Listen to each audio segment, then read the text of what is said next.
When the two of them got to the magic towers, they found the other three exactly where they'd agreed to meet, waiting by the one representing the life affinity, each of them coming to terms with their own feelings on what they'd be stepping into as their internal thoughts were hidden away with determined expressions.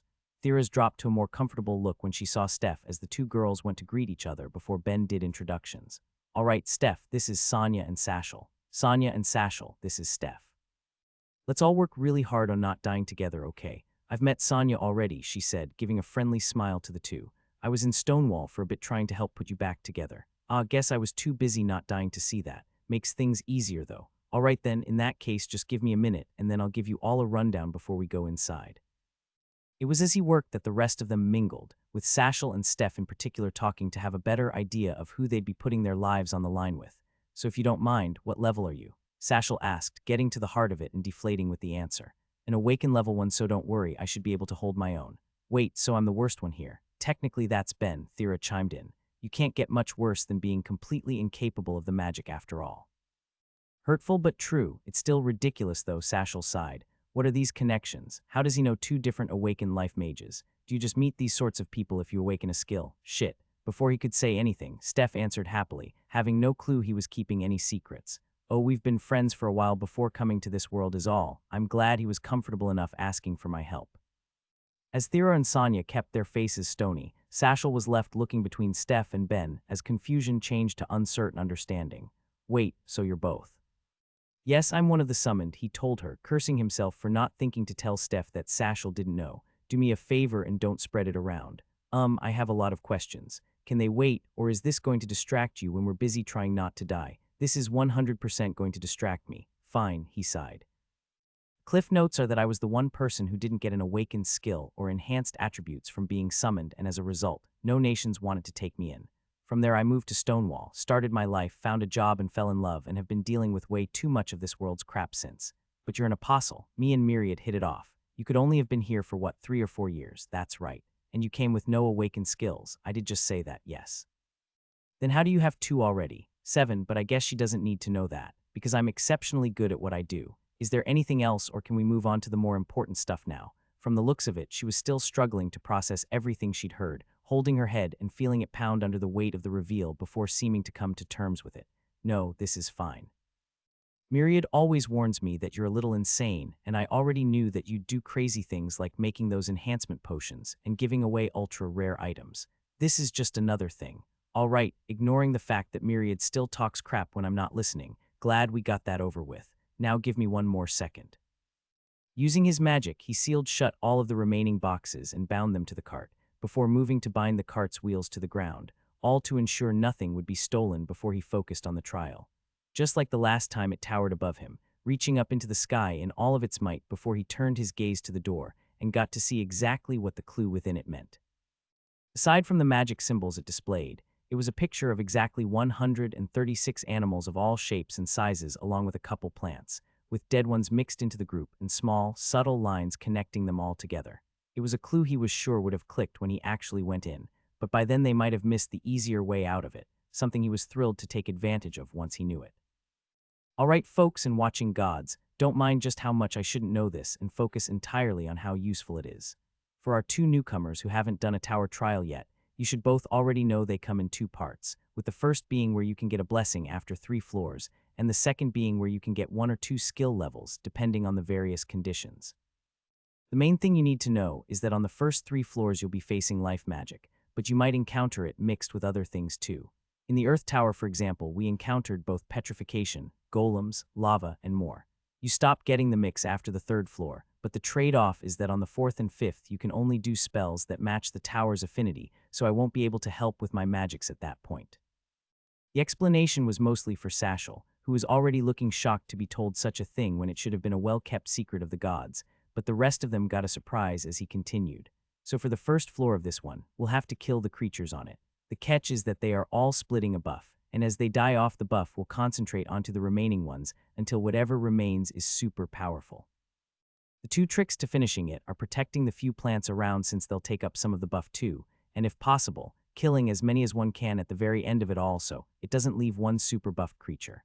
The 2nd floor is also a creature feature, and an extra annoying one too since when you kill it once it revives with a different mixed affinity with life, and all of the other 9, so it will keep you on your toes. The third is dealing with an area comparable to an extreme version of the Life Valley. You'll be flooded with life mana, and it's going to play havoc with your internal systems and microbiome, so you'll need to do your best to regulate it for about 10 hours. Plus mine too, please. I'll probably manage pretty well with my resistances, but that's still going to suck. Since I don't want to bog you down with info too much, I'll tell you more in greater detail before each section, and we'll worry about the last 2 when we get to them. But for now, how do you all feel? I feel like I want to know how the hell you know any of that. Steph yelled at him, looking just as shocked as the others by that level of detail, but being the first one to get any words out. How did you find that out? I can't even talk to Will about the stupid space trial I was stuck in. Well, I have this excellent little mind-reading skill, along with another that makes it a lot easier to get information on these things, so don't worry. Since I'm not under a covenant, I'm fine. He didn't mention how deep connection let him read memories along with minds, nor king of sacrilege. He didn't want Sashel finding out about the latter, and as for the former, he figured it would just make the others uncomfortable to know. After all, reading minds is already a big enough invasion of privacy. Who would want to hear that I can read their memories too? But is telling us any of that even a little okay? Sashel wanted to know, looking up briefly to the sky as she worried about some potential divine punishment, while Ben shrugged away her question. The gods made it so ridiculously hard to get around a covenant that if you manage to beat it, I personally think you deserve the benefits you can get from it. Either way, if doing this is wrong, may I be struck down here and now. If I succeed here, then the world as a whole benefits. Besides, this is the only way I can poke at whichever ones wanted to toss me into hell. The rest of them breathed a small sigh of relief as he continued to live, despite how little any of them could have argued if he had received some sort of punishment. So there we have it. Nobody's complaining, and it's not like the risk has vanished, only reduced a bit. It's just the perks of proper planning, so unless any of you have anything else, let's give this a go. While they still felt uncertain, no one knew what other point to raise. Things were lined up as well as they potentially could be. The chances of anyone else in history taking on a tower and knowing so much ahead of time was basically nil, so they each tried to put on confident faces as Ben went forward to the door and stopped. For as confident as he sounded talking, at that moment he couldn't make himself move farther as nearly 1,000 minds second guessed him all at once. There's always something that's missed. It was whispered in his ear again and again as he forced the thought away. I've practically seen what the trial holds firsthand. I'm not missing anything. Even if some stages will be hard, this will still be fine. Still, he hesitated for just seconds longer as he kept trying to psych himself up for whatever was to come. Come on, it's just a few steps and I already know what's in there. I can do this. I didn't freeze up last time. There's no reason to now. Of course, last time it wasn't his idea to challenge the Earth Tower. In fact, he'd been against it. In the current case, he was not only the person who brought the idea forward, but talked everyone with him into it as well.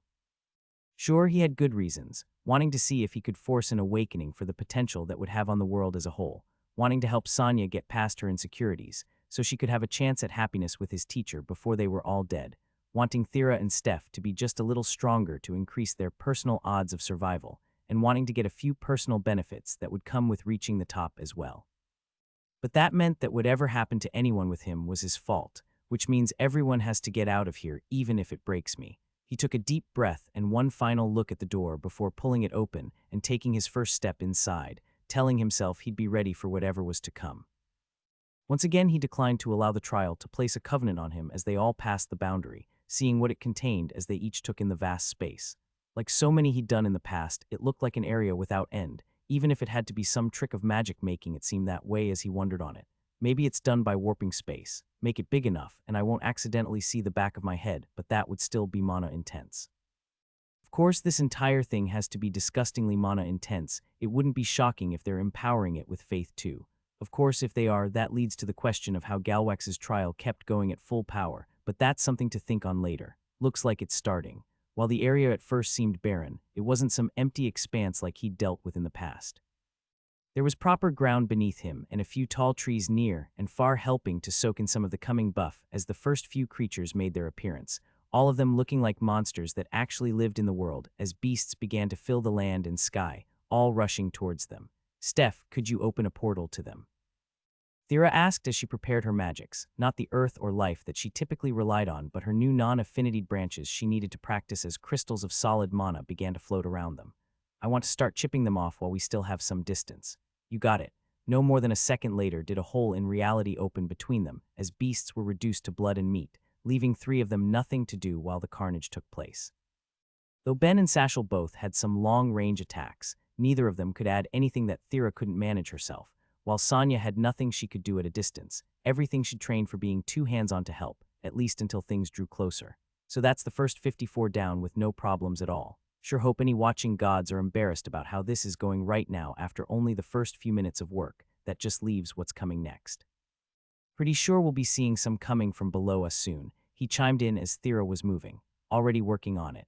Beneath their feet a barrier appeared, willed into existence under Thera's power to separate the lot of them from anything that might come from below, just in time for them to feel the first strike as whatever tunneled through the ground smashed against it. The force was enough to raise them all though, and her new magic was still weak. It only took a couple more hits for it to shatter, not that that raised the danger. The moment it did, she simply switched to a power she was far more familiar with, her earth magic moving to crush the dirt the hidden creatures were crawling through, killing them all before any could have a chance to reveal themselves. Going back to practicing things with a poor magic control really sucks. Not that anyone was going to complain when she'd ended the problem as soon as it started, while Ben continued his quiet countdown of what was left with only 60 remaining. Of course, we should be feeling everything that appears getting more powerful, but if Thera can keep things up at this pace, then we'll be fine. Hell, better than fine even. We're absolutely speeding through this floor. It was hard to not feel good about it. After all he'd been through in other trials, he couldn't help but feel he was really going to get a win as he got to watch Thera continue her slaughter, the number of incoming creatures going down as the rest would get the benefits of her work, which I'll absolutely need to show some proper appreciation for after. I have money to abuse. Maybe I should rent out an art gallery or museum for a day to get us a private tour. That could be fun. He let some minds keep up with those small plans in the back of his head as he eventually called out to get her attention. 20 left. It honestly doesn't look like you're going to struggle even if you keep at it, but if you're not feeling confident, I'd try catching the rest to finish off at once. She gave him a quick nod, doing just that. It wasn't that she didn't think she could handle it. While it was obvious the beasts around were getting faster, none had gotten the chance to end up near enough to show off any strength, but she'd been in 2 trials herself and understood the value in playing it safe, so she changed from her non-affinitied options to the earth she was so comfortable with. Encasing the beasts that were already rushing forward on the ground, and entrapping any that were using the sky before bringing them all to her, and using the magic the tower was there for to finish the job as she let loose the life mana within her to play havoc on their bodies, blocking connections to their brains and equivalent organs as each remaining life was snuffed out only seconds later, a way out appearing in exchange. Sonya, Sashel, and Steph were all at a loss. None of them had expected things to go so easily, nor to have finished a floor so soon. Steph especially, having the experience of taking the space trial, had been expecting at least a few hours, not less than half of one. The experience couldn't help but fill them all with a bit more confidence, even if they'd each done little to help in getting through it. It was just the first floor, so they were sure things would get worse, but at the very least it seemed manageable. Ben and Thera were feeling best of all as they went through the door, with Thera enjoying the feeling that she could handle whatever was thrown her way, while Ben was already thinking of the next section and ready to rush through, eager to get it over with. All right, everyone, are you ready to move on to the next bit, or do any of you need a break at all? They looked amongst themselves for a moment, and it was Sonya who answered, giving a confident nod. It's not like most of us have any reason to be tired. I think we should be fine to go through so long as Thera doesn't need a break. I'm fine, don't worry about that. Cool, Ben smiled. So remember what I said about the second floor then. We're dealing with something that is going to be pretty damn hard to kill, even ignoring the fact that it keeps coming back for more after each death with different magic tricks up its sleeves. Okay, but what's it look like? Sashel wanted to know. I don't personally want to be blindsided by anything like a Leviathan. Nothing like that. It looks, well, honestly a lot like Falk, but nobody tell him I said that. The beast would be sufficiently ape-like for the comparison, though it stood taller than his already very impressive teacher's 8 feet, the coming monster being around 12 high. More than that, it had strength and speed beyond what one would expect from its frame. It's going to be dangerous, but nothing that we can't handle, and in an open field it will be an easy target for Thera's magics. Absolutely going to need to make up for how much we'll all be relying on her later. He couldn't help but feel confident in everything after just how easy the first floor had ended up, and with everything there was to warn them of out in the open, he wasted no further time going to the door, pushing it open and walking through as he was greeted with the dense forest beyond. Vug. Wow, this is exceptionally not good. What he should have been seeing was a grassy plain when he got through the door, the beast standing at its center, and ready to fight the second they were all through, but what he got instead was nothing like what had appeared in Jake's memories. Instead, he found himself in front of a dense forest. Whatever the goal of the floor was being left as a mystery to him as his minds rushed to understand just what had gone wrong. ending with a guess quickly enough, even if the implications of it were terrible. Not just for the floor, but for the trial as a whole. I've been stuck on a false assumption from the start, haven't I? Galwex's trial was 11 stories high and had 11 floors, but the towers stretch into the sky despite having 5. I thought that was just a side effect to let them be more complex, but that isn't really what I'd seen the last time, is it?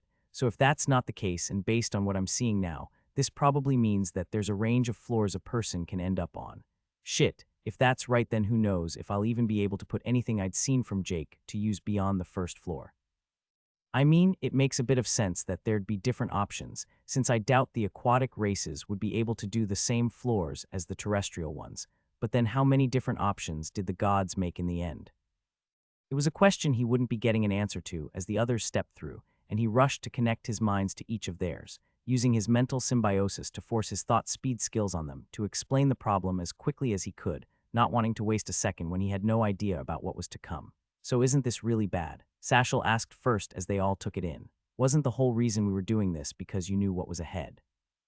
It just means we're back on the same level as anyone else who does a trial, Steph told her, trying to be practical about it despite the concern tinting her thoughts. Worrying about it won't help now, all we can do is keep going. She was right, of course, they were already on the floor, all they could try to do was make it through, and then have a serious talk about where to go from here. Things had just become dangerous enough that his previous confidence had vanished, but he would worry about that later. As things stood, he needed to focus on what they needed to do now, so with that frame of mind he focused entirely on the woods before him. It seemed like the intention was to go into them, or at least that was how he interpreted it. After all, why have a forest if not to explore? Sure, it could have been another combat-type floor that was hiding whatever beasts they were meant to find, but even if that was the case, the exit could still be hiding within it all. So then should we explore? Sonia asked, giving voice to exactly what he was thinking. If we don't know what to do and there's an entire forest right there, that seems like it would be a good starting point. Seeing no other choice, they all agreed and walked up to the edge of the woods, with edge being the best word to describe how abruptly it started, as if a line had been drawn for it to begin, with the trees, bushes, and other bits of plant life so densely packed that they couldn't walk shoulder to shoulder if they wanted any chance of squeezing through the trunks. Without a word, Ben went first, not leaving any room for argument as he pushed ahead. As far as he was concerned, he had gotten them all into whatever they would be coming across. He refused to accept the idea that any of the others should face more risk than he would when anything that would happen would be his fault. And to lower the odds further, he pushed out his connect as far as it would go, feeling the subtle minds of the plant life for anything he could get, as well as hopefully for any warning there was to be had if anything showed up as they began their trek through the trees. None of them were comfortable as branches snagged their clothing and cut at their skin, but that was clearly going to be the case from the start. There was barely even any light trickling down from above, creating a cold and cramped atmosphere as they just kept going, waiting for something to happen. Maybe the trees will start moving and attack. I haven't felt anything like that from them yet, but it could happen. Come on, this is a life magic trial. There's got to be something here, so what? Trees are alive, forests are vast ecosystems filled with life, but I'm not seeing or sensing anything else. There doesn't seem to be any animals or even insects, so how could life magic be used here? Damn it, I'm actually completely at a loss. No matter how he kept pushing his brain, nothing felt right.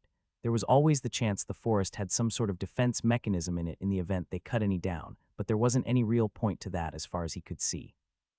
So maybe it was a time limit of sorts. It was always possible the trees were growing, slow enough that none of them could tell as they moved, but fast enough that if they didn't get out in a few hours then they'd be trapped within a mass of wood, swallowed by the forest itself. And my imagination is definitely going to give me nightmares. I guess I'll at least try to keep an eye out for that. A few of his minds were pushing his thought speed skills as far as they would go while the rest observed the world in real time, creating a strange contrast in the way his thoughts met that he did his best to put up with.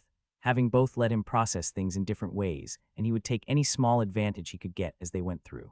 For the first 20 minutes, things seemed fine, marking it as a trial that was sure to build up in his mind. A slow start could mean a rough finish, especially when they still don't know what to expect, but as each passing branch and thorn picked at his few bits of exposed skin, just what they were going to go through became clear to him. It started small at first, just a bit of a persistent itch that wouldn't go away that he attributed to the constant feeling of sticks scraping at his exposed hands, but as the feeling changed to one of numbness, what they were dealing with exploded in his thoughts as he called out to those behind them. Pretty certain we're being poisoned, so you all might want to start treating yourself. He tried to sound calm, even as his mind flooded with potential scenarios. If their bodies were being numbed then, there was always the chance it would keep getting worse until they collapsed on the ground from the lack of sensation, or else it might keep them from detecting other problems, opening the door to their organs failing without them noticing until it was too late.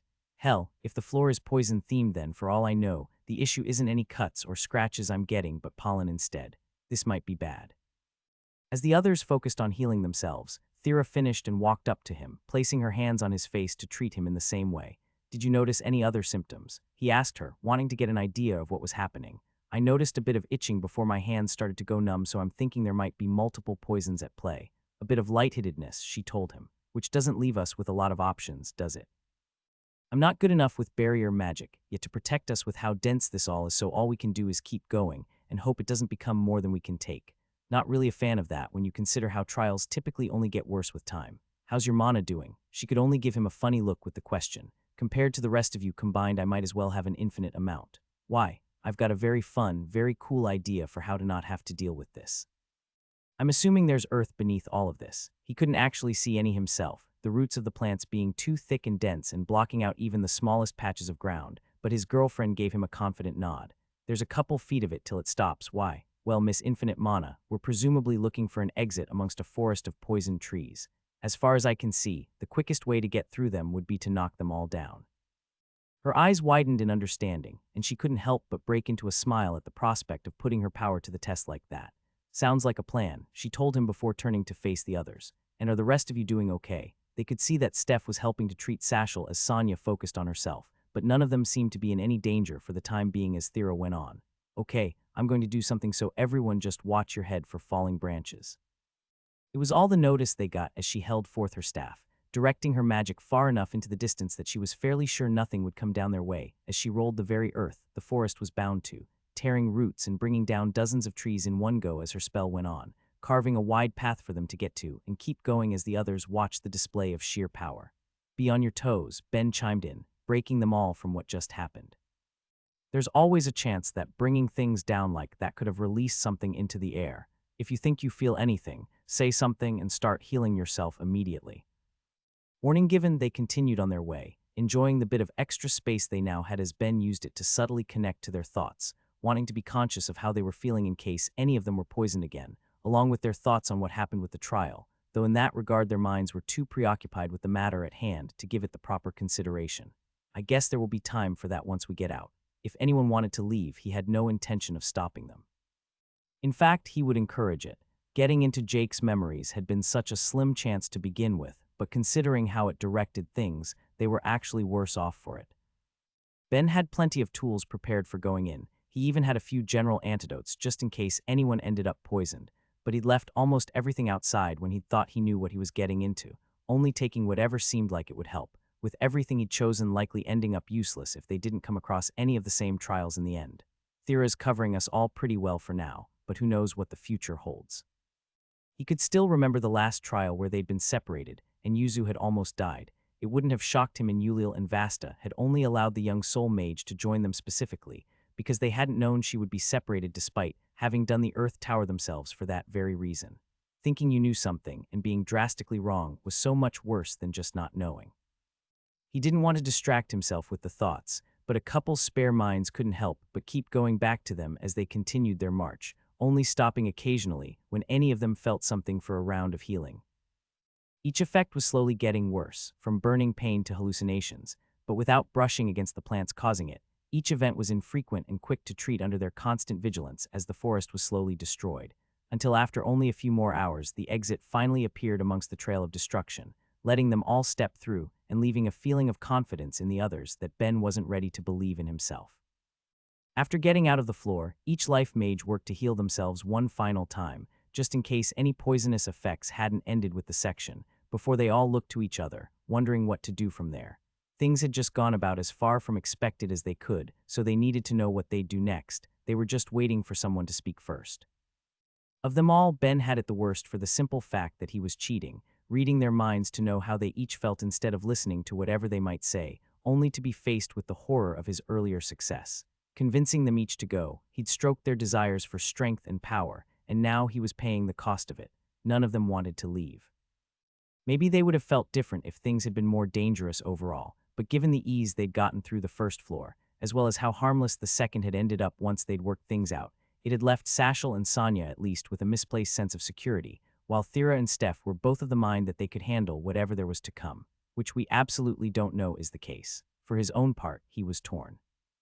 All of the benefits of climbing the tower remained, but it felt like the risk had exploded. He would have felt better if he was picking up any sign of hesitation from the others, but the most he was getting was Sonya's internal debate about her personal desire against the risk of the unknown and how going farther could endanger her niece.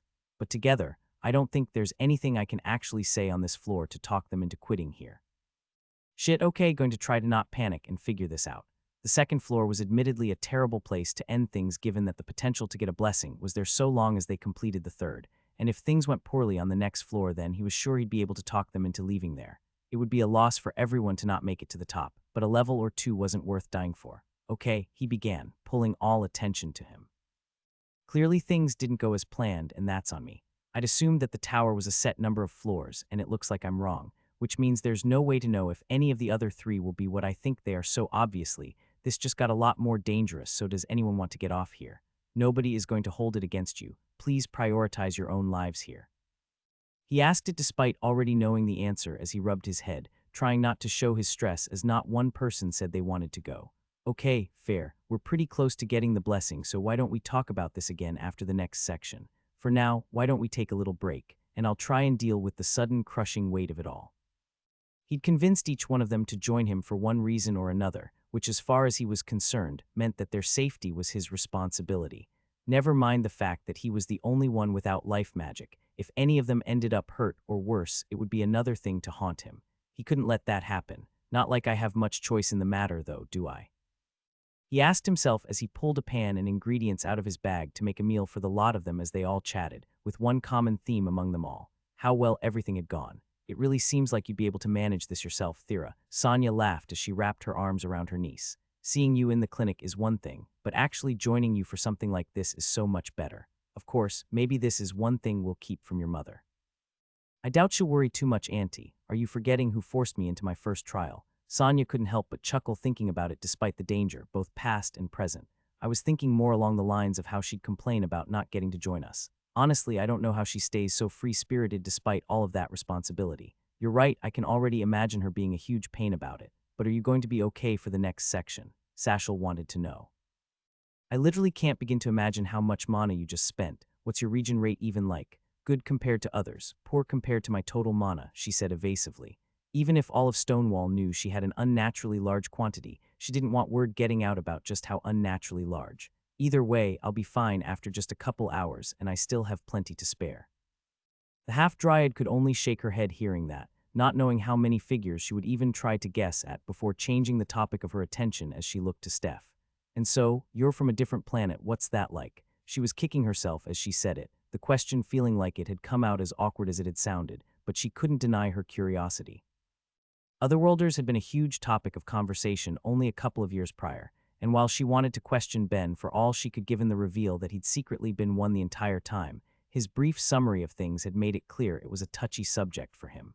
Not to say it wouldn't be one for any summoned individual, but Steph took it in stride. A little lonely at times, but since I live in a gate city, I can make time to meet with some others every now and then, plus I have my partner Will with me so it makes things easier. Of course, the money I'm given makes things easier too, but this is a pretty big departure from what I'd been planning to do back on Earth.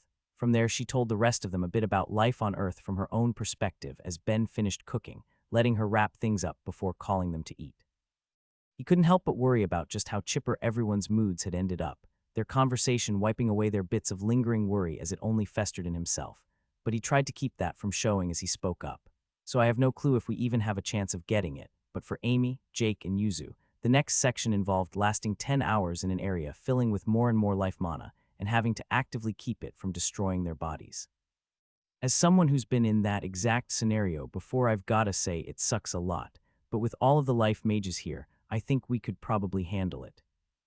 It did have a couple other things going on too, it seemed like. I couldn't be certain, but I think it had something akin to streams of life mana flowing through it, where certain areas would become significantly more concentrated, so sensing it, and getting to safer sections would be a priority if I'm right about that. But since they had Yuzu with them, they didn't have any real problems. As he explained, they all nodded along, feeling like it was something they could handle if that was what they ended up with, and in their defense, they were probably right. The four of them had differing levels of life magic, and he had his resistances. With Thera there to help them all, it would be shocking if things went any less than fine, but that was only if they really did pull that floor from the stack. And for all I know, there's a chance we could get their second floor now instead. It's impossible to say for sure without actually doing it. He felt his body want to actively reject the idea of going further, but suppressed the feeling as he stood up and stretched as he focused on the rest of them, wishing he'd see just a hint of hesitation instead of the generally good atmosphere around them. All right then, shall we go on? A ninth-level life mage. It would absolutely be massive progress towards her goal. Ben had been right about that when he'd asked her to come along. It was clear he was still keeping something from her. He still hadn't said whatever was coming after the tower, but at least in that regard, she had absolute faith in him. He was the apostle of her faith. If he thought he had some sort of method that could push her over the edge, then she was going to believe it. Another different one, Ben spoke up through clenched teeth, pulling her from her thoughts as they all looked around. The floor itself was strangely barren, being nothing more than an empty white expanse, with a single arch sticking out in the distance. Given the nature of the place, it was hard to be sure how far off it was, but from how small it seemed it couldn't be close, especially if reaching it was their goal. There was an undeniably ominous feeling about it, at least for her. Somehow, just how empty everything was managed to be more uncomfortable than the forest they'd just gone through. She couldn't begin to imagine whatever challenge could be hidden in thin air, but that didn't change what they had to do. So shall we get going? Thera asked them all, breaking the small silence as the rest of them nodded. Looks like we have to, Ben sighed, pointing up as he did. We're on a time limit. Sashel's eyes were pulled to the sky, the one area she'd neglected at first, with glowing numbers hanging over her head. A countdown that had already started, giving them no more than 10 hours. As when they started to move, but despite it all, she still felt more confident than anything. Even if she was the lowest level there, at least in terms of those who had life magic, she couldn't help but feel all the more sure about their odds for those who were there with her. Of course, I can't hold them back. She thought, slapping her cheeks as she did. I'm an oracle and there's going to be gods watching. I can't put on a shameful act here of all places. On top of her goal, she was a representative of Myriad, and as far as she was concerned, that meant she couldn't disappoint. It was Sonia who noticed it first, a weariness seeping into her bones that she couldn't escape, weighing her down more than she should have been from what was nothing more than a simple walk at that point.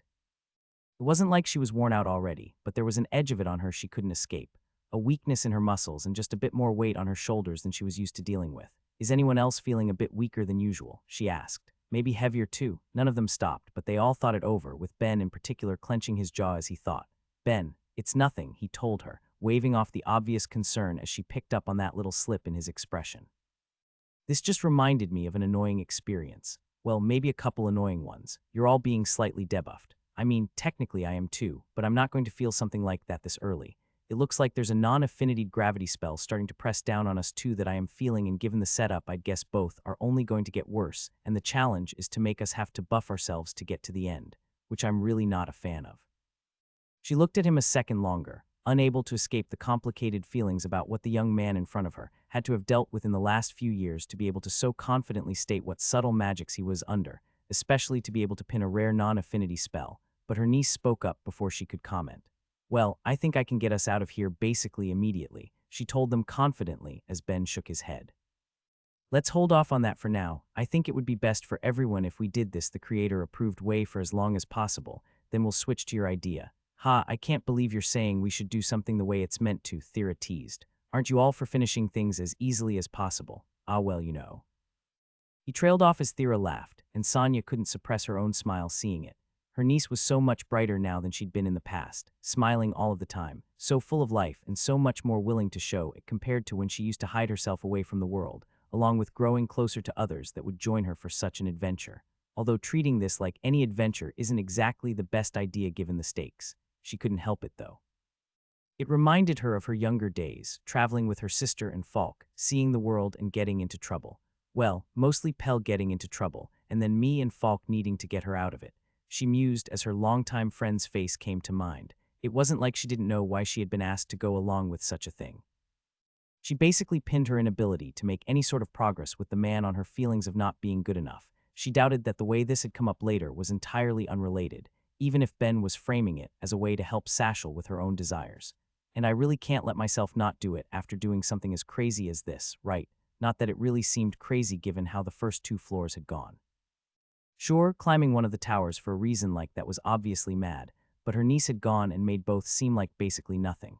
Maybe that should have left her feeling like she hadn't done enough personally, but she was too filled with pride watching the girl she loved so dearly, who could barely manage her spells a few years ago, shine so brightly. As she kept walking, she began to buff herself a little to take some of the edge off, but she couldn't help but have faith that things would work out. By the time they only had 5 hours left, Steph felt herself needing to really push herself for her buffs as she used her magic to not only cover herself, but help Sonya as well while Thera handled both Satchel and Ben. I guess that's what makes this a trial, she thought to herself, unable to completely shake the oppressive feeling of weight coming down around her. It wasn't like they couldn't have gotten through it faster. She was a space mage after all, but Ben seemed to want to play this one as straight as they could, and she could at least understand why. The first 2 floors had gone super smoothly, unreasonably so, and they had 2 people with them who hadn't challenged a tower before. It made sense to want them to properly understand what it involved, even if she did think it might have been a bit unnecessary. The challenge was for life magic. Sure, they might find themselves in a position where they needed to heal or buff themselves like they'd already seen, but there was only so much that could be done with that particular affinity. It wasn't easy to use by any means, but once one had a certain level of medical knowledge to go with it, it ended up feeling surprisingly narrow. Of course, it seems like the tower itself was made with the idea of combat in mind, at least since the world's been obsessed with it for who knows how many thousands of years. But even if we do get another combat-themed floor like the first one, I don't think we actually need to worry so much. The best benefit of life magic is that it's mostly gentle. She didn't want to take it too lightly, but she didn't want to over-worry either and stress herself out jumping at shadows. Like any challenge, it felt better to face as best they could. Limiting themselves at all just seemed like a waste of mana, which I'm starting to run low on, which means doing any sort of teleportation is going to be hard on me when we do decide to quit and skip to the end. Oh well, it seems like Thera has a way out of this, and it's not like her reserves are going to be hurting by the end of this. Might as well get the practice while I can. With that positive frame of mind, she went back to focusing on her buffs, letting herself burn just a little more than she needed to as they went on their way to make things more comfortable. 2 hours left, but yeah, I'm calling it. Okay, Thera spoke up, pulling all eyes to her. This has been a good bit of practice, but I think it's time we just skip to the end if you're all ready for it. She got no disagreement, even if Ben looked complicated about it. By that time, she was handling the buffs on all of them, the rest of their mana supplies low enough that there wasn't much other choice. Not that they hadn't held up well, it was just the nature of the trial pushing past what they could each handle. It wasn't a challenge really meant for anyone without an awakened life magic to their name, and if it wasn't for her overwhelming power, the lot of them would be crushed against the ground by that point, as the tower's spells played havoc with their bodies. For her though, covering the 5 of them felt easy, and she couldn't deny it felt good. She'd grown to be so comfortable in her power compared to the past, it left her feeling like she could actually take on the tower herself. It wasn't that she didn't feel any sort of risk about it. She still remembered the worst parts of the Earth Tower, and she still wasn't sure if doing this one had been a good idea, but Ben had been right in his convincing. She wanted all of the strength she could get. She wanted better life magic for the next wave now that she could imagine what the casualties would end up like after seeing that single day of the first one, and she knew that the tower was an opportunity to get it, and fast. Of course, I also want my other magics to improve too. It was with that thought that she held her staff forth to achieve exactly how she planned to get them out of there as she ran her mana through it and pushed her memories for all she had, bringing forth iron where there'd been nothing previously. It wasn't as much as when Ben had helped her the first time, maybe only half of what he'd let her create when they'd worked as one, but it wasn't like she had used up her entire mana supply for it either, so she made more, with 4 more massive clumps falling to the ground before all of their eyes. Crashing all of the harder for the added gravity, the trial was putting them under before merging each together into a long seat for them all to rest on to be carried forward at higher speeds than they had any hope to run, bringing their time down to nothing. I feel like this is bringing back some memories that ended with me flying into a wall, Ben muttered as she flicked his shoulder. That was only the once. This will be fine, don't worry. If he was still feeling any uncertainty, he hid it well as he sat down, the rest joining with him. While it was far from the most comfortable thing in the world, that didn't much matter as she raised it in the air, forcing herself to multitask by keeping up the buffs as she shot them all through the sky, not paying any attention to the sounds of screams at her sides as she focused.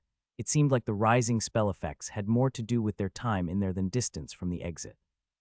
She didn't need to rapidly pump anyone with mana and worry about the side effects, only needing to maintain what she already had as minutes passed and they reached their end, getting to the arch as she slowed down with care, not wanting to throw anyone like she had in the Earth Tower as they finally came to stop and got up, making their way to the exit. It was hard to keep the smile from her lips as they passed through, finding herself in the break room with the rest. She was doing it. She'd ensured everyone made it through each section, and by all accounts easily. There were only 2 to go, but even as a little voice in her head warned her otherwise, she couldn't help but feel confident. If the first 3 floors were meant to help someone judge if they should go further, then the answer was obvious. There were no guarantees in life, but at the very least, she wasn't afraid of whatever would come next. Uug myriad, break the rules and talk to me, damn it. I need to complain, or at least bounce suggestions off someone. Despite his plea though, no words were whispered in his head, no matter how badly he wanted them. The 4 with him were all feeling confident. They really had every right to be confident too, given what they'd faced so far. There hadn't been a single challenge they'd struggled with yet, but Ben still couldn't help but worry. There's 2 floors left, and I have no clue if either of them are going to be what Jake went through, and in principle they should be the hardest. I mean, I guess the last 2 ended up being the easiest in the Earth Tower, but that seemed more like luck than anything. There's no way to know if it will actually hold up for us. He felt stressed, the weight of each of their lives hanging so heavily on his mind, even if there'd been nothing in the tower to cause any real fear yet. Thera had proven consistently that she could cover for all of them, but the fact that his initial plans had gone so wrong left him suffering from his own uncertainty. But I can't go and actively try and talk them into leaving when things have actually gone so well either. Aw, damn it. So I'm going to ask this again to be safe, but does anyone want to leave? He tried, wanting to see if the question would bring loose any uncertainty that wasn't at the front of their minds. We're on the 3rd floor. This is the perfect place to head out if you aren't convinced you're prepared for the next stages. For the last 2, there's no going back after all, and they're the ones the gods use to weed people out to get out of having to spend the faith they've gotten from this. If you leave now, you leave with an excellent blessing which is sure to help you with your future growth. He thought it was a reasonable option, all things considered, but not one person took it. They didn't so much as think it over, each of them feeling too comfortable given how it had gone so far. It wasn't like there was no concern, but they all felt like they could overcome it together, with a lot of faith going to Thera for how pivotal she'd been so far. He didn't try to push the issue beyond that, no matter how complicated he was stuck feeling. He may have tempted them all with the rewards at the top, but they were all adults, and to get anyone to leave would be to take away their chances of growing stronger. So instead he suppressed his worries as he quietly cooked a meal, alone with his thoughts as his horde of minds looked over all they'd done and what might be left to come.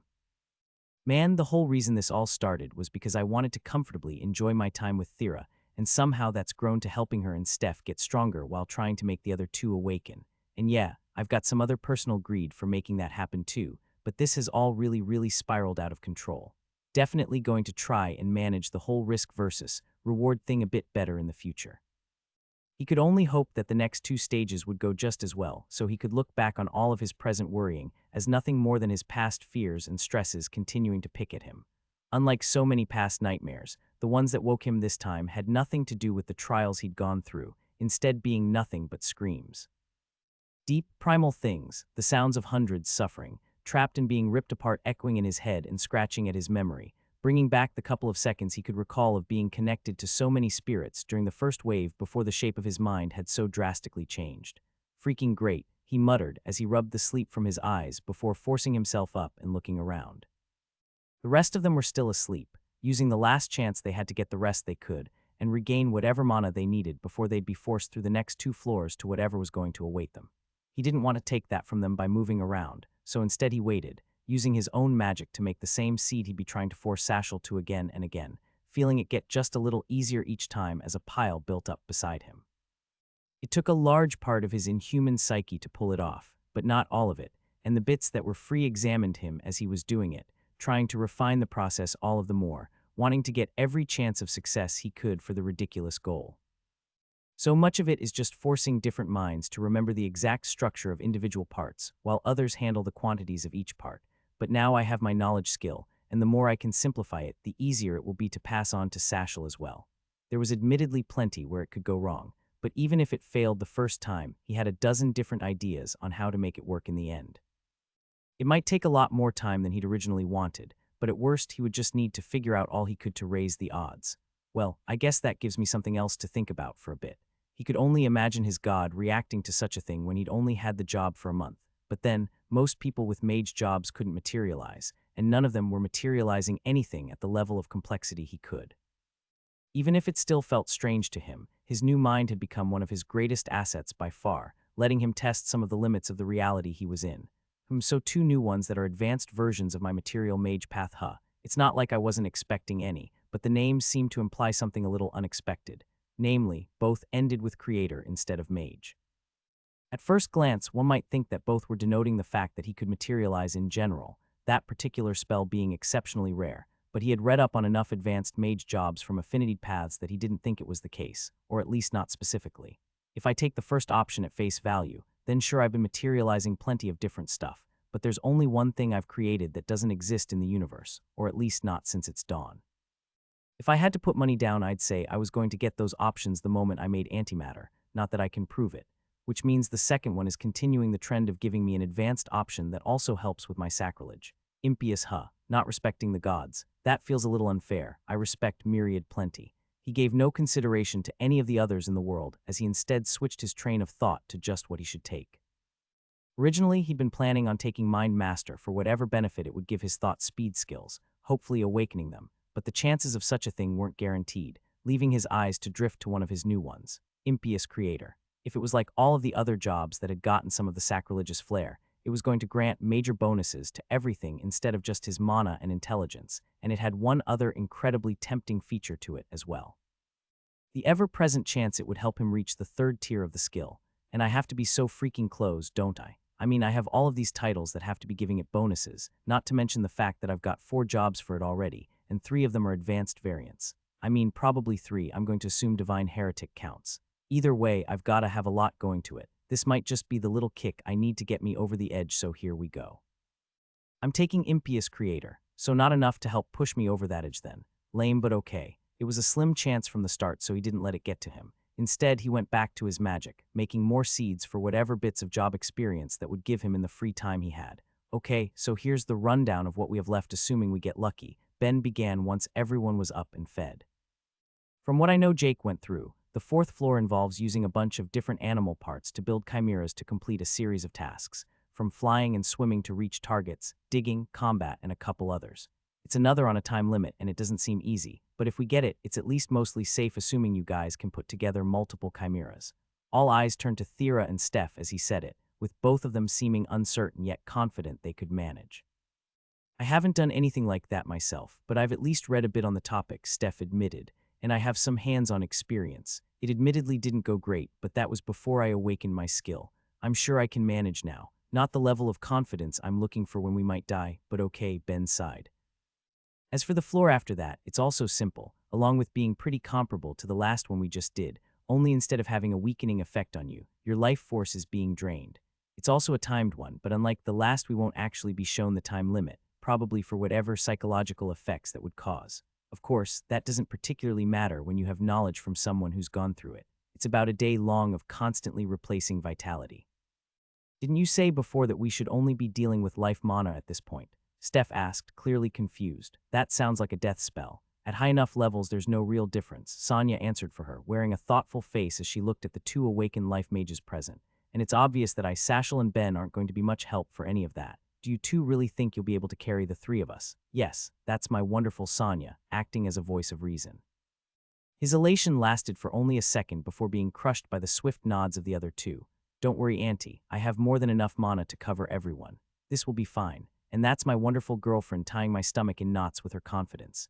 It was clear they felt good about it and were more than ready to go, so in the end he hung his head as he dug through his bag, pulling out the few things he had that he thought would be useful before the spatial effect on it was blocked. He made sure each person carried a few potions on them as he stuffed his own pockets with all he could to be safe before they walked through the door, finally on the latter half of the trial, and not seeing the animal parts there should have been, instead appearing amongst a horde of full-fledged monsters, with even more of them running in the distance. Well, fuck. His minds had already been moving at top speeds, so he was the first to react, even if there was little in the way of what he could do. Of the few things he had in his pocket, he prepared some poisons, but there were a dozen monsters standing around them, quadrupedal and looking like solid lumps of skin other than the teeth and claws at their disposal, both natural weapons that were more like razors ready to tear into flesh than anything one would normally encounter, as he did the first thing he could think to try. He connected with them. For a second he thought it didn't work. There was always the chance that after awakening, deep connection had become a magic skill, blocking it in that phase of the trial, but that wasn't what happened. He was experiencing their senses as his skill would allow and was going to scream into their minds, intending to spook them long enough to give him some leeway, but there was no point. There was no mind to scare. They were basically nothing more than empty dolls, lacking any semblance of thought or soul. Homunculi. He didn't immediately understand what they could be for, and didn't have much leeway for figuring it out. They weren't the only ones after all. There was an entire swarm of different creatures bearing down on them, very much conscious of their presence as they rushed forward in a horde, moving as one and at best minutes away. And we absolutely have to fight them because of course they included another freaking combat section in a tower devoted to life magic.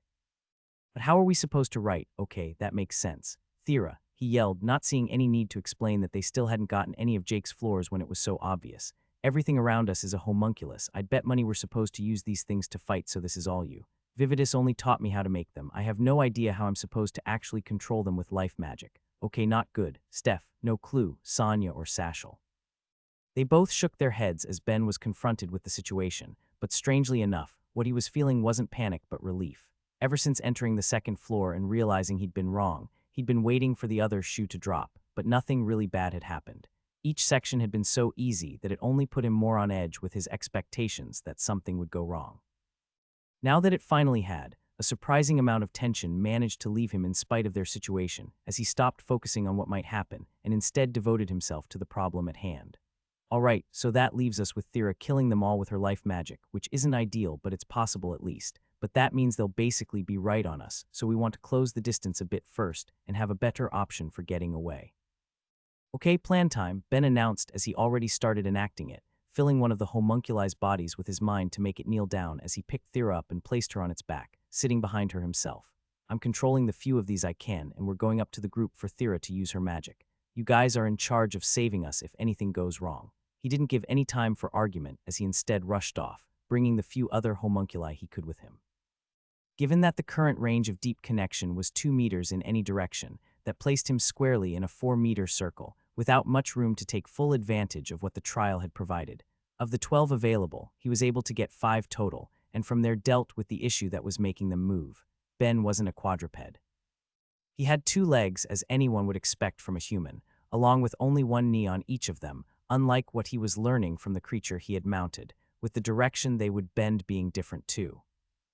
Moving was an entirely different beast compared to what he was used to, and he was forced to split his minds evenly for the task of just making the bodies do what he wanted as he forced himself to learn as fast as he could, putting his new knowledge skill to the work as he tried to absorb the subtleties that came with essentially inhabiting such a creature, while what he had left was able to see something he'd been wrong about. They weren't facing a horde of creatures, instead going against one giant one. The mistake was understandable, at least from a distance. The thing was a mass of flesh, tens of meters across and constantly shifting in form as patches that at first looked like scales turned to fur, then shell, and changing more from there, the living blob sprouting arms and legs, tentacles and claws, all at random before they were retracted back into itself to change yet again. How much closer do we need to get? He asked, feeling disgusted to be seeing such a thing and not getting the answer he wanted. Unless we want to risk me accidentally making it more powerful, we need to get pretty close. I don't want to risk my life mana spreading through it instead of overstimulating it, so I need to be able to understand how it works if I want to make it fail. Very much not the answer I was hoping for, but okay, hold on tight. He pushed the homunculi all the harder to get closer and felt winded despite himself. While his true body wasn't moving, he was being forced to experience what the 5 under his command were going through as he pushed them, feeling like he was running himself as both sides closed the distance, the time till they collided being nothing more than seconds away as Thera screamed in his ear. We have a problem, I can't kill it. What? Its body isn't set up like a normal animal. I can't cause tissue to grow to block any internal pathways because there are no internal pathways. It's more like a mass of cells than anything else. So the gods really wanted us to be using the homunculi then. That's a problem, but I guess it's something we have no choice but to deal with. Okay, I guess this means we're going with the intended method. Sure hope this works.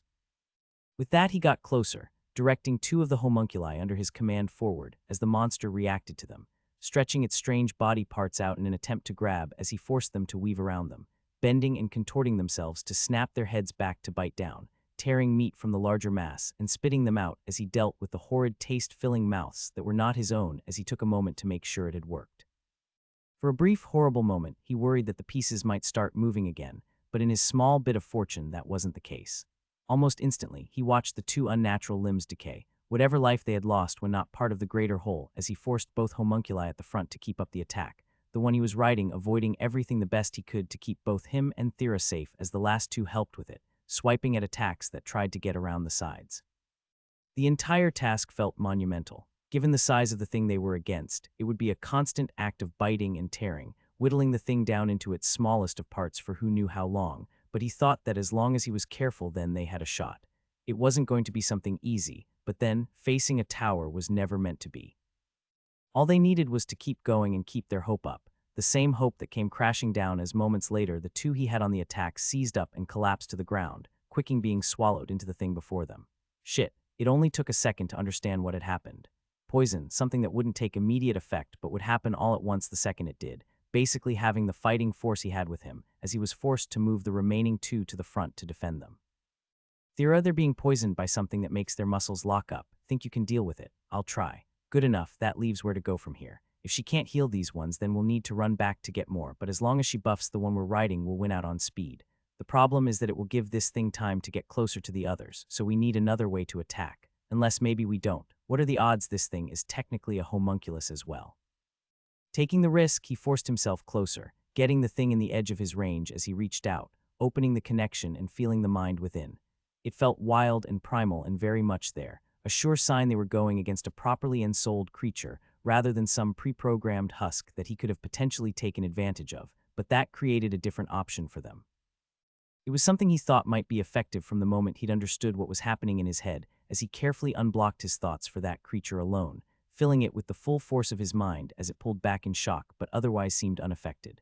Okay, not what I was hoping for. Really thought it would have died, but then based on what Thera said, it probably doesn't have a brain to fry and is instead having its mental load carried by its entire body. Which means if I want any sort of success with this idea, I might need to do something crazy. Hey Thera, I need you to not panic about what's about to happen. I hate hearing that, Ben. Too late. In one swift motion, his hand was wrapped around a knife in his pocket, ripping it out and plunging it in his thigh as he tried to keep from screaming, forcing all of his minds to indulge in the pain as he kept up the connection to the monster before them, watching it spasm in reaction, not understanding what was happening but suffering from it anyway as Ben directed the two homunculi to tear into it in its more vulnerable state as he tried to keep aware of the beast's panicked flailings. All while Thera screamed in his ear, "What are you doing, you absolute maniac? Take that out right now so I can heal you already." The best bet to keep it disoriented was connecting with it, and since using all my minds didn't work, I needed to go a bit more extreme. It's working, isn't it? The words were squeezed out through clenched teeth, but there was no denying he was right. He was expertly controlling the homunculi to rip and tear away pounds of flesh, having the two creatures work in tandem to get more than they could when they were split up as large chunks of whatever the beast before them was were sliced away, and teeth and claws ripped and dug, all while Thera had a different major concern. You cut clean through an artery, you're going to bleed out, you idiot. Take that out so I can close it and stab yourself through the hand if you have to so badly. Ah, yeah, not deal.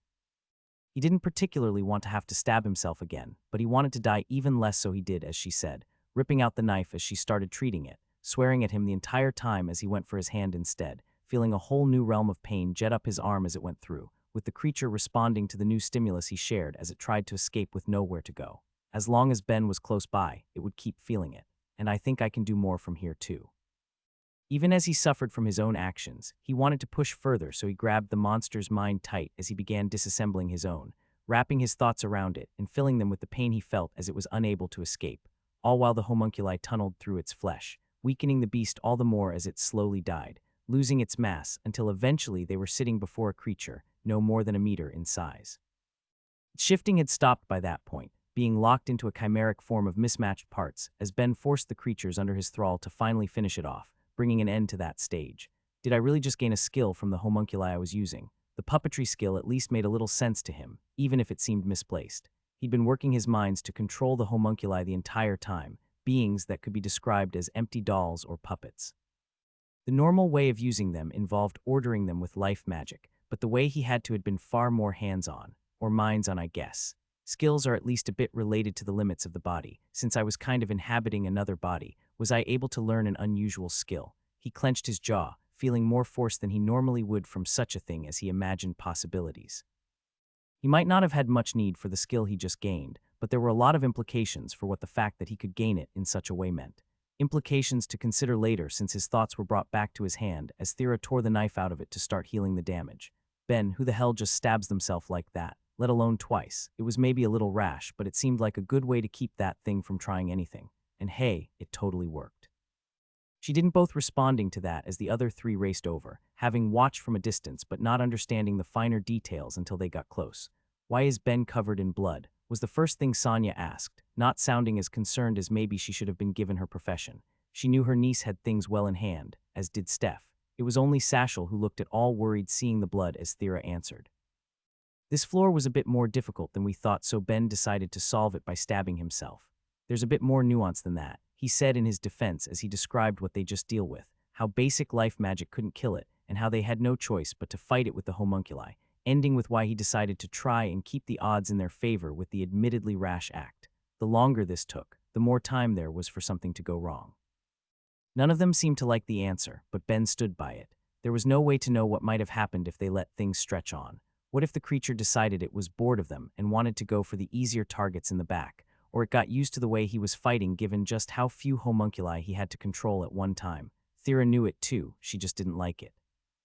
She understood that thousands of years of her world's culture had been shaped by the knowledge that they'd one day be fighting for their planet, but she hated that it was extending to even the Life Tower, making it so much more combat-oriented than it seemed like it should have been. The floor definitely hadn't gone well compared to the others, but she made do, telling herself that it was just one of four as they got up and looked at the door that had appeared in place of the beast's corpse. Well, shall we go on? Ben asked, looking amongst the others. They were all a bit more hesitant after what they'd seen, running into a challenge that they hadn't actually been prepared to face, leaving them a bit more worried about what might be to come. Not that it matters now since we don't have a choice but to finish the next floor. Still, he gave them the minute they needed to collect themselves, trying his best to be encouraging before they stepped through the door, his mind's already in a flurry of movement to process everything as he saw that once again, they hadn't gotten any of Jake's floors, when his eyes locked onto the new one's gimmick, and he charged into a sprint before anyone behind him could see and stop him. Wait there, he yelled back as he ran, trying to keep anyone from following him as they were all still busy with taking in the empty space around them before reading the sign. It gave him a few seconds at least, all he needed to put himself at the edge of a small boundary before spinning around, just in time for it to begin to click with the others, just what they were being instructed to do. Ben, Thera yelled at him, being cut off before she could say more. We're on a time limit, and I'm the only one without life magic. There's no point in wasting time arguing, so just make sure you save me, okay? With that, he gave a confident smile and took a few steps back, crossing the boundary as just what the sign said clicked with the rest of them. Select a sacrifice to heal. Time limit, 3 hours. He'd already told himself he wasn't going to let anyone else put themselves in danger when he was the one who'd convinced each to come, and he'd meant it, which was why he'd thrown himself into things so forcefully. The outcome was obvious anyway. All that was left was seeing just what he was about to go through. After all, how bad can being a sacrifice be? The answer was horrifically so, as he at first collapsed to the ground when things truly began, and he did all he could to keep from screaming.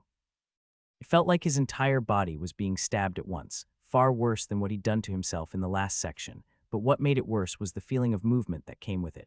His skin was opening up and peeling away of its own accord, as each piece of himself was disconnected from everything else, slithering out of his clothing, while his minds were lighting up in the agony that came with being disassembled. It was a pain that made it impossible to think, but the shape his mind had taken had deprived him of the mercy of whiting out that any normal person could expect from such a thing. All he could do was suffer through it, as an indeterminate amount of time passed for him, trapped within a dissected body. It never eased, but as each second passed, he felt his reason slowly coming back to him, even through his suffering, as he tried to keep his focus from his body to instead make out the noises around him, with it eventually becoming clear it was his companions. Yeah, I get he's a guy and his organs have been altered, but you're the only other human here, Steph, so we have to assume your body plans are going to be similar, Thera said, her voice betraying the panic she was feeling. I think I have a pretty good idea how he's put together, but I need to do some comparisons or else we're never going to get all of this. I get that, just breathe, Thera. We'll never help him if we panic. Jesus, when did I start using my thought speed skills? He moaned. Even if they were panicked, they were talking too fast with only one obvious explanation. Is that some sort of survival mechanism? I feel like I'm going to die so time slows down, cause I really don't like it. Even if it was just prolonging his pain though, he didn't stop despite what he'd just thought. Agony meant he was alive, which meant he had room to work. And if I'm going to work, that means I need to see what I'm doing. Oh man, I'm really not going to like this. Despite knowing he was about to give himself another mental scar, with the act he pushed the feeling away as he reached out, connecting to the women around him to see the world through all of their eyes, and hating what he found as much as he was expecting. His body was stripped down and laid out the way a museum piece would be, or perhaps how a medical hall might be set up to teach students about a body's structure. More accurately, after the exhibit had been dropped.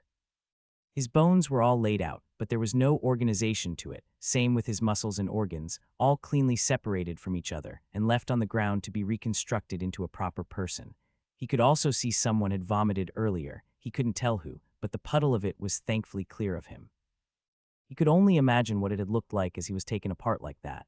It would have been all the more traumatic if he'd had to see it too, so he didn't touch their memories, instead going straight to speaking in their minds. So it's a good thing I was the sacrifice from the looks of it, huh? He tried to joke, doing his best to hide the immense pain he was in but still seeing some of them flinch as a bit made it through. Wait, Ben, how are you talking to us right now? Steph asked, jerking at the sound of his thoughts. How are you even conscious? Connect is excellent and my mind skills are less so. My God told me he doubted I'd be able to pass out anymore, and it looks like he was right. Really wouldn't recommend thinking with your soul if you can help it. He felt Thera's relief hearing his voice despite the situation, and tried to put on a confident front as he looked through her eyes specifically, seeing her use her mana examination on Steph and feeling how her body structure compared to the body plans of humans on Earth. While the chemistry and biology behind it were completely different, the physiology was the same as his mind made connections, his knowledge skill helping with that as he compared what he was seeing to what was before him. Alright, so in the interest of me living, I'll give orders to Sonia and Sashel if you and Steph are able to act on your own. Absolutely, Thera told him, not questioning where the confidence he knew how to put himself back together came from. If he thought he could, then that was good enough. Excellent, in that case, I need you two to get moving and quick. Sashel, that should be a muscle from my lower back, so place it where I tell you to on my skin, Sonia. You're standing by the shoulders there. Also, could someone tell me how much time we have left? 2 hours, 45 minutes, Sonia spoke as she rushed to do what he said. So it took me 15 minutes to get myself together after, huh? I don't know if that's good or bad. That absolutely doesn't matter right now, Ben. You can ask your God after. Are you kidding me? After having to deal with this sort of bullshit, I'm done with gods. Can I interest any of you in the wonders of atheism? I don't think you can have atheism on a planet where gods definitely exist, Steph chimed in, happy to have the conversation to distract her from how overwhelmingly horrific what she was seeing was. You kind of need either uncertainty or else proof there isn't something. Ah, but I'm not talking about a there is no God sort of atheism. I'm talking about a gods aren't worthy of worship sort of atheism, which most of them aren't. I guess Myriad can have a pass, but I'm definitely holding the fact that he didn't warn me about this against him. Ben, Thera began, her voice loaded with stress. I know you have 1,000 minds in your head and I'm trying to be calm here, but if you don't focus on keeping yourself alive for just the few hours we need to, I'm going to have a panic attack. I'm serious, though I guess I can get a little more serious in ensuring my survival. This won't be comfortable for any of you, but I guarantee for me it's worse, so I'm just going to build up your minds a bit.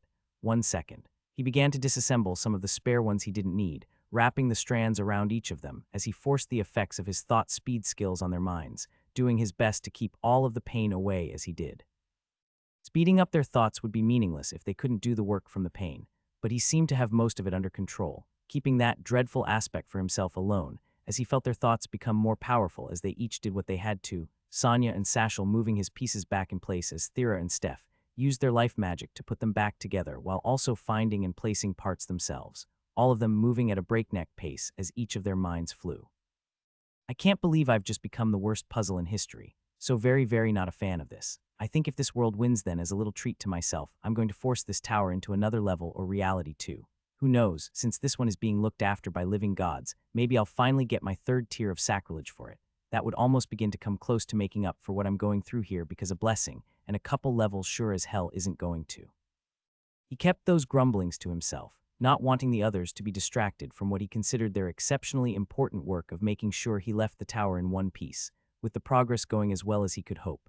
Thera's mana examination, and his own scattered knowledge on the topic of human bodies, was having him reassembled at a fast pace, but there were some distinctly non-human aspects of himself that required a deeper look. He'd known that when partial demonic body had changed to integrated demonic body, the result had been equal parts of his demon organs contaminating the rest of him, while his human cells did the same to them. But it had resulted in changes beyond his eyes that weren't so easily seen if not for times when his innards were exposed. It was nothing drastic, but it still left him needing to double-check some of the instructions he passed along, as well as giving him the first look at what had been put inside of him so long ago now, all the while he counted the time down, feeling each second drag on. He knew it was going to be tight, that much was obvious. Body was no simple thing. Breaking it down to its more basic parts and trying to put them back together in such a time frame was stressing each of them out, with the lack of knowledge about what would happen if they didn't finish hanging firmly in their thoughts. Will we fail, or will however all of my bits are being kept from bleeding out all of their fluids just stop? Just to be safe, I think I'll direct them to get my head and major organs done first, and we can worry about finishing the limbs after. He could feel panic building in them all by the time his head was reconstructed, letting him properly see through his own eyes again, and when enough of his organs were in place to speak, he was devoting himself to keeping any reflexive scream from leaking out now that he had the lungs to do it, instead keeping his mouth firmly shut to avoid being a distraction. Each of them was feeling the crunch while making the conscious choice not to check the time. None of them wanted to see what they were working with, instead devoting themselves to pushing as hard as they could in the emergency situation, feeling their bodies and mana strain as each one gave all they had. Arms next. He spoke to all of them the moment his organs were properly in place. He knew what none of them did. They weren't going to make it as things went, but given that, assuming he would live even if they failed, then he wanted the tools that let him do his work as a craftsman. After all, I really hate running anyway. It might have been from how he spoke up, but they picked up on the fact that they didn't have long as muscle and bone were placed down, being connected before his skin was sealed up as those bits were finally complete, his hands clenching as he enjoyed the feeling of mobility for only a second until he forced himself to sit up, much to the chagrin of the others. Ben. I'm officially an extra set of hands and we don't have time to argue, he told them, already reaching at the piles beside him to put things in place, as he kept instructions going in both Sashal and Sonya's minds for where they should be doing the same. I'd rather not find out that I needed to be completed and can't just walk away without feet. Even as he said it, he was pushing himself, reconstructing his body and feeling his own, still warm flesh in his hands as he put each bit down, feeling the things he was doing now engraving into his mind as memories that he was sure would hit the moment that things became less urgent. Bones were all but flying through the air as he counted down the last few minutes, watching as skin stitched itself back together to seal everything in the time they had left, working their way down from his knees, reconstructing his ankles, and finally finishing the absolute mess that was his toes as his companions around him collapsed to the ground in the last few seconds they had.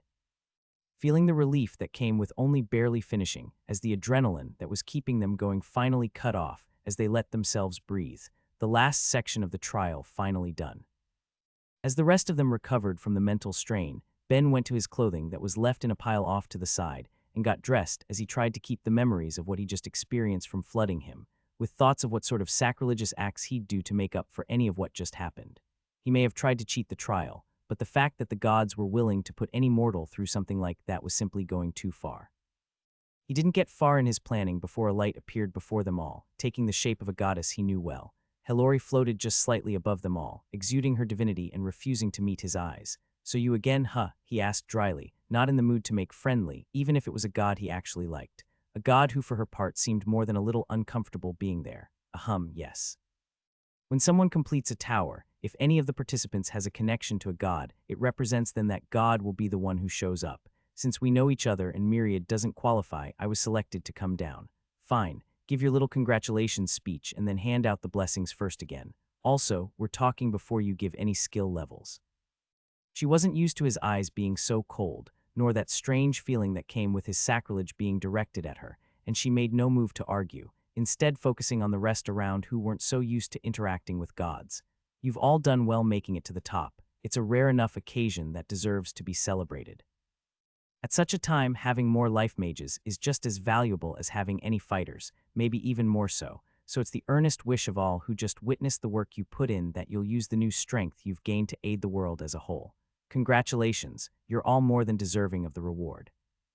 His thoughts pounded as his mind grew again, hundreds more coming into place as each one there already was strengthened further, all while he tried to keep it from showing on his face as he brought them to order and tried to count them up. So 499 new ones, meaning I'm getting that many each level considering that I had 998 at the first. The more surprising bit would probably be my thought speed skills, transitioning instead of awakening. So now each level, the speed I think it will grow by 150%. Sounds insane but okay, and I now have even more minds to make it grow all the faster. Since his thought speed skill was once again at the 0th level, he immediately put it to practice with all of the new minds in his head, as he acknowledged what notifications he heard in the thoughts of the others. As nice as it was to hear Thera raise her mana recovery, earth sense, and mana examination, The real score was for her magics, and not just her own, but everyone's. All four of her non-affinitied options gained levels, while at the same time the life magics of herself, Steph, and Sonia all grew as well. Even Sashel had the fortune of gaining a level to her earth magic amongst her skills, as they each felt the success that came with so much growth. So after Thera takes her reward level, that's going to put her at the 4th, and Sonia's sitting at level 9 of the first tier, which means when she gets her rewards, she'll be able to awaken to level 1. It's almost enough to put a smile on my face. Almost. He didn't intend to let that bit of success distract him from the torture he'd just gone through, a fact he was going to make clear as he spoke. All right, me, Thera, and Steph will take our levels here, but the other two are taking them later. His eyes were daring her to argue with him, to say something about how it needed to be done in the trial to save a bit of faith, but that wasn't what he got. Yes, Myriad is already making sure everything is set up and ready for you. He wasn't sure if it was his face or his thoughts that gave away his surprise at how easy things had just gone, but Hilary spoke in his head to clear it up, trying to keep it private. I'm sorry, what accident?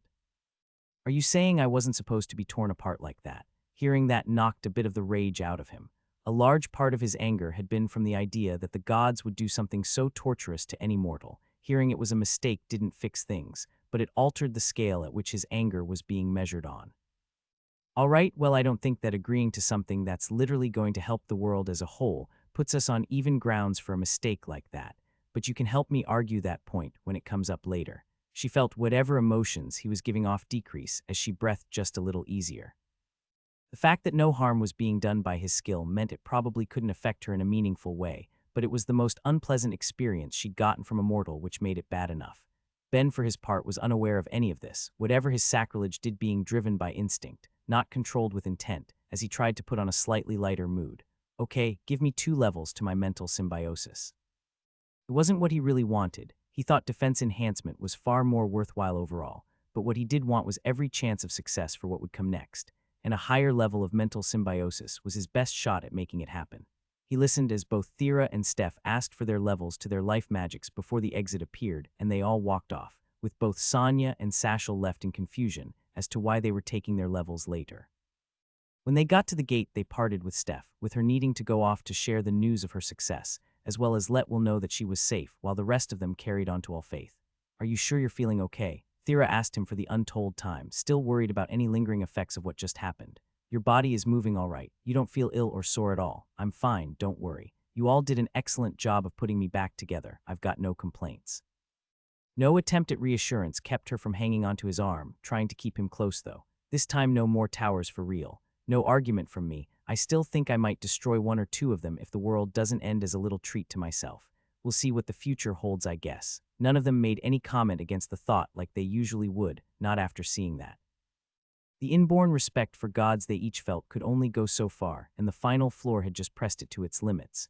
Myriad sighed. Oh hey, you finally showed up after your sweet little apostle was just tortured. I'm going to need a therapist after that, man. You were yelling at other gods. I actually would have liked to see that. You always come off as a bit meek with the ones that show up in your realm, and that's why you're the god I like best. Love you, buddy. His god went silent when they reached the door of a building partly within the sea itself, as he introduced himself to the guards out front to be let in before finding many a familiar face waiting. Woo, I win, Jake cheered. I told you it would be him doing something crazy. Fine, dinner's on me tonight, Amy grumbled, still giving them all a smile that disappeared as Yuzu went up to him again, grabbing his shoulders and shaking with all she had as the other soul mage. Elvet looked like he wanted to do the same, the only thing stopping him being his aquatic nature binding him to the water he swam in. It's only been 3 months. Last time wasn't even a year. How does your status keep changing so much each time I see you? The comment immediately drew looks from the others, not just Jake and Amy, but Ulil and Vasta who were standing to the side, along with 3 more who were standing at the back, one of which was Valeria who stood with an exhorter he didn't immediately recognize, but nonetheless had to be one of Myriad's believers that she'd selected, plus what could only be the most surprising second pick of all. I really wasn't expecting to see Cheel here. Reed's son, the very same son who tried to eat the crab, was standing with the other 2. Ben had known he'd converted to Myriad after he'd grown his shell, but he hadn't expected to see him again like that. Did she actually pick them herself, or did you give some suggestions, Myriad? He'd honestly been expecting to just see succubi coming with her. The fact that she got 2 different races, with one of them not even being an enchanter, couldn't help but surprise him. Well, works for me. He gave them all a friendly smile before focusing back on the soul mage who still had him in her grasp. Nice seeing you too, Yuzu. Please stop being so blatant about reacting to my soul. If you're going to look, at least pretend you aren't seeing anything. How am I supposed to pretend about this? Look at how your skills changed. Not to mention all of the jobs and titles. Ben, I don't know anyone with a third of the titles you have. All right, well, I can update you all later, but for now, do you think we could get to work on our reason for being here? That's probably for the best, Elvet said. Supposedly, we have two people who are going to awaken skills. We do indeed. Sonya, Sashel, these are the soul mages Elvet and Yuzu. They're here to help get the most you can out of your levels. While Sonya looked surprised, she had at least known that he had met them. Sashel, for her part, had her jaw hanging on the floor as she dealt with the shock of what she'd just been told. Why did you not give us any warning? How do you know so many people? Even if I'm the least valuable human on the planet, the fact that I'm on good terms with plenty of others does help a bit in the whole connections department. I just know the two of them because I know Jake and Amy. Speaking of Jake and Amy, these are Sonya and Sashel, the first being Thera's aunt and the second being the Oracle of Myriad. The two gave their hellos as Sashel just rubbed her head. Somehow this became just as stressful as the tower, not for me. Anyway, back to what? Yuzu was giving him a strange look, but at his questioning, she could only shake her head. I just don't think it's appropriate to call yourself the least valuable human given the state of your soul. As you currently stand, you're probably comparable to Jake. The remark widened the eyes of those in the room who could understand it, but Ben just laughed it off. How you're sweet to say it, Yuzu. Flattery will get you everywhere, but I don't need my ego inflated, don't worry. Well, that's even dumber, Myriad. Jake's the sixth most important summoned, right? He's only short of the ones who came with third-tier skills. I obviously don't compare. All right, sure, I'm good, but the closest thing I have to an awakened combat skill is my magic, and even that's more suited to my crafting anyway. Besides, Jake is able to use every single branch of affinitied and non-affinitied magics. When you add an Amy who can fight with any weapon and use any augmentation, including one that nobody knew existed before she arrived, they have to be above me. Ben wasn't sure how to respond to that, so instead he didn't, directing his focus to the people around him. All right, well, back to the matter at hand. Sonya's up first if you guys want to get started. He was freed from Yuzu's grasp as she and Sonya went to Elvat, the two soul mages both placing hands on her as the room filled with mana. Hey, this might actually be interesting, won't it? He knew that soul mages could see souls and they were about to witness one awaken, something that was far from a common sight. Ben slipped in close, activating his deep connection and spreading it out to see through their eyes, only for both of them to tear their gazes off of Sonya, looks of horror on their faces. What are you doing? Elvat asked, the first to react as Yuzu wasn't able to articulate a question.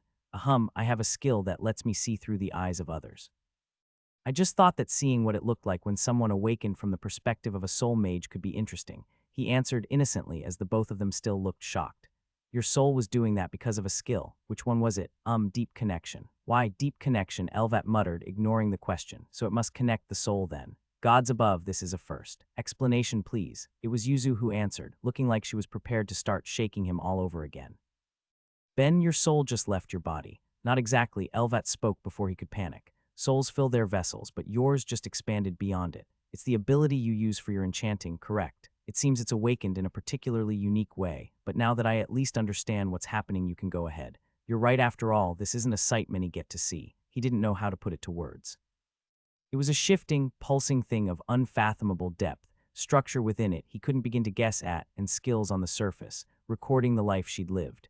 He'd been told about the structure at least during his research into how to seal one, but seeing it was a different matter entirely. He could guess at what bits were for affinities and what bits resistances based on how things were arranged, but that still left untold thousands of structures within with no clear purpose but still beautiful in their mystery, and that was before he watched Sonya awaken.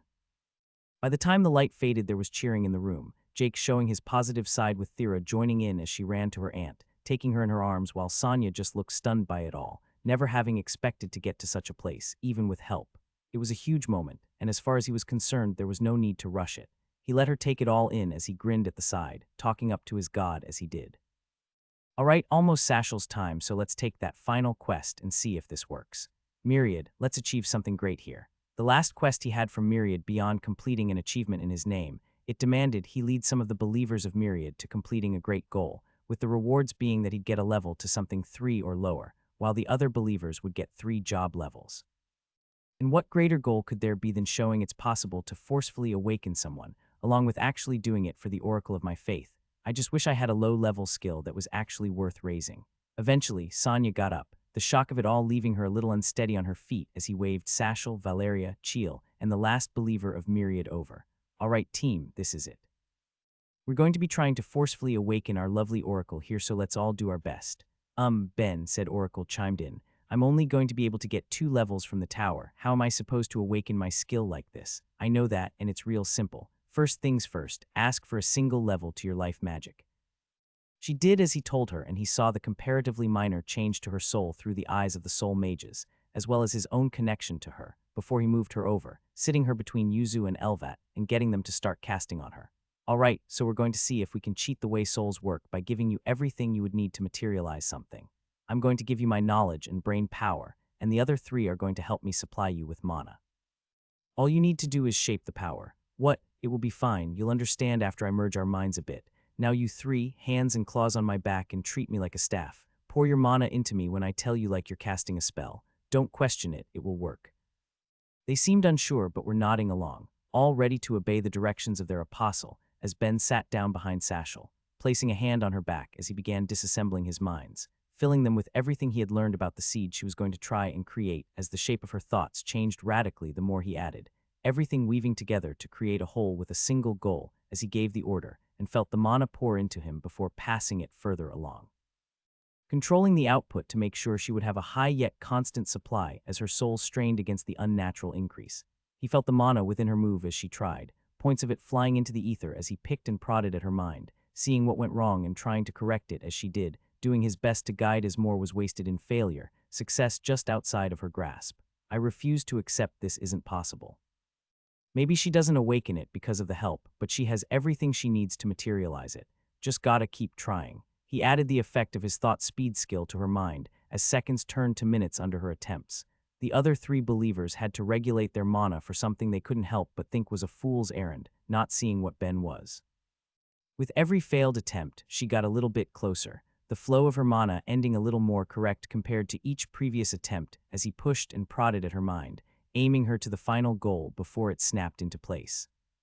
Where there was nothing, an atom formed, quickly becoming a compound, then a gene and then more. Along with all of the other organelles, a cell would contain as more and more cells appeared, linking together within a woody membrane and making a seed, smaller than a grain of sand but clearly there in her hand as her body lit up with mana, her magic awakening while Ben listened to the notifications in her head as not only life, earth, and water, but her spell unification and connect joined too, giving her the unique variant of deep plant magic in the end. And I guess I'll take my free level to my marksmanship since that at least has the benefit of helping my eyesight. I don't believe any waiting gods need to ask what she wants for her second level. Plant magic is partially life affinitied after all. He felt her mind immediately agree before she could speak, and the gods wasted no time in giving it to her, bringing her up to the first of her skill, bypassing the usual work it would take to get there all at once as he leaned back and grinned. All right, gang, good work, that went well. His words were cut off by Satchel, the oracle turning around and burying her face in his chest and bursting into tears, catching him off guard for just a second before placing a hand on her head and speaking in a comforting voice. Hey, you got there. You achieved your dream and you did excellent. Me and Myriad couldn't be happier for you. He could imagine pretty easily how she'd felt. She was the only one in her village who didn't have any sort of plant magic, and she'd finally reached it. To finally be able to look at herself and see someone on an equal footing as the rest, those first few moments didn't get much better, and he made no attempt to take it from her. Instead, he just let her cry as her emotions came out. So how are things looking up there? Ben asked as he continued to pat Satchel's head, waiting for her to calm down. Excellent. It was an implication that Ben had been aware of from the start. If it was possible to forcibly awaken a plant mage by helping them materialize a seed, then it should be possible to help awaken anyone with a physical magic, with what that could mean for the world as a whole obvious to any god or mortal who gave it any thought. Well, first, they're forgetting one, and second, they don't think I'm working for free, do they? I owe Jaggle and will be awakening her plant mages, that's it. There were a few other combined branches that they could do too, but Ben's focus was elsewhere as he let his eyes flicker to Vasta, non-affinitied. The best way to awaken it is by using 4 branches together for a spell, right? The fact that I was able to do it with my own means it should be possible, and there's gotta be at least a couple people on the world who are close to it no matter how hard it is, right? You're the best. When everyone calms down a bit, bring me up and we can discuss payment. I'm not exactly thrilled with how things have gone when I'm not around, you know. Someone up there is going to try to screw me over, and I want to be there to call them out on it. Myriad fell silent, no doubt stressing at the idea of Ben going up to talk to the gods given how things had ended the last time, as the apostle focused on the next thing he needed to do beyond that, You good now? He asked, looking down at Sashel as she looked away awkwardly, rubbing her eyes. Yeah, sorry about that. He could see that she was trying to get herself under control, the feelings that had just swept her away still simmering beneath the surface as her hands tightly clenched the seed she had created, not wanting to lose it. With his own power, he quickly materialized a lidded jar she could put it in, handing it over so it wouldn't be lost as he went to pat her head one last time. I get this was an emotional moment, but why not take time to properly thank the others that helped Miss Oracle, 'cause I need to talk to Valeria for a minute or two. Oh, of course. She immediately tried to figure out if she should focus on the soul mages or the other two believers of her faith first as Ben looked to Valeria, nodding his head to the side to step away to chat. So you got your job levels then? He asked her, already knowing the answer from hearing it in her head. Bah, it's nothing less than you deserve, he said as friendly as he could, all while trying to figure out how he wanted to trick her into taking the role of High Priestess. Myriad is lucky to have a believer acting as devoted as you. Your praise is really too much. I'm not doing anything in particular that deserves it. Nonsense. I've been told that you've been acting as a central figure for many of the believers, and that's obvious enough given that the two you chose to bring along weren't succubi. I just chat with the few I see in the church. It really isn't anything so great. She stubbornly insisted on deflecting any compliment coming her way, displaying a level of humility that he wanted no part of. Valeria, you really shouldn't sell yourself so short. Why do you not want to accept that you're well thought of by both our God and the other believers of our faith? It's all very flattering, it really is. I just don't think I've done anything to deserve this level of praise. I'm only doing what I should. Got her. Myriad, you standing at the ready with the title. What could possibly be wrong about it? If that didn't matter when you got me, then it shouldn't matter now. Now don't distract me with your ethical concerns. I've got some hardcore apostling to do. Well, if you don't think you've done enough to deserve it, would you be against me asking you to take on a little more responsibility? Only if you're willing, of course. I don't want you taking on anything that would make you uncomfortable. Again, ixnay with the ethical concerns. Of course, I'd love to do more to help if I could. Her eyes were gleaming, a desire to do more for the god that she felt had done so much for her clear given, that she still didn't think she deserved such kindness from a being she viewed as so high above her, feelings that were exactly what Ben had expected and was more than prepared to take advantage of. Well, it warms my heart to hear you so eager for our god, but at least hear me out first. I'm not sure if you're aware of this, but Myriad is pretty lacking in priests. It's not the most surprising thing in the world, given that he's a smaller god, but it's still something I'm doing my best to address as his apostle. Given that he has a church in Analia, and that you were the one who saw to its construction, I was hoping that you might be willing to act as a priestess. Immediately he saw the look of uncertainty in her eyes, the lack of confidence that she could fulfill the role obvious when she hadn't converted out of any heartfelt belief or desire, but instead because she'd been asked by her previous goddess, and he rushed to put it to rest before she could say no. I'm sure you know by now that Myriad is rather lax with things, all things considered. If you accept, you wouldn't even need to do much more than you already have been. It would mostly be talking with believers and maybe giving the odd sermon if you really felt like it. Nothing that would take up more of your time or keep you from the work you already do. Hell, being an apostle doesn't even take up much of my time, so I'm still acting as a full-time craftsman. At worst, as a priestess, Myriad might go to you for help with things he couldn't ask a standard believer of, that's all. He could see in her eyes that he had her longing to do more for their cube being just the lure he needed. All that was left was putting the final nail in the coffin. Of course, I understand this might feel like a big choice. I just thought I'd bring it up with you before I look at other options because I know it would personally make Myriad happy if you took the role. He's quite fond of you. I'll do it. That sealed it. How could she turn down something if it would specifically make her god happy? It didn't sound like it would be much more work either, so there was no reason to decline. At least not till the notification rang off in her head, naming her not as a simple priestess, but the high priestess of her faith as her eyes went wide and her jaw fell, all while Ben grinned and took her hand to shake while she was trapped in a shocked daze. Excellent. It's going to be a pleasure working with you, Valeria. I know we can expect some great things. Hey, Sashel, come over here and introduce yourself to the new high priestess of Myriad. He was quick to step away after that before she could get a word out as Sashel ran over, eyes still glowing from her own growth and only growing more excited at the news for Valeria.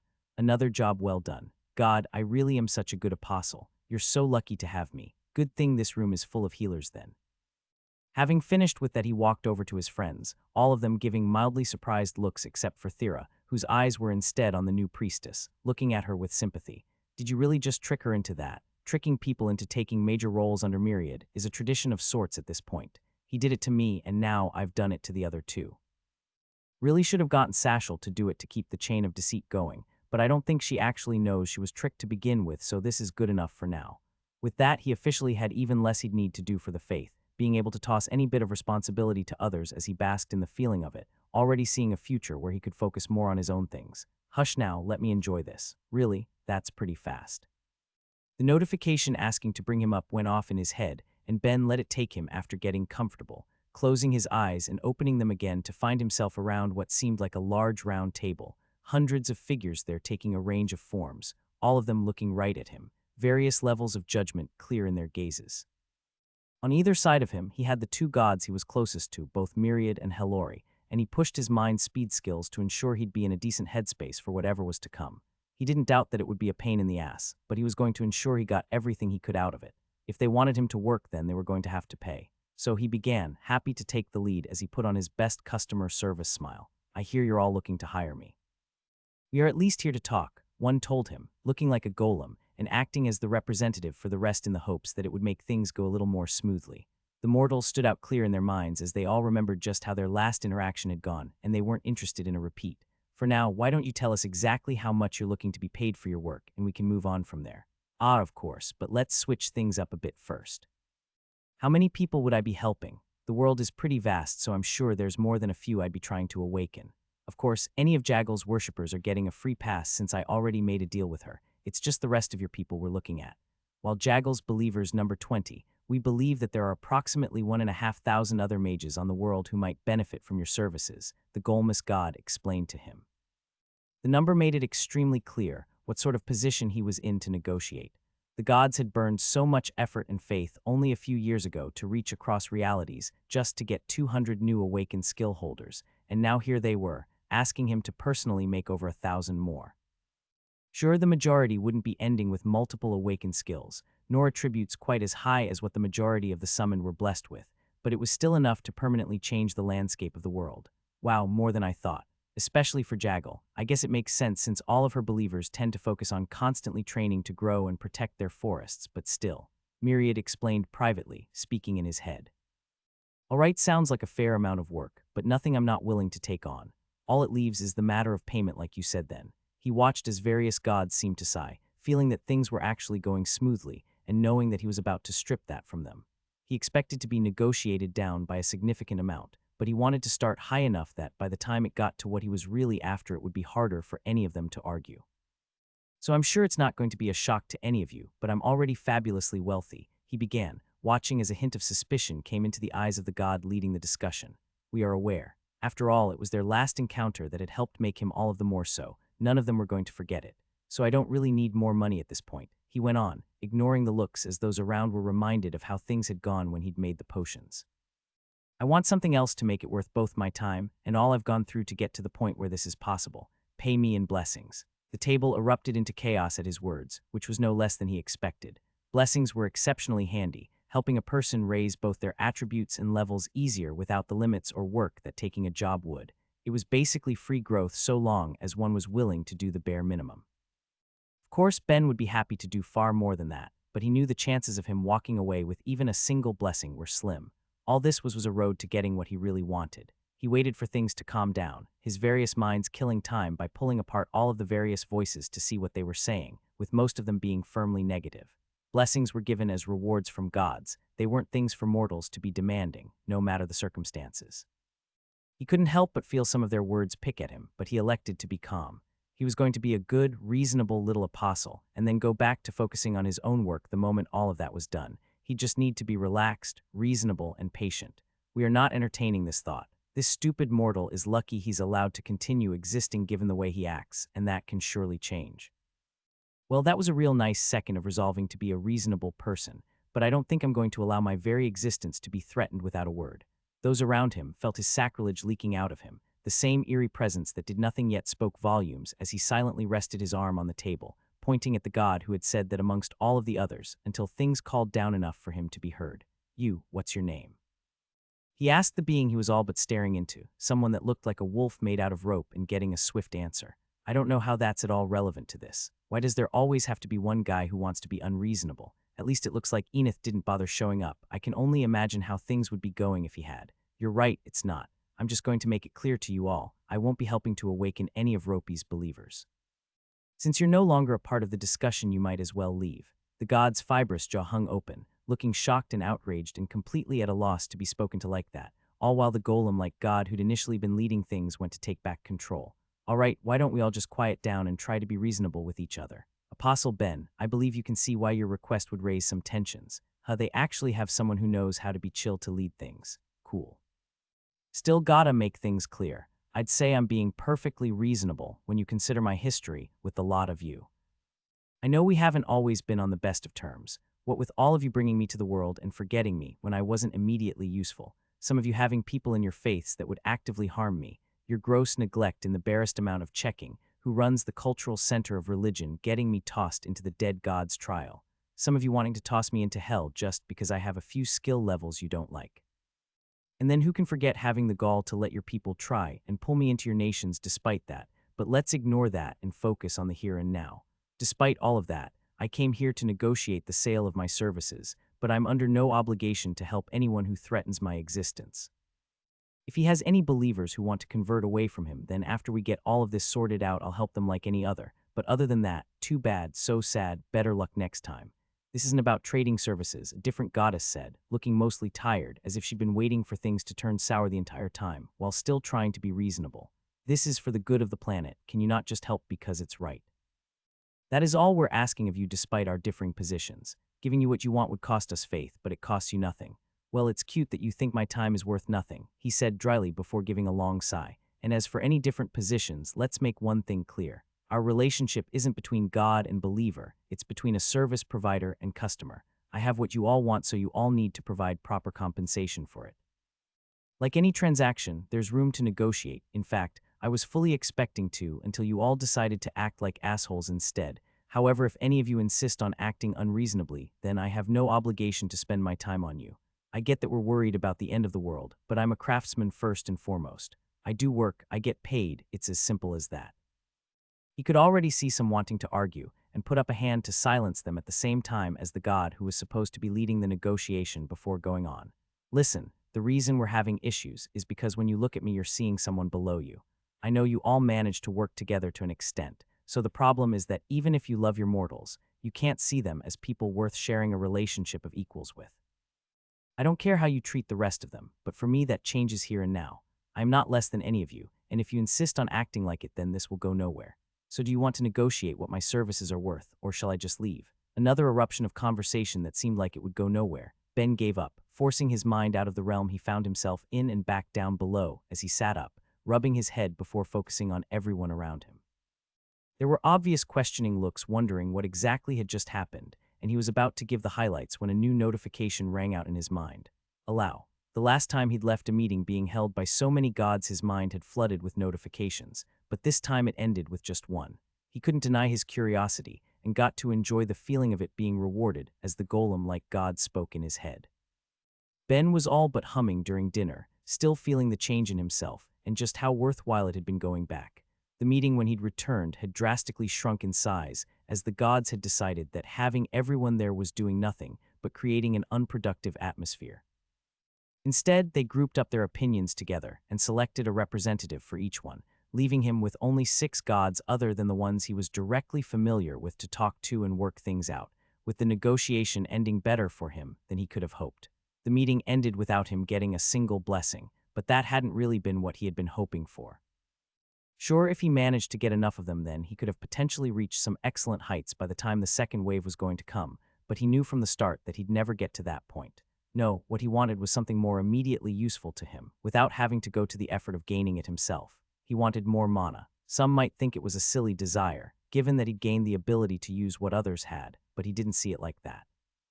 He couldn't just constantly use someone else's mana for his spells and work, or else it would kill his growth rates in those areas, leaving him stagnating, and that wasn't to mention other disadvantages.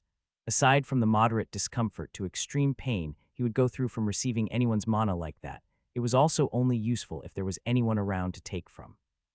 There were always going to be times he'd be alone and just want to work. Increasing his quantity would be plenty helpful in those instances, exceptionally helpful even. I was expecting to be talked down to around 200, so ending on 250 worked out exceptionally well. Finally broke into the thousands and got my region raised to match. Life is good. Considering that Jaggle had once raised his mana by 5 on a whim for making her a statue for the Dryads, along with the growth he'd received after the dead god's trial, he knew that raising a person's mana wasn't the hardest of things for a god to do. He had still expected to be talked down, of course, with the gods coming off as thoroughly penny-pinching, but by the time they realized that he wasn't actually going to insist on receiving a bunch of blessings for his work, they had become significantly more agreeable. Not to mention the added bonuses that they'll be sending an awakened skill holder to me for every person I awaken, along with every gray and human on the planet so I can make skill rings. Man, oh man, life is going to be good. Ben, you're drooling, Thera chimed in, pulling him from his thoughts and back to dinner as he wiped his mouth. Sorry, just thinking about how good it is to be alive, and all of the fun stuff I'm going to be making. So think you guys will stick around all faith till it's time then? Jake asked. It looks like our tower challenging is being put on pause for this too, so we'll have a bit of extra time if you want to keep meeting up for meals. It was going to be a few days before Ben began his work, helping the 8th level magic holders of the world awaken for the sole fact that they'd need to all be gathered and brought to all faith, giving them each some time before things got hectic, with the world's 2 soul mages dragged in to help too. While it normally wasn't frequent that a person could plan their awakening to such an extent, both Yuzu and Elvat were about to receive an overwhelming level of practice for any spells related to such a thing, basically having no choice in the matter but to put their skills to use. Ben had offered to help both of them negotiate literally anything for their work, but both had declined, which is absolutely their loss. I'd be down for some dinners, Ben agreed. But I was thinking that while I'm here I'd see about taking the test for the other library floors unless you have anything else you want to be doing, he asked, focusing on Thera. That works for me. I wouldn't mind spending a bit more time there anyway. Boring, Jake moaned. Why do you want to be spending your time studying? Life could end up being way too short. You've got to go out and have some fun. It looked like he was going to go on, but Vasta silenced him with a quick strike to the back of his head. You could stand to learn a thing or two from the both of them, she told him sternly. If it weren't for your position, you'd have never got access to the 4th floor, and here you are wasting it. When's the last time you did any reading? I mean, as long as I keep challenging the towers. Another smack silenced him. The goal is getting you to the 3rd tier. You're a mage, even if you're capable of the technical skill. It's meaningless if you don't have the knowledge to go with it. Gods above, to think this would be my first apprentice. Vasta, there's no helping it, Amy sighed. He's an idiot, he can't be fixed. He really does seem to resist any attempt to be turned into an upstanding citizen, Yulil agreed, casting a pitying look to both Amy and Yuzu. The skills he has really are wasted on him. Alright, I wasn't using my feelings anyway, Jake grumbled as Yuzu tried to console him. So how hard is the test for the next 2 floors anyway? Ben asked, changing the topic out of pity towards his friend. Overwhelmingly, Yulil told him plainly. You need a deep understanding of magic as a whole, and while you get a bit of selection to choose from, the questions are going to change each time, so you can't really prepare at all. Of course, things might get a bit complicated for you, Vasta went on. Usually you can choose the branch of magic you want the questions to be aimed at, but given how rare the ones that made up your material manipulation were, and that enchanting is typically treated more as the domain of craftsmen than the magic it is, you might be asked to pick another branch, especially if none of the ones you practice have any material on the higher floors. Yeah, I can see that being a problem, he muttered. I'd be shocked if there's anything on awakened destruction or material user variants on the higher floors, even if I might have some stuff for enchanting. Not that it matters, though. I'm comfortable with the majority of magic at this point, so it sounds like it will be fun. Past you's crying Ben, Jake told him, shaking his head. Tests are never supposed to be fun. Learning is plenty fun so long as you're learning something you enjoy, and the more I know about magic, the more I can enchant, can do. He ignored Jake's continued grumbling, instead choosing to look forward to what was to come. Even if he didn't know what he'd be getting out of any higher floors, that just made him want to get to whatever secrets they had for himself, which means I might need to do a day of hardcore studying if I can. MMH, or maybe I'll just risk it. I want to get this done as fast as I can to get up there. I have the knowledge, so why should I wait for anything? I'm afraid you'll have to wait about a week and a half, the librarian told him apologetically. The head librarian is out right now, but I can schedule a time for when they're back if that works for you. Sure, sounds good. You sure you don't want to take the test yourself? He asked Thera as she was looking around, trying to see where to read. It seems like a decent opportunity since we're here. MMH, maybe I'll give it a go in the future, but you're obviously going to pass, so just make copies of anything that seems interesting for me after. I'm not a printing press, aren't you? I'm not sure if I'm going to take that as a compliment. So anyway, which floor do you think you'll focus on today? Thera asked him while she was still deciding for herself, using whatever he'd picked to help make up her mind. I'm thinking 3rd. If I'm trying to go up a couple, then it would make sense I'd be tested on the highest one I can currently reach. Right. Makes sense in that case. I'm going to the 2nd if you need me. I doubt I'd be able to get much reading done on the same one as you given how you're going to be drawing attention. What's that supposed to mean? She looked at him quietly, trying to see if he was being serious before sighing and kissing his cheek, not giving him an answer. I'll grab you for lunch in a couple hours, so just try not to disturb anyone else reading, okay? Seriously, what's that supposed to mean? I'm a perfectly quiet reader, mouse-like in my dedication to it, completely unnoticeable, not even remotely distracting. He told himself all of that, and more as he got to the third floor before standing in front of the nearest shelf, holding out his hand to let his magic flow through his as books flew out of it. 25 lined up before him, as pages fluttered past his eyes before he put them back and moved on to the next set, the sound of paper being quiet yet filling the space with its sheer volume as the few others on that floor turned to stare. None of them actually believing that what he was doing was reading as he moved to the next shelf after only a few minutes.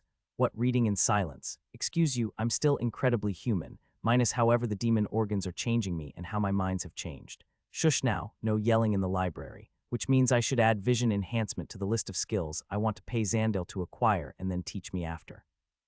Well, not Xandil, since I think he would need eyes to get it, but maybe one of his apprentices. Then I'd be able to do even more. No, I'm going to become even more efficient at what I do. Sure I am, I'm a machine that turns knowledge into cool magic toys. That makes me the best sort of machine, really. He kept bantering with Myriad as he read, going from shelf to shelf as hundreds of books were finished in minutes, only stopping as he felt a tap on his shoulder.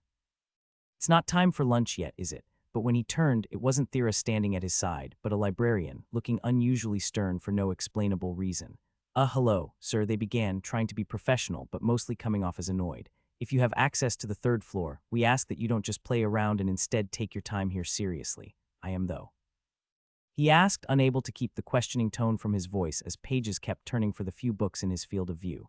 It obviously wasn't the reaction the librarian wanted, shaking their head as some of their professionalism slipped, letting the annoyance sneak through. What part of this is taking things seriously? Fine. I'm aware of how this looks, but I just happen to be very good at reading is all, he explained, trying to keep up a friendly atmosphere. I have a few skills that make it easy to go through a few books at once, and a magic that lets me flip through multiple pages instead of being stuck with whatever my hands can do. I assure you, I'm taking my time reading here as seriously as one can. This is just me getting the most out of it. MMH, the librarian hummed through pursed lips, not believing him in the slightest before going to pull a book from the shelf that he'd already finished. In that case, I don't suppose you'd mind sharing your thoughts on this one with me. It was one they'd read before and not light by any stretch, but when they pulled it out, Ben's eyes lit up. Oh, that was an interesting one. I don't do too much work with fire magic compared to some other branches, but to have a comprehensive volume comparing how the awakened magic could be combined with other unawakened branches isn't something you get to see a lot of. I think my personal favorite part started at page 45 and was discussing how the level of control an awakened fire mage should possess lends itself nicely when paired with an unawakened life magic, letting the caster manipulate a subject's body temperature to enhance the healing process. Of course, it's easy to see the more violent subtext hidden in that too. If a person's body temperature is being manipulated with life magic, then there's all sorts of nefarious, torturous things that could be done as well. Not that you need to worry about that from me, I'm no fire mage. Right, well. At a loss from the sudden spiel, they flipped through to the page he said, finding he'd been exactly right yet not stopping, letting themselves be swept away by the feeling that he'd just gotten lucky and pulled out another. What about this one then? Oh, that, he asked, barely giving it a glance before going back to flipping through the books he still had hanging out in the air. Boring, derivative. It goes deeper into what an awakened fire and earth magic could do in tandem, but it doesn't go beyond what the unawakened versions of the skills can do together. Honestly, it would feel like a waste of space being on the third floor, but it seems like the author at least did a good job of taking measurements of temperature, mana cost, and earth densities in the areas they were testing in. The graphs in the back are at least worth your time if you've already read other books on the subject. Again they flipped through them, and again they found he was right, yet that only stroked their competitive spirit as more books were pulled from shelves to test him on. Surely they were just getting the ones he'd actually looked at or had some past experience with. It's what they told themselves with each following correct answer as they were slowly being beaten by the truth of the matter, all while Ben barely noticed. He just kept up his reading as he did, with enough minds free to think of what he and Myriad had been talking about before the interruption. If I'm being limited by my body, isn't there a way I can beat that, without getting any new skills to help? And doesn't it just so happen that I'm dating the perfect person to help me with exactly what I'm thinking? I'll bring it up with Thera over lunch. It seems like it would be good practice for her too. So did you find anything good in the library? He asked as they ate, enjoying what a nearby cafe had to offer just outside the gigantic library. an interesting book on combining my dark magic with my earth. A lot of the suggestions involved using it the same way I would my earth healing spell, making it so a given area will keep debuffing anyone in it, or doing something like filling an area with a fear effect to keep animals and people away, so either of those could be handy. Other than that, I read up a bit on non-affinity magic since I'm trying to get it, but I think I might just talk to Vasta a bit more about it next time we see her. How about you? Ah, well, I got through a bunch. How many thousands is a bunch? 13 thousands, and there were plenty of interesting things, but nothing shockingly so, you know. Like, I learned things, but nothing as useful as some of the stuff I already knew. Also, people kept coming up to test me, and it got annoying after a bit. After the first librarian gave up, a second had come, followed by a few patrons reading around him not long after. It wasn't like he particularly minded or anything, but none of them had even bothered discussing any of the books he'd read so much as they were just making sure he'd actually read them. He gained nothing from the exchange, other than his girlfriend's laughter as he told her about it. I knew something like this was going to happen, she giggled, feeling clearly validated. I absolutely knew it. Nobody would look at the way you read and take it seriously, Ben. You must realize that, right? I don't realize anything, he insisted stubbornly. It's not my fault the world is prejudiced against efficiency. It's not its insanity it has a problem with. Boo, one day this whole planet will come to realize the superiority of being many-minded, and when that day comes my circlets are going to be flying off the shelves. Flying, I tell you. Ha, it's nice to have hopes and dreams, it makes you cute, she teased. I'm always cute. Hell, I'm downright adorable. And changing the topic a bit, this cute little guy has an itty-bitty favor to ask you, and I'm immediately suspicious. That hurts me deeply. It was yesterday I watched you ask someone a favor that ended with them becoming the high priestess of your god. Valeria is in Sashel's excellent hands now, she'll be fine. Anyway, I was hoping I could talk you into doing something for me. My suspicion is only growing, Ben, just tell me already. I was hoping you could make me a few homunculi to use. It was an idea heavily inspired by the fourth floor of the Life Tower when he'd been forced to make use of the ones it provided, along with getting to see all of the benefits there was to get from it. His immediate goal for getting such a thing was to use it to read even more. If he could see out the eyes of 2 or 3 homunculi, he would be able to multiply the amount of books he could read by that much as well. But there was another benefit to be had too. He'd already seen in the tower that if he was connected to a homunculus, then he could gain skills through the act, and while he didn't have any in mind he wanted to get from them, it did imply that the training he did while using them would help raise his job and skill levels as well. Because of the change to his mind, he could do so much, but that left his limiting factor being his single body, a limit he was looking to change. He explained all of this to Thera, watching as she listened attentively, all while the look on her face became more and more concerned. You really are trying to become something entirely not mortal at this point, aren't you? I'm trying to use and grow my skills to their full potential, that's all. What's so weird about that? I mean, I guess compared to the way you think, not much. All right, I'm not sure if I'll succeed, but I'll give it a try. With lunch done, they did a quick shopping trip, Thera running around to grab the simple supplies they'd need as Ben carried them all, filling bags upon bags with one thing in particular: meat. His high strength left the task being easy enough for him, and he couldn't help but feel excited. Even if the homunculi she made would have to be close by for him to use, he was already envisioning how handy they'd be when he got back to Stonewall, basically having a small team he could use when making things, letting him do more and faster too. He was on the first step of a breakthrough, he could feel it. Once everything was gathered, they found an area at the edge of the city that was open to the public for the express purpose of training magics, finding examples of all sorts being fired off as the residents of the magic towers practiced, each person trying to fiddle with their spells to refine what they could do, many in big, flash ways, all while Thera prepared to attempt something that at first glance would look far more humble, while in reality being significantly more complex. The sack of meat was placed on the ground, sitting at a bit over half of Ben's mass as she stared at it in deep concentration, muttering to herself as she did. Okay, I'll just need to start the base here and then get more to continue it after, but this will be fine. Let's see, Ben, can you give me your knife? Sure, take it, he told her, handing it over without any fuss. Great, now give me your hand. I immediately have concerns. Don't be a baby, I just need some of your flesh and blood, and my concerns are raised. Why? Homunculi are typically made from a more standard living base, she explained. The more complex ones my aunt makes combine different ones to get the result she wants, but I can just make you one that will match your body, which will be a lot easier anyway. Now come on, I literally watched you stab yourself twice in the tower, this is nothing. He wanted to comment that any extent of getting stabbed was never nothing but held it back. He'd made this request of her. He would see it through to its end and held out his hand, feeling the sharp sting of the blade take 2 deep cuts across his arm, carving out a chunk of flesh as blood poured out into Thera's empty hand before she healed him and focused on what she had. Okay, so if I remember right, I'm just altering the base and making it grow, she muttered to herself before she started, the area around them filling with her excess life magic as nearby mages were quick to notice, feeling sensitive to the change in the area and looking around to try and figure out exactly what was going on as she worked, only to come to a sudden stop, looking sheepish as she did.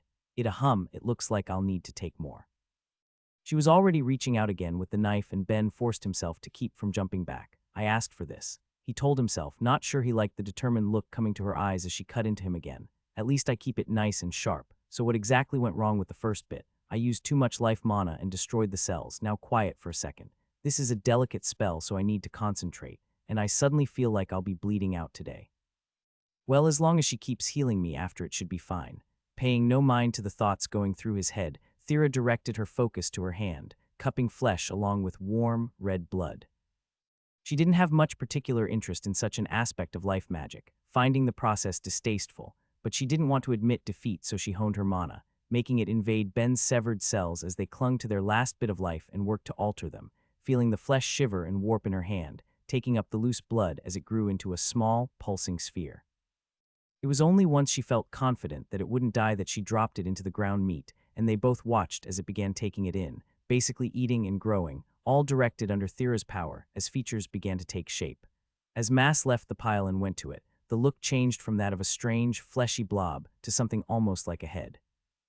Thin hairs were beginning to sprout out of it, but more distinct than that was the split that formed in its center, a jaw coming into being and teeth sprouting, all to help it eat more. The visual of it was disgusting, even if he wasn't going to say it, but it looked like it was working and he felt the thrill running through him to see it, the future he was envisioning becoming so close, only to fall flat at the end as the jaw locked open and flesh began convulsing before the raw meat was ejected and it fell flat, lifeless at the end. The two of them just stared at it, neither having enjoyed what they'd seen, even if one of them was filled with a renewed determination by the failure. Well, at least we'll be able to use what already grew as a source of food for the next attempt, so nothing's going to waste, she spoke positively, already pointing the knife at him for another go. So try not to wiggle too much, I'm sure it won't be too long till I get it. So is Ben okay? Pelinia asked over dinner, watching as he shakily shoveled greens into his mouth, all while Thera kept healing him from the side. Just a little anemic is all, he told her, giving an unsteady thumbs up as Thera blushed and apologized again. I'm sorry, I guess I just kind of lost myself there. It's fine, I asked for it after all. The day ended with dozens of failures, not one viable homunculus to their name, with all either of them had to show for it being Ben's newfound lack of blood, which translated to a lack of energy as his body was struggling to keep up with its demands. Given that, there hadn't been much point in going back to the library when he so desperately needed to replace his body's reserves, and being near a gate was the perfect excuse to impose on her family's hospitality, taking advantage of the fact that they had a chef on hand to ensure he could keep chowing down, all while Thera's mother laughed from the side. You know, I'd much prefer to hear about a different activity my daughter might been doing to wear on your body. Mom, really, stabbings are the sort of thing you expect at the end of a relationship, not in the middle of a healthy one, Pelinia sighed, acting like she didn't hear her daughter's objections. Stabbing, came the sing-song voice of another at the table, the toddler Saren, as Lux rubbed her child's head. Now, don't go learning anything strange from your aunt or cousin, okay? Most people don't stab anyone they love. The young half-spirit nodded, bursting into a fit of giggles as Thera only sunk deeper into her seat, not knowing how to handle being teased from both sides while Pelinia enjoyed the show. But enough about endings. Ben, Falk happened to come here with a very, very interesting letter. I don't suppose you can guarantee that wasn't a lie, right? I don't think either of you will like the result of getting my hopes up. If it was a lie, then I'll kill him before you can. Falk promised me he would, and I just got finished dealing with almost dying in the life tower to make sure your sister would be confident enough to actually talk to him. I'm getting the happy ending I want for everyone, even if it means working myself to the bone for it. HMPH, well, next time make sure you find a scheme to help me awaken something, she told him, switching to a pout. Do you know what Sonya did as soon as you left her? Went back to Stonewall with Sashel. No. She came here to brag. Give it a few decades and I'll be looking older than her now, can you believe that? I refuse to let this stand. Not the complaint I was expecting, but okay. Also not what I would expect from Sonya. I guess it's that sisterly bound no. This is definitely some sort of payback, isn't it? It's not like she never complains about how much stress Pelinia would put her through back in their adventure days. Well, if I ever think of anything, it wouldn't hurt to be in my potential mother-in-law's good books. He had a decent grasp of her skills, the same he did for anyone he'd get close enough to check, but she didn't have anything that stood out as a way that would be a path to awakening. It wasn't like she wasn't skilled at anything. She even surprisingly had a couple of 7th level ones, but nothing in any magic he might help with. Well, that's a future problem. So how's Uncle Falk doing with his project anyway? Thera asked, escaping her embarrassment with the change of topic. It's already been a while, and will be a while longer, her mother sighed. I have your father out seeing him most days, helping to either materialize for him as he works or else dealing with some of the heavy lifting, but the rest is all him. Really, just why does he have to be so stubborn with his goal? The old ape should just talk to my sister and worry about the rest later instead of making her wait even longer. HMPH, they're both such a handful. Mother, both of them would hit you if they heard you saying that. Boo, just keep healing your fiancé and try not to feel stabby with any of the cutlery on the table, Pelinia told her, sticking out her tongue as Thera blushed more, looking between her and Ben before focusing back on his healing. Right, I guess now that we're dating that makes the whole forced engagement a bit more complicated, doesn't it? Thera would never want to give her mother that sort of win. Gasp. Myriad, are you saying marrying me would be winning in life? Oh, you sweetheart, you must be buttering me up into doing some work. Ben couldn't help but tease, feeling good despite himself. It was simply nice to enjoy a meal amongst people he liked and cared about. He couldn't help but enjoy the time before he was going to be put to who knew how much work. Well, hopefully I get a couple levels out of it to make it worthwhile as an extra little bonus. Either way, it should be interesting. Staying late to continue chatting with everyone, the two opted to stay the night, sleeping in the next day before they finally awakened to go down and leave, finding one more who hadn't been there the night before. Auntie Funa, it's great to see you. Did you just get in? Thera asked her, giving the great dark spirit a wide smile. Oh, I was just a gate away, so Lux asked me to come by as backup. Backup. Given how things went with Vividus last time, I thought we might join you, Lux explained, continuing after taking in the confused looks both Ben and Thera were giving. Ah, did I perhaps assume wrong? I thought that since you didn't have any luck with your homunculus creation, you'd be going to her next, but if you aren't. Instantly, Ben was shooting Thera his most hopeful face as she rubbed her temples, knowing that even if that hadn't been the plan, the idea was now firmly rooted in his mind. She literally held you hostage last time we were there, Ben. Yeah, but it looks like this time we'll have your very strong, very cool aunts to keep us safe. Please, pretty please. Fine, she sighed, only giving in so easily for the fact that her family would be there. But if she tries to kill you again, you're not allowed to be upset about it. I mean, I don't think I was particularly upset about it last time either, though. True, in that case, if she tries to do anything, you actually have to get upset this time. He gave her a winning smile before the four of them made their way to the gate. Visiting Vividus hadn't even crossed his mind, but it was a clear solution to his goal. He knew the great life spirit could expertly make homunculi with the same degree of skill that she could carry out any application of life magic, and her residence was filled with examples of how well she managed such a thing. And the fact that she was willing to kill me to motivate Thera's growth was admittedly not ideal, but it's not good to hold grudges. Absolutely not. Do you have any idea how much I make each time one falls? Plus, I'm still not over that attempted assassination.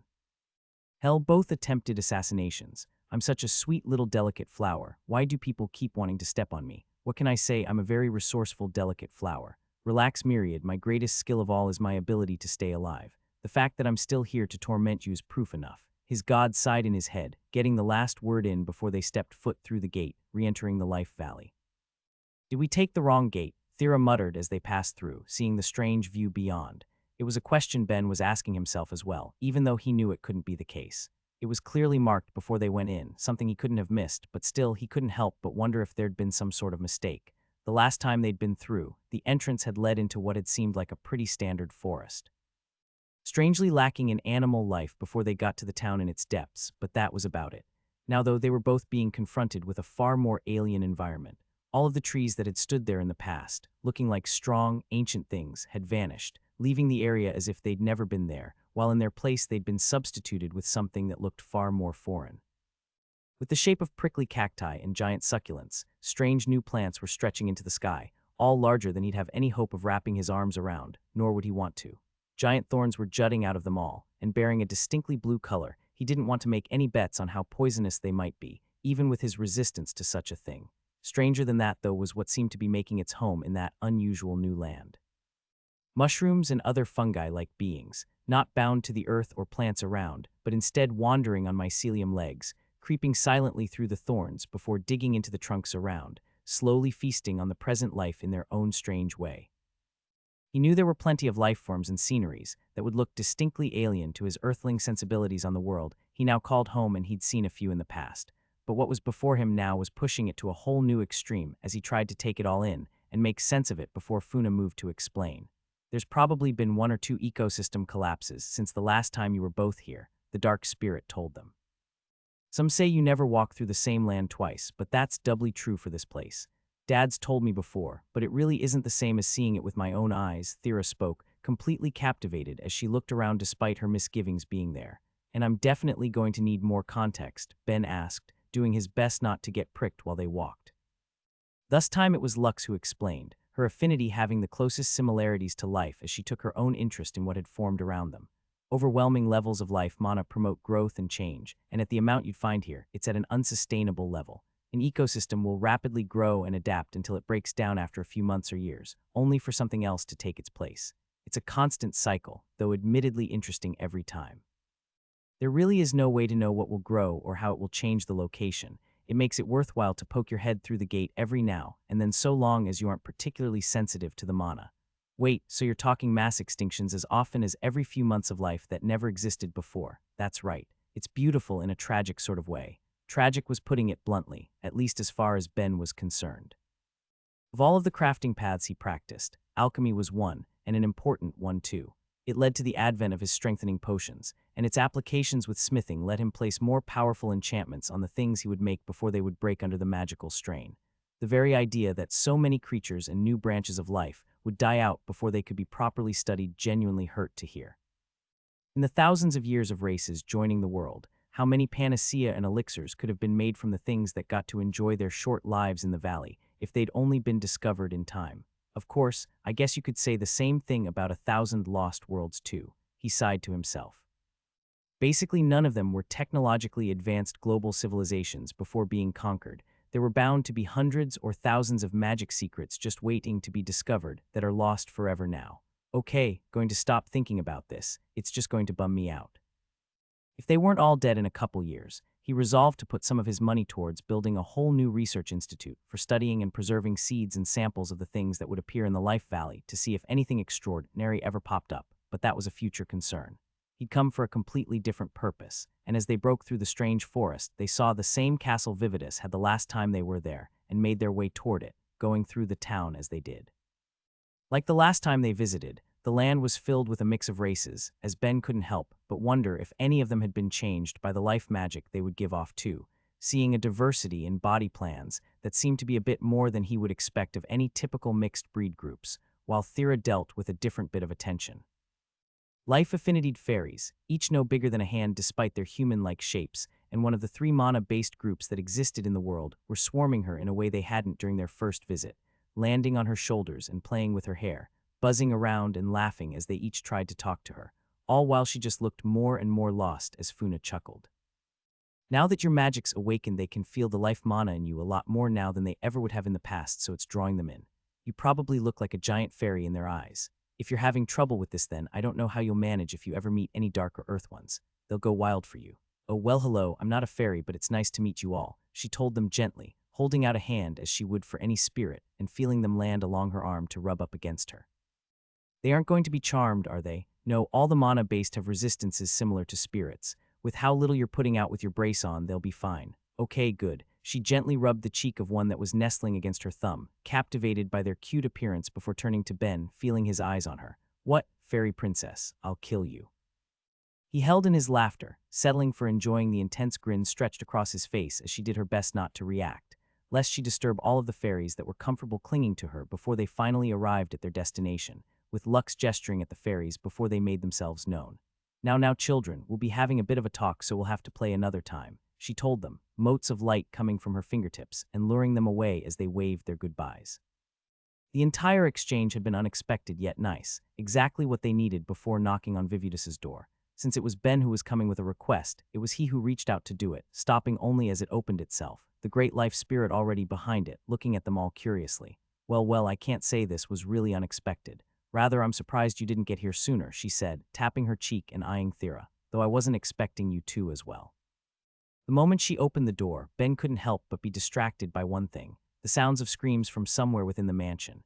It was quiet, subtle even, but it was there, and undoubtedly due to a single source. Ibaru and the rest who had been knowingly involved with his project had been gathered, and he knew the spirits had been the ones to decide their fate, not giving room for any other race to voice an objection. He thought that had meant that they'd been killed, possibly tortured first, but if what he was hearing was any indication, they still weren't being allowed to rest. He didn't feel bad for them. As far as he was concerned, they deserved whatever they got, but it did make one thing stand out in his mind. Even if he hadn't known, he'd had his own role in the death of so many spirits, yet had still let himself get used to the acceptance of those around him that he wasn't to blame. Now, though, standing before the one who seemed to be carrying out the punishment of the involved parties, he couldn't help but feel his gut tighten thinking about just who he was looking to ask a favor. Someone who'd been willing to kill him before they had a reason nearly as strong as what they currently did. I think my greed might have begun trumping my survival instincts at a certain point. I wonder when that started. He ignored his god, instead focusing on Vividis before him, who for her part wasn't giving him a glance. Her entire attention was being directed at Lux and Funa, giving off an air of amusement as she did while the two others looked at her in silence, until Lux was finally about to break it with a single word. How? Why Lux? I really feel like I shouldn't have to explain the details to you of all people, should I? She asked back, a thin smile expertly created across the mana she was shaping to act as a face. The details are as simple as you'd expect. But when we saw you just. Only 2 weeks, don't act so surprised. After a rather pleasant evening dealing with the murderer and his cohort that led to a breakthrough in my work, I was in a rather good mood and things just went from there.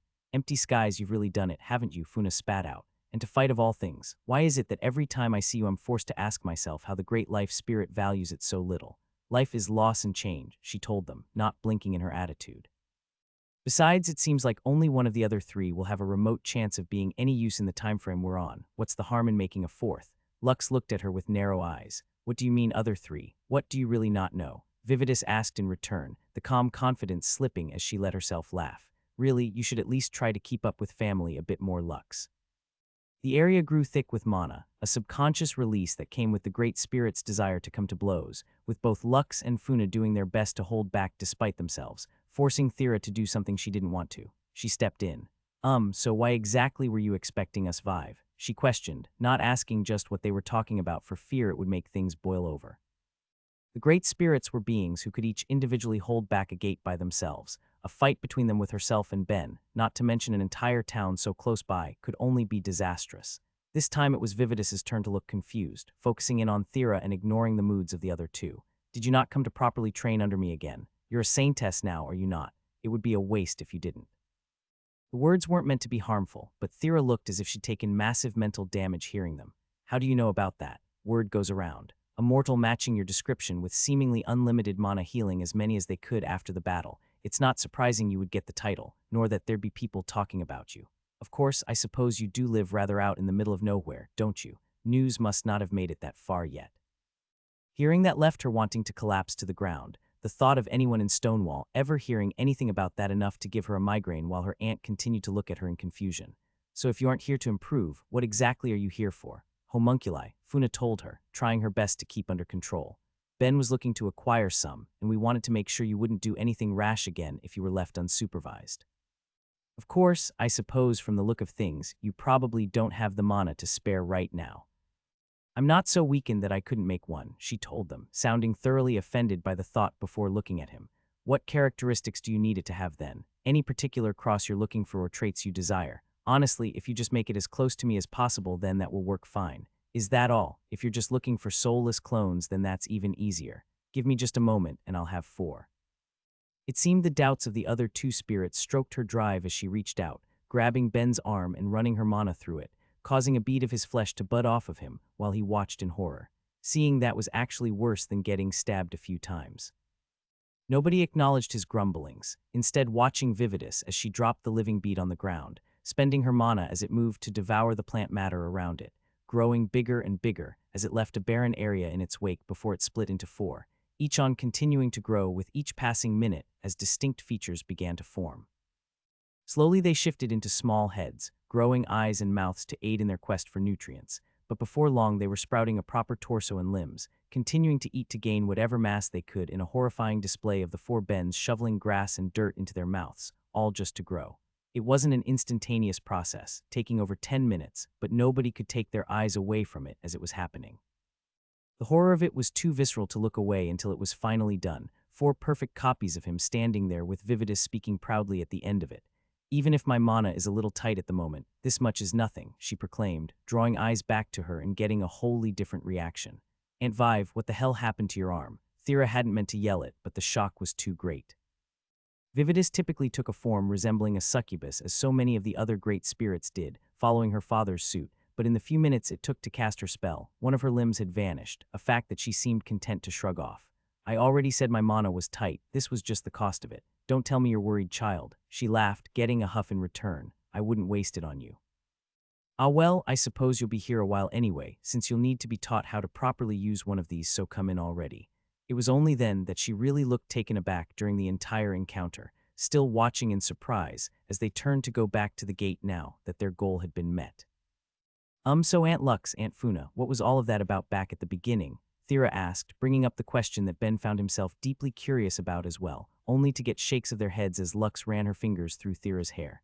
Don't worry about it, sweetheart, it will only stress you out. Gods above, it's already stressing me out. We'll have to talk to a bruise, Funa agreed, and when she said for, it must be. It has to be him, Lux muttered. Just what is that idiot up to now? Was that why he's been missing this whole time? Why, when I find him, I'm going to. She trailed off, focusing back on Thera and Ben, as well as how they were only being made more and more curious with each word, before dropping the topic entirely for a different one. But let's not worry about that right now.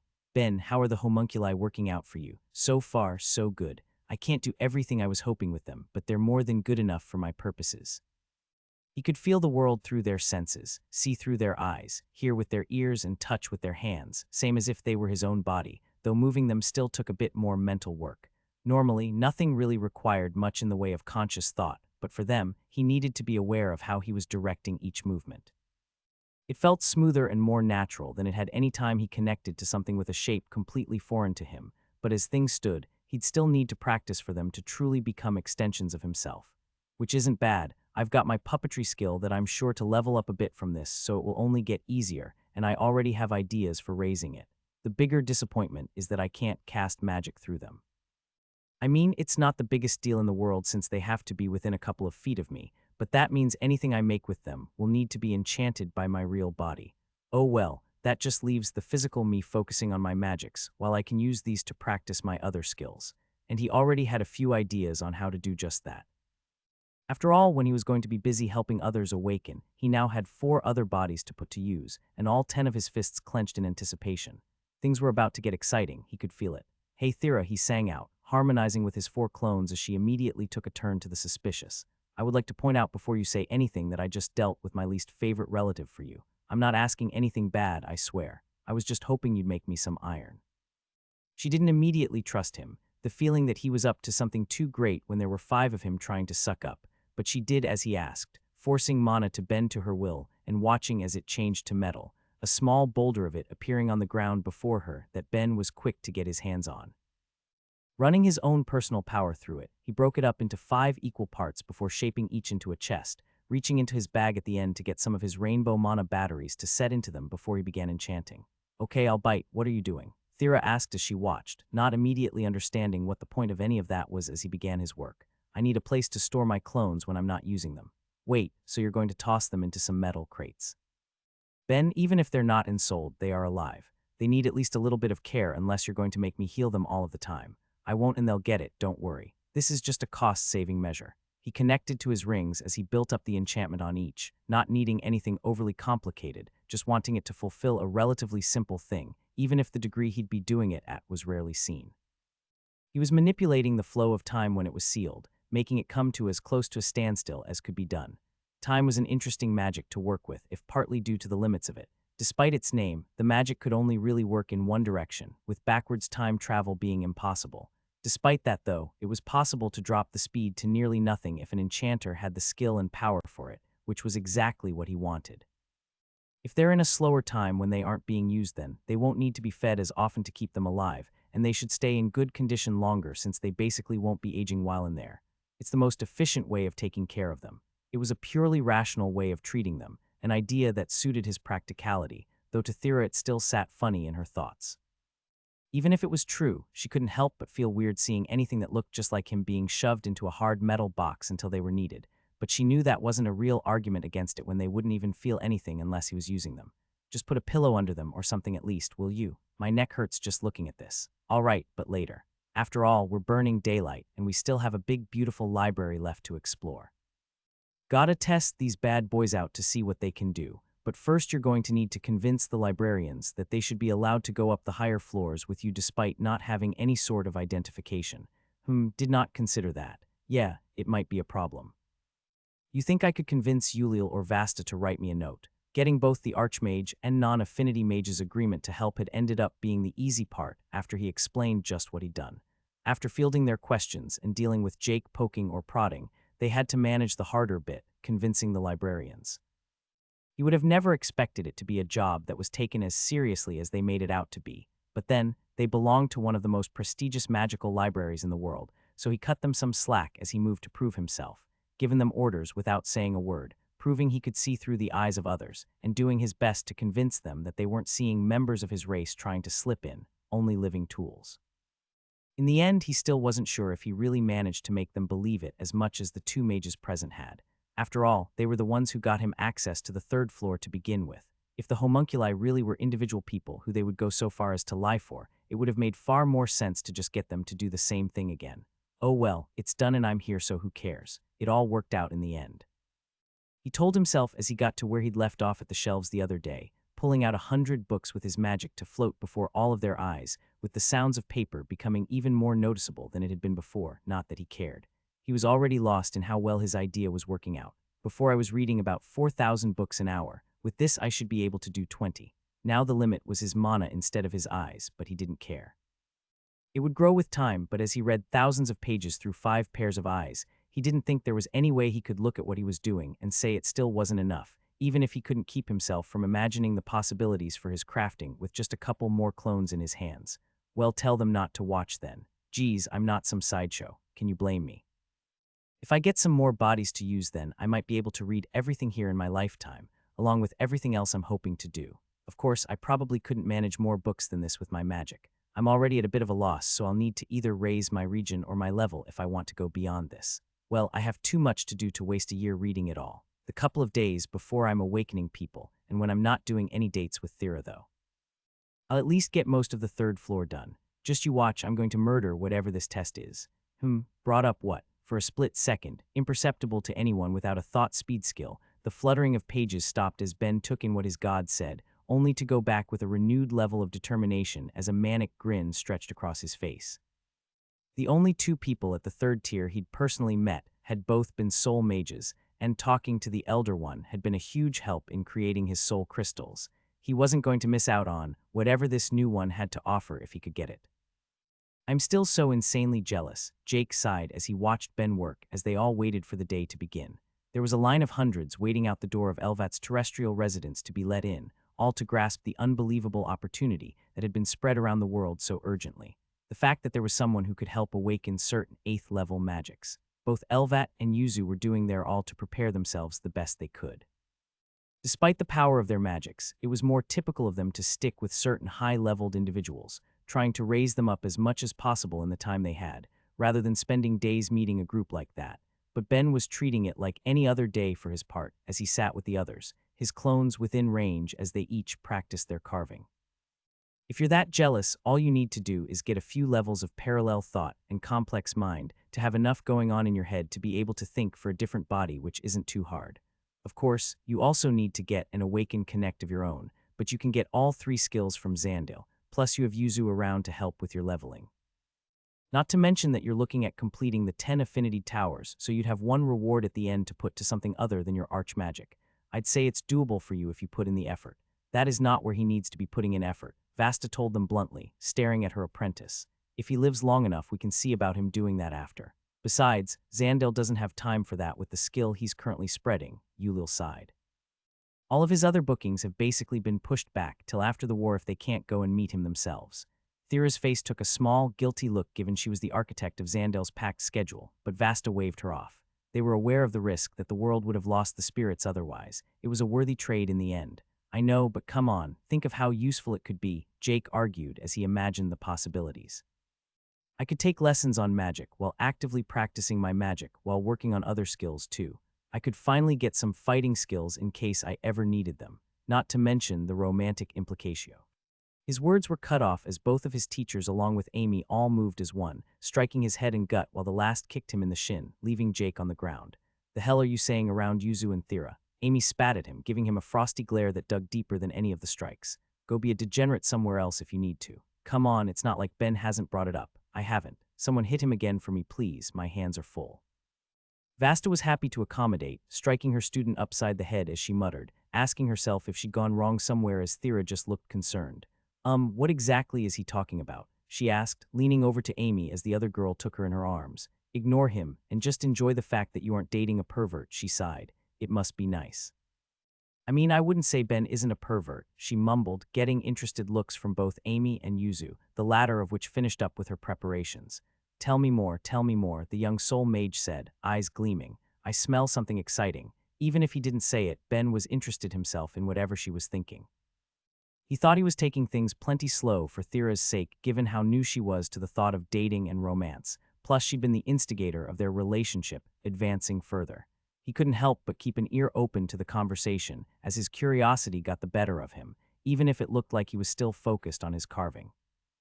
Realizing she let herself say something embarrassing, too swept away by being around her friends, she could only mumble out her answer as she felt the blood rush to her cheeks, giving off a golden glow.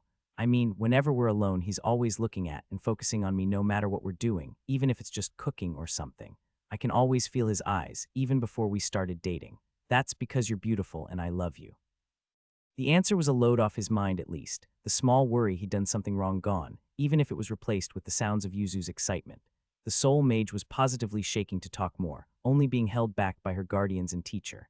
And as charming as this all is, perhaps it's time we start letting people in and you can all have this sort of talk later. Vasta asked, looking to Elvat as the merman nodded from his pool. I believe I'm ready if the rest of you are. Just one more minute from me, Ben called out. He was almost finished what he'd been working on and just wanted to get it complete before his real body needed to look like it was being a responsible and respectable apostle. Around the limbs of the various wooden carvings he made, he was tying strings to them and the handles made to control each, finishing 8 wooden marionettes of varying shapes and sizes. 2 for each of his homunculi's hands. He'd made them for one simple reason. Raising his puppetry. If controlling his 4 clones each counted towards the skill, then using actual puppets surely would help too, meaning he could practice with 12 at once like that, fiddling about with the time they had, putting on shows for himself while his true self was dedicated to building the minds of others for his work. It was only as his clone bodies began fiddling with them that he gave the okay, the real him sitting at the ready with both soul mages, while Thera was at the side chatting with the others, ready to top up his mana as need be. The guards outside were alerted, ready to let the first one in as a dryad entered, Ben's face lighting up to see a familiar one as well. Right, Hentath, you were at the 8th level of low plant magic, weren't you? Moment she saw him, she stopped in her tracks, mouth briefly hanging open before shaking her head. Of course it's you. Hey, you can be happy to see me, you know. Let me get over my shock first. You're the one who figured out how to help awaken people. Of course I am, I'm great like that. Now come on and take a seat already. It took another second for her to get herself together, but in the end, she just shook her head and did as she was told. You know, if I'd known it was you, I would have brought Delaire. The little flower is working so hard to make sure she'll be a good apprentice for you one day. Tell her I'll visit soon. I'll even send her and the other kids some new toys with my next shipment of potions too. Is there anything else you guys might need? She showed a faint smile at the question, even if she hit his arm at it. Don't go trying to take our independence from us. Sending some toys for the kiddies and those potions is already more than enough. All right, well, just shoot me a letter if you ever need anything, but for now, let's get started. He already had a hand on her back and cast a quick look to the 2 soul mages, getting nods of confirmation that they had cast the spells they needed to before he began breaking down his minds, merging them and the necessary knowledge to create the seed with her own as he tried to guide her, pouring his personal supply on mana through the elder dryad as she tried to ignore the feeling, instead focusing on doing what she'd come for, materializing herself a seed. He wasn't sure what was different compared to doing it with Sashel, be it his bit of experience he had from her that he couldn't have accessed during the first attempt, or else his new awaken a title, but things went shockingly smoothly. There were still things to correct along the way, bits of mana that didn't need to be lost vanishing into the ether after being improperly spent, but in the end, Hentath was glowing from the effect of her skill, awakening as the power that came with the change filled her, all while he enjoyed his own notification. Score. I am so good at mind skills. He unraveled his mind from Hentath's watching as she reacted in mostly the same way her granddaughter had.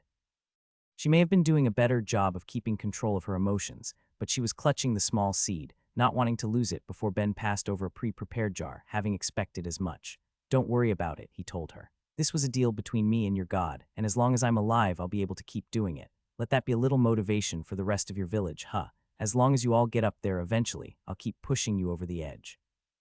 "I'll be sure to tell them," she said, her eyes smiling, even if watery. "That's another reason for you to visit soon. After this, I'm sure our 6th and 7th levels will work themselves to the bone to improve. Then I'll look forward to great things next time I'm around. Are you heading back right away or going to stick in town for a bit? When you're done with the other from the village, we're heading right back. Gotta share the good news, don't we? True." "Well, in that case, it was nice seeing you, Hentath. Tell Delaire and Fontesh I say hey." At that, she burst into laughter, her good mood radiating from her. "The moment I tell Delaire I saw you and didn't bring her along, she's going to be nothing but complaints, but I suppose it really is the least I can do. Be safe, apostle boy." With that friendly exchange done, she left, a spring in her step that wasn't there before as strength and a few extra years came to her old bones. He stretched his arms as the next person came in, confidence radiating from him as they did. Hentath took longer than expected, but that was only due to the fact that they properly knew each other. He was sure to chat a bit with the other dryad that came from her village too, taking up some time, but from there, all bets were off. "As long as I make sure that both me and the soul mages are topped up, and we try to keep everyone we can moving fast, if we're lucky we might be able to do one every 2 or 3 minutes. At 1,500 people to do, working pretty much all day each time. It will take about a week to get them all done, but it will be worth it in the end. I can all but taste some levels coming my way." Even if it was sure to kill his mana growth rate in that time, it was a period he could devote to working on the technical aspect of a few of his skills, something he wasn't going to let himself miss out on as he worked to take all he could. Another done, each day the line got shorter as he and the 2 soul mages worked on the task they'd taken, artificially pushing people beyond the limits of their skills to bring them to greater heights than the majority would ever reach alone. The first 20, the plant mages, had been the hardest by far. The need to force each of them to make a seed had pushed his minds each time as well as their own, each of them feeling the weight of his thoughts merging into their heads, but when that was done things became so much smoother, routine even, at least for him. Knowing the structure of any element, air or water, was so much easier in comparison it was almost boring. Plus I'm getting to see some interesting builds as well, which is a positive. He wasn't going to not take advantage of the situation with all of the work he was putting in after all. He had his deal with the gods, which meant that everyone after the plant mages was being accompanied by an awakened skill holder, and he'd made sure to take whatever he could from all of them, increasing his arsenal for his goal of creating something legendary. But if anyone awakened to any novel form of magic or a unique bonus skill, he made sure to claim it too, along with anything else that might exist within their status. Still, we've gotten some interesting ones, haven't we? I even saw someone with an awakened crafting and enchanting who must have grabbed Connect from Zandil. Can't believe I wasn't told about them. Honestly, exceptionally lame. Wish I could have picked their brain a bit, not to mention all of the other summoned groups. They definitely pulled a variety. Please tell me you're almost done, Jake begged, getting a flick to his head for looking away from his lessons. I'm so extremely bored and I can't escape if I'm stuck here. "If we have to be here, then so do you," Vasta told him coldly. "And if you keep trying to escape from your lessons, then I'm going to start tying you to a chair and leaving you there till you actually prove you've learned something. Besides, weren't you out late partying all night?" Amy asked, shaking her head. "Socializing, and so were you." "Yes, but the difference is that I'm diligently practicing," she told him, swinging her weapon as its form shifted in her hand, forcing her movements to go with it for each change. "Besides, I needed to make sure you didn't say or do anything that might embarrass Yuzu, and I personally think I did an excellent job if I do say so myself." The young soul mage beamed as she thought about the prior night, while Ben couldn't help but acknowledge at least a little tact from the gods.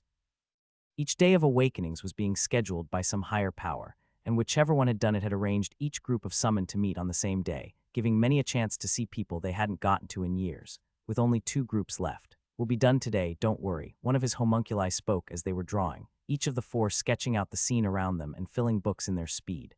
"If you haven't noticed, we've been missing one group in particular." "It will be nice to see everyone again for a bit," Amy smiled. "It's really just you, Steph, and what we're keeping up with. It will be cool to see how the rest are doing." "You're absolutely right, Amy. We need to throw a party," Jake yelled, already invested in the idea as Vasta grumbled, but let him have the moment, knowing how long it had been since he'd seen the people he'd died with. "We've got plenty of space for it at our place. We get some music going, have Ben on cooking duty, then we can enjoy some mingling and we're golden." "Why am I on cooking duty?" he yelled back. "I'm human too." but you're also the best cook we know, he was told brightly. And the only one I know who's bothered to figure out how to replicate any classic Earth cooking, so having you is vital. I'll buy the ingredients, it will be great. Okay, fine, whatever. How many do you think I'll be cooking for? There may have only been 20 humans, but he was obviously bringing Thera, and Jake was sure to bring Yuzu. He wasn't going to discount the possibility of anyone else bringing friends or companions too. If I had to guess, I'd say 60, Amy told him, looking apologetic in the face of his shocked expression. If it's anything like Yuzu's group, a lot of people are going to have a guard or two with them. Why would you guys need guards? He asked, imagining how much work that was going to be, as well as thinking about cooking on such a greater scale than normal. Who's going to hurt any of you? We're resources, she said with a shrug. It's better safe than sorry. He wasn't sure he bought that, imagining at least part of it was to try and keep any of their precious awakened skill holders from feeling whimful and deciding to leave for another nation. But he didn't say any of that, instead thinking of everything he'd need as he made one of his homunculi write down a list before tearing it out to toss to Jake. Here's everything I'll need then. I can at least make a few pizzas and pasta. You wrote stove on here, plus a bunch of other utensils. Yeah, because if someone is making me cook for 60, one isn't going to cut it. Honestly, I'd say buy 2 or 3. You should have the money for that, right? I mean, yeah, but... Great, then better get on it, Ben told him, waving a hand his way. You have people who do your shopping, right? Just get one of them to handle it. All right, fine in that case. Gotta see if anyone is lined up there already and spread the good word. I'll be back in a few, he called out as he started to get up to run away, only being kept from that by his teacher's powerful grip. Now wait just 1 minute, Vasta told him. Isn't there something you're forgetting? No. We put it off until the last day to give you a sliver of a chance, so see if Ben can help raise your magic at all before you leave, damn it. He was all but pushed into Ben's arms, looking like he was faced with another chore he had no choice but to accept. Fine, fine, come on Ben, lay it on me. All right, but no complaining after. After the few days of constant working on it, Ben had grown strangely used to disassembling his minds as he moved to wrap them around and through Jake's, feeling him try not to resist against the foreignness of it as he gave them over, the other man's brain power increasing and filling with the same thing the Dryads had, the instructions for materializing a seed. Since Jake had archmagic, it wouldn't make sense to have him materialize something that only fell into one category, so that was what he ended with. The complexity of it should have been more than enough to get the job done, but it fell against one heavy wall that made it so even as Ben was feeling it work, the seed forming from pure mana, he couldn't hear a single notification going off in his head. Jake tried to keep from looking disappointed, even if it was clear in his mind, but there wasn't much getting away from it. The level of his archmagic was already higher than anyone would expect from conquering half of the magic towers. The act of materializing just wasn't enough to push it over to the limit again, at least not so soon after his last level. Oh well, he sighed. Maybe if I get the hang of it on my own. Of course, by then I'll have already beaten a few other towers, so still probably not. Hey, it's not like we're done, Ben told him, grabbing him before he could go and gesturing at himself as he explained. It's not like you don't have anything else to work with. Try again with your plain mana, and we'll see how this works out. Ben already knew Jake was only at the first level of that particular skill. Even if it was already awakened, that left plenty of room to grow, and Ben was going to force him to get the most out of it, no matter how hard it might be. He forced him to sit down again as Elvat and Yuzu kept up their spells while Ben felt him try and fail. It was clear Jake was naturally leaning towards using his affinitied mana for it, and even if that made perfect sense, he couldn't allow it, so he carefully poked and prodded, whispering in his friend's mind as he guided him towards the correct path, even as Jake's body wanted to reject it. He felt the man concentrate on his thoughts, pushing away the wrong options as mana was lost in his failures, even as he got closer. His non-affinitied mana snapped into place and a seed was created, with a notification going off in his mind, singing his success. Hearing it left Jake beaming, a smile stretched across his cheeks as he patted Ben's back. My guy, you really are the best. Vasta, I got a level. That deserves at least 1 day of a break, doesn't it? Fine, you can relax tomorrow, but that doesn't mean you can go too wild tonight, you hear? Loud and clear. Okay, I'm off to see whatever other humans are around, so make sure you finish up quick, Ben. I'll have those stoves set up for you the moment you're done. It feels like my work is being rewarded with more work, he said offhand, going unheard as the other man ran off. Oh well, just a bit more and then I'm free to focus on some other things. Ahem, a voice said from his side, pulling his eye as both Ulil and Vasta tried to look casual despite their obvious desire, leaving him to sigh. Yeah, I guess I can see if things will work out for the two of you now, so let's get it over already, so I can move on to the rest. Don't gloat, Ulil warned back in Amy's home while Vasta was beaming. And you don't be jealous. You're getting levels from the towers at least, meanwhile. I'm stuck practicing the best I can for all of mine while trying to teach someone who doesn't even want to learn.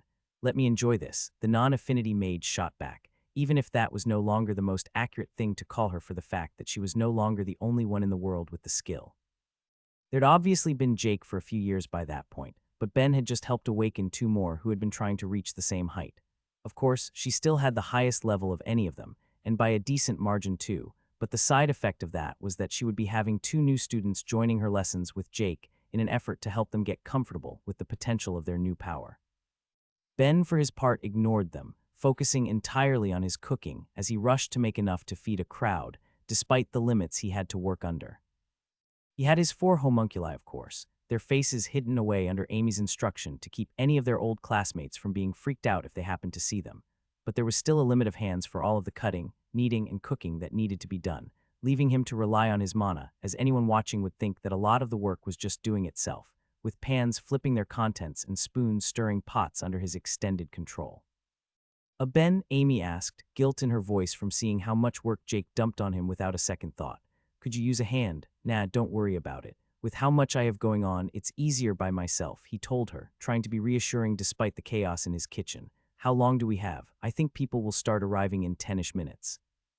Her comment was immediately rewarded with the sight of him working even faster as the bit of guilt festered, even as Thera tried to reassure her.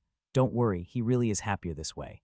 Are you sure? Happier might be a bit of a stretch, but at the very least it is kind of interesting to be acting as an entire kitchen staff all by myself, he told her, trying to make sure his only uncovered face looked positive. It wasn't like it was that bad, and he really didn't mind. Any pressure he was feeling was just self-imposed. He wanted everything to be delicious for everyone, and he wanted to have a nice, fun environment for their little class reunion. Sure, he'd seen them all to some extent over the course of the day, but that hadn't been a reunion so much as it had been work. They barely got to exchange any words, and even if he wasn't close enough to any of them back on Earth to care, now that they were all they each had of the human race, he couldn't help but want to make the best of a time like that given how low the odds were it would happen again. As one set of pizzas came out of the oven, another went in with the sounds of knocking at the door, clearly their expected guests, since the gatesman let them through as Jake rushed out to greet them. Okay, if the rest of you want to start taking some of this out and lining tables buffet style, then I'll finish up here and be out in a bit as I finish up the last of it. Just give me a few. He had more food in the ovens and more munchies to complete, not to mention a dessert, but he had his drive and wasn't going to let himself fall flat at the finish line. Every body he had was moving with a renewed level of speed and precision, and he watched through many eyes as it all came together into a cohesive whole, ready to be fed to any waiting guests. Seems like those two skills like to grow together. Guess it makes sense given that my so-called puppets have hands for me to use. Maybe something to think a bit more on later.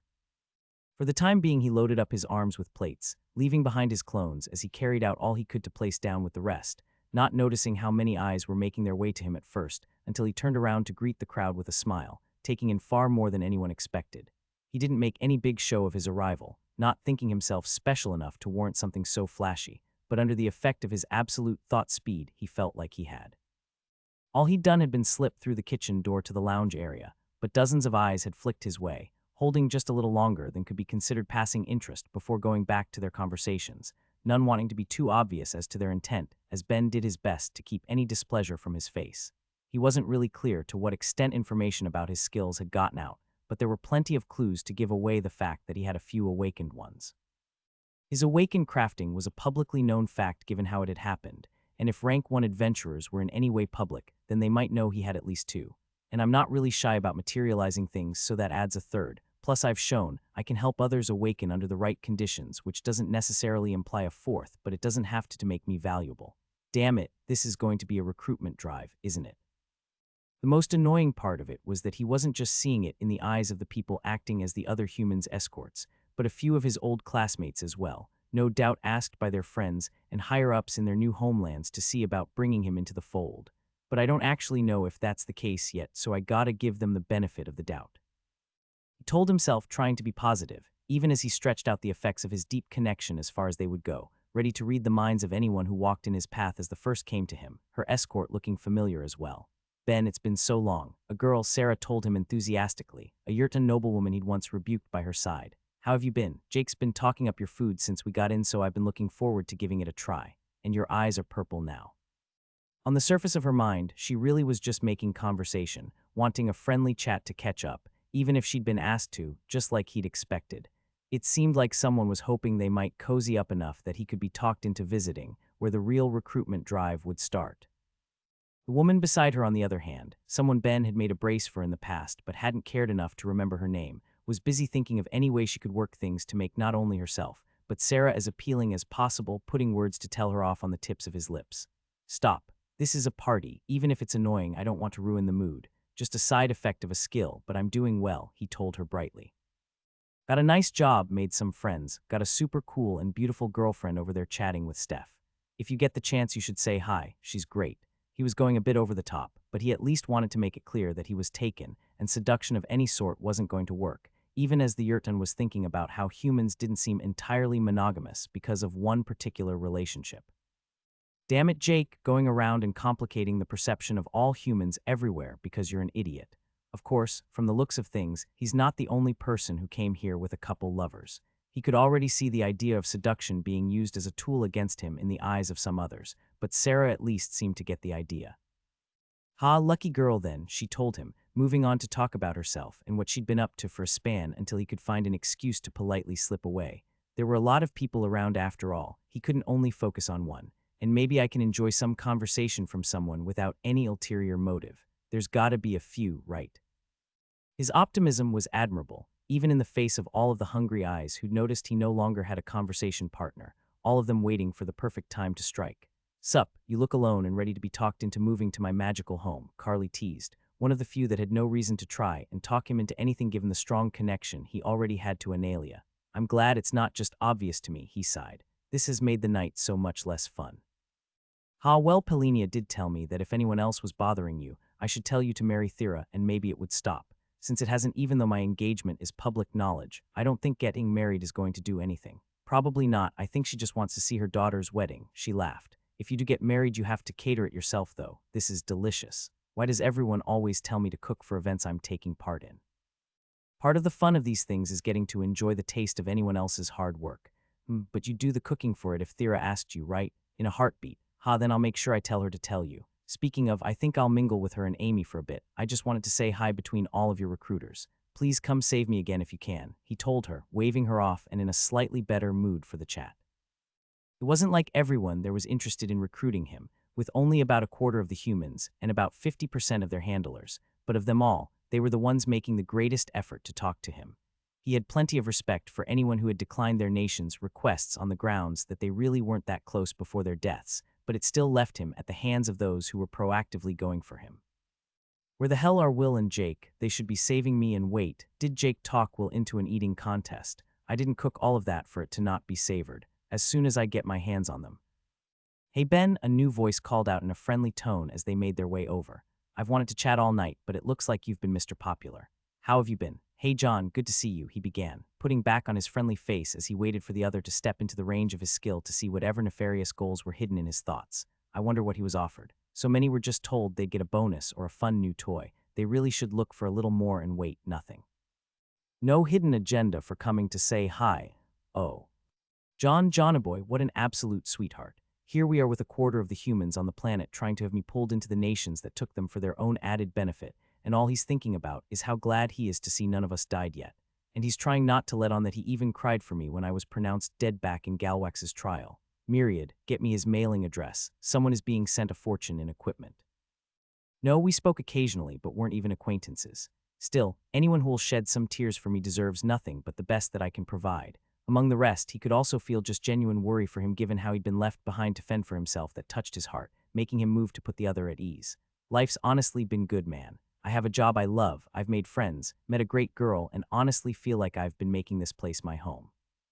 I'd love to talk about the last couple years for a bit if you don't have anyone else to chat with right now. You sure? It looks like a lot of people want to talk with you. Bah, don't worry about them. And you need to tell me how you've been too. I want the details about the life of John on the alien world.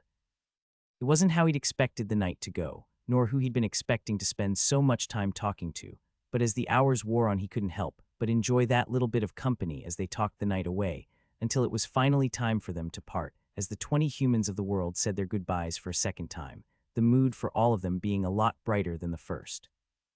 Waking up the next day, he was tight in Thera's grasp as he let himself enjoy the feeling of a lazy morning for the first time in a week. He still had a couple of days until it was time for his test at the library, and he was content to take things a bit easier until then, given all he'd done, both with helping so many awaken or level their magics, as well as with the after-party only the night before. Speaking with John had done wonders for his mood, along with after when he'd spent time with the other humans he was genuinely close to in the world, talking a bit with Will and Steph, and getting a laugh from watching others react to the relationship that Amy shared with Jake and Yuzu. Even if plenty had been a pain, there'd been enough fun to be had that made it worthwhile, and he was content to reminisce on it as he gently stroked Thera's head, waiting for her to get up. Hey, she said, obviously groggy as she nestled in closer.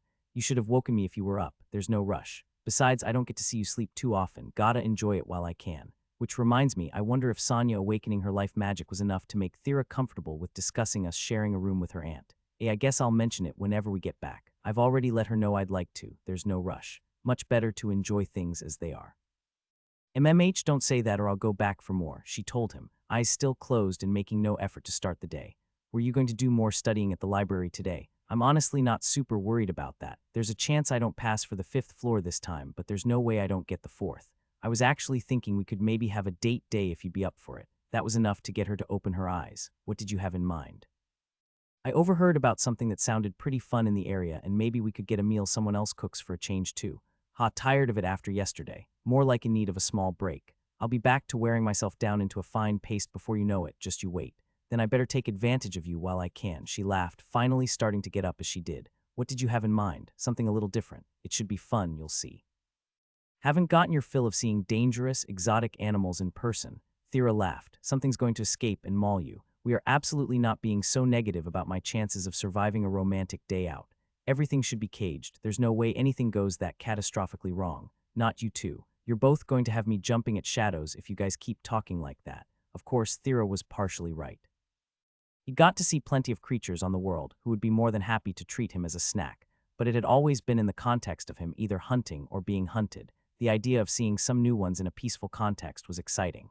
He hadn't been to a zoo since he was a kid, and the things he was going to encounter were sure to be a lot more interesting for a couple different reasons. The alien world he found himself living on for one, and the city it was located in for another. They were still in the magic towers after all, and the zoo was primarily a research area for creatures that had any form of innate ability to wield their mana. He paid their entrance fees as they went in, arm in arm, and already looking around as they spotted different enclosures, signs up front and diagrams of animals, since anything in there could be a little dangerous to get too close to, even with the distance. There was always the chance of something being out of view, but that still created the opportunity to learn. The list of exhibits seemed extensive too. Sure, there were some the two were already familiar with, like the pixie dragons and stone apes, but there were plenty they hadn't seen before. Giant slug-like things that's bodies would exude flames in a rocky area, leaving patches of the ground glowing as they slowly moved over them, something that looked like a small scaled disc floating above the ground and clearly in the air affinity, and small rodents running over the surface of deep ponds, walking on the very water as they played. Not seeing any time Ferret's thought, he muttered as he looked around while Thera giggled. Can you imagine how much of a pain it would be to capture any of them to put on display? It looks like they don't have anything out with a magic that could cause too much harm. Lucky you. You really do believe way too strongly that I have bad luck. I think life's been going pretty well recently if I do say so myself. I literally just watched you be taken apart in a way that's going to give me nightmares forever. Ignore everything that happened in the tower. It's not good to dwell on the past. It wasn't even 2 weeks ago. Well, things have been going great since then, he laughed, letting himself enjoy the conversation and the day as a whole. It really is nice to have a break every now and then. That takes so little mentally it's like I'm not even doing it. His god asked again, knowing that small, thimble-sized statues of every creature they saw were coming into existence in his pocket as they spoke. That's just making souvenirs since it didn't look like there was a shop for them. Besides, all of that together doesn't take up a third of my minds, which means it's negligible. Thera was already pulling him to another enclosure as he was having his back and forth with his god, looking into one that was styled to look like an Arctic region, with the cold from the snow and ice that filled it being felt even from afar, as Thera moved closer to him while they looked over the edge, trying to spy whatever it might contain, and seeing a creature poke its small body through the snow. With thick fur and plenty plump, exactly what one would expect from something from a northern region, the small animal locked its 3 eyes on them before wiggling its 4 arms as the 2 of them waved back, enjoying the little display right until it exerted its will on the world around it, raising a ball of snow into the air and shooting it on a collision course with Ben's face. It was just snow, so it wasn't a big deal, but in an instant his thought speed skills pushed all of his minds to their limits, and he forced his body to react as it sailed forward, getting his face just out of the way and letting the ball fall harmlessly to the ground, having missed its target. "What are these things called? Chalels?" he asked, giving the one that hit him a dirty look as it insisted on waving its arms and looking cute. "I think we could hunt them to extinction.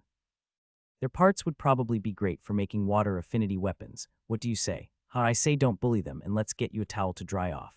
It was taking all she had not to laugh even more, leaving her with a huge grin stretched across her face as they made their way to a canteen and explained the situation as a helpful employee was more than willing to help him dry off, after which they sat for a while, enjoying some snacks and drinks. "So, having fun?" he asked, already knowing the answer as he looked at her. We don't have anything like this in Analia, so this is great," she told him happily. "An all-around excellent idea. It really is incredible seeing just what's out there." Yeah, it's crazy what this world has to offer. I like it though. It's neat to see a bit more of what's around." Seeing all of the strange life of his new home left him thinking on how it compared to his old one, something Thera was interested in herself. "If you don't mind, want to tell me a bit about the animals on your world?" She knew Earth could be a complicated subject for him, but she wanted to know more about his old home, and talking about it wasn't the fresh wound that it once was given the years that had passed. Sure, there were plenty of pretty neat ones, he told her, holding his hand over the table to materialize a number of thumb-sized figurines for her to look at, each of them capturing the likeness of ones he'd personally seen. "We'd have 1,000 some odd varieties of dogs, with these ones being retrievers, chihuahuas, and bulldogs," he told her, trying to show off the range of them as she laughed. "These are not all the same animal. Try something a little more convincing. It's true, this is what happens when people take domestication and breeding to an extreme. Otherwise, there were a few breeds of cats too, though I don't think I could name many, along with squirrels, horses, and raccoons. We'd also have eagles and hummingbirds, along with blue jays like the one I made for your necklace, and honestly a bunch of others too." "The cats look cute," she said, picking up the small figure he'd made and looking it over. "And you had more right, something pants. That had ears similar to Vasta. Haha, elephants, yeah. But I think the only time I saw them in person was when I went to a zoo back on Earth. They were from a very different part of the world. Let's see if I'm also talking about other creatures I know were on the planet. Then we have a few species of bear, larger cats like lions and tigers, giraffes and hippos and rhinos, and more." With each one he named, he kept bringing forth more small statues with his mana, letting her pick them up and look them over as she asked her questions, and he gave whatever answers he could, both of them enjoying the experience and the day.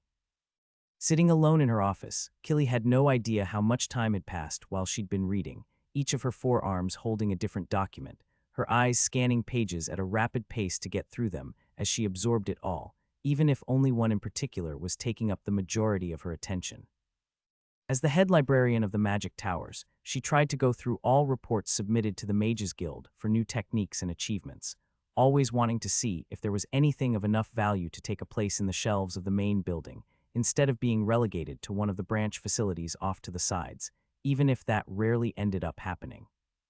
Too often someone would think they discovered something, only for it to be a rehash of an older study, perhaps having some novel differences to give it a bit more value, but little in the way of anything genuinely new. "But then I'll get a gem like this," she sighed contently, reading it over one more time, even though every word had already been memorized. "It's at least a fourth-floor document, no doubt about it, even if the number of people who could make use of it are beyond limited. Let's see, it really would just be that student that Vasta and Ulil took, wouldn't it? If he was a little brighter at least. Of course, any enchanters that come in would get more than their fair share from studying the ideas presented alone. I should make a note to make sure the Craftsman's Guild gets a copy too, or at least what's left of it." Since the spirits all but destroyed Craftsman's Tower, it did complicated things, but it seemed that the second largest branch had taken the role of becoming the head one since then, even if it was still in the restructuring period as the various branches worked to deal with the loss. Just thinking about it gave her a headache. At the very least, their library had been moved since the city had been an invasion point. She didn't want to think of the loss of knowledge that would have occurred if that wasn't the case. It wasn't like copies didn't exist in other guilds. Even for her own, any truly relevant work from any floor would exist in the branches and general libraries across the world, ensuring they weren't lost, but there was always the risk of something falling through the cracks. Just because she couldn't see the value of a particular work enough to ensure it had a copy or two across the planet, didn't mean it couldn't be the seed that sprouted a major discovery for someone else entirely. Still, she'd caught up on everything of value while she'd been away dealing with her own student, so she couldn't put off dealing with the rest of her work any longer as she stretched out, feeling the ache in her bones from however long she'd been reading. You really can't escape age no matter the level of skill, she muttered to herself, rubbing some life back into her body as she got up. Of course, I may have put off getting a checkup a bit longer than I should have. Adding that to the schedule too, I suppose. It was something she could do later in the day. She was sure it must have been late in the night, so she decided to spare some words with whoever was minding the ground floor before heading off. Good morning, Miss Killy Oville, a librarian who was firmly on day duty, told her the moment she left her office, alerting her to the fact that she'd been a bit too optimistic about how long she'd been reading. I thought you weren't due back till tomorrow. Ah, I'm sure it's about what you expect. More trouble with verbum. She asked sympathetically, watching as Killy was left rubbing her head. He has the brain but zero backbone. I'm thinking I'll just toss him with a couple adventurers for some of the other investigations and leave things at that. Oville just shook her head, not saying a word. As careless as such a thing might seem given how important he was, her boss was just as much so. If she really thought that was the right course of action then as his teacher, it wasn't anyone's place to say anything against it. Of course, that wouldn't stop her or anyone else from thinking the library head was just feeling justifiably sick of him. I think there's a rank one with an awakened space magic, she thought to herself, beginning to seriously consider the idea she'd said largely in jest. This might actually be a decent way to get him a bit more independent. She filed away the thought in her head, saving it as something to be more deeply considered later. Since she'd clearly been wrong about the time and had read through the night, that meant she actually had work that needed to be done. So what have I missed? She asked, already preparing herself for bad news. So often when she was out, either being asked to investigate different events or to help with the world's strategizing, she was piled with work, but for a change it seemed she was destined for some good news. Me and Soso handled the majority, don't worry, she said, easing Killy's mind and changing the library head's thoughts to handing out bonuses. I wouldn't say you have anything more pressing than the regular documents. Oh, but you do have a test scheduled. The taker was interested in doing it for the 4th and 5th floors back to back. Confident, huh? Well, it's not like that does any harm and can put expectations in place about what's needed for the 5th floor, so not a bad idea in practice if he ever wants to retake it. Of course, if he really does think he can handle both, he must be confident in his path of study. So what sort of magic is he looking to be tested on? She asked, feeling just a little curious despite herself, only to have that curiosity instantly dashed. Ah, that's where it gets interesting. He said it didn't matter, he was fine being tested on anything. Never mind, just a cocky one then, she sighed. She had her favorites for what anyone might ask to be quizzed on, with what she enjoyed most always ending up being discussions where different branches would meet, but most would just play it safe and answer based on what they considered their main affinity. On the other side of things, every now and then they'd get people asking to be tested broadly like their new challenger had, but the vast majority would fail for either 2nd or 3rd floor tests. Actually, I don't remember anyone passing for the 3rd floor who said anything along those lines. Do we know how he was tested for the 3rd floor? She asked, seeing Olive's smile widen at the expected question. That's the thing, he didn't. He, along with another both, received recommendations from both Ulil and Vasta. What? That just didn't happen. Killy could only be surprised that the two even remembered they were granted that level of authority given how little they used it. Sure, their apprentice and the young soul mage were both given access to the 4th and 5th floors respectively, but that was more a matter of course given the skills they'd come to the world with than due to them actually earning the right, the exception only so they might have a chance to rise to the level they needed to be, even if it wasn't fair for anyone who'd properly earned their place on those floors. And that's not all, Olive went on, her eyes alight. He reads a lot. An unbelievable amount, and he's been bringing in homunculi so he can read even more. How do you use meat puppets to read more? You've honestly got to see it for yourself. At first, a few librarians and other patrons didn't actually believe he was reading and thought he was just trying to look impressive, but a few people tested him on books he'd finished, and he kept being right, and since then he's become something of an attraction with people going to quiz him. Hearing that, Killy couldn't help but give a thoroughly displeased look. If you all verified that he really is reading, then nobody should be disturbing him, same as any other guest. How annoying would you find it if someone interrupted you in the middle of a book just to make sure you were getting it to their satisfaction? Learning isn't some race. I know, but he doesn't seem to mind it. Hell, he barely seems to notice, he just keeps reading more.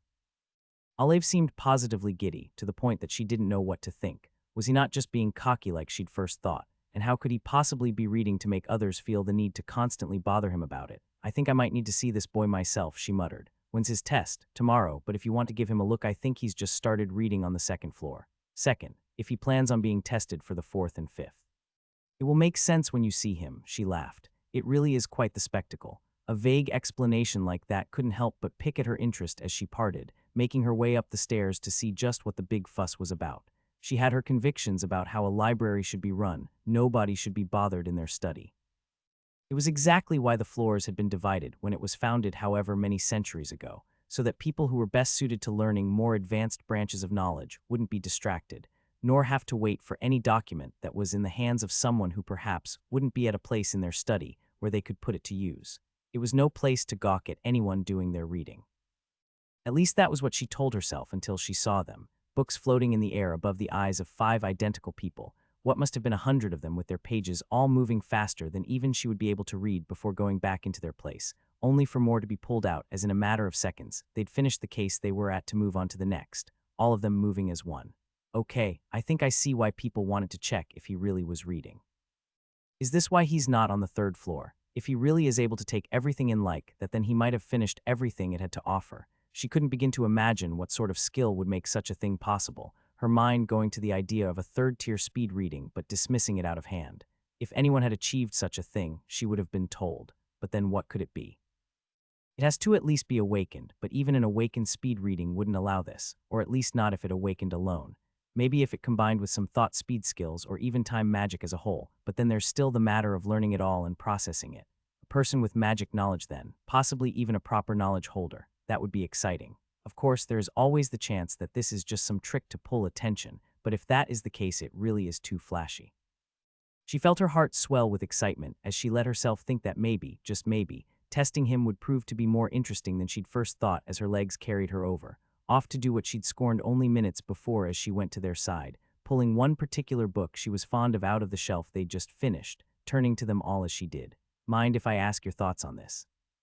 She couldn't help but question as one of them flicked his eyes at her before doing a double take along with the other 4, all of them looking at her curiously before most got back to their reading, while only one focused on the book, his eyes lighting up as he did.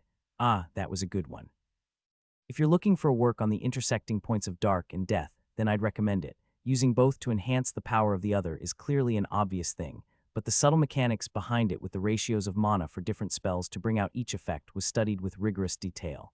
I assume you can access the 3rd floor. I can, she told him, finding herself enjoying the exchange as he handed over a sheet of paper. These are my recommendations that build on the topic if you're interested. I personally think they're worth your time if this is your area of study. He wasn't holding anything before he gave this to me, was he? And even if he was, why would he just have a list like this already prepared? She let her eyes scan over it given what he said, and found herself approving of his choices of further reading from the short list, but that only made her want to probe further. You don't think that CFAFTAs on debuffing and the long-term potential is worth a read too? I think it would align rather well with the rest you have here. At that, he stopped reading entirely to focus on her, even as the other 4 kept going. Just what is it about them? She wondered for a second before finally picking up that they all had the same face. Ah, clones, so these must be the homunculi, but how is he using them to read as well? It was a question to ponder later. She could see that he was getting into the topic and found herself more than a little interested too. It is a good book, don't get me wrong, but if you're interested in the intersecting points between dark and death, then the first 4 I have listed do a far better job covering the topic, and if your interest lies in developing the area of study, then the last 3 are better as well. If you were only going to read one, then that would work fine as an all-rounder, but you'd get a lot more from the 7 I have listed there. Very good, I'd answer along the same lines. I wouldn't mind discussing the topic a bit deeper, but that's not the most exciting of options, is it? At the very least, it seems he has more than a superficial knowledge, so he's not just skimming. She immediately pulled another, this one far broader in scope, only to see a grimace replace the previously cheerful expression he wore. I take it you don't approve of this book, she laughed, already interested in his response. I mean, I guess it's not bad, but the author's biases are pretty clear in it. They couldn't find much potential in combining light and fire magic, and wrote the field off as a whole after diving into a few spells that already existed. Just because they personally couldn't see it, I don't think it makes sense to decide an entire area of study is pointless just because they lacked imagination. Honestly, I don't think it should even be in the main building. If I was interested in researching the topic, I wouldn't really find it to be a helpful reference. Oh, so do you see any potential beyond what they talk about then? That depends. Are we talking using different spells in tandem, or combining affinities to make a new unified spell? And are we looking at something that could be applied by a single person or as a group? What option do you think would be most impressive? Well, obviously how well using spells in tandem is going to work is only going to be limited to your imagination and the situation you're in. I can easily imagine using light and fire spells together to make an endless supply of traps for hunting, but that's not the most technically impressive, so let's narrow it down to unified spells that will feed off both types of mana. What you usually see, as well as what the book discusses, is the idea that the only two aspects worth exploring are how to use light to enhance the illumination which a fire will already give off and the applications of such a thing, and how fire can pair with the healing aspects of light to regulate a patient's body temp for a more efficient healing process in the same way life can be used, only less efficiently since it's not quite as good. But from there we can see an immediately obvious aspect that is going to pull from the third major aspect of light magic, buffing. If temperature regulation can help with healing, then it can help with any aspect of the body. I can easily see how it would make any buffs more efficient overall, with the output depending on the caster's affinities and levels, along with total mana and knowledge of the physiology of their target. A good answer. She wasn't being honest enough. It was exactly what she'd been looking for when she'd pulled the book to ask about, even if he said one thing that piqued her interest further.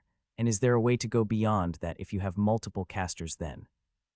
Well, for that we'd be going into the realm of ritual magic, which really is going a bit farther beyond what most would expect, especially considering that not many types of mana are going to be at play, but given the increase of power, I think there's a world where it could easily be used to create a powerful attack. He started, handing over another piece of paper that had most certainly not been in his hands only minutes before, containing diagrams and charts of exactly what he was thinking as he went on with his explanation. If you had 5 mages around the 9th level, each with 2 having fire, 2 light, and 1 capable of both to help bridge things, there'd be a decent potential to create illusions and manipulate their temperature to an extent where you could have things that by all accounts looked like real people, except for the moment you touched them. As long as the temperature was regulated properly, keeping any heat from seeping out beyond the confines of the illusion, then it should be enough to melt anything like an unenchanted sword or armor, let alone what it could do to flesh. This time she had to admit the answer impressed her, all of the more so for the diagram he'd pulled from nowhere, even if she did feel the need to push back against it just a little. Saying ritual magic is a way to push it seems a little unreasonable given the rarity of that particular technique, not to mention the issue that is keeping it running long enough to be effective. The fact that it's rare doesn't make me any less right, even if it was just the first idea off the top of my head, and any spell takes practice. Just because that one takes a little more doesn't mean it wouldn't be useful, especially if there was a team of mages acting in tandem for any reason. Her eyes were gleaming with the talk, enjoying every second of it as she decided to forego grabbing a book for the next one, instead directly asking about his thoughts on any intersecting point between life, dark, and water, picking 3 at random just to hear where he thought they would be applicable, and seeing him answer without missing a beat, handing over yet another sheet of paper with books he recommended on the topic, as well as how he could personally see himself using them in tandem before she switched things up again, not asking how different affinities could be used together, but giving him specific problems and asking how he would use different spells to solve them, seeing him get more drawn into the conversation as well as he focused on her, an answer on his lips to every question asked while the time ticked by. Eventually, she had to admit it to herself. She'd come out of curiosity given what Olive had told her, but she'd somehow fallen into testing him in all seriousness, finding him to be in no way lacking. If he was cocky for saying he could be tested on anything, then he deserved to be. He clearly understood magic on a level that only a few others she'd spoken to had. There was no way she would deny him his access to the 4th and 5th floors, though a small part of her didn't want to leave things like that. Even if in just a small way, she wanted to stump him before she gave him the good news, and her thoughts went back to the document she'd read only a little earlier. You certainly know your stuff, she told him. So just one last question. If you wanted to quarter the mana cost of the enchantment for any singular gate being built on the network, how would you do it?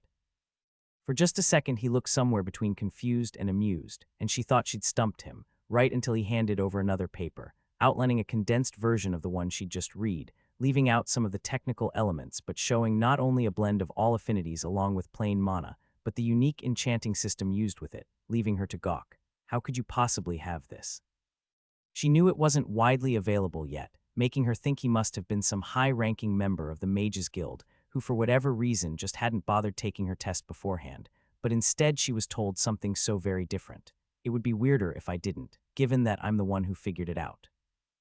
Pass, I'm sorry. You were looking to get access to the last 2 floors, right? You've passed. Come along, I'll update your card. Being told that, he finally had the confirmation he'd been waiting for when she first came to question him like so many others had, yet picking at his sacrilege in a way only Yuzu and Elvet had before. The woman before him was obviously a Tier 3 skill holder in his eyes, and had just confirmed that she was the same one he'd been waiting to test him as she gave the good news. So you're the head of this place, the one and only. I'm Killy. We can talk a bit more once we get you sorted. Having his suspicions confirmed made sense of why her questions had managed to be more interesting than so many others he'd dealt with, not to mention how she'd had thought to ask about the gates. She must have looked over the plans he'd submitted and actually had a reasonably deep knowledge of what was on each floor, but none of that mattered to him compared to the most important thing of all. Another Tier 3 skill holder, and she wants to talk more a bit after. She wouldn't mind me taking a peek, right? I'm sure this will be fine. He hadn't bothered reading her mind during their little exchange but connected to her as they walked to take a look at her skills, finding the one that made her what she was immediately. Embodiment of knowledge, a Tier 3 knowledge skill. Oh my god, I'm so jealous. Of course, who knows, I might not be that far off myself. He'd already made it to the 4th level of his own awakened knowledge skill, the sheer volume of information he was forcing into his head, making it an inevitability. He'd been spending the days he had been waiting for his test learning as much as he could, and it seemed it was paying off in a big way, with it becoming his second highest skill in the short time since it had awakened, with the speed it would continue to grow depending on the range of information he received. Hilary had already told him that at the rate he was reading at, it was actually leveling rather slowly, a result of the topic not being broad enough as his level grew. Right now, he was learning about magic at a depth he never had in the past, but the knowledge skill covered all information, not just the narrow slice he was currently digging into. Which means I really should try and find out wherever all of the books from Craftsman's tower are being stored, and maybe I should read up on some other topics I don't know much about either. And if I ever get around to decoding the archive, then that's sure to help. Actually, on the topic of language, I feel like learning another one of those ridiculous so-called languages myriads people would use to communicate would probably be insane enough to raise my level. No, not worth it. Besides, as handy as his knowledge skill was, it wasn't something he considered one of his core ones. That right was reserved for all of his awakened crafting type skills, along with unnatural mind. Those were the abilities that made him who he was, and they were the ones most worth developing. Of course, having said that, I'm still definitely asking how she awakened her knowledge skill if I get the chance.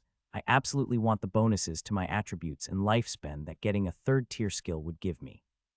He let his thoughts wander some more as he went along with Killy, seeing her add the new mark to his card as the other surrounding librarians congratulated him before she again led him, taking him up each floor. So as I'm sure you know, the first floor deals with the more common Tier 1 magics, along with related information that isn't necessarily magical in nature, all of which is found on not only this floor, but the surrounding buildings as well. Of course, those other buildings also contain information that is more related to some of the other floors we'll pass, but was deemed less relevant and therefore not kept in the main building. The 2nd floor is where things get a bit more exciting if I do say so myself, with the information leaning to how different branches of magic can join to create different results. Floor 3 continues the trend, though it starts getting works on awakened magics too, not that I need to tell you that. Am I correct in believing you read through that entire one? Ah yeah, but I was able to learn a lot. He'd only finished it because his thought speed skill kept rising to greater heights, with him having gained yet another level just the day before, right before he went down a floor for more reading. When he used it, it already felt like nothing in the world was really moving if he wasn't paying close attention, only the pages he was forcing to turn, needing to use tighter and tighter bits of mana to be sure he wouldn't use up his supply and pass out from exhaustion. But all of that was already proving its worth. He'd need to read up on all of the findings his research organization had managed to pull while examining the summoning spell, but he was sure he was already making connections that could be relevant to that massive project. Of course, I've also found plenty of contradicting info in all of that, he thought with a sigh. Makes sense. I'm not sure if the Mages Guild even has anything like a peer review process. Maybe something else to try and introduce to the world in the future. For now, I'll just try and keep track of what's blatantly wrong and move from there. Killy continued as some of his minds focused on those thoughts, until they finally made it to the 4th floor, so clearly smaller than the others due to the building's slanted walls, yet containing some of the most valuable information if it was to be believed. And here we get to the most valuable books on awakened magics, along with some other topics. Theories on spellcrafting and mana in general, observations about the world that seem magical in nature but haven't been confirmed, and ideas that there's currently no way to test, even if by all measures we believe they are accurate. In short, largely theory in the hopes of inspiring beyond what is currently possible. Interesting, there could be a few neat things up here. Then that just leaves the last. Undoubtedly, the one he was most excited for of everyone he was allowed access to. The 5th floor of the library and whatever secrets it might contain, with Killy looking just as excited despite how often she'd surely been there. It was the smallest section of all, having far less than he would have expected given the size of the place, only a few shelves and plenty of reading space, with tables and couches of all sizes for people to make use of as they worked. At least that was what it seemed like it should have been for, but it was essentially empty. He could see one person working away off to the side, their back to them, but that was the end of it. His eyes lingered on the man, feeling his sacrilege call to him but suppressed it. As instantly curious as it made him, he wasn't there to bother anyone with their studies. At least not till I'm done with Killy. Maybe I'll try and catch the guy if it looks like he's leaving later. Still, I guess there aren't enough people who make it up here for it to be crowded. God, I can feel myself getting more and more excited here. So that brings us to the top, the crown jewel of our library. You will find books on two topics here: the signature spells of famous mages throughout history, written by themselves as they've been developed into something wholly their own in the hopes that future generations would continue refining them or else be inspired by them. Well, realistically, a lot of them are here as a way for the mages who made them to brag and act as a challenge for others. But we'll take the more optimistic idea of these, shall we? Ha, sure. And the other topic, as much as it might surprise you, not strictly magical at all. Here we have a record of every third-tier skill to have ever existed in the world, written either by the skill holders themselves, or else records gathered from those who observed them. Of course, given how the gods try to ensure the world always has a soul mage, you could easily consider this floor to be a record of soul magic, and the spells it can be used for as well. A few of the cases alone are specifically on the topic, but that isn't really the main purpose of the floor. Oh, and there's also information on some changes and options different third-tier skill holders have gained after reaching such a point. Every now and then you'll see one giving more bonuses to an attribute than it should, and we also have information on some of the jobs that would be unlocked when getting to that level. He felt himself drooling just thinking about it, some of the rarest knowledge in the world at his fingertips, just waiting to be dug through. If he insisted on reading at his maximum capacity like he had on the third floor, then he'd be out in minutes, but he wanted to savor everything he read there, taking each bit in. I'll at least spend 2 hours here. He and his homunculi were already starting to make their way over without him giving any conscious thought to the act, only stopping as Killy cleared her throat. Ah, sorry, you said you wanted to talk, right? My bad. Ha, don't worry, I understand the feeling. I can arrange another time with you if you prefer. No, please, now works perfectly fine by me. He now had permanent access to the floor, but that wasn't true of the third-tier skill holder running the place. He would be a fool to miss out on picking her brain while he had the chance. Excellent. In that case, I do believe I spy my student up here as well. Why don't introduce you? I'm sure it would be a valuable meeting for you both. She was already leading him to the only occupied table before he agreed, not that he minded. If it was a chance to deepen his connection with her, hopefully opening the door to exchanging more words in the future, then he would take it. It was as simple as that. It was clear the two weren't of the same species, Killy being a member of a four-armed race, while the one with their head buried in a book, not even seeing the two of them standing in front of him, looking significantly more human, basically a perfect match for his own kind if it weren't for the fact that both his hair and eyes were a bright pink color, rousing his memories. I've seen a couple of his species recently. I definitely helped a few of them raise their levels through forcing materialization, but beyond that, both he and Killy really are scratching at my sacrilege the exact same way. He really might be. He didn't get the chance to complete the thought before Killy lightly tapped the young man's head, making him jump despite the small touch as his bright eyes moved to focus on the two of them standing before him, along with the four of Ben's homunculi. Verbum, I'm glad I caught you here, this is. Her words were cut off as Verbum's eyes took on a look of deep terror, a scream erupting from his throat as he launched himself from his seat, throwing himself down the stairs with no regard for his safety, as the two of them were left wondering just what the hell had happened to get a reaction like that. So is this a common occurrence? Ben asked, trying to be polite despite the numerous questions the reaction had filled his head with, all while Killy was busy rubbing her own. Well, he startles easily and is a bit of a worrier, but this was definitely more extreme than usual. Gods above, just what could have set that boy off now. He noticed the keyword now, hinting that there were surely other events like that one, even if potentially less random, but didn't have much time to think on it. As he was taking a second to figure out where to steer the conversation after such a thing, his thoughts were interrupted by the sounds of feet as the guards stationed at the beginning of each staircase rushed up in a desperate bid to get to the top, 10 of them with spells on their fingertips, ready to fire. Oh, I really don't like whatever's happening here. He pushed the majority of his minds to the limits of their speed as he watched spells fire, light and dark as what looked like a wall sprung up around him and his homunculi. At least it would have appeared so if his resistances weren't so high. With them being what they were, he was able to see through it with ease, getting to watch as the rest of the guards threw themselves forward with one giving orders from the background. Sleep didn't work. Focus on protecting Miss Killy. Havav hit him with a drain spell. That one hit him before the rest got close enough, Havov clearly ready to fire before the order was given, with a result he could at least feel. His life force was draining, albeit slower than he was sure any of them expected, all while he was left thinking of what to do.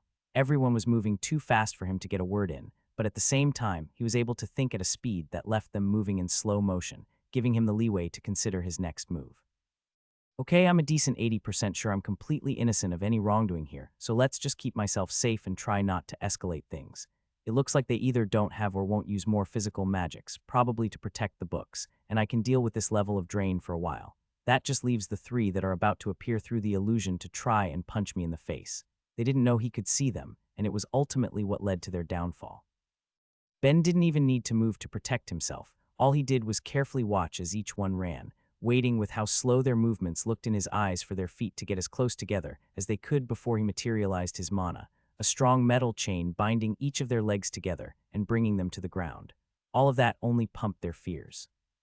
He was showing no effect from the drain or sleep spells being cast on him, and had just taken out the three with combat skills without moving a muscle, just what had they been told to deal with.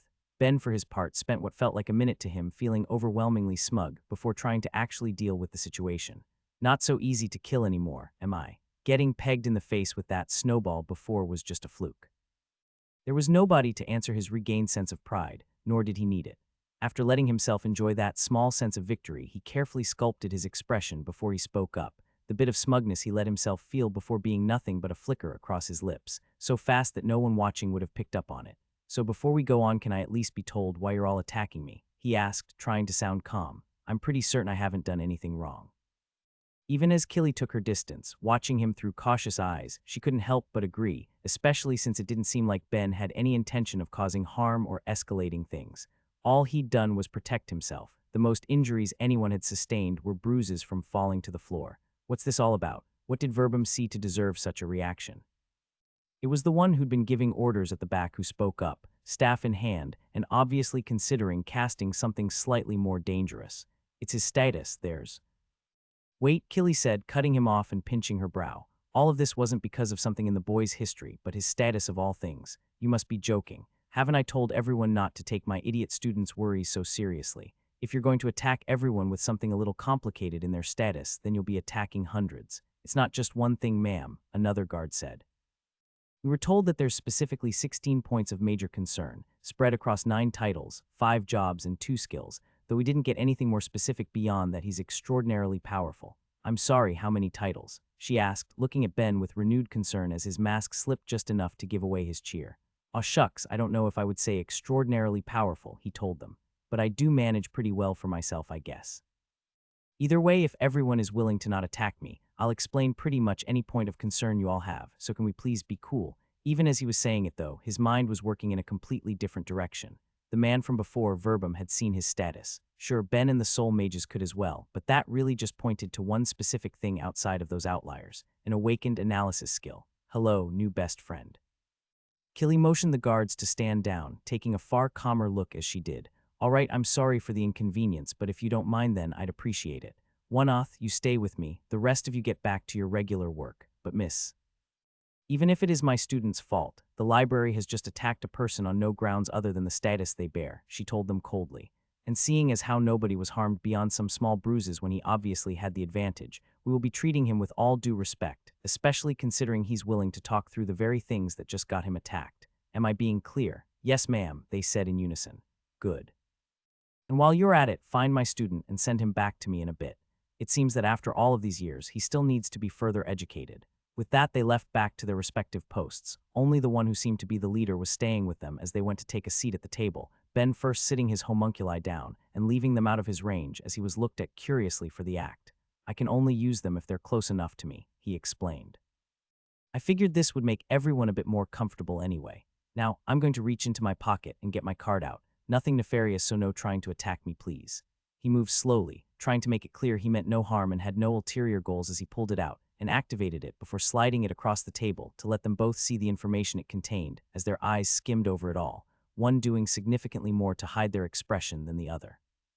Well, this is impressive, Killy muttered, taking in the sheer volume present on his card, as well as making connections for what different bits meant.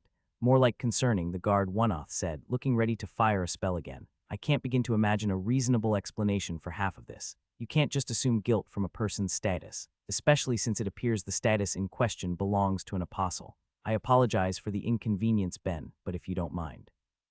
They were both seeing it in very different ways, with Oneoth seeing the same things that had driven Verbum to run away, while Killy was evaluating it against things she'd heard about in the last few years, immediately knowing who he was from the apostle title and the presence of the dead god's trial being marked, along with his many blessings and other positive titles that went with it.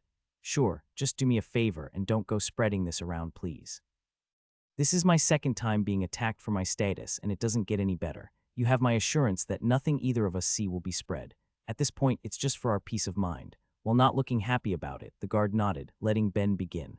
All right, pretty much all of this can be verified by the gods, so if you aren't happy, go talk to the communal church, and I'll get Myriad to sort it out. Godslayer, Madman, Monster, Godkiller, and Threat, along with my skill, King of Sacrilege, are all related to the forbidden gods.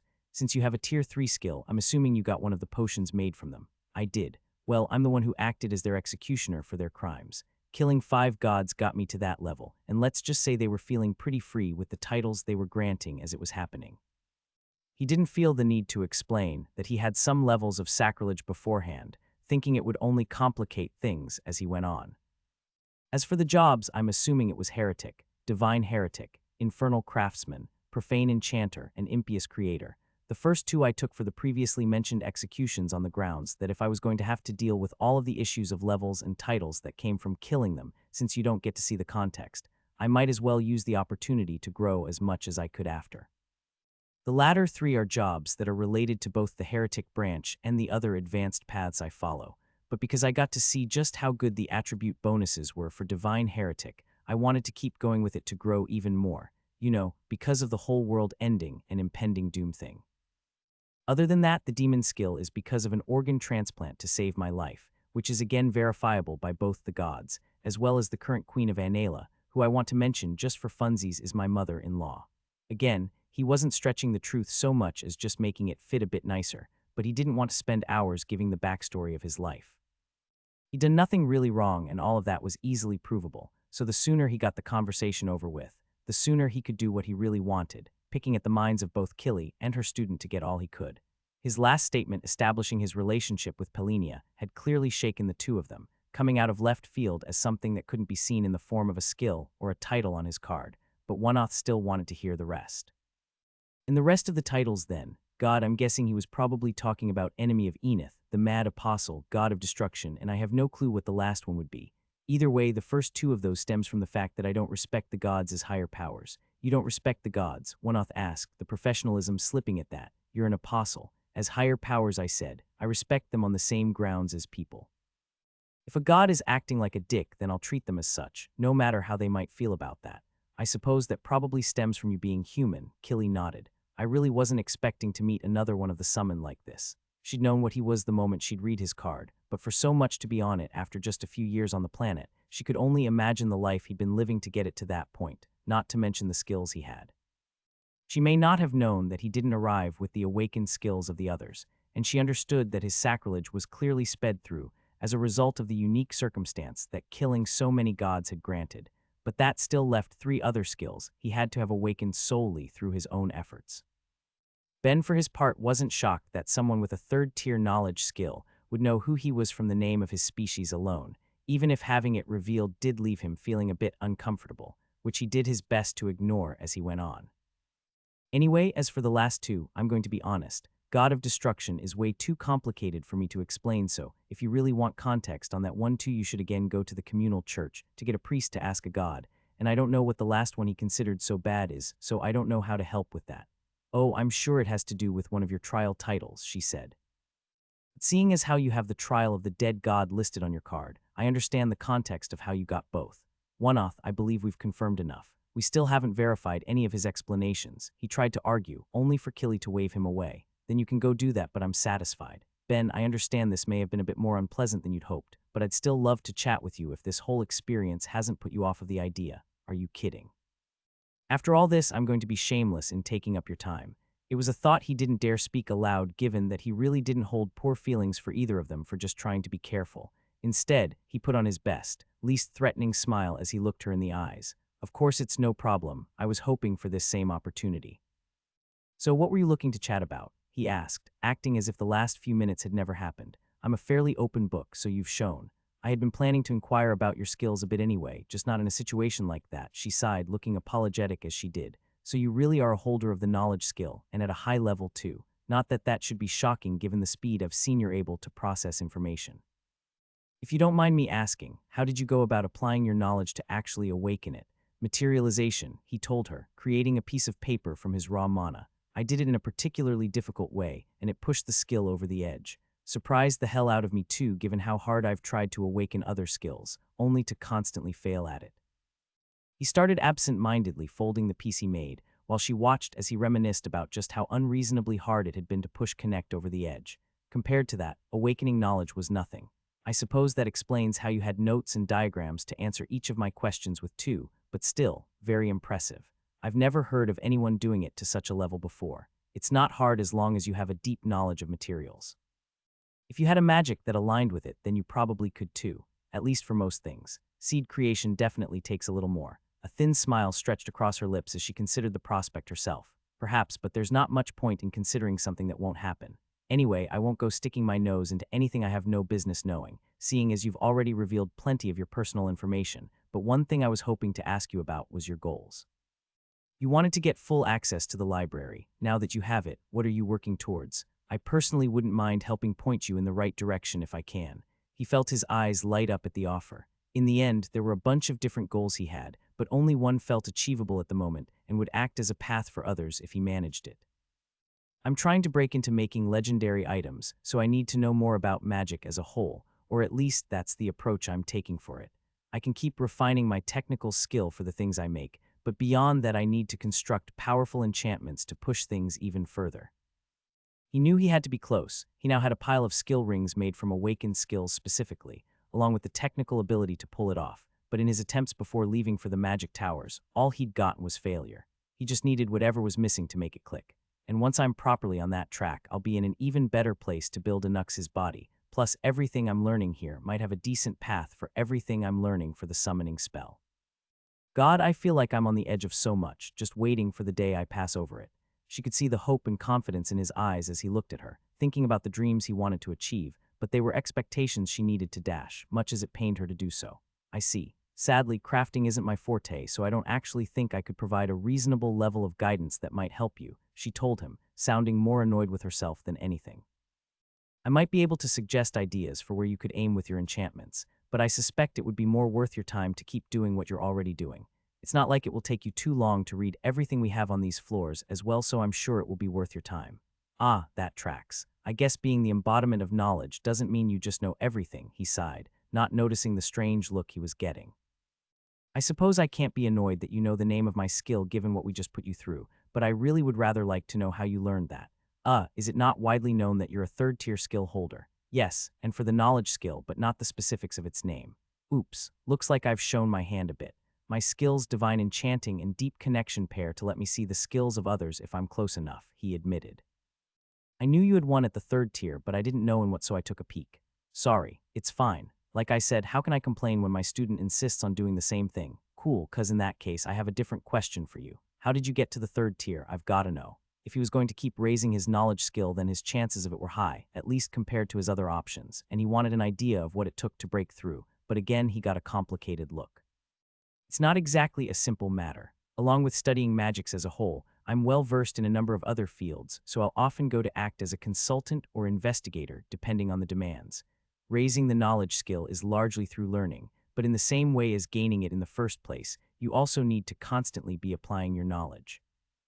While some break through the barrier through great acts, mine was just an uncountable number of smaller ones, all of which slowly chipped away at the wall until I could pass through. So similar to what Falk's been trying to do then, only it looks like she succeeded at it.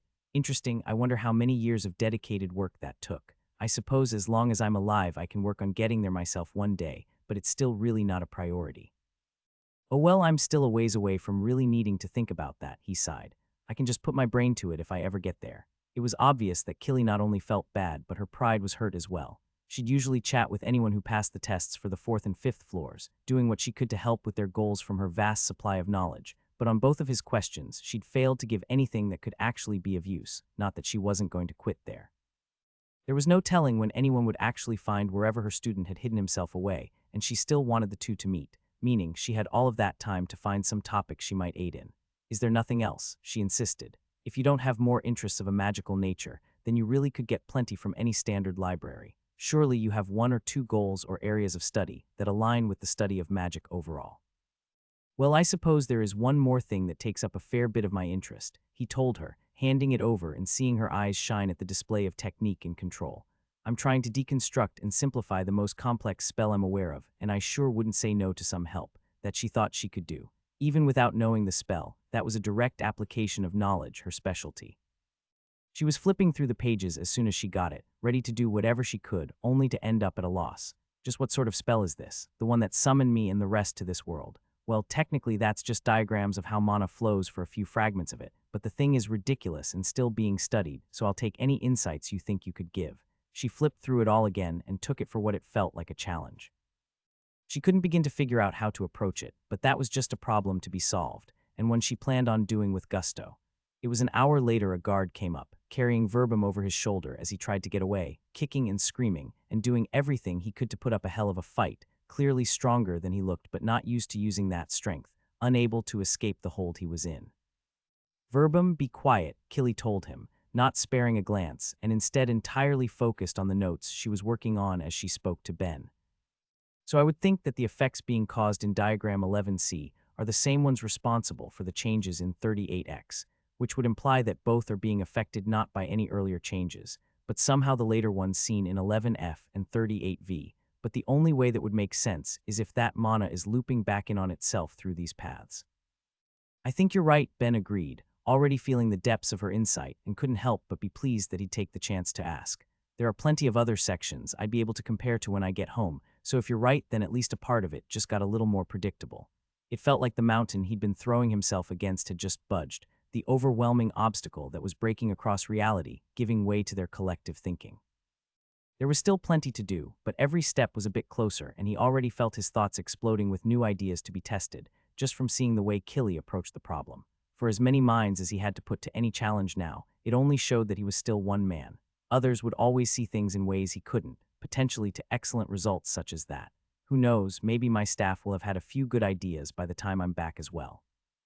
Miss Killy, why did you insist on having me dragged back here? Verbum asked, even if he couldn't help but feel safer being ignored as he kept up his struggle against the guard's grip. If I'm not needed, I think I'll leave for somewhere a little safer, like under a rock or maybe in a bunker. Verbum, you will sit here and you will like it. First things first, apologize to Ben. How many times are you going to react to someone's status like that? I've told you time and again to not look at what anyone has like that anyway, so I'm not the first one then. Okay, that does make me feel a little better. Killy, if you knew what he started trying to argue, only to be cut off. Since you raised such a ruckus about it, Ben was very open about his status in explaining how each bit came to pass. I'll admit, it does seem troubling at first glance, however. Oneoth has already gone to confirm, and the fact he hasn't come running back means the answer is clear enough. Judge people by the actions you see, not some characteristic marked on their soul. You can't just blindly trust the things you see, he muttered darkly. Sure, your eyes might tell you you're amongst friends, but then bam. The masks come off and your world is conquered before you even knew it, or you were always ruled from the start and being raised like animals without even knowing it. Okay, I can definitely see that this guy has some issues. Maybe I don't want to be best friends with him for his awakened analysis after all. Killy seemed to agree plenty about the issue her student possessed. Verbum, I understand where this comes from. I really do, but for now calm down and you can worry about anything else later after you actually talk to Ben. I believe you'll get along quite well if you just put all of these worries aside briefly. You both have plenty in common. Not only does he also have the knowledge skill and is doing his best to grow it, but as another one of the summoned, I'm sure he'd be worth getting to know if you actually gave it a chance before jumping to wild conclusions. Another one. Suddenly it made sense when he recognized his race, as well as why he'd been helping so many of them try to level magics that had already awakened.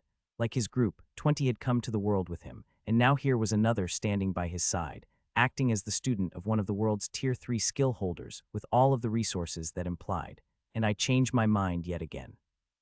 Just you wait, you paranoid loony. We're going to get on great in the name of me taking advantage of whatever interesting skills you came with.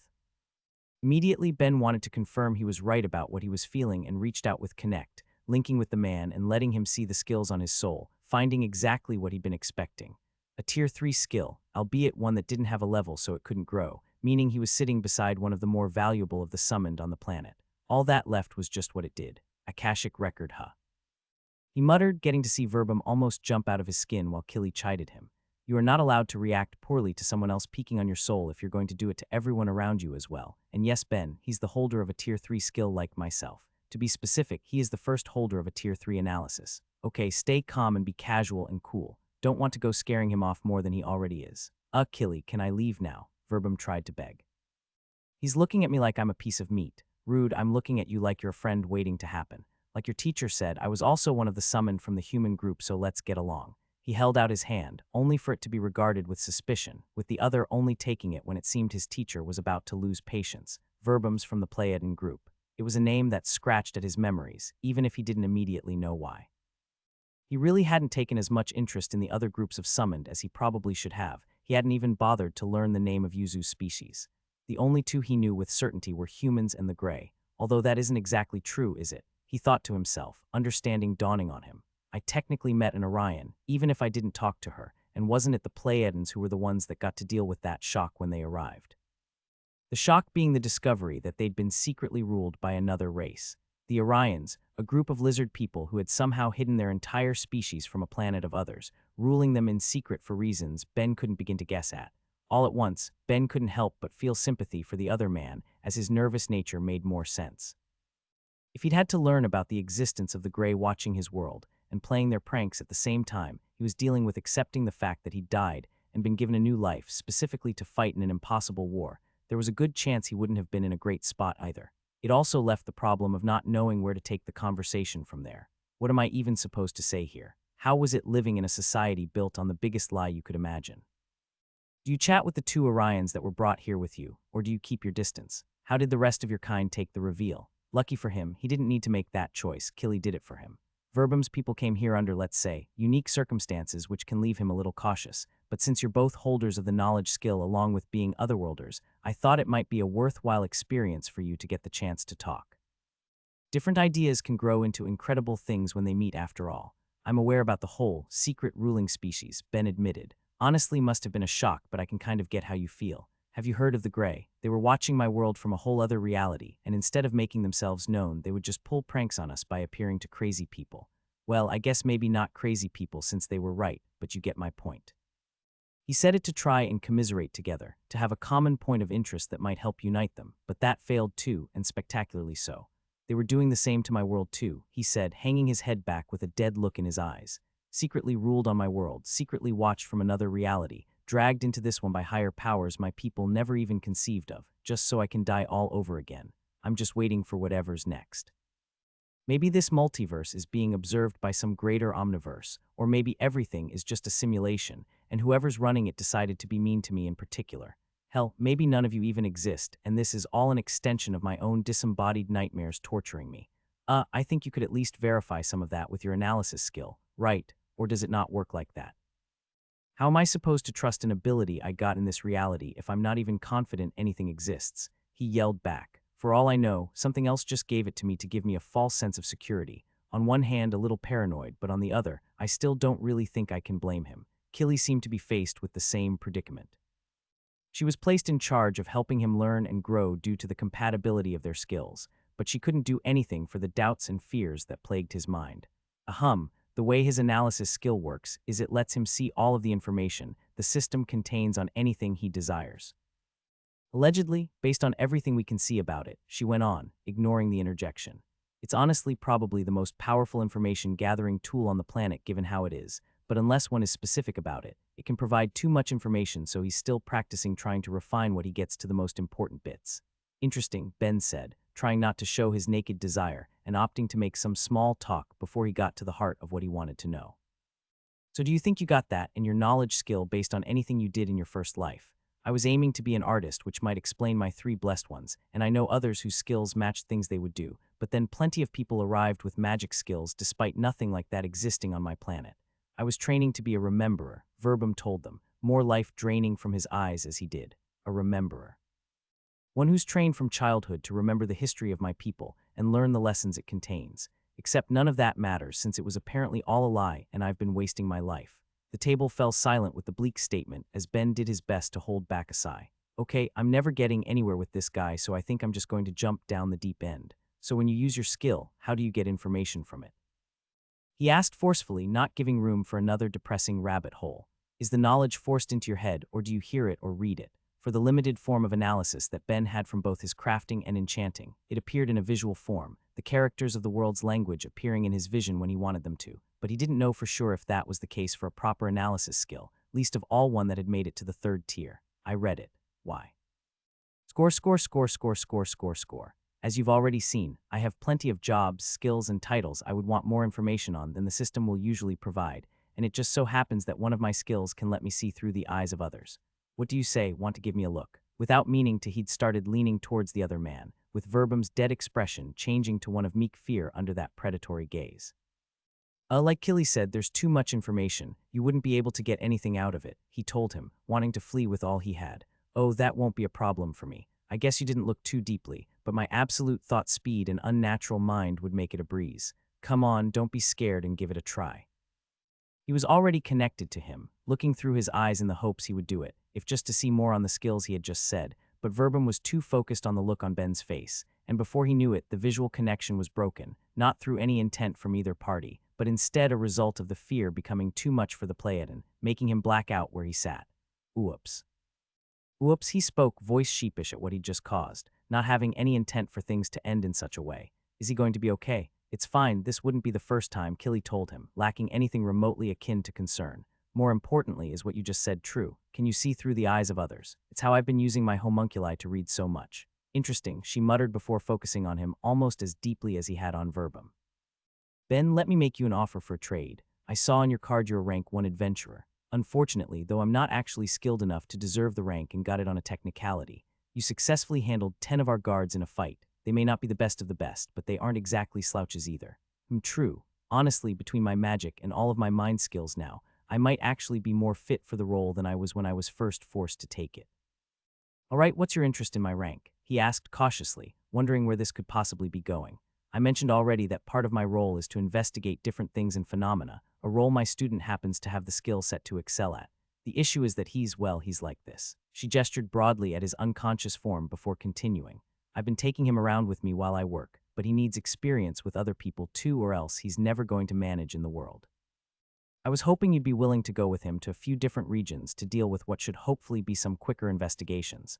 Are you sure you're not just asking me so you can have a break? Irrelevant. The point is, if you do, I will ensure he'll use his skill for you. It shouldn't be that hard to convince him, and given how fast you seem to read, it wouldn't take long to go through your entire status. It was a tempting offer, but one he honestly thought he could get out of the man on his own with just a bit of work. He wanted to sweeten the deal for himself. I'm told the library has a basement too. What are the odds I could have access to that thrown in too if I do this? None. The basement is only available during specific circumstances, one of which being permission from the gods. Nobody in the world is allowed casual access to it, not even me. Oh God, that just makes me want it even. Still, he didn't think she was lying, so he couldn't force things for her, not when he really wanted to maintain a good relationship with her for the future. Just picking her brain on that bit of the summoning spell had helped tremendously. He didn't want to lose that connection. All right, I'm not against it, but I need to discuss the matter with my partner, he explained. I wouldn't be going without her. Romantic or adventuring partner, both. Her rank, also 1. Interesting, Killy muttered. Does she have any skills that would be useful for travel? Ideally space magic. All of these locations are in the untamed lands, and many of them are quite far away from anything else. No space magic, but she's a powerful earth mage and can use it to fly an entire cart full of people through the air. Slower than space magic, obviously, but it's the next best thing. And does she use the library? Vasta and Ulil got her access to the 3rd floor, same as me, but she didn't care about taking any additional tests. She seemed to think for a minute, mentally passing over options before she came to a conclusion. Okay, if the two of you would be willing to, I'll throw in access to the 4th floor to her. How does that sound? It sounded mildly like an abuse of authority, even if he wasn't going to say it, along with the question of if there was even a point. He'd be able to read over everything up there in just a few days, and from there use his magic to make a perfect copy of any book he thought might be useful to her. Why would she need access to the floor? Of course, that's also not for me to decide. She should be reading on the 3rd floor right now. If you don't mind, I'll talk it over with her. All right, and if it's all the same to you, I'll tag along, lest I be reamed for entrusting him to someone I haven't at least met. He had no reason to argue, so he didn't, leading the way downstairs to talk things over with Thera, leaving the unconscious Verbum at the table to wake at his own convenience. Thera's agreement was swift. How could she decline? Even if she didn't care too much about advancing farther into the library, this was a request to them as rank 1 adventurers, off to protect one of the most important figures in the world. It was the sort of thing she dreamed of when she'd first started, now waiting to be fulfilled. It was obvious she was itching to take on the task now that it had been given, but they weren't exactly being rushed for it either. There were still a couple days to go before they needed to head out, days Ben fully intended to put to use in the top floors of the library. His god sighed in his head as Ben flipped through the books on the 5th floor, taking them slower than he had on the 3rd to try and savor the wealth of knowledge they contained, even if it still left him going at an outrageous pace. Hey, I absolutely held my own, I'll have you know. I'm like, properly powerful now. We're ignoring that. Instead, do me a favor and get me access to the basement. I want to know what's so special to be hidden away like that. He'd been told he needed permission from the gods, but he was someone lucky enough to be on good terms with more than a few. He was absolutely going to abuse that for all it was worth, or at least he was going to try. Boo, why not? I'm such a good little apostle who just helped the entire world become more powerful. I deserve this. Yeah, and if I'd known about how hard it was getting into the basement, then I would have tried to force that too. What's the big deal? Obviously, this is a library, myriad. His god side. Hey, calling knowledge good or bad is close-minded. It all comes down to how you use it. I promise I wouldn't abuse anything I learn. So incredibly lame. He sighed as he put away all of the books on soul magic that floor contained, sitting back briefly to take it all in since it didn't seem he'd wear down his god. Beyond just helping to lower the difficulty in leveling skills, raising attributes, and breaking through tiers for the people lucky enough to feel its effects, it had other uses too, ones that managed to be impressive enough to catch him off guard. There were 2 he'd seen and heard of that surprisingly weren't in any of the books, both giving blessings and extending lifespans being largely considered rumors to keep any soul mage on the planet from being more bogged down and harassed than they already were, but they could do more beyond that. Much in a similar vein to Xandil, it seemed if they put their mind to it, they could help people acquire skills. From what he read, it still seemed that his fellow apostle was more suited to the task, his skills being specialized towards it, but they were matters of the soul, meaning it still fell within the domain of the soul mages, and more than that, it provided bonuses that Xandil couldn't. While the tentacled apostle could teach someone any of the numerous skills he knew, it looked like the soul mages operated slightly differently.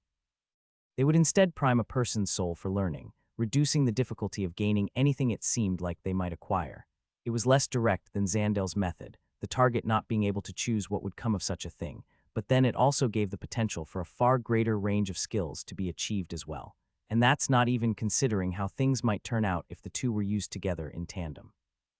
I can already imagine people gaining Xandil's skills instantly if he had a soul mage by his side, which would be cool enough if there wasn't also that one signature skill to compare it against. It was a spell that captured Ben's imagination like no other. A soul mage from 1,000 years in the past had spent their life working on a way to essentially copy a skill that she saw from pure mana, attaching her new construct to the soul of another in the same way a god would grant them to their believers. I mean, it makes sense given that they can grant blessings too, but to achieve such a thing is still honestly incredible. I wonder if Yuzu or Elvat can too. Interesting, that does raise a good point. She has to be a god now, right? Any chance you could arrange a meeting so I could pick her brain? Wow, okay, never mind. Screw her then. Hey, I'm an absolute charmer. If she can't see that, then it's her loss. It was a disappointing answer, but it didn't matter too much. Even if she didn't like him, Ben wouldn't deny that her notes on the topic were exceptional. He doubted he could get any more from a conversation than he already had by reading about her process. Still, reading all of that couldn't help but make him long for soul magic himself. He was already imagining the things he would make if he were to get it, accessories that would assist in raising skills and attributes being the big ones, but others for helping people break through or acquire new skills captured his imagination as well. He was already imagining just how it would work, even if he knew it was never going to come to be. I can never get soul magic myself, and if I wanted to use someone else's then, that would mean awakening both enchanting and connect, which is just not happening. Maybe I could get really lucky and awaken both together into one new skill, but even still, the odds are low. It wasn't like he hadn't ever let himself imagine such things. Honestly, it was hard to stop himself from theory crafting just how to push any over the edge if he ever got them high enough, but if he was being honest with himself, he really only thought there were a couple that had a slim chance. Despite being the newest to awaken, it was his knowledge skill that made it to the top of the list. given that raising it just meant learning as much as he could, and then applying his knowledge enough to push it past its limits, something he genuinely believed might be possible, leaving the rest of his skills up in the air in probability. It wasn't like there was no chance, he just wasn't willing to bet on any of them was all. Well, I'll just keep doing what I'm doing. He sighed. That's enough reflecting anyway. Back to reading while I can. With everything on Soul Magic finished, that left him with two choices for what to do next. Either the deeply researched signature spells that some mages had spent their lives on, or else move to the information on other Tier 3 skills that had existed throughout history. He knew what would be more valuable to him, but gave in to what he was most curious about in the end. His prior train of thought couldn't help but put him in the mood to see what others had achieved, and he pulled out the books to see exactly that, reading the entire shelf in minutes and feeling it capture his imagination. In the thousands of years the world had stood, less than 100 individuals had reached the third tier of a skill, at least as long as the soul mages weren't counted in the tally. At first Ben thought something must have been missing. Surely that number was a little too low, but the more he thought about it, the more sense it made. It wasn't considered a monumental wall for nothing, and the lifespan extension that achieving it would provide was great. There were easily races on the world who would live close to, if not more than, 1,000 years if they reached the third tier at a young enough age. Even with the soul mages doing their best to help others break through, that didn't mean their efforts would bear fruit either. It was easy to imagine decades being spent to raise someone up, only for them to never cross that finish line, which really just goes to show how hard it is. Is Falk going to manage it? Our design was as good as it could be. It's just past the threshold of what should be possible for him, but will that be enough? Among the books was a couple on the soulsmith, the one with the very same skill his teacher was striving for, but it granted no clues on that front. It offered plenty of valuable information on just what the skill could manage, along with the skills and jobs that went into getting to that point, and had gone on to become available after, but it left out what he personally considered the exceptionally important bit that was the act that pushed it past its limits. Stop worrying about it. If it doesn't work then we'll think of something else, or I'll just try and convince Sonia to corner him and see if he'll cave under pressure.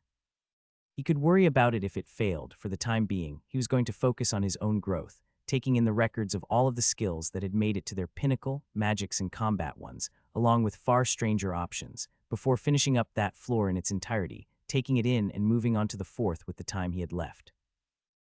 Is this going to be okay? Thera asked, the confidence she was feeling for the quest waning now that the day had properly come, and she was seeing just who she was supposed to be looking after.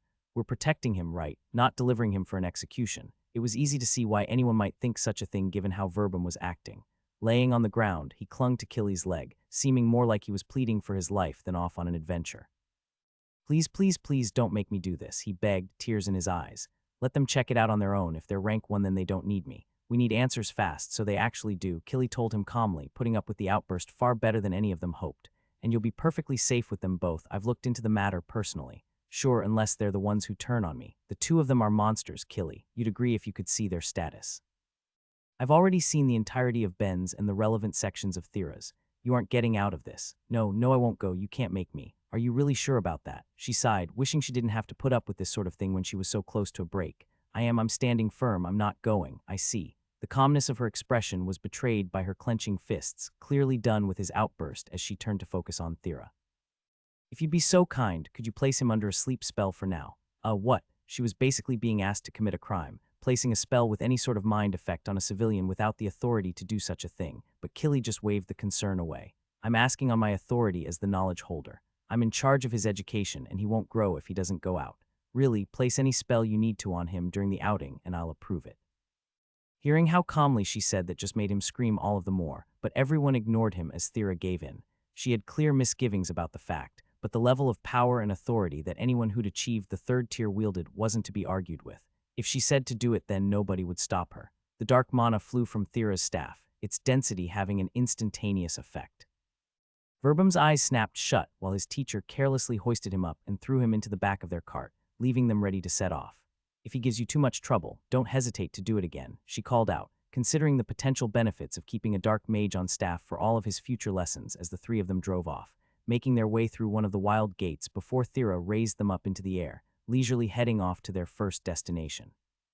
While they were tasked with helping Verbum get to the 4 locations that needed a deeper level of searching than a typical party could provide, they weren't exactly pressed for time, making her drive just a little slower for the unsecured passenger in the back, and letting Ben handle the trip far better than he usually would as he took the chance to chat with her, treating their unconscious companion like he wasn't even there. Excited, obviously. This is our first official rank 1 quest. How could I not be? When they'd gained the rank, both had been expecting far more to come in for them than really had, but in the year since they'd reached the pinnacle of the career, there'd been no calls for either of them, much to Ben's satisfaction and Thera's dismay. She would still do any of the harder jobs that came up around Stonewall, but it hadn't come close to scratching the itch of something big. Protecting someone at the 3rd tier, though, that would absolutely do it. Hopefully it will be quick and easy and then we can finally head home. What you don't want to stay longer to read more. Maybe if it was for something different, but as things stand since I've read through the top 3 floors, I don't really want to spend weeks reading through the first 2. Maybe next time we're by the gate I'll pop through for a few hours of reading, but right now all I want is to get back to my forge. I've got ideas to test and homunculi to abuse. He had plenty he wanted to try making, being thoroughly inspired by everything he'd consumed while he'd been there, and the homunculi were tools to help train his crafting as much as they had been to help with his reading. He fully believed they would help him reach greater heights by removing the limit that was his singular body. I miss them already. He sighed to himself, all of them locked in their crates and waiting for his return. But I am so not risking damaging them by taking them into the woods to encounter who knows what. Hey, it didn't seem like I'll be able to get more from Vividus, so unless Thera gets a little better at it, I need to take care of them so they don't get damaged. Just you watch, they're going to be my path to raising my crafting to a completely different realm. He barely noticed the vaguely dissatisfied sounds his god made in his head over the sudden scream as Verbum woke up, and in one smooth movement tried to escape, not noticing their location as they flew amongst the clouds when he was trying to toss himself over the cart's edge. Luckily for him, Ben was quick to react, his fastest minds moving his body, making him lunge to the back of the cart and grab Verbum as he was just starting to notice his mistake, pulling him back to safety to keep them from failing the quest so soon after it started. No killing yourself, please, Ben told him, seeing the clear panic in Verbum's expression after almost meeting his end. I'm pretty sure I'd end up in a lot of trouble if things went wrong. Why are we flying? Because it's faster to avoid the treetops. Now relax a bit, would you? How am I supposed to relax? How are you so relaxed? One false move and we're plummeting to our deaths. Does this thing even have seat belts? Yes, actually. He was super insistent on putting some in. Thera called back as she drove, not paying much mind to what was going on behind her as soon as it was clear their passenger wasn't about to meet his grisly end. And she's driving a lot slower than usual, so this isn't even that bad, Ben added. Not that bad. We're flying in a cart. Rotten earth, I hate it here. It looked like he wanted to run away, the only thing stopping him being how trapped he was in the sky, and Ben briefly considered if it would be worthwhile to ask Thera to put him to sleep again until they landed, but ultimately thought better of it. He did have an agreement with Killy after all, and fully intended on cashing it in. Well, if you need a distraction so badly, then I can think of something, Ben told him as he moved to sit beside him, helping Verbum buckle up as he did. In exchange for doing this and keeping you alive, I do need you looking at my status after all, so what do you say we get to it? If I tell you now, then what motivation do you have to actually look after me afterwards? The motivation would be not being the guy who let a 3rd-tier skill holder die while acting as his guard.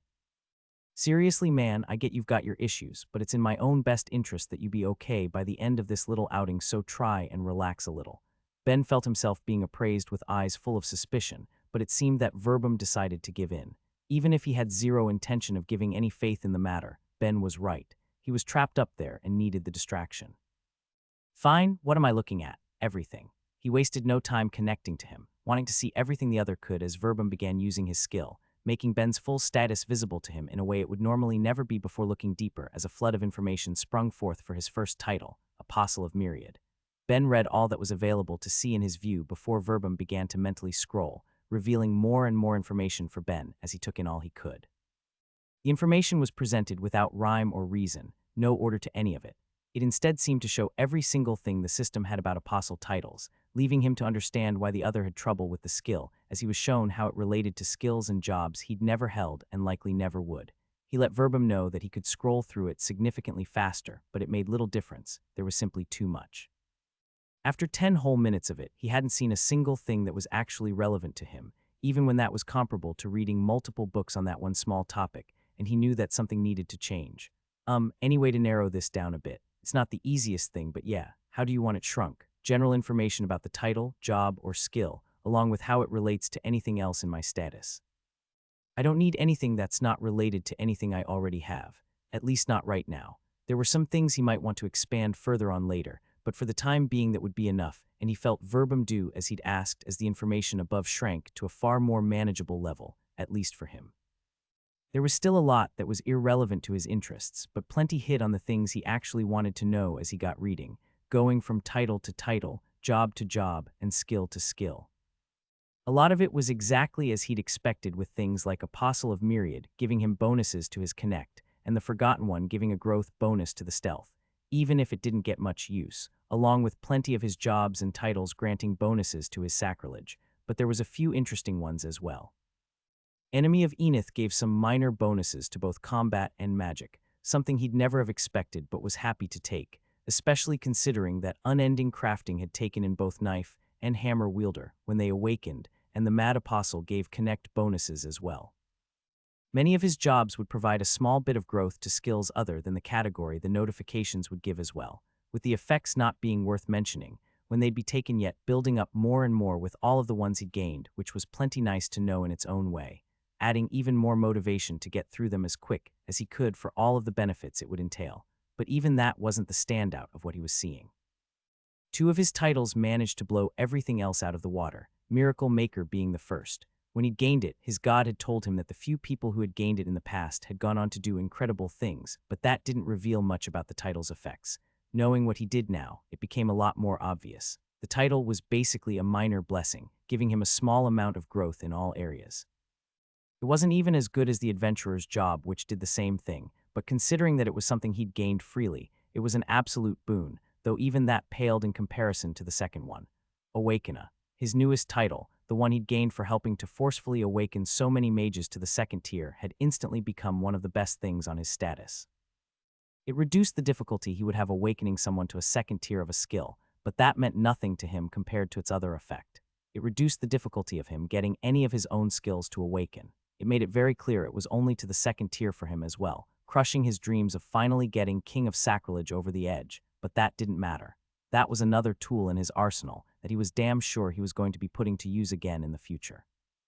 At least as soon as I can. I have 2 skills at the 8th level right now, so nothing I can immediately start testing, but I have other skills I want to push over the edge one day if I can.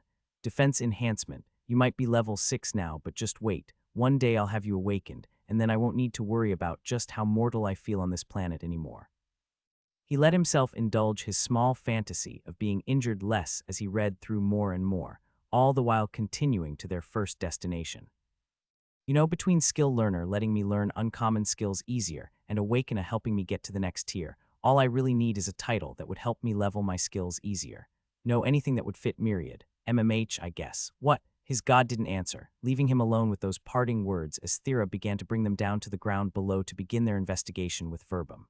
Oh, sweet land. The Pleiadian yelled out as he jumped out of the cart, looking deeply relieved to be on the ground again, even if it meant needing to start his investigation as Thera spoke up. So we should be in the right area. I think we just need to go north a bit until we're in the general vicinity we need to be. Ben, for his part, didn't want to wait for him to get comfortable. His god's lax attitude meant it couldn't have been anything bad, but Myriad's parting words did leave him wanting to see just what it could be about, so he walked over to him in the middle of his indecision and threw him over his shoulder, leaving Thera to hold back her laughter. You know, I'm so used to seeing you as the one in that position. Decided to try dishing it out yourself for once. Ah, just didn't want to wait, he said, ignoring the feeling of Verbum's struggles against his grip. Come on, let's check this out. Verbum, what should we be looking for? Killy didn't tell you. She mentioned that you needed to be in charge of handling things while we were working everything out. Didn't she tell you that? I thought she was lying. Okay, well, she wasn't, so focus. Ben felt the man wiggle around, trying to get out of his grasp, but ultimately failing in his escape and giving up, finally answering the question. Strange plant growth and animal behavior, he eventually gave in. It was enough to freak out a completely different rank 1 adventurer, but they still want me looking into it of all things. I'm supposed to be important. Toss it to someone who doesn't matter, damn it. Yeah, life's hard on all of us, Ben muttered, not really caring about the whining as he looked around. He'd been to plenty of areas within the Untamed Lands before for one task or another, but for whatever reason, the section he currently found himself going through felt familiar. He couldn't put his finger on exactly why, but then it was a living forest. If he'd been in the area before, there was plenty of time for it to grow and change a bit, leaving it just foreign enough that he couldn't place it as they walked. When he looked at Thera, it was obvious she was feeling the same thing. A sense of familiarity that was leaving her to look around just a little more than usual before stopping in her tracks, her eyes going wide as she did. Oh, this is going to be weird to explain, she muttered, just as Ben caught sight of what she'd noticed and finally let things click into place. In the distance was a tree, one of many in fact that was experiencing some unusual growth, just as Verbum had said. Its branches were all warped, twisted into right angles to make hundreds of cubes within the one plant. Seeing it left him stunned enough that it gave Verbum a chance to escape his arms as he looked at what the other two were staring at, the discomfort of being there obvious enough on him if only anyone were to look his way. "That's it," he muttered, trying to be quiet. "That's what was in the report. An entire section of forest changed without rhyme or reason. Anyway, since we can see it from here, why don't we stay nice and safe and as far away as we can while I get to work?" He was cut off as Ben took his hand, dragging him in further. Both he and Thera needed to see what it was like despite the protests of the one they were meant to be guarding. Ben Thera began, not having any clue what she was supposed to say about everything they were seeing, but knowing she couldn't leave it without comment. "I literally could have never predicted this was going to happen," he tried to argue in his defense while she just shook her head. "I mean, I believe you, but maybe we should have come back for the nails before it got to this point. It was free faith. How could I do that to Myriad when this was so harmless? Hell, I'm pretty sure despite how this looks it's still harmless, though I can't deny it looks a little bad. When they got closer, it was clear it wasn't one or two trees with the strangely cubed branches, but a forest of them, with even more effects to go with it. No matter the species of the plant, their leaves had developed into an irregular shape too, far more straight lines than many of them would normally allow as they took the shapes of squares, filling the branches above them and littering the ground below, but it got worse from there. He was seeing square nests and hives in the areas of each plant that had caused the change, and the bugs around were flying in geometric patterns, leaving him to see the long-term consequences of what he'd done to win a bet over a year in the past.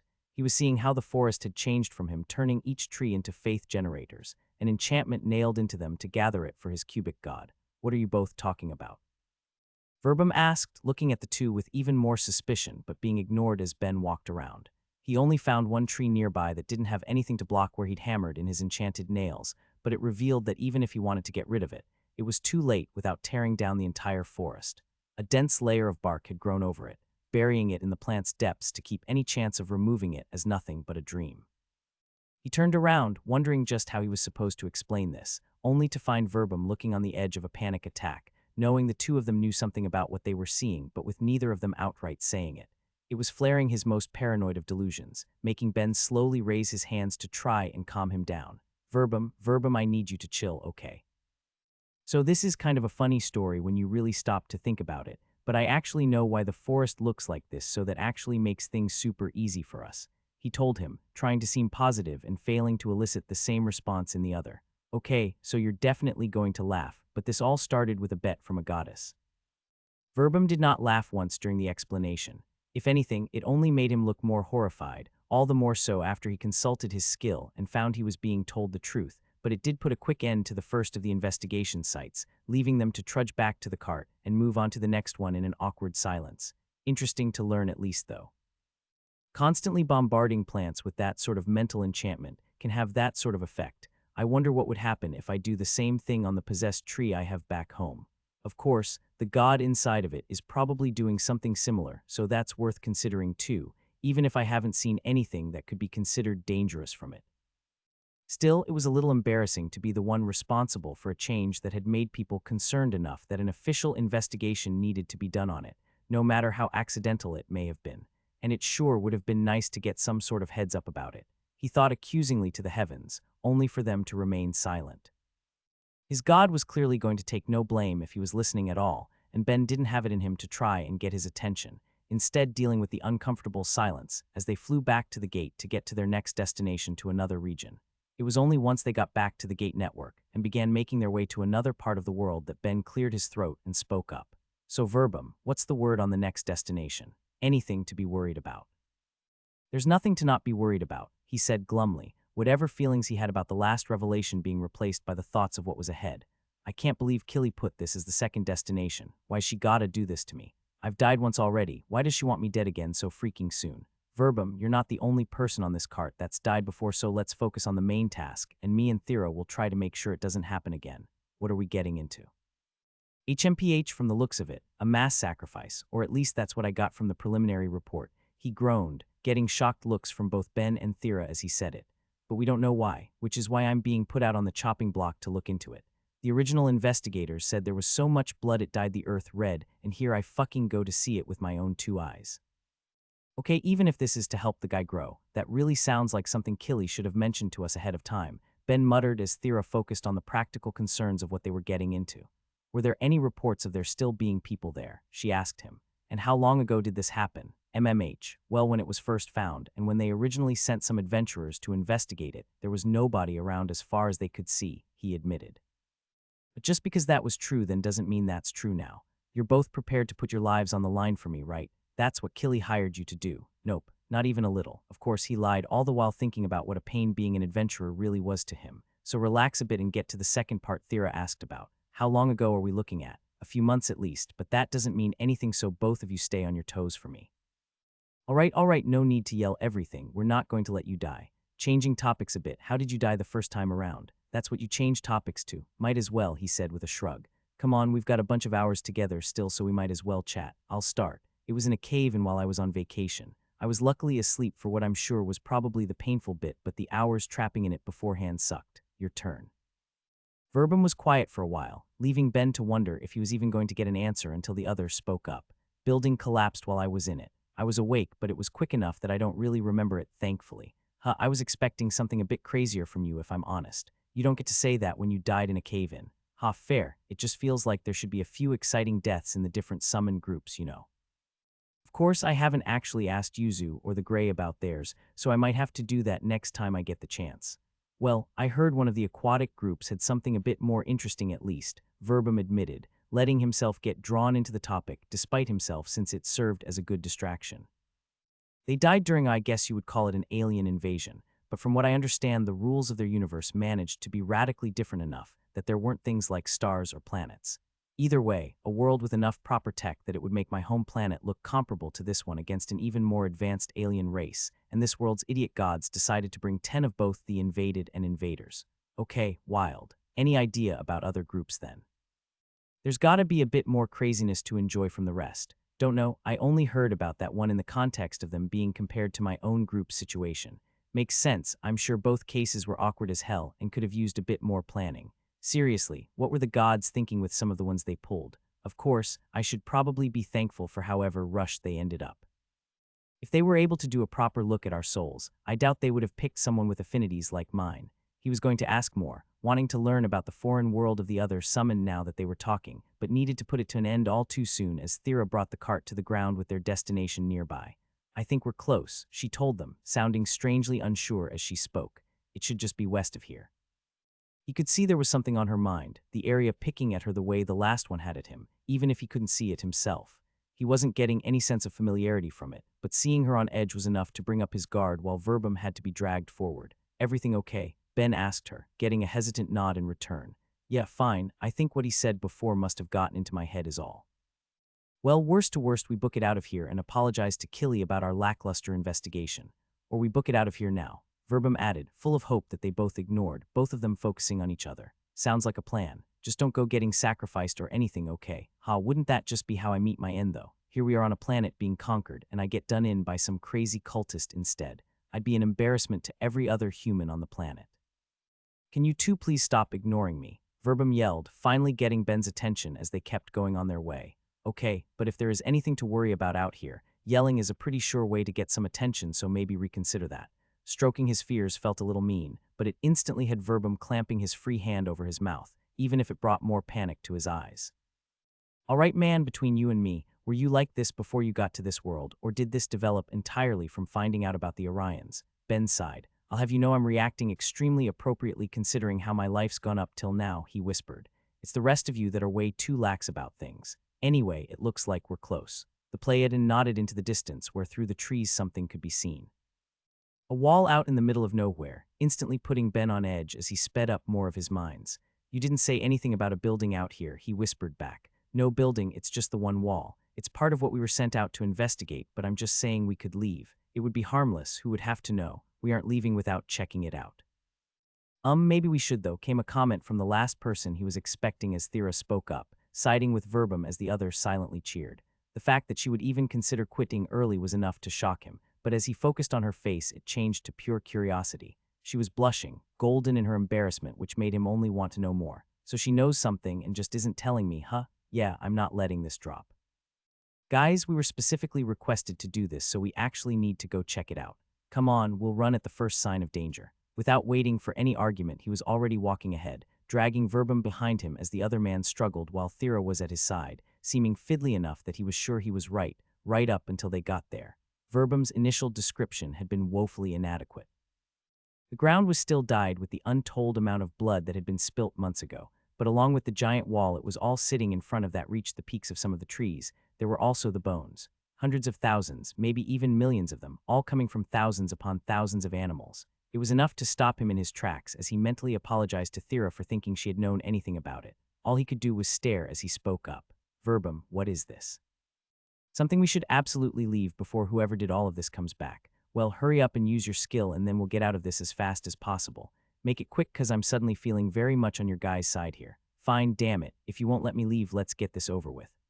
Ben, Thera started, taking his hand and being cut off by Verbum. Let's see what sort of crazy cult or evil god is responsible for all of this. So here's the thing, she went on, hardly able to get a word in through Verbum as he rambled. There's way too much information from looking at the ground or bones. Okay, then let's focus on the wall and try to narrow down what I see from there. You see, we hadn't really spoken about what I'd been doing at the time, but I was having a really hard time emotionally, and… Got it, the wall was made by Thera Oris. Both Ben and Verbum's eyes immediately locked on her, seeing her face twinkle in the light as she looked at the ground, not able to meet either gaze as she tried to figure out how to explain everything she'd done out there, only for their charge to faint under the weight of his sudden fears. Neither of them paid much mind to Verbum on the ground, and as concerning as whatever had happened out there was, it at least eased Ben's worries. Not knowing what had caused such an intense level of death and destruction had been worrying, but finding out it was just something his girlfriend did made the entire area a lot more easy to deal with. Sue, should I be calling you my lovely evil goddess now? He teased. I'll convert away from Myriad in a heartbeat for you. Don't worry about that. Ben, this is embarrassing enough. I'm sorry. So will you tell me what all of this is then so we can give this guy some peace of mind whenever he wakes up? He hoisted Verbum to his back as he said it, carrying the other man and gesturing for them to go back to the cart, letting Thera take a couple minutes to get her thoughts together. Look, I was just having a really bad time and needed to distract myself a while ago. She tried to explain but largely failed, her embarrassment over the whole situation combined with Ben seeing what she'd done making it harder to think straight. I think Verbum is going to need a bit more than that by the time he comes to, he told her, leaning over to give her a light peck on the cheek. But take your time to get your thoughts in order. No rush. Do you not, feel weird? Not going to lie, it freaked me out when we got there, but knowing it was you means it's fine, so don't worry about what I think. As a treat, I won't even tease you about it if you're really that uncomfortable. He gave her a gentle smile and patted her head, just enough reassurance for her to calm down. Look, it's not like I did anything bad, she began. It's just while you were stuck in the dead god's trial, I was having a bit of a rough time handling things emotionally, so I threw myself into training my magics, and I didn't really think about how it looked, but in hindsight it obviously looks pretty bad, doesn't it? But that was really all it was, and I would really appreciate it if we didn't focus on it because, like I said, it was a pretty emotional time. The golden glow of her face wasn't fading, even as she explained herself and saw no judgment from Ben. Looking back on things, she couldn't deny that she'd gone overboard in her grief. It was easy enough to ignore at the time. She needed to lose herself in something just to handle the fact that everyone thought Ben was going to die, and immediately after she'd been too busy with other things. Even if they were at different scales, entering a relationship and witnessing the invasion points being marked didn't give her much leeway to reflect on the past. Being confronted with it again so suddenly changed things in a big way as she was forced to remember everything she'd done. Ben took her hand, placing the unconscious Verbum into a precarious situation as he moved to reassure her. I'm sorry. I'll do my best to ensure I'm never kidnapped again, though, so there's not going to be anything to stress you out in the future.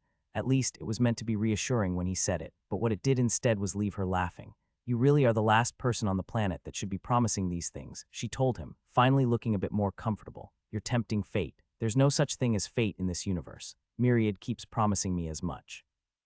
Then you brought some of it with you from your old one. That's not possible, is it? No way, there was no fate back in my old reality either, right? It was something he made a mental note to question Quillith on the next time he spoke with the Grey as they made it back to the cart and buckled Verbum in before moving to go to their next destination. The sudden scream from behind them told the two that Verbum had finally woken up, and the forethought to properly secure him this time kept him from nearly throwing himself from the cart again, even if they were left with a different problem.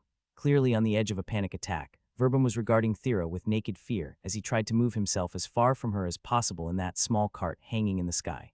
Verbum, chill. How the fuck do you expect me to chill after that? He screamed, leaving Thera embarrassed all over again.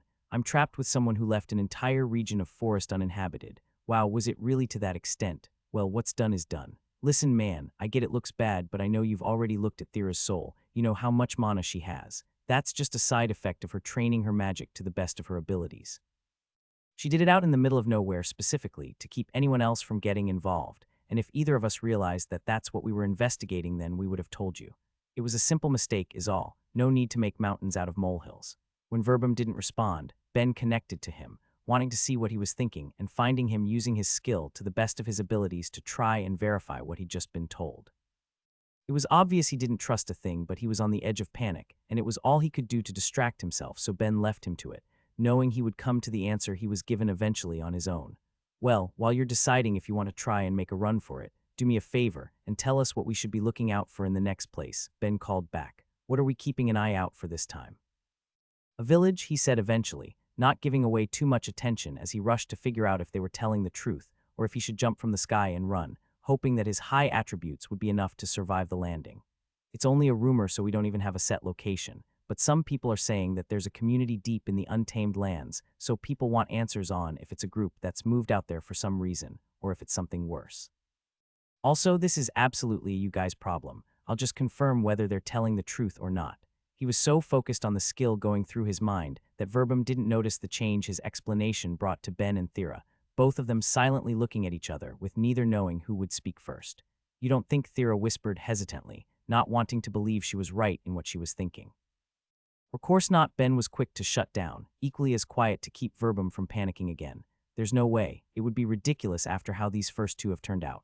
Well, things are already ridiculous because of that. Who's to say it can't get worse? I'm telling you, we are not about to end up in the Demidman village. Ben, Thera, so good to see you both again. Tolto cheered as the villagers gathered around them. And you've brought a friend. Who doesn't seem to be looking too good, I might add. Is this perhaps not a friendly visit? Saying Verbum didn't look too good was an understatement. He was freaked out enough the moment they were swarmed by the villagers. It only took Ben and Thera being called out by name to push him over the edge, making him pass out yet again. Good seeing you too, Taltho, Ben said, trying to be light and friendly, even as he kept the unconscious Verbum from falling on his face. And it's really more of an accident that we ended up here. It's complicated, and your friend also complicated. Since we're here, why don't we do a little tour of the village and I'll give you a rundown. Sounds good. I'd love for you to see what we've built up since you'd last been here.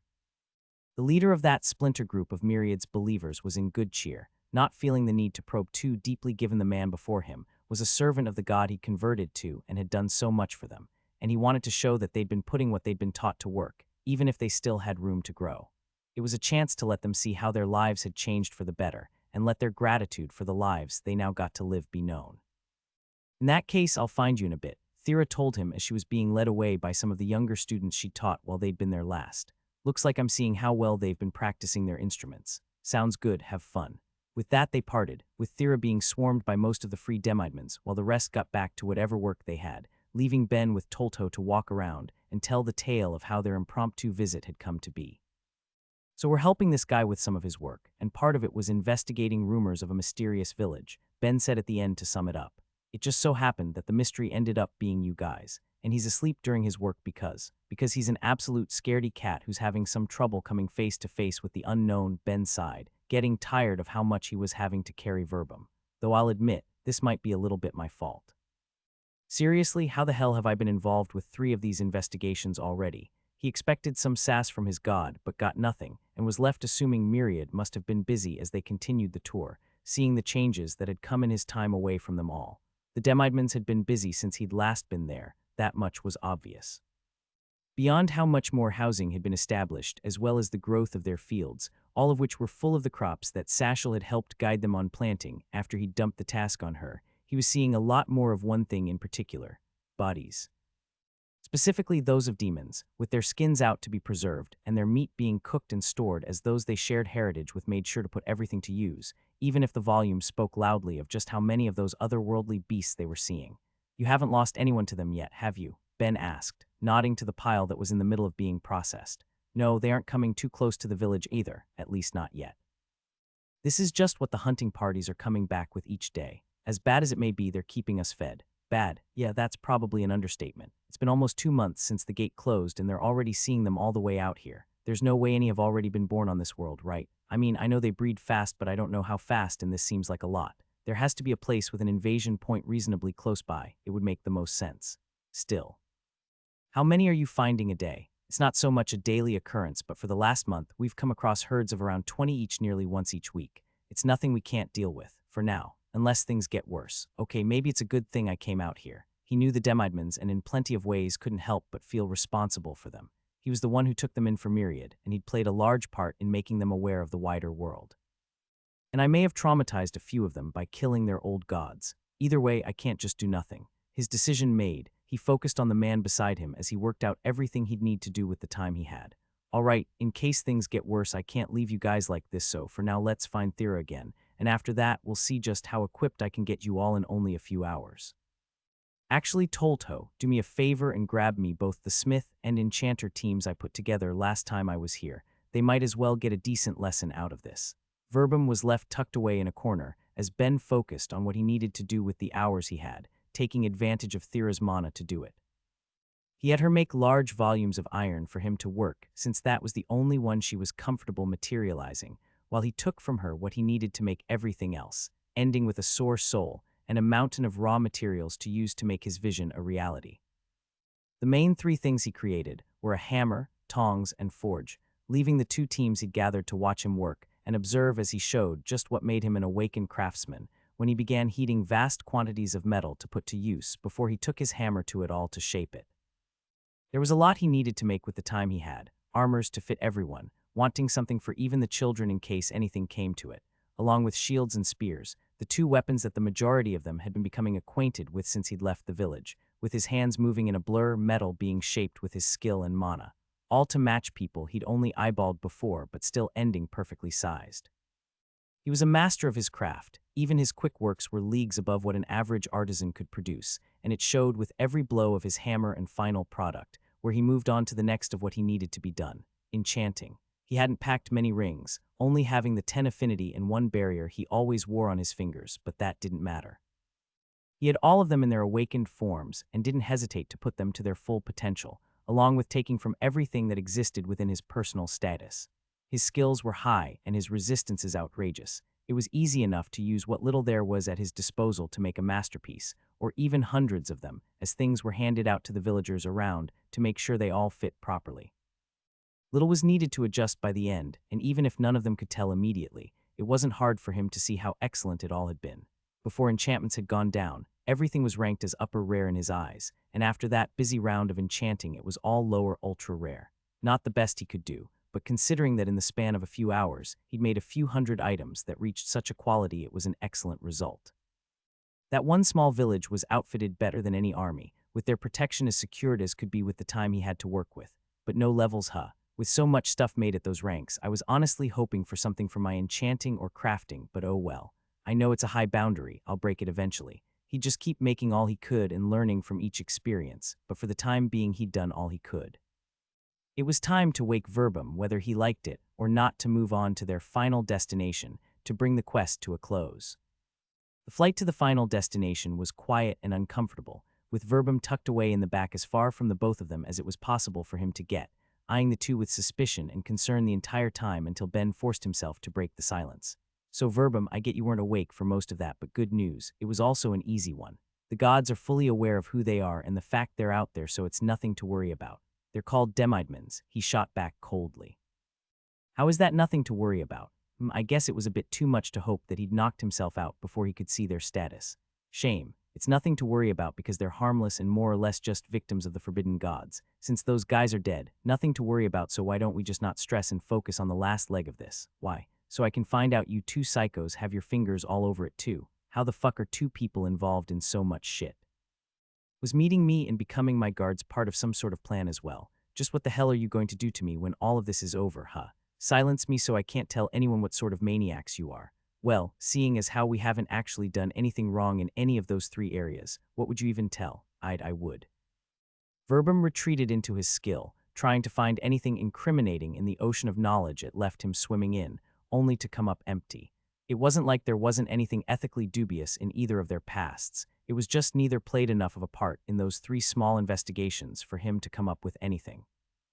At worst, there was the issue that the cube trees had a mind control aspect to them that had altered them in their environment, but it wasn't bad enough that Ben was worried about it being revealed to the world at large. Verbum, listen, you can be as paranoid as you want later, but for now we should be getting pretty close to the final site, so can you just give us the rundown already? Ben sighed. Then we can all go home and you never have to see either of us again unless I decide to find you for info on any skills, jobs, or titles. Don't come looking for me after this is done, I won't help you. No, you definitely will, Ben told him with enough certainty to make the other shrink back in fear. But focus on the task at hand. What are we looking into with you now? Another large dead zone in the forest. I can't wait to find out how you both did it this time too, he said sarcastically. More training out in the woods, maybe made some weird item to drive all of the animals away. Hell, what about another secret race on the planet clearing out the land? No, actually all of that is too stupid. Why would we get a repeat of anything? The last 3 have all been different. Why wouldn't I get to see you both involved in something new and horrifying? His rambling continued on in the background as both Ben and Thera looked at each other, both of them unable to keep themselves from questioning if they might have played some part in whatever they were about to walk in on too. It would be ridiculous. But then I said that for the last stop too, and look at how that turned out. Is there anything I might have done in this region of the woods? Any experiments or something? It's far enough from the gate that I should be in the clear, right? Myriad, can you just tell me if I'm responsible at all? And if I am, we can just rip the band-aid off and tell Verbum before we land. Unfortunately, his god was still silent, likely still busy with any range of tasks from dealing with his other believers or his new priestess to helping the other gods with their war prep. A part of him wanted to go up there himself since he had the time, just to question the cube a bit to get what he could, but decided against it. If he was involved in some way, then he was sure it would be obvious by the time they landed, and he didn't want to take his eyes off Verbum before they were on the ground. With how stressed he seemed, Ben wasn't willing to take bets that the panicked man wouldn't just jump from the cart if the treetops looked thick enough to catch him. I think we're good, Thera muttered to him the moment they were on land. What about you? I don't remember this place at all, so I think it's fine, he said with relief before turning to their charge who was still in the cart. Hey Verbum, good, well, technically bad news. Whatever's going on here, we aren't involved this time. HMPH, how's that bad news? He grumbled. That sounds like the best news I've gotten all day. It's bad news because if you look at the other 3, it was all harmless and easy to get answers to since we knew what was going on. We don't have the first clue about what's happening here. Could be anything. He said it with cheer, enjoying the sense that he was guiltless in it all, even as his reasoning made Verbum sink further into his fear. Whether the Pleiadian liked it or not, Ben was entirely right. The fact that none of them knew what was happening there meant they were all significantly worse off, and that it only seemed to elate his guards only made it worse. While Ben was happy that the entire report to Killy wouldn't be covered in his name, Thera was more thrilled about what it represented, a proper adventure. There was no mystery or romance to seeing whatever they'd already been involved in the past, but this represented something new, likely even something exciting from the looks of things. It was subtle at first, but despite the fact that they were told they were investigating a strangely dead region of the woods, it was filled with the small signs of life one would expect if they only looked. The occasional footprints, obvious scratches on trees, even what looked like bite marks on some plants, all pointing to the idea that it was a lived-in land, if not for the silence that filled it. No matter how long they listened, there was nothing to show that they weren't alone. Kind of spooky. The most obvious explanation would be that someone or something had cleared out the woods of animal life, the same way Thera had in her training, but they didn't see any obvious signs of people. Of course, their investigation had just started. They'd get their answers soon enough once Verbum got the time he needed to find the cause of it all. Ben kept close to him, no matter how uncomfortable his presence made the other man, while Thera took a walk around the immediate area, looking for any signs of magic that could explain the empty land, along with anything else that could pose a risk, taking her role as a guard just as seriously. They both knew that Verbum's safety was their priority. Neither of them wanted to see him get hurt no matter how he may have been acting. So with the fact set firmly in her thoughts, she pushed herself to examine the area on another level, both with her earth sense and her empathy. Pushing both the best she could, she felt the first stretch out a bit beyond the subtle way it always existed in the back of her thoughts, while the latter struggled to keep up, needing her active attention and to contend with the lower level, even if both felt something the moment she reached out far enough. Movement and malice, all coming right at them at high speeds. Ben, she yelled out, the warning in her voice just enough to put him on his toes as the earth around them exploded with 5 demons rushing to its surface. All of his minds moved to bring the world to a standstill the moment the demons burst forth from the ground below, letting him take them all in for what they were. They shared matching body plans, looking like giant millipedes, the portions of them stretching above the ground already bigger than he was, and hinting at plenty more still down below as they gently swayed while he worked to figure out how he wanted to approach things. He could already tell Thera was preparing a spell from the subtle movement of the earth and was willing to leave it to her, letting him focus on making sure Verbum would be safe, or at least that was his intent. The fact that he could make the world feel like it was moving in slow motion meant he didn't think he had much he really needed to be worried about, but the monsters in front of him showed him how wrong that belief was. All at once, it looked as though what Ben had taken for hundreds of legs had exploded out towards them, separating from their bodies with enough force behind them to make them appear fast even against the frame of reference he was acting within as they targeted the three of them with a heavy degree of precision, obviously to act as weapons, and leaving him no desire to see what would come from taking those hits. Oh, fuck me, this is going to be tight. With almost no room to think, Ben let loose almost his entire reserve of mana, pouring it into the ground to rip up dirt to be shot out as bullets, each of them set on a collision course with the many projectiles flying through the air, carrying enough force to be sure to knock them off their path, even if he didn't have enough in him to get all of them. As high as his mana had grown to be, it wasn't unlimited, and he couldn't be perfect in defending against that volley of attacks. He didn't bother trying to affect the shots he was sure would miss, but there was one other thing he was able to do to make sure that both Thera and Verbum would be safe. He didn't waste any mana on protecting himself. But that's fine because I've got something else for that. Barrier shoes, do your stuff. I said barrier shoes, do your stuff. Oh shit. Oh shit, oh shit, oh shit. His shoes weren't working. That was the thought that first raced through his head as he tried to activate them, but it was wrong. The enchantments were still in perfect working order, and he still had an external power source in the form of the mana batteries with him. No, he was simply discovering the limits of his enchantment in a way he'd never had to before. This was his first time trying to use that barrier since he'd gained any sort of thought speed skill, and now that he was attempting to put it up with his minds, moving at their full potential, he was confronted with the horrible reality of it. While there was no lag to be seen when thinking like a normal person, when a person was seeing the world at over 1,000% faster, it was like they weren't even activating. He watched in horror as the demon's attack came closer, while at the same time his barrier started to slowly rise from his feet, knowing it wouldn't make it as dozens of spikes already rushed past the limits of where his defense would start and leaving him with little in the way of options. He placed his faith in his jacket, wanting to believe that it would handle the blow fine for all of the enchantments he'd placed on it, and directed the rest of his focus to the spikes coming straight at his face. So close now, he could see that what he'd mistaken for legs at a distance were instead some sort of specialized scales, not that it helped things. He couldn't move his body as fast as he could think, so there was no dodging them. Instead, it was a matter of deciding what hits to take. His legs were a write-off. They weren't important enough to try and protect compared to his more relevant bits, so he didn't even consider how many times they were about to be stabbed, instead focusing on the 7 that would be hitting his face and neck.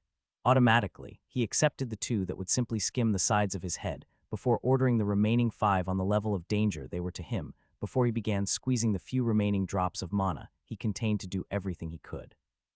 Destruction was a part of his material manipulation that he put to quick work as he pushed his mana to dull as many spikes as he could, not destroying them entirely, meaning he'd still be taking hits, but enough that they wouldn't dig into his flesh and skull. 4 of them he was able to get to a slightly less dangerous state before he felt himself falling just short of mana exhaustion, leaving the final one that was going to dig into his neck. As a final act, he did his best to cancel the barrier he could see was still slowly going up, wanting Thera to have no problem getting to him to provide whatever aid she could, before he canceled the effects of his thought speed on all of his minds. He knew it was going to hurt, and saw no reason he should have to experience it in slow motion. The notifications going off in his head coincided with pain everywhere as he was knocked to the ground, unable to keep himself standing because of the damage to his legs, nor able to breathe with the hole in his neck. The rest of his face was battered by the projectiles he dulled, and the only part of him left unharmed was his torso, safely covered by his coat, which had decided to show its full use. At the same time as he fell, Thera's spell came into effect, enveloping the 5 beasts in a thick shell of stone and crushing down, trapping and killing them before she ran over to his side, her life magic already on her fingertips as she first worked to close the wound on his neck before moving elsewhere, letting him get the air he needed to speak. Guess who just got piercing resistance? He shouted cheerfully despite the pain, leaving Thera to shake her head as she worked to close the rest of his wounds. I've literally never heard of that skill before. How the hell have you been stabbed enough to get something like that? I don't know, but I'll take it. The more defensive skills I get, the better off I'll be next time anything like this comes up. This just means next time I'll need something like slash resistance, or maybe fracture resistance. It would be pretty cool if I could get something that would keep my bones from breaking, or skin for that matter. Would that be laceration resistance? Honestly, the possibilities are endless here. How are you so calm about this? Verbum screamed, rushing to their side with fear in his eyes, his concerns about the two forgot now that he'd been in the presence of a real threat. You're bleeding everywhere. How are you joking around? I guess since you're so important you don't actually see this much, but this sort of thing happens on this world a lot, Ben explained. This is barely even worth being bothered about by this point so long as I have a lovely healer nearby. You honestly just kind of get used to it after a certain point, you know. His explanation was obviously only leaving the other in a worse mental state, as Verbum envisioned the life he might have been forced to live if not for his third-tier skill, with Thera rushing to try and fix the patently false belief that Ben was forcing into his mind. This is absolutely in no way a common occurrence for normal people, she said firmly. Ben just has the worst luck in the universe is all. My planet isn't some nightmare world where everyone is constantly on the verge of death. It was a statement Ben wasn't going to let off without a fight, though. We're literally in the middle of an invasion against a race that's never lost with the fate of the planet at stake. I'm talking about besides that. The majority of adventurers don't get hurt enough to get some of the defense skills you have, let alone an average person. Don't go trying to scare him. Hey, I'm just calling it as I see it from one summon to another. I think you're just too used to seeing the world as it is and accepting it as normal. Gotta trust me here, Thera. This planet is significantly more dangerous than my last. She could see in his eyes he fully believed what he was saying and wasn't going to back down on it, so she just shook her head and finished healing him, letting Verbum deal with a growing sense of fear as a side effect while he took what Ben had to say to heart. It wasn't long until Ben could sit up, his physical state well enough to get back to the matter at hand, as he and the other two started making their way over to the fallen demons. So, investigation over, he asked. These 5 have been clearing out the land. Either eating or hunting seems like the most likely option here. I'm perfectly happy to call it that, so let's just go already, Verbum begged, getting ignored again as Thera shook her head. If there's 5 then there might be more. We need to keep on our toes for at least a bit. Come on. They dragged Verbum to the corpses, expecting his skill to work better now that he had something more relevant to focus on, but got one final surprise at the end. One of these is still alive, Ben said, holding up a hand to stop Thera from finishing it off then and there as it clung to its last bits of life. Give me just a second. Maybe I can actually make this a bit quicker and easier on all of us. It was only the one, and it was still entombed in the stone Thera had crushed it with, meaning he wasn't too scared of another attack, but he still stood as far back as he could before making his attempt as he connected to the demon's mind and reached back into its memories. There was nothing pleasant about reaching into the mind of a dying beast, feeling the pain of its crushed body or its desperate struggle for life, but Ben pushed that away as well as he could to focus on what really mattered, touching the monster's memories to learn its history, wanting to find whatever he could with whatever time it had left. He could feel it wasn't long, so he threw himself in, seeing its most recent experiences and the feelings that came with it, so much dirt as it burrowed through the earth, the feeling of a call, an order, both making it want to keep the land clear while joining up with others, both keeping it in that area as it dug down ever deeper to the cavern below. Fuck. He was seeing hundreds of them in its memories, swarming the vast space as bodies climbed over one another to get in and out, along with the subtle force keeping them all in line just enough that they wouldn't kill each other, even if the instinct was still there. How a species so filled with an innate bloodlust could have conquered the stars would always be a mystery to him, but he ignored it and kept probing, wanting to find whatever it was that was keeping them all in line and coming up short. Damn it, okay, if I can't see that then maybe, if I just keep going back farther. He could feel the beast growing weaker with each moment as he went farther back, seeing its travels through the forest, its escape from those who hunted it until it found traces of its kind, working back farther till he got to it coming out of the gate it had come through, feeling it tearing through people in its rush, until he was finally back far enough to go past that interstellar gate network. Since he was limited to the memories of a creature that in that stage of its life was really no more than a wild animal, he hadn't been able to take in the surroundings to the extent he would have liked. He could tell the gate was operating on different principles compared to the one his world had, but it was hard to tell beyond a series of fractals and splits passing by faster than the demon that had traveled through it could be bothered to process. It only cared about getting to its destination. But let's see what was before it for myself, shall we? After watching the thing's life in reverse order, he was finally about to see where it had come from and braced himself for the reveal, unable to deny his interest in the world these things called home, only to be unable to take in any of it the moment he got there for the feeling it contained. A violent, oppressive force that had weighed on the demon right until the creature had passed through the gate, making it hard to move or breathe as it struggled to fight the feeling enough to keep itself alive and functional. A small part of Ben that wasn't being crushed by the experience was able to pick up on the sheer number of others around it, but not much else. Nothing to denote any real level of civilization from the sapient members of its race, only a desolate landscape that was filled with the strange bodies of its kind. He wanted to take in more, wanted to understand it on a deeper level, to push back even farther into its memories, to see whatever he could, but felt it slipping further and further away. He wasn't going to give up, wrapping his minds with the beast to make the connection stronger, wanting to see what that oppressive feeling could possibly be, but came up short. As the last dregs of life left it, the demon died, breaking the connection with it. Fuck, it was his first time feeling anything bigger than a bug die while he was connected to it, especially at such a deep level, and the experience was violent. There was a sense of loss he'd never expected before that left him shivering, everything he had reeling from it as he tried to get himself in order, raising a hand to try and reassure the other two that he was fine despite how it may have looked before he moved to give them an update. Okay, so bad news. Being connected to something that's able to form complex thoughts when it dies sucks a lot more than I expected. Slightly worse news, it looks like there's a cave system beneath us with hundreds of demons currently chilling in it, with these 5 coming up to act as a mix of guards and gatherers. I suggest we figure out what we're doing from here in the safety of the cart so we can make a quick escape if we have to. He was already in the process of dragging them as he was explaining, but once the words were out, Verbum needed no extra motivation. Instead, Ben had to hang on to him to keep the guy from running too far ahead when there was a risk of danger all around them. In only seconds they had hopped into it and were floating high above the treetops, each of them wanting as much distance as they could get for whatever safety it might mean. Both Ben and Thera clearly remembered the invasion. Even if being near hundreds was technically on a much smaller scale, it was far from comforting. Okay, so the obvious question is how we're handling this, Ben sighed, debating if he should refill his mana by stealing from Thera now that she was within range, or let it refill naturally for the sake of his growth. I'm pretty sure the 5 we saw were being marginally controlled by something, so there's a non-zero chance that it'll be noticed if they don't come back. So do we leave to get help and risk them running off, or handle this ourselves here and now? Leave. We obviously leave. Verbum yelled at him from the back. How the hell would we even be supposed to fight hundreds of demons by ourselves? You both can come back with whatever group is sent out here and get yourselves killed with them if you want to so badly, but don't go dragging me into it too.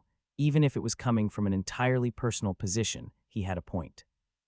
They were there to guard him. Neither Ben nor Thera could reasonably justify putting him in danger by launching any sort of attack that might put him in harm's way, but on the other hand, doing nothing could be nothing more than delaying any sort of harm, which Thera decided to make clear. This is one of the largest groups I've heard about since the wave, she told them. And if Ben's right and something's controlling them, do you really want to do nothing? Yes. Even if that could just be pushing any danger just farther down the line, she sighed, beyond tired of Verbum's attitude by this point. What if the group just keeps growing larger? Hell, what if they start acting to actually hinder the war effort? The world is a big place. They could do a lot of severe damage before any armies could get to them. Hell, they could actively destroy entire towns and cities. Doing nothing when we know they're here is beyond irresponsible, and the sort of thing that would lose you any respect you might have for the skill you possess. So unless you want your life to get worse and to risk putting the entire planet in a worse place, I vote we actually do something. She was looking at Verbum with eyes cold enough to make him want to shrink away, even if he still put up his meager resistance. HMPH, that's easy to say, but how the hell would you both even do anything? I don't care if you're both rank 1, this is too much. Verbum, my guy, Ben started, putting on a confident grin. You can't have your skill doing all of your thinking for you. What we'd be doing is the easy bit, so just watch. I'll keep you safe while Thera destroys the forest. As Ben laid out the simple plan in detail, it couldn't help but excite Thera. She was the star of it, and it would be an act of pushing herself in a way she normally couldn't. It couldn't help but bring stars to her eyes as she anticipated challenging herself as an Earth mage. Or we could do something that wouldn't end with all of us being collateral damage. Verbum begged at the end, being shot down by Ben. If you have a better idea, then I'm all ears. For now, though, this is the quickest and easiest way of dealing with them while avoiding a fight. At least so long as you think you can handle it, Thera. Absolutely. Just you watch. She ignored further grumbling as she touched the ground, stretching out her senses as far as they would go and burning her mana without care to reach out her empathy and empower her earth sense with her magic, digging deeper and deeper than she ever had in the past in the hopes of finding whatever hid beneath the world.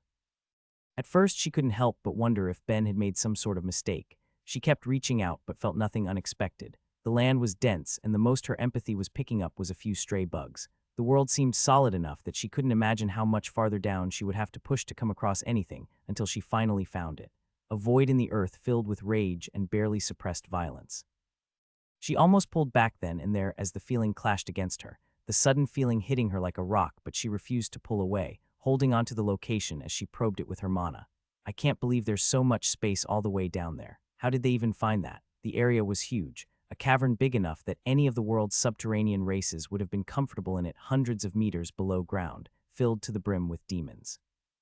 Its sheer depth made her question if she really would be able to do anything about it, doubt creeping into her mind. At the same time, her empathy picked up on something else, a feeling amongst the horde down below, a feeling of being noticed. Something had detected her sensing them, bringing a shiver up her spine as the question of if she could do anything ceased to matter. She had to before the beasts below could act if they knew they were being watched. She needed to bring the world down around them. She handed her staff off to Ben, not needing it for the time no matter how much help it would be. With how much mana she was planning on spending, there was no doubt in her mind that it would break despite the quality of it. Instead, she knelt down, placed her hands on the ground and pushed. Mana rushed out of her in a torrent and flooded the earth around her, enough that both Ben and Verbum could feel it as they stuck close by while she tried to exert her force on the whole of the land, bending the environment to her will as she used more of her power at once than she ever had before, making the land quake under her unending pressure, while thousands of mana were spent each second as minutes ticked by. Aside from her father, by that point she had to be the most powerful earth magic user on the planet, and in that moment she felt like it.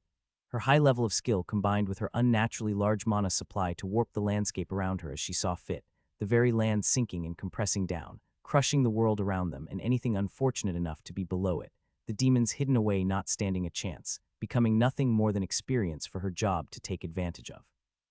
Trees were coming down around them, and Thera did her best to make sure they'd all fall away from where they were while also trying to keep the small bit of land where she and the others stood as still as it could be while the rest of it trembled. She could hear Verbum screaming in the background, but that was an afterthought amongst everything else. In 2 short minutes, she'd spent over 100,000 points of mana, 2 more and she'd used up half her supply. Have I ever burned through so much before?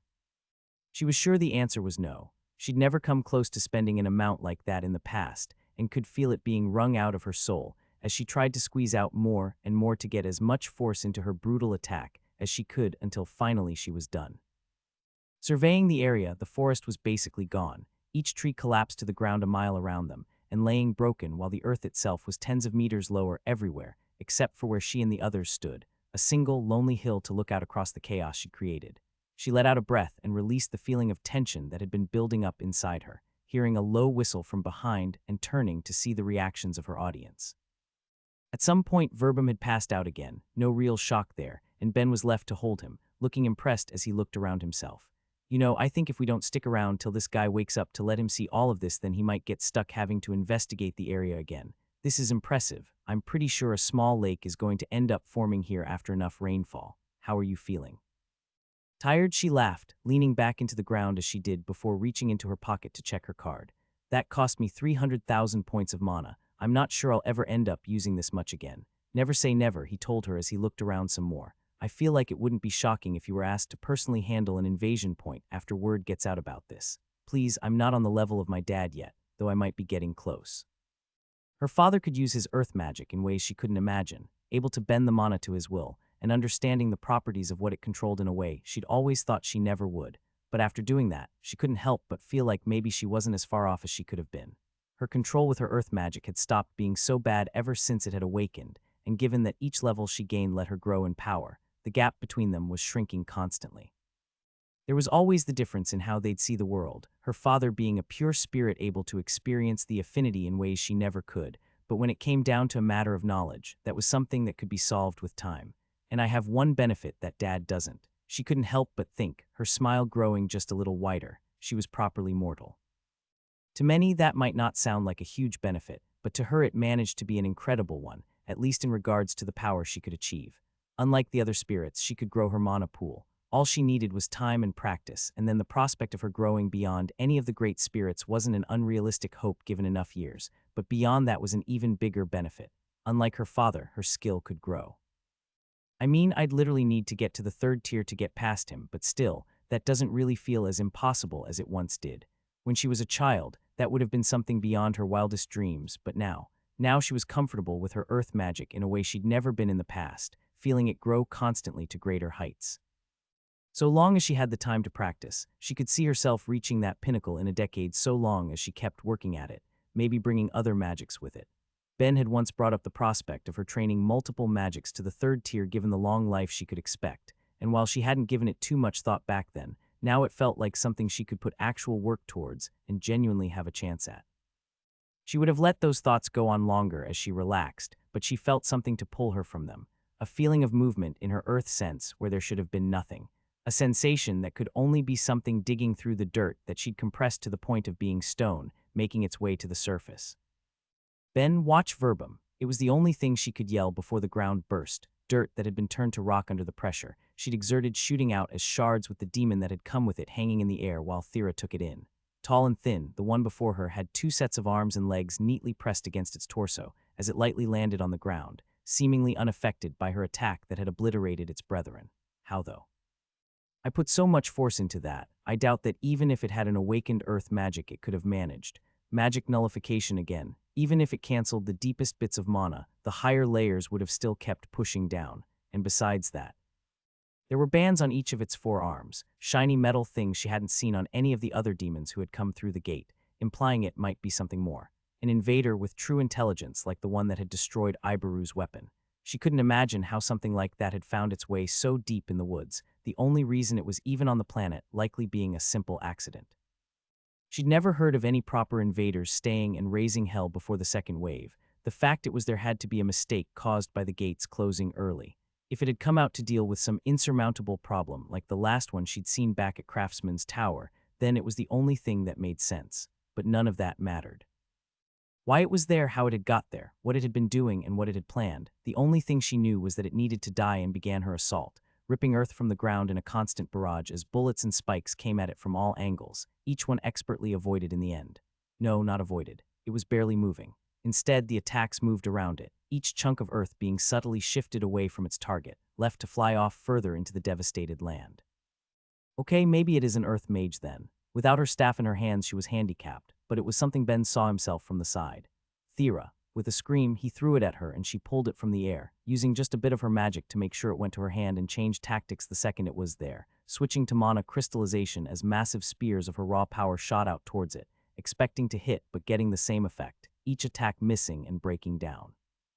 Not earth magic then, not good. She felt unprepared, too caught off guard after she'd been so sure of her success in handling everything with her first strike against the horde to think as clearly as she could, but the answers became apparent with its first move, holding out its hand and causing a gale of wind to flood the area. She was almost knocked off her feet before she had a barrier up, but it gave her the answer she sought. Air magic, powerful too, awakened maybe. The last one seemed to be, maybe they send warriors that should be in the third wave over to handle any problems during the first. She didn't get a chance to question it further. It flew through the sky at her, closing the distance in an instant and smashing its fists against her barrier, making the whole of it shake. Both her level and control of that branch of magic were low enough that it was far from perfect, but the fact it was showing any strain against a punch just felt insulting considering the mana she was pouring into it and spoke volumes of the strength that demon must have possessed. As she watched it rear back, preparing for its next punch, she brought down the barrier just as it was about to make contact, messing up its balance as she dodged to the side and felt her life flash before her eyes. She'd barely been missed, but the force of the attempted blow created a rush of wind she was sure had nothing to do with its magic and confirmed its strength in her eyes. Taking a strike wasn't going to be an option. With earth magic and mana crystallization off the table and her barriers coming off as weaker than she would like by a wide margin, it was time to switch up her approach. Of the three magics she had left, she was sure that two would at least be useful, both her life and her dark options. Immediately, she began buffing her physical abilities to try and put as much distance between the two as she could while at the same time luring it away from both Ben and Verbum. The fact that she was meant to be acting as the latter's guard, not far from her thoughts, but needed to be ignored when the monster followed. Each time it reached out, she'd defend herself with a barrier, layering them as much as she could for whatever little extra protection that would give while at the same time its attacks only grew more fierce, the monster reveling in that challenge, as she had to manage both that and the constant wind attacks attempting to wipe her off her feet, all while she tried to prepare a spell that would let her fight back. Even if it wasn't to the extent of Ben, her time in the library of the magic towers had been fruitful in its own way, letting her read the theory of plenty of spells, Now all that was left was putting them into practice. She took the life and dark mana within her and held it tight, stripping the charm off the latter and inverting the purpose of the former. At the fourth level of that particular awakened magic, she was well past the point where she could begin using it another way, one that emulated the power of death magic. By combining both, she had something the monster before her couldn't block, a spell with no physical aspect to be blown away, but instead was purely magical, forcing weakness into the body of the beast as strength sapped from its muscles, and its mind grew dim, or at least that was the intended effect. For only a second she thought she had it, thought she had lowered its power down to a manageable level, right until it grinned. A ghastly, toothy sight, more predatory than anything else that spoke of the violence it was prepared to inflict as it finally punched through her barrier, hitting her in the gut and throwing her across the land. Before she'd even hit the ground, she was already in the process of healing herself, the strengthening she'd applied to her body being the only thing that kept her in a state where that was even possible. Ribs were broken and organs were ruptured. She could already feel blood climbing up her throat while she rushed to fix things as quick as she could, but not quick enough to be of any use. He was walking over to her in a slow jaunt, enjoying every second of the fight and not wanting to bring it to an end, wanting to play just a little more with the toy that had just killed off its kin. It would only take seconds to finish things, and as good as Thera was, she needed minutes. Wow, so I'm going to die, she thought bluntly, feeling almost detached from the realization. This is so unfair. Why didn't my last spell work? Don't tell me it really does have magic nullification too. Unless infinite hells, all of these things have some level of soul magic they can use on themselves, so is it canceling my effects with that? But I put so much power into it, it would have to be awakened, so does this stupid thing have 2 awakened magics and a high-level combat skill? That feels so unfair. Would petrification work? If it can cancel the effects of my last spell, then it should be able to cancel that effect too since it's partially life-based. I'm out of options. She wanted to complain that being able to brush away any physical attack and cancel out the spiritual ones was nothing but cheating, but decided to save her breath. If every invader that was going to be coming through the third wave really was that strong, then it almost made sense to give up then and there and let the inevitable take her. But despite it all, she didn't let go of her staff, instead holding it forward to the approaching monster as she forced her will to the earth at its feet, changing its density to try and make it sink in while tendrils shot up to pull it down, only for both attacks to fail. It hovered above the ground, free from the change beneath its feet, and kicked away everything that tried to grab onto it, still looking perfectly calm as the first world left its lips. Struggle. The fuck do you think I've been doing? She spat back, flecks of her golden blood landing at its feet, raising it all of the higher in its elation. Whatever plans it may have had been ruined, but at the very least it got to push itself, honing the weapon that was its skills, and was about to pay off the fight by ending things right there, until something it never expected happened. It knew there were others with its target, but neither had seemed worth acknowledging. The more powerful of the two was out cold, and even if the other seemed strong enough to handle the lesser demons and had a smell that picked at its brain, it wasn't enough to bother with, leading to a small mistake. In its confidence and focus on its main target, it let its guard down and left its back unguarded, giving just enough room for a knife to plunge into it. In that second, Thera registered shock in the demon's eyes, an inability to understand just what it had experienced that left it unable to grasp that it should even be feeling pain at first before it screamed and reached back, pulling the offending object out and crushing it in its hand. Hey, not cool, she heard Ben call out. That was a good quality knife too. The enchantments on it were intense. Well, not like I need to tell you that though, right? Just before it turned away from her, she was able to see the unbridled rage on its face before she was left looking at its back, letting her see the deep gouge that had been left. An ugly thing, almost rotten and burnt at the same time from the same weapon Ben had once dug into the body of a demigod. Causing so much damage in the seconds it took to be removed gave her a whole new appreciation for how his fight with Ather must have gone in the past, but there was a far greater problem now. When it came to fights, Ben was the tools he made, but she didn't think he had much on him at that moment. There was the knife he always carried that was now destroyed, along with his gun and a few bullets to go with it, but that was it. They had both expected her to be able to handle anything that immediately came up, but what they had found already felt above their worst expectations. He'd thrown the knife and guided it with his magic, so he at least had a little distance, but it was something that was closed in an instant, the demon before him before he could move and pulled its fist back to strike. She expected him to die then and there, sacrificing himself so she could heal her wounds, but to the shock of both her and the invader in front of him, he actually dodged. It was a sloppy thing, lacking both skill and finesse, but that didn't matter as long as he avoided the hit, along with the next one, and the one that came after too. Each attempted strike was dodged in a way that looked more like wild flailing, his body destroying itself in every attempt it made to get away as it finally clicked how he was pulling it off. Ben had once complained to her about his thought speed skill. It was handy for so much, but at a certain point, his body just couldn't keep up with the speed he could think. Trying to make it had left him in need of a serious round of healing, and he'd never given it a go again, at least not when thinking at his maximum potential, but that had to be what he was doing now. Each narrow miss came with a grunt of pain, even without the strike connecting, but each time it got closer as Ben reached the limits of his body. She didn't know how long he could keep it up, and it drove her to work on her internal injuries all of the faster, pushing her magic to its limits while knowing his life was on the line until something strange happened. The demon stopped. It spoke again, its rage turning its voice cold. I'm not sure how you've been doing that, but it won't work any longer. Yeah, I can see that. He sighed back before giving it a cocky grin. Still though, gotta be pretty embarrassing for someone with low soul magic to only notice their manas being stolen right when they're about to bottom out, don't you think? She hadn't thought it could get any angrier, but Ben's taunt seemed to have done the trick as she picked up the context of what they were saying. Ben had been stealing the monster's mana, locking away its magic until it was able to regenerate enough to use again, meaning if she was going to attack, it had to be now. Thera forced herself to her feet, feeling most of her wounds were healed enough that she was no longer in a life-threatening state, and held forth her staff, her focus being split to keep her from falling, but enough of it going to her spell for it to count as she brought forth spears of earth and launched them, only for them to be kicked away under the monster's still impressive strength. The demon looked at her for only a moment before turning, keeping its eyes on Ben. It hadn't decided if he was the more dangerous one or not, but it was sure that it wanted him dead, a decision Thera had no intention of tolerating. Since it still seemed to have plenty of strength, she went back to her last failed attack while its magic was still sealed, forcing weakness into the demon's body through the two avenues she had, and seeing an immediate effect this time compared to last. Each strike it tried to throw was slower. Still faster than anything she could do when it came to physical combat, but enough to give them just a bit of room as Ben's body slowly gave out under the building strain. He kept ducking and weaving, by all accounts doing better than anyone had the right to expect of him with all of the real damage he'd received being self-inflicted, but it was clear it was building up.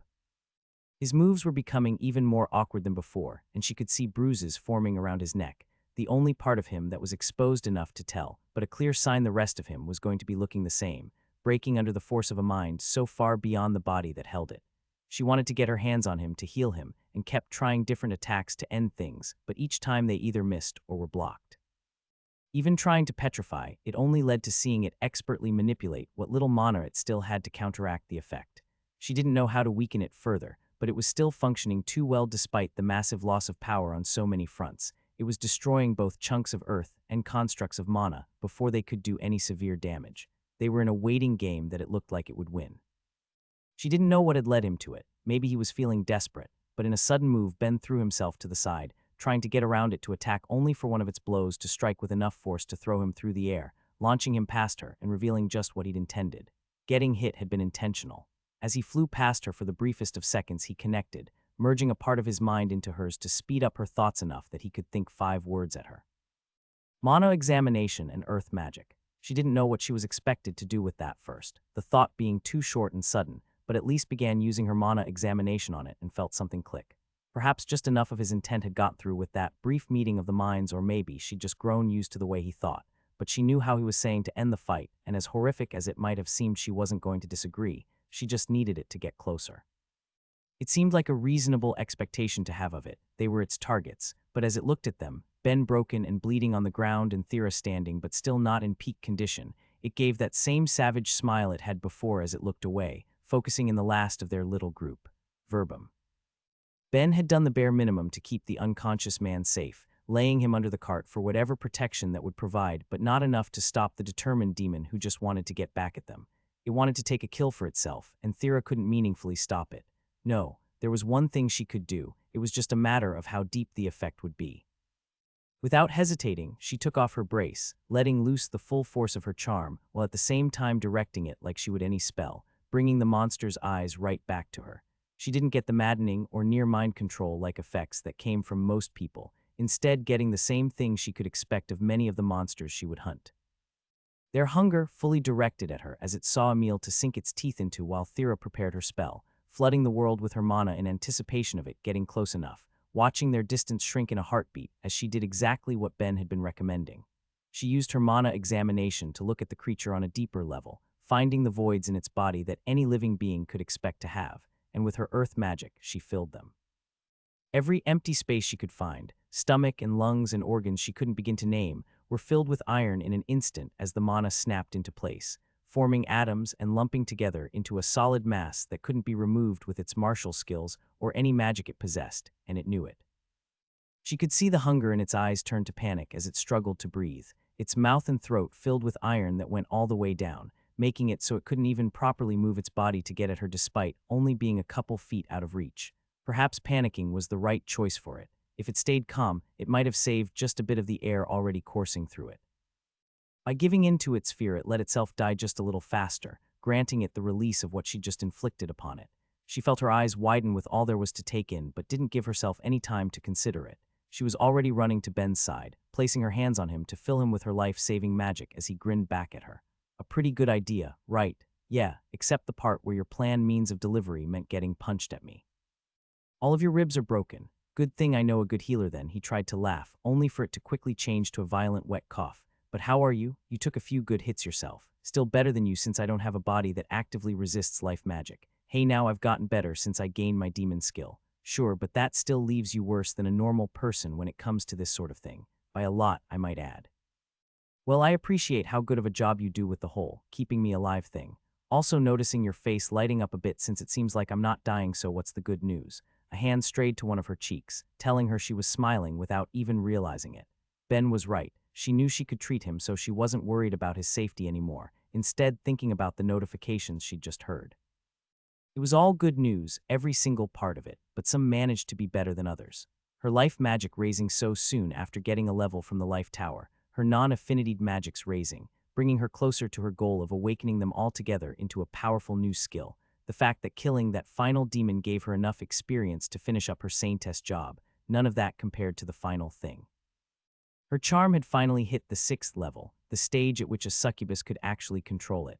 It was what she'd longed for all of her life, to no longer be bound by her curse, free to interact with the world the same way any of the other races did, to not have to worry that the slightest touch from her would warp the minds of anyone poor enough to be on the receiving end of it. She was free. She told him as much while she worked on healing him, seeing his eyes light up with joy on her behalf as she got him back to a manageable state, and heard him laugh with real happiness for her as he got up the second he could to hold her tight. That's great. God, that's so great. Nice to see something good came out of this little fight, huh? I wouldn't call this a little fight. Nah, anything I walk away from with all of my limbs is officially a little fight at this point. Well then I guess that means you've only been in little fights, she teased, feeling like she could do anything. Ben was right, as tough as all of that was, in that instance it all felt worth it to her. Well, since yours truly isn't about to die anymore, what do you say we take that one back and then we can properly celebrate? He asked, nodding to the forgotten verbum in the distance where the cart still sat. Right, I can't believe he stayed knocked out for all of that. Definitely something that should probably be brought up with Killy when we get back. I guess we should take the demon's body too, since I'm sure plenty of people would want to know about it, and Verbum could probably investigate its history a bit with his skill, but if I'm going to be doing that then. If she was going to be riding back soon, then that meant she needed to be prepared for when their panicky client woke up, so she reached deep within herself with her will to grab hold of her charmed mana, trying to keep it in place, only to feel herself fail. A bit harder than I thought it would be. She didn't get it on the first try, but just because she was capable of it now didn't mean it would be easy. She was sure it would be a while before she was doing it as naturally as her aunt or mother could, able to keep it contained without needing to think about it. But she didn't need to get there immediately. She just needed to start as she tried to suppress it again, and then again after and more after that, feeling her face fall just a little more each time as any hint of success eluded her. Thera. There was concern in Ben's voice that she couldn't answer as she kept trying, even as she kept getting the same result with the truth hitting her like ice water. She couldn't do it. Her control had always been the worst aspect of her magic by a long shot, only being meaningfully gained once her skills had awakened. But given that she'd get a little bit more to all of her magic so long as she got a level to any of them, she had never stopped to consider that it wouldn't be enough, that even as she gained levels on levels, and the sort of power that could make nations fight to have her if only she showed the interest, she was still the same as she'd always been. Just a girl who couldn't manage the power at her fingertips for all of the ill that implied, cursed to warp the minds of anyone who came too close. She didn't know if she wanted to laugh or cry, so she did neither, daring not speak for fear of whatever would come out, as she silently walked to pick up her discarded brace and slid it back on before they went back to a world that would never accept her without it, as one final thought came to her before she did her best to shut everything she was feeling down. I'll never be free. The trip back felt as long as it was silent, nobody talking on the way, though not for lack of trying. After managing to get Thera to tell him what was wrong, she'd gone quiet, and by the time Verbum was up, Ben filled him in the best he could, even with the others' ongoing fears making it hard. He was clearly picking up on Thera's mood, and had seen more than enough in the brief time he'd been conscious earlier to know that he in no way wanted to say anything and risk making things worse. And I have no clue what I can do to help her. His braces were always meant to be a tool to help Thera until she was able to manage her charm herself. The fact that she couldn't do it had to be crushing her, and he didn't know what he could do to try and make things better. Sure, he could keep making more powerful braces. Even now it wasn't as if she had to go back to her old cloak, but he doubted that would improve her mood much. As happy as she'd been to first get it, she wanted to be free of her innate magic's effects. He was going to try talking to her again, just wanting to lift her spirits, but after what felt like such a long trip, they arrived back at the gate all too soon, traveling through it to get back to the magic towers to bring Verbum home and give a final report to Killy. Hey, do you think you could handle the talking while I wait here? Thera asked him, her first time speaking up in hours. I don't think I'm up for it right now. Of course, I'll only be a few minutes. Verbum had already jumped out of the cart to get away the moment they stopped, but Ben went to the back to carry the souvenir they'd brought along the way. The demon Thera had killed, a proper invader that needed to be shown, even if they might be none too happy about me bringing it into the library. Oh well. Its weight was unusually heavy given that it was so full of metal, but Ben dealt with it as he carried it along, ignoring the shocked looks he got as he went inside and found Killy trying to leave her office, only being stopped by her student clinging to her. I'll be good, I'll do what you want, but just never make me do that again. Please, I won't let go until you say I won't have to. We'll decide that after I hear how things went, she told him with a sigh, turning away to get the same shock the rest of the library did when she saw Ben carrying the demon's corpse in, which looks like it's involved a few surprises. Ben, why don't you join us in my office and we can discuss, well, that for one. Sounds good. And don't make me work with either of them again. Verbum yelled. They're horrifying, denied. You came back in one piece, which is already a good enough review given how it seems things went. Ah, well, there were a few awkward moments along the way. Ben admitted the moment the office door was closed behind him. To make a long story short, me and Thera were directly involved in the first 3 sites we looked into with him. Sorry. All right, well, the fact that none of those 3 were actually of any concern is good news, so don't worry about it. Part of the reason there's gates set up out there is specifically for training purposes anyway, so you've done nothing wrong, and the gods sound aware of the rest, so it's not my place to comment. But from here, why don't we discuss just what you've brought me? Yes, so to be clear, are you aware of the difference between a demon and a proper invader? I suppose since you're even asking means you are as well. Yes, it's just a later stage in the life cycle. Don't tell me. Yeah, this guy was in the sapient stage of it, and at the far end of it too. We found a cavern with hundreds of demons gathered in it, and after we dealt with it, this one popped out to give us hell. He explained in a bit more detail from there, telling her how they'd handled the group they'd found, only to be blindsided by the power of the one they'd brought back, how desperately they'd had to fight, and how after they'd decided to return with it in the hopes that Verbum could use his skill on it to get whatever useful information he could. Killy sat and listened to the whole thing, keeping a calm look on the outside that didn't reflect any of what she was feeling within, and gave Ben a small bow at the end. What? I don't even want to be near them, guy. His words were cut off by his teacher's sharp glare as she moved to make things exceptionally clear to him. Verbum, consider the guards we'd usually go out with. Do you think they would have managed? I mean, I didn't even see most of it, he mumbled, changing his teacher's expression to one of deep exhaustion. No problem, we did make things worse by deciding to deal with the demons, so how about we call things square, and enjoy a much chiller time the next time we meet by talking in the library instead, huh? He held out his hand and gave the man his most winning smile, still wanting the connection and feeling like he got it as Verbum was pressured into shaking it, ending that minor part on a high note at least. With that done, Killy asked him one last thing, a touch of concern in her eyes as she did. And Thera, should I take the fact that she's not with you to mean her wounds were severe? If so, I can have the city healers.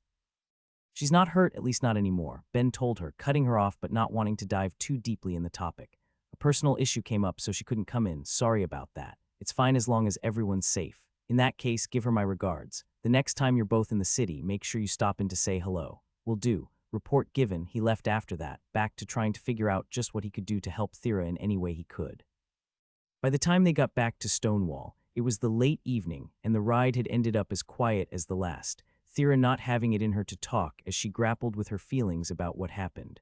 The silence had left him with time to try and think of solutions, not that it helped. He had a few ideas, but he doubted she'd want to hear that she might just need another level or two when she was so down, so he kept his thoughts to himself until anything more surefire made itself known, and it was like that they went home. There were still lights on in the living room, telling them that Sonia was still up as she lounged on a chair, reading a book to pass the time and giving them a slightly complicated smile when she saw them. "Welcome back, you two. How did things go?" It was meant to be a casual question, but it wasn't long till she registered the bleak look on her niece's face, making her get up and walk over. "What happened? Is everything all right?" She reached out to Thera, trying to take her face in her hands but being avoided as she stepped back. "Things are fine, Auntie. A lot happened, but do you mind if we talk about it later?" "Well, as long as it's nothing major." "It's not. It's been a long day, so I think we need to get to sleep, so I'll talk tomorrow." Without waiting for a reply, she grabbed Ben's hand, dragging him with her to her room before pulling him to the bed.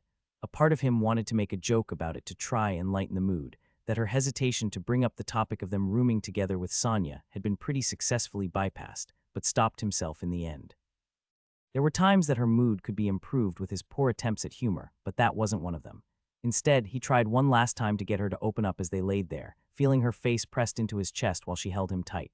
"Thera, please talk to me." She didn't answer at first, making him think that she wasn't going to, as he contented himself to rub her head to try and give the comfort he could, but eventually she did speak up. "It's just this sucks so much. I know.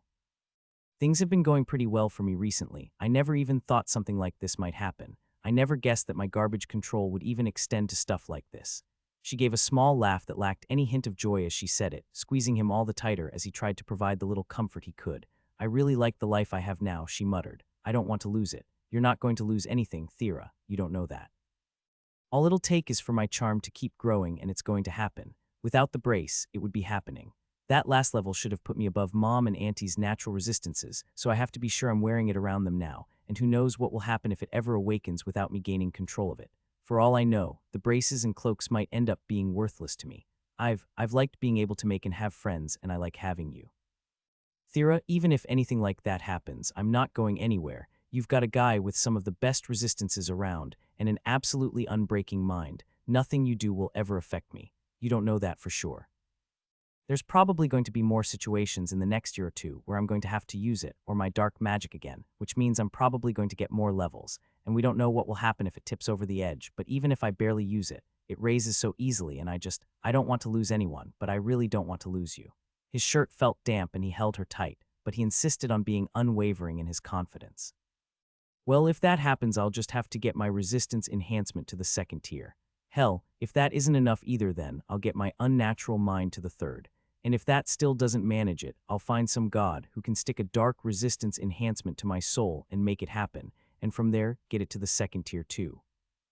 You know how ridiculous that sounds? Hey now, you're talking to a guy that already has 7 awakened skills. When I say I'll make it happen, I mean it. Hell, I can already think of ways to start raising my resistance enhancement, and the moment I'm done with my current job, I'll switch to taking nothing but mind options till I either run out or make it to the 3rd tier.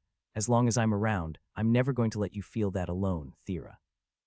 When he was the one saying it, it really felt like he'd succeed, giving her just a little bit of comfort in a sea of despair and letting her get to sleep. "Ah, Ben, how did the rest of your investigation with Verbum go?" Myriad asked when he arrived as the god dealt with his work, while a particular goddess was perched atop him doing the same. "Well, me and Thera were both involved in the next 2 sections after the first, and on the last we had to deal with a herd of a few hundred demons before nearly being killed by a proper invader, but none of that matters. Hellori, I've got a question for you." "Wait, that second part definitely matters." Myriad yelled out with Hellori looking equally concerned about what she'd just heard. "Not to me. Now, Miss Goddess of Knowledge and Magic, if Thera awakens her dark magic, what are the odds it absorbs her charm, and from there, what are the odds that it still pulls people into its effect without any control? For the first, good but not guaranteed since the trait is tied too tightly to her race, and for the second, slim. She's at the 5th level of it, correct? She's close enough to having control of it that even if it were to merge into the rest of dark magic now, it would be surprising if it didn't grow enough as an aspect of an awakened skill for her to not have control of it. Honestly, even if she was at the 0th level of it and it merged into an awakened dark magic, I would expect her to be able to control it by that point. Okay, well, there's 2 big areas where you're wrong. As of today, she's at the 6th and she still can't suppress it, so how does that change your evaluation? I suppose that explains why you're glossing over the invader encounter. His god sighed while Hellori atop him looked thoughtful. It's definitely a unique situation, the goddess muttered as she thought to herself. I've never heard of anyone with charm not being able to manage it by that point, but then, there's probably never been a case of anyone who's struggled with their mana control to the extent she has, especially not with a succubus heritage. Of course, anyone else who found they struggled to that level likely wouldn't have chosen to pursue the path of a mage. Either way, I would still expect that if it merged together, then she shouldn't have any problems. You should be well aware of the power an awakened skill has compared to its unawakened form by this point. It's just a matter of making sure it properly merges into it. While I stand by how likely I feel it is, it's still not a guarantee, and since it's already surprising for her to not be able to suppress it at this point, I wouldn't gamble on the odds it merges no matter how good they'd be for anyone else. It's fine. Now can we please get on to whatever happened that left you seeing an invader? She asked him, cutting to the heart of what mattered far more to her. This is the sort of thing we need to make the others aware of. Fine. He gave them the rundown of exactly what had happened along with how they dealt with it, leaving the gods just a little relieved compared to what they were expecting. Well, it's good there was just one, though the way they were hiding is worrying. That could be hard to find, she sighed. And Myriad, keep more of an eye on your apostle. If he's going to keep running into trouble, then it's better for us to just know. There's too much work for me to be constantly available to him, his god sighed. You know what his mind is like now. If I don't put up boundaries, then he'll never give me any time to rest or focus on other work. True, I suppose. Wait, rude, that's why you haven't been answering. I haven't been answering because, like I said, I'm constantly swamped by work. We all are. Anyway, was that everything? Actually, I did notice one other thing, he said after a second's thought. Its equipment was shockingly awful. Shocking how? Hilary asked him, curious about that particular perspective given Ben's status as a craftsman. I looked it over a little bit before we handed over the body. If you ignore the fact that it was only wearing 4 armbands, anyone with the eye for it could see that it maybe wasn't bad, but it wasn't anything special either. All of them were ranked low uncommon. The enchantments on it used the standard weave method, and the effects were straightforward. A strengthening effect, a healing effect, a mind-stabilizing effect, and a pain suppression. Just from the last one alone, I can say that none of them were likely super effective either because we definitely heard it. And that stands out to you why. I saw this thing's skills while we were fighting. It had 3 awakened ones: air, low soul, and unarmed combat.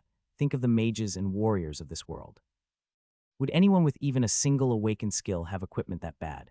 It's odd, but there is a chance, his god said thoughtfully. There are some who forego upgrading their equipment as a form of training, forcing them to manage their skills with what they have. It could be the same thing here. Then they're idiots, Ben said bluntly. A proper craftsman will make weapons and tools while ensuring it won't hamper anyone's growth. That sort of attitude is more likely to slow them down if anything. I'm not going to say that couldn't be the case, but still, based on what I saw, I think the equipment was strange in just how average it was. Imagine conquering thousands of worlds. You'd expect you might learn a thing or two from any records or artifacts from the old civilization. So why can their enchanters do something that I was pulling off at level 3 of my skill, especially for someone who has to be one of their better fighters? I don't care how powerful they are as a race or how many of them there are. That sort of skill can't be common. In that case, my guess would be that it's a characteristic of their society, Hilary suggested after considering it a bit. They're the only known race that starts with a non-sapient form and rises up later. Combined with their destructive nature, it's pretty possible that they simply aren't suited for the work needed to develop their craft or study the worlds they destroy. Was that all just a nature that was incompatible with what he was devoting his life to? From what he'd seen and felt from them, it made sense but couldn't help but feel unsatisfying on an entirely personal level. If their society held no or few proficient craftspeople and still managed to conquer the stars, that almost felt like a statement on how unnecessary everything he'd built up was in the face of raw power. It felt like a challenge, driving him to make something, but not now. Later, Thira's issue was going to be taking up the majority of his brain power until he had a solution, and regardless of what the two with him had planned for the night, he fully intended on making them help, whether they liked it or not. He woke up early as per usual, ready to start the day, only to get the surprise of finding Thira up ahead of him. Hey, she muttered, eyes still closed while she pressed up next to him. Hey, you're up early, couldn't sleep. Mind telling Auntie I won't be at the clinic today? I really want to try and get a bit more rest. Sure, I'll let her know and come right back. Don't be dumb, you don't need to be stuck here doing nothing just because I'm in a funk. If I wake up before you're home, then I'll stop by the shop, okay? You sure? I really don't mind sticking around. I think a little time to myself would be for the best right now. Leaning up to kiss him, trying to look a bit better than she felt, it wasn't long before she fell back into an uneasy sleep, leaving Ben worried, but off to prepare breakfast for himself and Sonia. It wasn't long until she was up as well, meeting him in the kitchen and looking worried as he laid out the meal.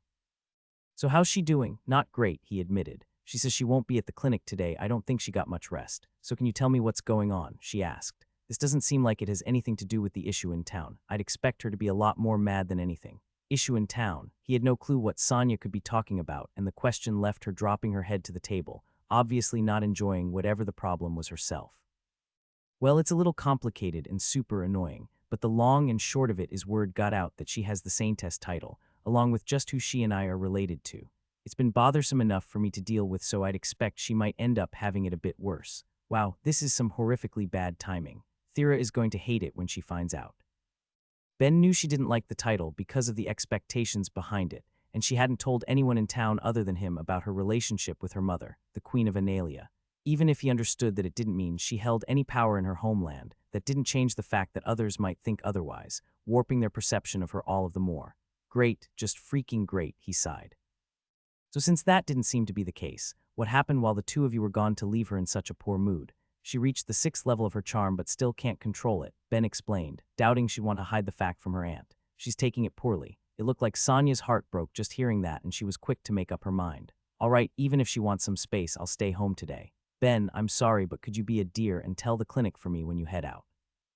It will be good for the rest of the staff to have to work without me for a bit anyway. Ever since I've come back, they've been relying on me a little too much. Yeah, can do. If there's any problems, I'll be at the shop, but I'm probably coming home early today anyway. I'll handle dinner too, so prepare for the best meal of your life. Sweet boy, she smiled, with the table falling quiet after that. Both of them were too lost in their thoughts to engage in any more conversation, each feeling too worried about who they held so dear. After finishing and cleaning up, Ben's first stop was by the cart, retrieving the 5 boxes waiting out there as he opened them one by one to free his clones. They'd be seeing the majority of their work in the shop, so that was where he planned to store them, with each of them carrying their own crates as he made his first stop of the day, delivering the news that Sonya had an emergency that she couldn't avoid. He ignored the tragic look that came to the eyes of the one at the front and left after, making his way back to the shop to start his work in earnest. Usually getting back would have felt incredible, being able to return to his work, and his forge to put his creativity to the test with everything new he'd learned. But then and there he was too preoccupied with his worries and thinking about any potential theory for solving them to get that initial burst of joy. He could have opened it up and made a bit of money. By that point, his teacher had enough trust in him to handle such things alone, but he wasn't short on anything and wanted to work free from distractions. The only question is what to even do. He didn't feel his passion flaring up like it usually would, and ideas felt like they weren't coming. He was just too distracted to give it his all, so he decided to focus on warming up at first, hoping inspiration would come from there.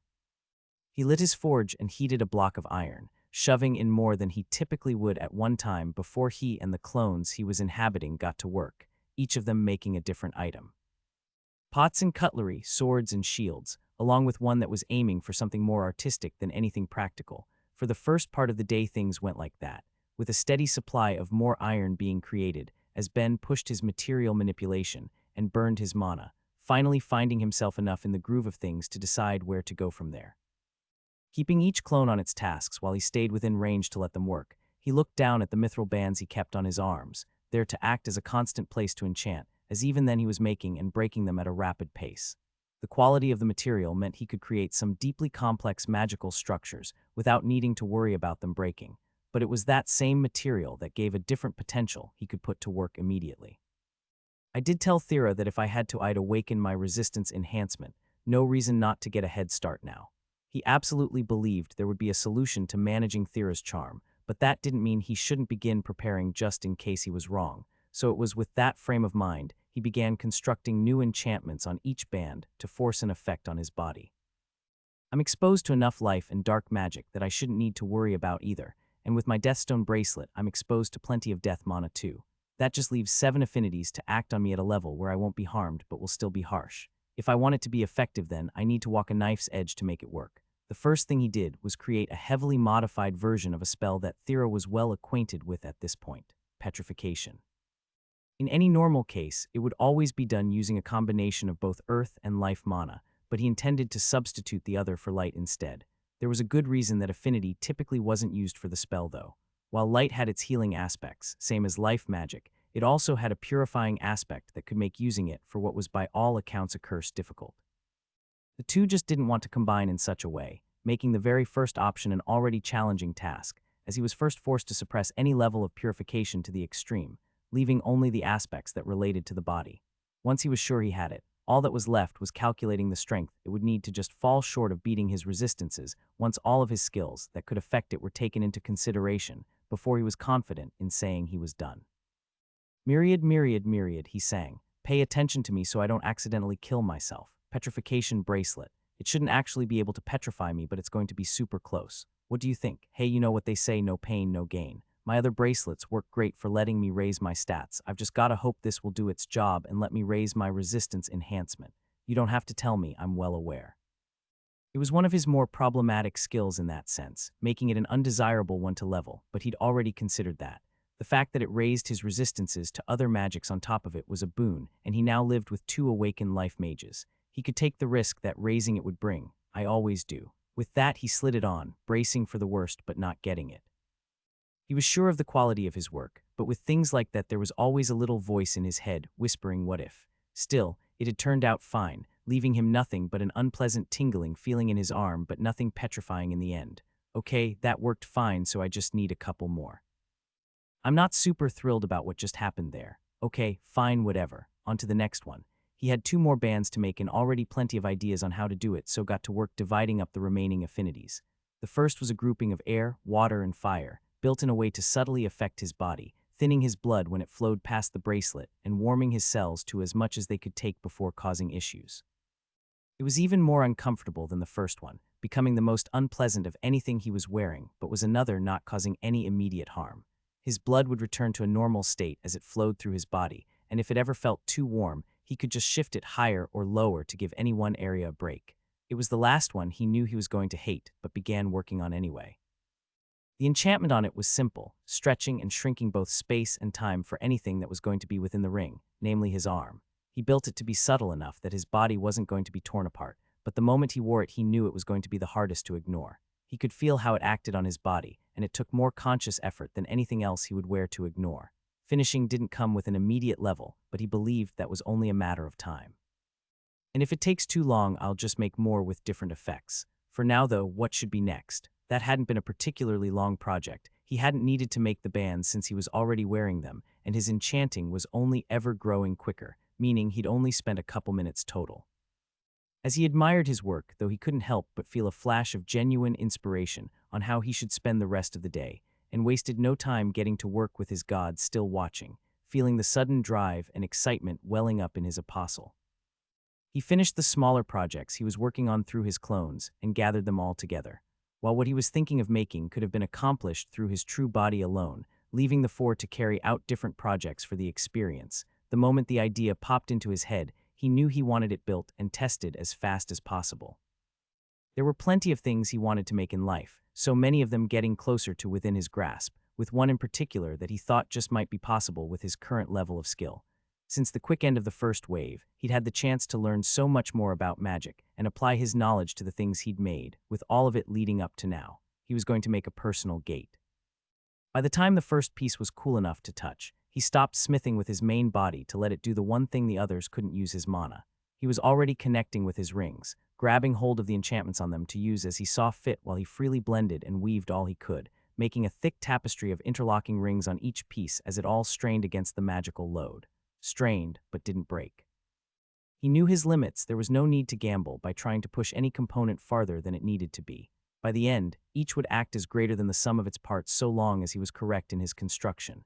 Even with 5 bodies at his disposal, it wasn't quick, faster than it had any right to be, but by the time all of the enchantments were done, a few hours had passed, leaving him with the final step, assembly.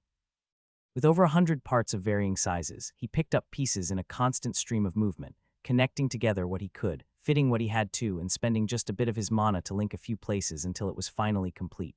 Before him stood what looked like 2 door frames, and with the final piece put in place for both, gates formed, creating a portal from one to the other. Well, goddamn, I finally made it when I wasn't even trying. He wasn't talking about any of his levels. As incredible as it felt to get them, his focus was on what he created, and more specifically, its ranking. In his eyes, clear as day, he could see it. He'd finally made something lower legendary. He felt breathless at his achievement, getting lost in just looking at what he'd made. One of the biggest barriers for any craftsman, and he'd finally crossed it by creating something the world had never had before, a personal gate. It wasn't attached to the network, but then he didn't want it to be. If it had been linked to it, that just meant anyone could come through, destroying the personal aspect of it. By having it tied to just one other gate, that meant that he and whoever was on the other side of it had full control of how it was used, and he already knew where it was going to go. Analia. If he couldn't trust that it could be safely left there, then there was nowhere he would be able to leave it. Having it there would mean it would be close enough to the gate network that they would be able to save hours of travel anytime they used it, with how often they ended up leaving Stonewall. Of course, it's not big enough for the cart, but I doubt it would be an issue to have another made and left there if we need it. If I buy anything, I could just carry it through by hand after the fact. While he was thinking all this, though, there was another reaction taking place, feeling like it was going on entirely in his head as watching gods made their thoughts known. Nair asked, his excitement obvious. His god laughed back. Hilary chimed in, sounding in disbelief. Well, I'm only able to shine this brightly because I have myriad, so I'm not leaving him, he told them as he took his first step through the gate, skipping about a meter of floor to get out the other one. If I never got connect, I'd never be doing anything like this, so you'd have to offer something pretty impressive to take me away. Myriad sighed. Hey now, I don't even know what I could be offered to leave you. Nobody could give me enough money, and I can't think of anything else I want that would motivate me. I'm still super sweet. In fact, I'm the sweetest. His comment was met with Nair's laughter as he enjoyed everything he'd just taken in. It may have been the first one Ben had made, but his success was doubtlessly a sign of more legendary items to come, meaning the world now had two people capable of making them, with other crafting gods coming to see what the fuss was about and getting just as shocked, many of them cursing the fact they missed seeing the small gate's construction themselves. Nair told him, as long as I can keep it up, who do you think I am? I've officially broken the barrier and gotten a buttload of levels with it. This is just the start of things, so just you watch. Trying to make more legendary items wasn't going to be his sole priority, not when he was still trying to think of any way he could help Thera, but if he was in the shop then he'd be doing his best, and officially had no doubt it would happen again. The only question was when. Gods above, I'm pathetic. Thera never did end up getting more rest beyond a couple minutes of sleep here and there. Instead, she spent the day laying in bed, staring at the ceiling as she suffered with her thoughts. Just as much as she hated that she couldn't control her charm, she hated herself for how she was reacting to it. After having dealt with it for so long, she blamed herself for ever having hope that she'd be free of its effects one day, driving her so far into the dirt now that she was forced to contend with the idea that it could never happen. If she only had one comfort, it was her talk with Ben the night prior that made things just a bit easier to deal with. She didn't want to end up alone again, and he really did make her fully believe that he wouldn't let that happen no matter what sort of work it took. It was a needed comfort he gave her with ease, which just left her with the question of what she planned to do. She wasn't dumb. She could already see a few obvious solutions that had potential. Controlling her charm could be as easy as raising it only another level or two, or now that her dark magic was at the 9th level, if she was able to awaken it, then there was a good chance it would combine with her charm to give her the control she wanted. As bad as things seemed, it wasn't like there was no hope, but the unknown stopped her from pursuing either path. What if I try and it still doesn't work? What if my worst nightmares come true here and it just keeps getting worse forever? Not knowing what she should do made it all the harder, but she couldn't keep herself from dwelling on it, especially when there was a choice that she'd been putting off that was going to deeply affect her if she made the wrong one, and she forced herself to get to it, touching the job crystal hanging from her neck to feel the weight of her decision. Available JOBS. Queen of Mana. Musician. Professional dancer. Bard. Darkness Mage Charms Specialized. Healer. Dark Mage. Staff User. Master Adventurer. Homunculus Creator. Chimera Maker. War Mage. Crystallization Mage. Empathy Mage. Barrier Mage. If she was going to try and push ahead in the hopes that she was only a few levels away from the control she wanted, then it would make the most sense for her to pick either Dark Mage or Darkness Mage, but either option would have a permanent impact on her if she completed it. If she tried to raise her charm and was wrong, there'd be permanent bonuses going to it, making it so it would go up all of the faster and forcing her to live with the consequence for the rest of her life. I don't want to risk it. Admitting it to herself only left her feeling worse. It made her feel like a coward, unable to take any decisive action to make a change in her life, and left her without any clue on where to go from there. She didn't know what Magic's War Mage would give bonuses to, so it was automatically out, along with Master Adventurer, which she knew would give bonuses to all of her skills. Both Homunculus Creator and Chimera Maker were both too specialized for her to want to go with, considering how poor her skill was on both of those fronts, and Healer was too low in class.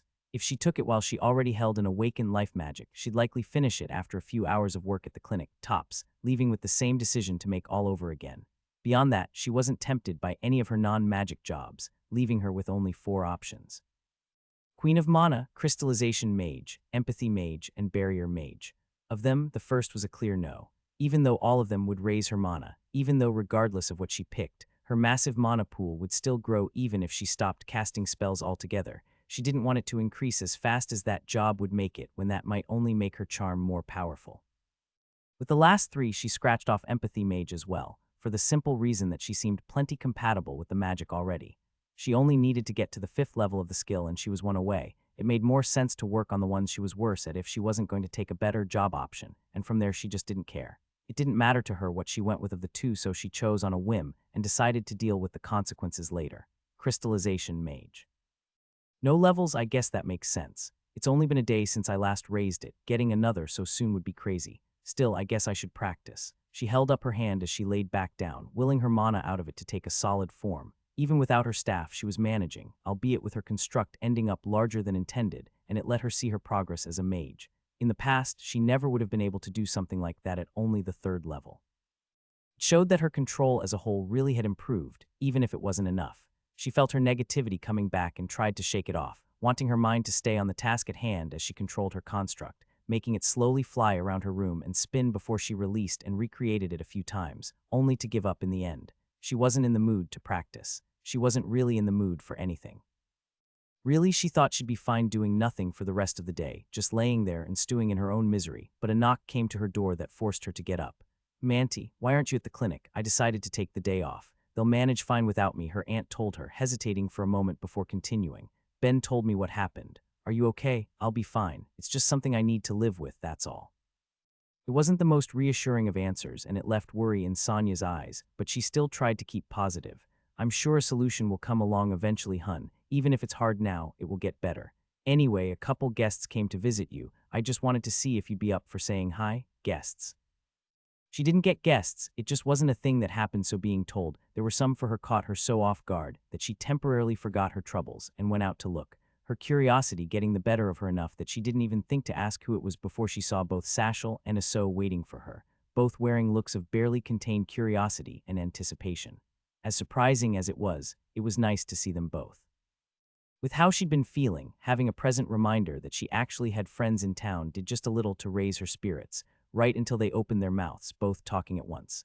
"Thera, when did you become a saintess? You've been a princess this whole time. I am so not emotionally ready to deal with this right now." A small part of her considered turning around to go back to her room, but she held back, with the 2 being tamed by her aunt's frosty look. "I believe I mentioned that if you both wanted to talk to her, then you needed to have a little tact right now," Sonia said, wearing a smile that didn't contain a hint of warmth as the 2 shrunk down under the pressure. Sorry, Sonia, but come on, this is all anyone is talking about," Aso told her. "And it's so cool. How could we not want to know more?" All right, let's get this over with," Thera muttered to herself before talking to the 2. "So the Saintess title is because some idiot started calling me that while I was treating him during the first wave and it caught on, and I'm not a princess. That's just something the spirits call me." How that had gotten out she couldn't begin to guess, but the confused looks on their faces spoke of a misunderstanding on her part. "Wait, so you're a princess to both the spirits and the succubi?" Aso asked, while Sashel felt she was getting a grasp of the situation. "I guess that makes sense considering who her father has to be. It also explains how crazy powerful you are. So they weren't talking about my spirit princess title, and now this is infinitely more embarrassing. I'm not a princess to either. My father isn't a king of spirits and Analia's system of government is an elected matriarchy. Just because my mom has the role doesn't mean I'm taking over. I don't even want to take over. More importantly, how did you guys hear about it? Or find out I'm back for that matter. I saw like 5 Bens stop by the clinic, which was weird, but also a pretty good sign you were back too. And Myriad mentioned that you were both back in town earlier, so I ran by. As for how we know."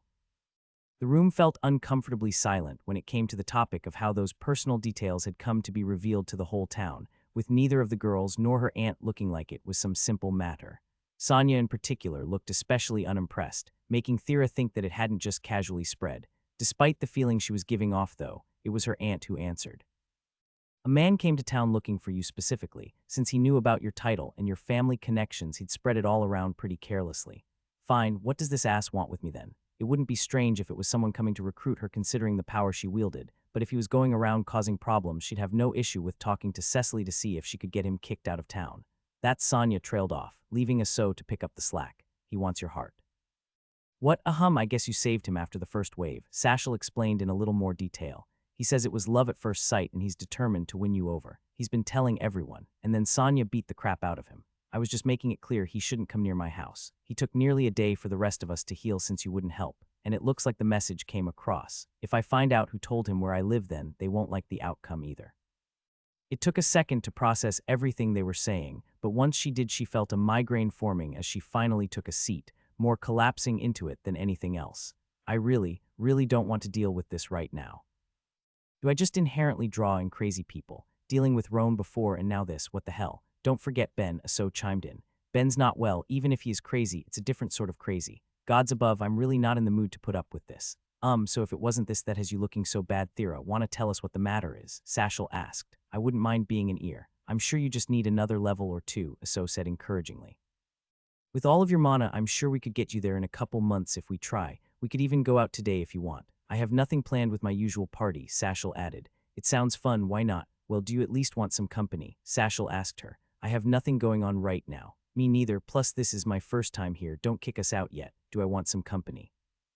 Part of her wanted to say no, to keep stewing in her misery, but she couldn't deny that having them there was helping to raise her mood just a little. Aside from the news they'd brought with them, it felt genuinely nice to just sit and talk. It had the air of normality that she was so afraid of losing. But if I am going to lose it, shouldn't I at least enjoy it while I can? Sure, having some company might be nice, she told them. In that case, want to play some games or something to pass the time. Sure, but do you have anything other than Lomage? Aso asked. I freaking suck at it. Or my dad's too good. Either way, I never win. Other games? Yeah, plenty. She looked in the corner where everything Ben had made them to play over the years was stored up, both traditional games from his world along with magic ones placed on enchanted slabs of diamond. All of it was novel though, and she couldn't help but be just a little interested in the reactions they'd bring.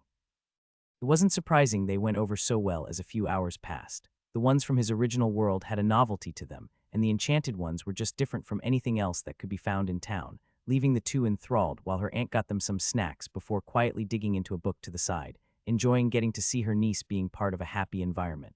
These are so cool, Aso told her between rounds as she fiddled with a crystal tablet. You've been holding out, Thera. Why have you never had me over when you have stuff like this to play with? Where can I buy one? Wait, dumb question. Do I need to put in a custom order, or does Ben just have these ready to go at your uncle's place? You'd probably have to put in a custom order. I don't think he's actually too worried about selling them since he's mostly just using them as a form of practice for his work. What about the cards? Sashal asked after enjoying a few of the different games there were to play with them. I could see these being nice to bring along for any longer trip to pass some time. Probably also a custom order. I don't think he has anything like this pre-made in my uncle's store since it's not really blacksmithy, she explained. If you guys want, we could go check with him. She said she'd go visit today anyway, so there was no reason not to, and after some time had passed, her mood had improved enough that she wanted to go out to get some air anyway, but the two with her looked less sure. You sure, Thera? Aso asked. We might run into that guy if we head out. PFF, I'm not going to stay inside just to avoid him. If we see him, I'll turn him down so I can get it over with. Well, if you're sure. I am, come on, I told Ben I'd visit anyway. With the decision made, the three of them got up to leave, and Sonya moved to join them in the end, still worried enough that she didn't want to leave Thera, and had her choice validated only a couple minutes into their walk as a man approached them, holding forth a bouquet of flowers. So I guess he's been hanging around the area, Sonya said, sounding severely unimpressed. I must not have been firm enough. Thera didn't react to her aunt's words. She was too busy looking at the guy walking towards them. His body was covered in blue marks, almost looking like tattoos that were enhanced by piercing silver eyes. This is the asshole who got me the Saintess title. It felt weird to be annoyed about. By all accounts, it was an excellent one, but it carried a certain level of expectations with it that she simply didn't want to have to deal with. Still, she decided she would be as polite as she could manage. She wouldn't hold it against him since it was genuinely handy, and she would deal with his crush maturely so she could get on with her day and life. Beautiful Saintess, you wouldn't believe how hard it was to find you, he told her, exuding confidence as he held forth his flowers. You may not remember me, but you saved my life, so let me devote it to you. When I first opened my eyes and saw your golden visage, I knew I wanted to take your heart as much as I want to give you my own. Bit of a corny spiel, she thought, not taking the flowers but becoming more aware of them now that he was so close. And why did he just have fresh flowers ready to go? Has he just been buying a bunch hoping he'd run into me? The thought made her want to grimace, but she did her best to keep her face neutral before she spoke. She felt the eyes of random people on the street watching the exchange, and it made her regret leaving it all. No doubt plenty of them were thinking she'd gone and charmed another just like Roan, and though that wasn't the case, they didn't know that, so it was all but certain the rumor was going to spread. That is, if it didn't already spread everywhere. He's been here for how long telling random people he's in love with me. I'm so not in the mood. Still, she thought she'd done a good job letting him down. She was polite but firm. The message was clear enough for any idiot to understand, or at least she'd hoped. I assure you I'm far more determined than whoever you think you love, he said boldly, reaching a hand to her and making her take a step back as everyone else with her moved. Just as suddenly as they'd struck, the various passersby were suddenly a lot more concerned about looking anywhere else. Sonia was a beloved member of the community, and both she and Sashel had come back to town as awakened skill holders. Add in that Aso was the clinic head's daughter, and everyone who saw anything decided that whoever the man was that had been going around looking for Thera, it was a him problem. Thera, in no way having expected to see such a quick and violent reaction, ended up being the one who had to try to calm things down while the man insisted on trying to keep up his confident look despite the pain. Okay, everyone, calm down a bit. You, no touching me. Auntie, can you heal him quick please, and then we can get this over with. Now, whoever you are. Sweet Thera, you'll find my name is. Don't care, listen, I get it. I'm sure you think of yourself as a romantic guy, but there's no such thing as love at first sight. I love my boyfriend. Our relationship is something that's been built up with care and time and withstood plenty of struggle. There's nobody I trust more. You won't be able to get in the way of that, so please just leave. I can't give you what you want. She was aiming to be more firm than polite now, but it seemed that the man before her was insistent on not getting it. Even the strongest fortress can fall, he told her confidently, looking cocky as if he hadn't just had his hand broken moments before. I've heard plenty. I'm sure your Smith is more than impressive, but a fine woman like you needs someone who can protect her with the state of the world what it is. I'll prove to you I can be the man to do it, and you'll never be disappointed. Okay, I hate him. She could feel the others by her side ready to beat him up some more, but she didn't want to have to deal with that. She wanted to be able to go on with her day as fast as possible and hopefully never see him again, so she didn't answer his comment. Instead, she looked around to find exactly what she'd been hoping would be nearby, a spirit. Auntie, do me a favor and keep him here for a minute, she asked as she walked over to it, seeing its affinity matched what she was looking for as she spoke to the earth spirit in front of her. Hello, sorry, do you think I could ask you for a little help? Princess, of course. What can I do? Ever since she'd started sharing her mana with them, Thera had been noticing more and more spirits filling the town she called home. She'd always assumed that they were spending time there so she could do just that too, or else thought her presence made the area a central hub of sorts, a convenient meeting place for them since so many were going to be around, but that train of thought was completely wrong. They had decided to be there for the exact reason she'd just requested, to give their princess help if she needed it. Thera, knowing none of that, went on with her request. There's a guy in town bothering me. I was hoping you could help me get rid of him. As soon as she'd say it, not just she but everyone in town felt a change, a prickly feeling of mana across their skins as the sky lit up in Thera's eyes with hundreds of spirits of all affinities swarming the area, giving her far more than she'd bargained for with the favor she planned on asking. The sky was filled with the sounds of their rage, calls for blood from whoever dared give their princess issues. Tell us who it is and we'll handle them. Okay, I'm not looking to see someone die today. Please, everyone, calm down, she said, nearly frantic from how much she wasn't expecting the reaction she'd got. I'm not looking for anything violent. I was just hoping a few earth spirits would drop him off in whatever mortal settlement is farthest from me, or at least the farthest you can get to in a single day, please. I'll make it up to you all later. Nothing to make up, princess. Who is it? She still felt a level of emotion coming from them that didn't necessarily feel safe, but decided to trust they'd listen to her and not do anything rash. Or maybe she just didn't want to have to deal with this a second longer. Either way, she pointed to the man being held back from bothering her by her aunt and watched as he and the others got a massive surprise as the ground sprung up around him, all but entombing him except for his head before it rose up in the sky and in an instant blasted away, plenty of the spirits going with it as they picked their destination. Yeah, this is fine. She thanked the ones still there again before going back to her aunt and friends, seeing pure shock on the latter's faces. Did you just throw him into space? Aso asked, looking back into the sky with him already gone from her sight. So I guess we all take a vow of silence and never talk about this again, huh? Still, this is the sort of thing that builds lifelong bonds. Very exciting. I didn't just murder him, Thera said defensively, a little taken aback with how into it Aso seemed considering the state she'd been in after killing her first demon. I just asked the spirits to help. They'll drop him in some distant village and out of my hair, and hopefully he gets the message from there. It was extreme, but she wasn't going to keep dealing with that. She just hoped that it was a clear enough signal of rejection, and that however long his trek home took was enough to make him reconsider coming back to bother her in the future.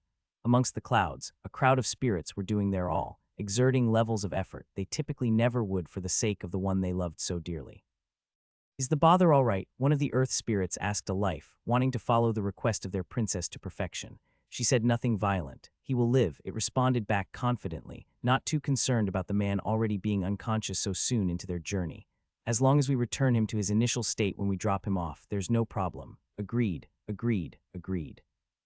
The cheer went up amongst the rest, so the one who questioned it decided it was fine as they continued on their way, taking a slightly liberal interpretation of Thera's words. She'd asked that he be dropped at the farthest mortal settlement from her they could find. They just chose to interpret it as the one that would take the longest for him to get back to should he try, which in essence meant finding the furthest one from any gate. And as much as the network had expanded, there were still plenty of remote regions in the world where people made their homes. If the Earth Spirit could have smiled, it would have, filled with satisfaction as it anticipated a job well done. Ben went to open the door as it was knocked on, thinking he had known who it was going to be but getting the surprise of everyone who came with her. "Big crowd, huh?" The day ended up a bit busier than expected, Thera told him as she and the others came in. She seemed worn out but in better spirits than when he'd left her, which was a positive as far as he was concerned. "Yeah, tell me about it." She opened her mouth to speak, but Aso got to it first. "We watched Thera kill a man, did she?" "Huh, good for her, I didn't kill anyone." "That's right," he teased, seeing that she was in a good enough place that she'd be able to handle it.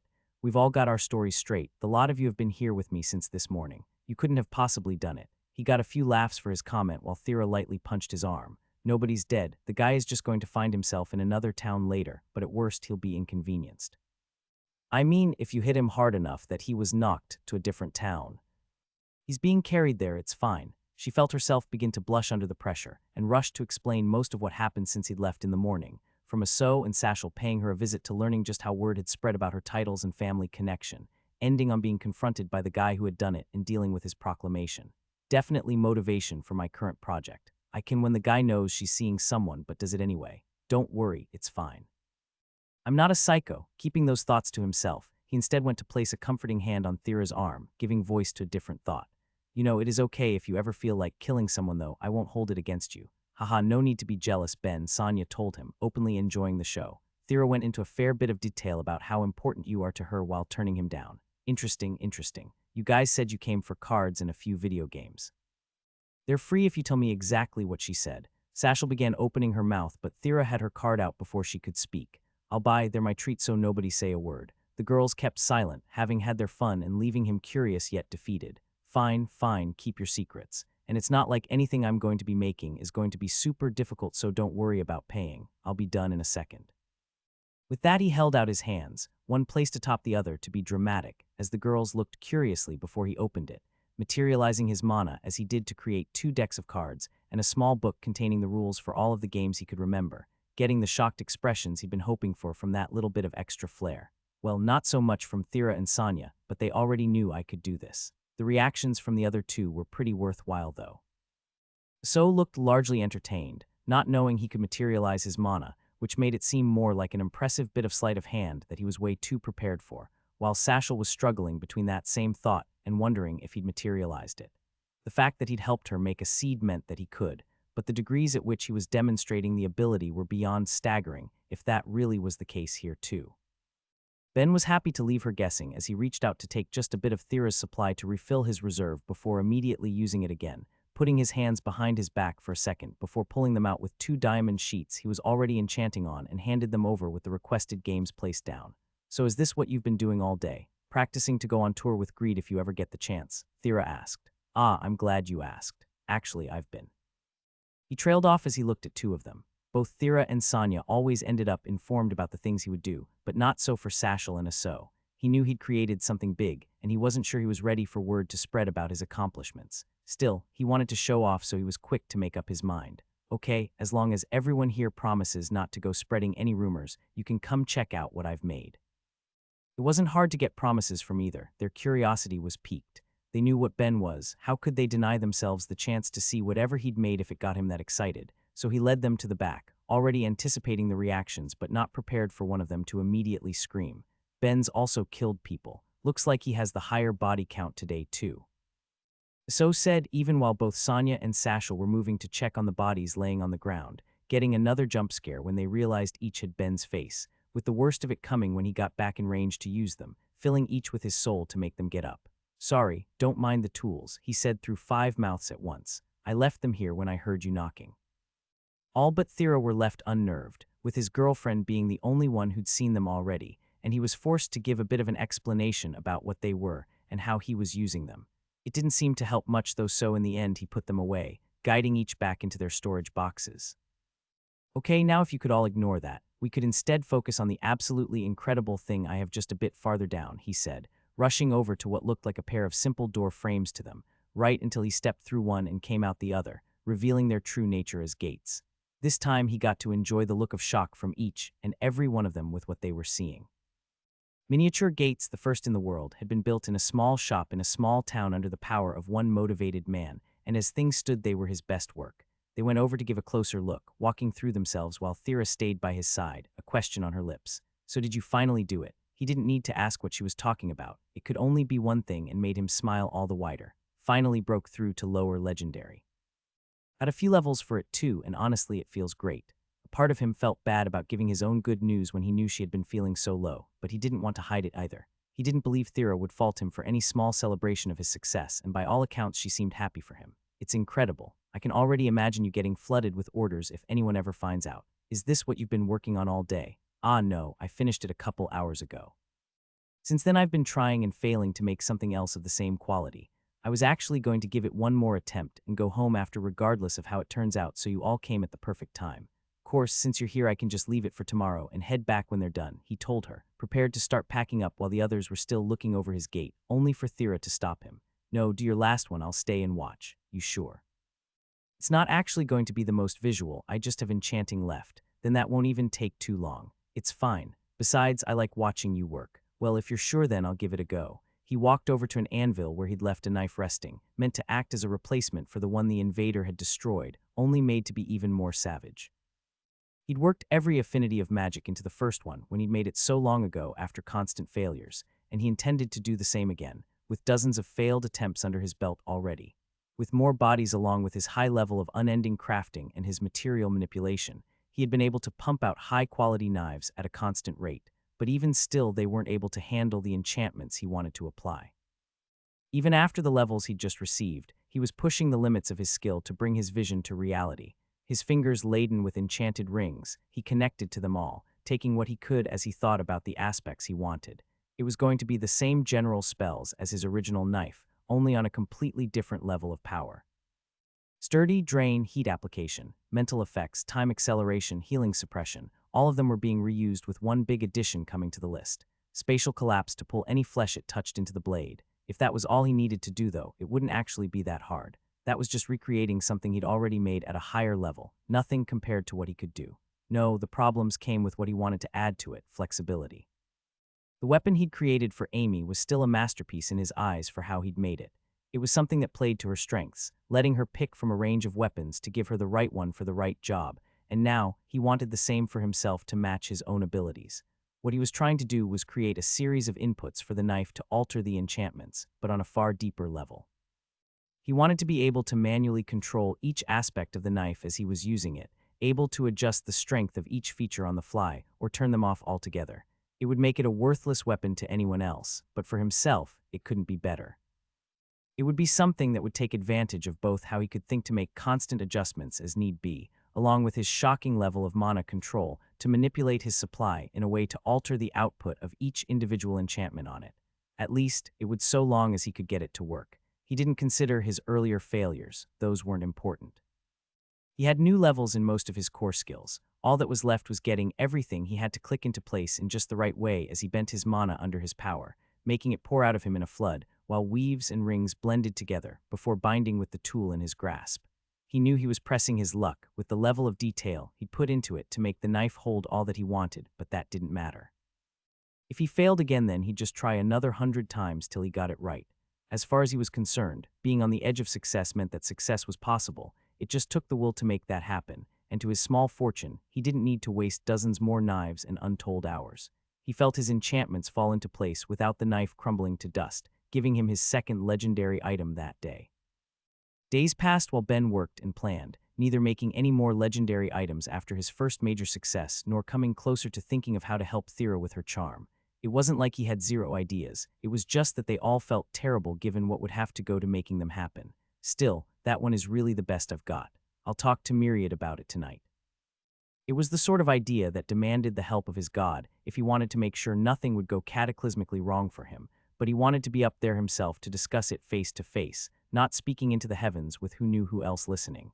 As things were though, he couldn't do anything in that moment, so he focused on something else for the day, testing skill synergies. I want you to know I hate this, Thera told him, having been spending more time at the shop with him than out hunting or visiting various clinics.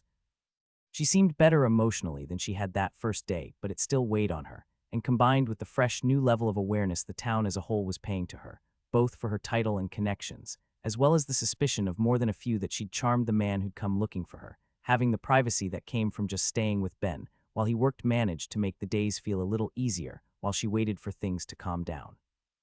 At least it had been managing to until Ben decided he wanted to stab himself. It'll be fine, I'm not even going to be hurt, it's just going to be the homunculus. I know you can feel its pain when you do this, and I'll take my soul out of it after the first little poke. Please, this is the best way for me to test my defensive skills without hurting my real body. No matter what he said, she wasn't going to like it, but she still gave in the end.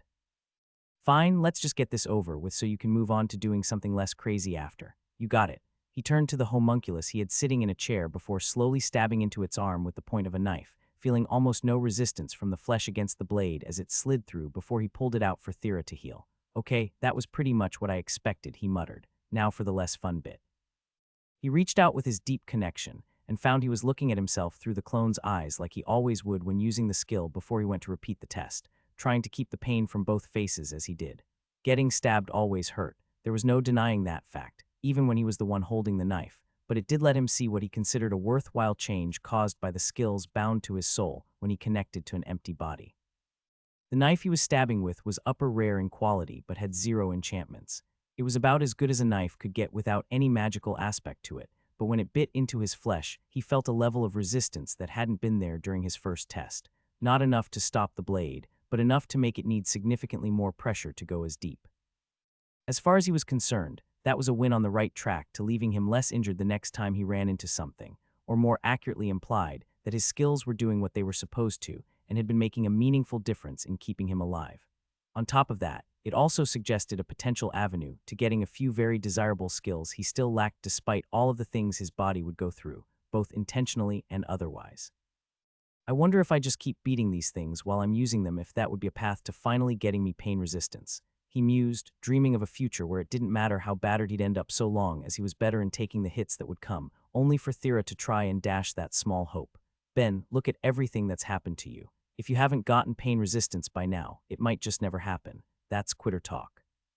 It's way more likely that I might be super close to getting it given everything I've been through. Who knows, maybe one more tiny poke is all I need to push me over the edge and finally get that skill. Sure, until it doesn't work and you decide that it's just one more from there, and then another and so on and so forth until I'm left trying to put you back together again. This is definitely the sort of skill you shouldn't be trying to force. MMH, fine.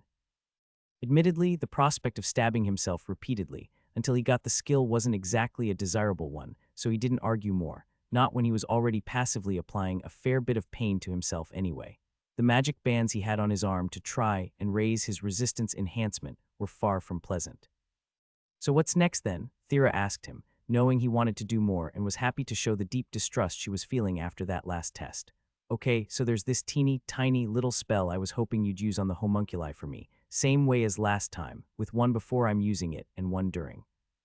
Get to the point, Ben. Can you please petrify it so I can see what the experience is like? Yeah, you know what? Fine, let's do it. Something about the act just seemed so much more inherently harmless compared to stabbing that she didn't care and went right away, pouring enough of her power into her spell that the clone instantly turned to stone before she concentrated on turning it back, needing a couple minutes to reverse the effects. It was interesting enough to watch from the outside, but even more interesting to experience firsthand as he connected to it, speeding up his thoughts to their maximum potential so he could feel every bit of the spell's effects. From the outside, it seemed to happen just as instantaneously, the volume of Thera's mana along with her levels meaning that the effect showed little difference to anyone but him. His sight sped up with his mind skills enough to know that there was a change of milliseconds, but that didn't compare to the feeling of being petrified.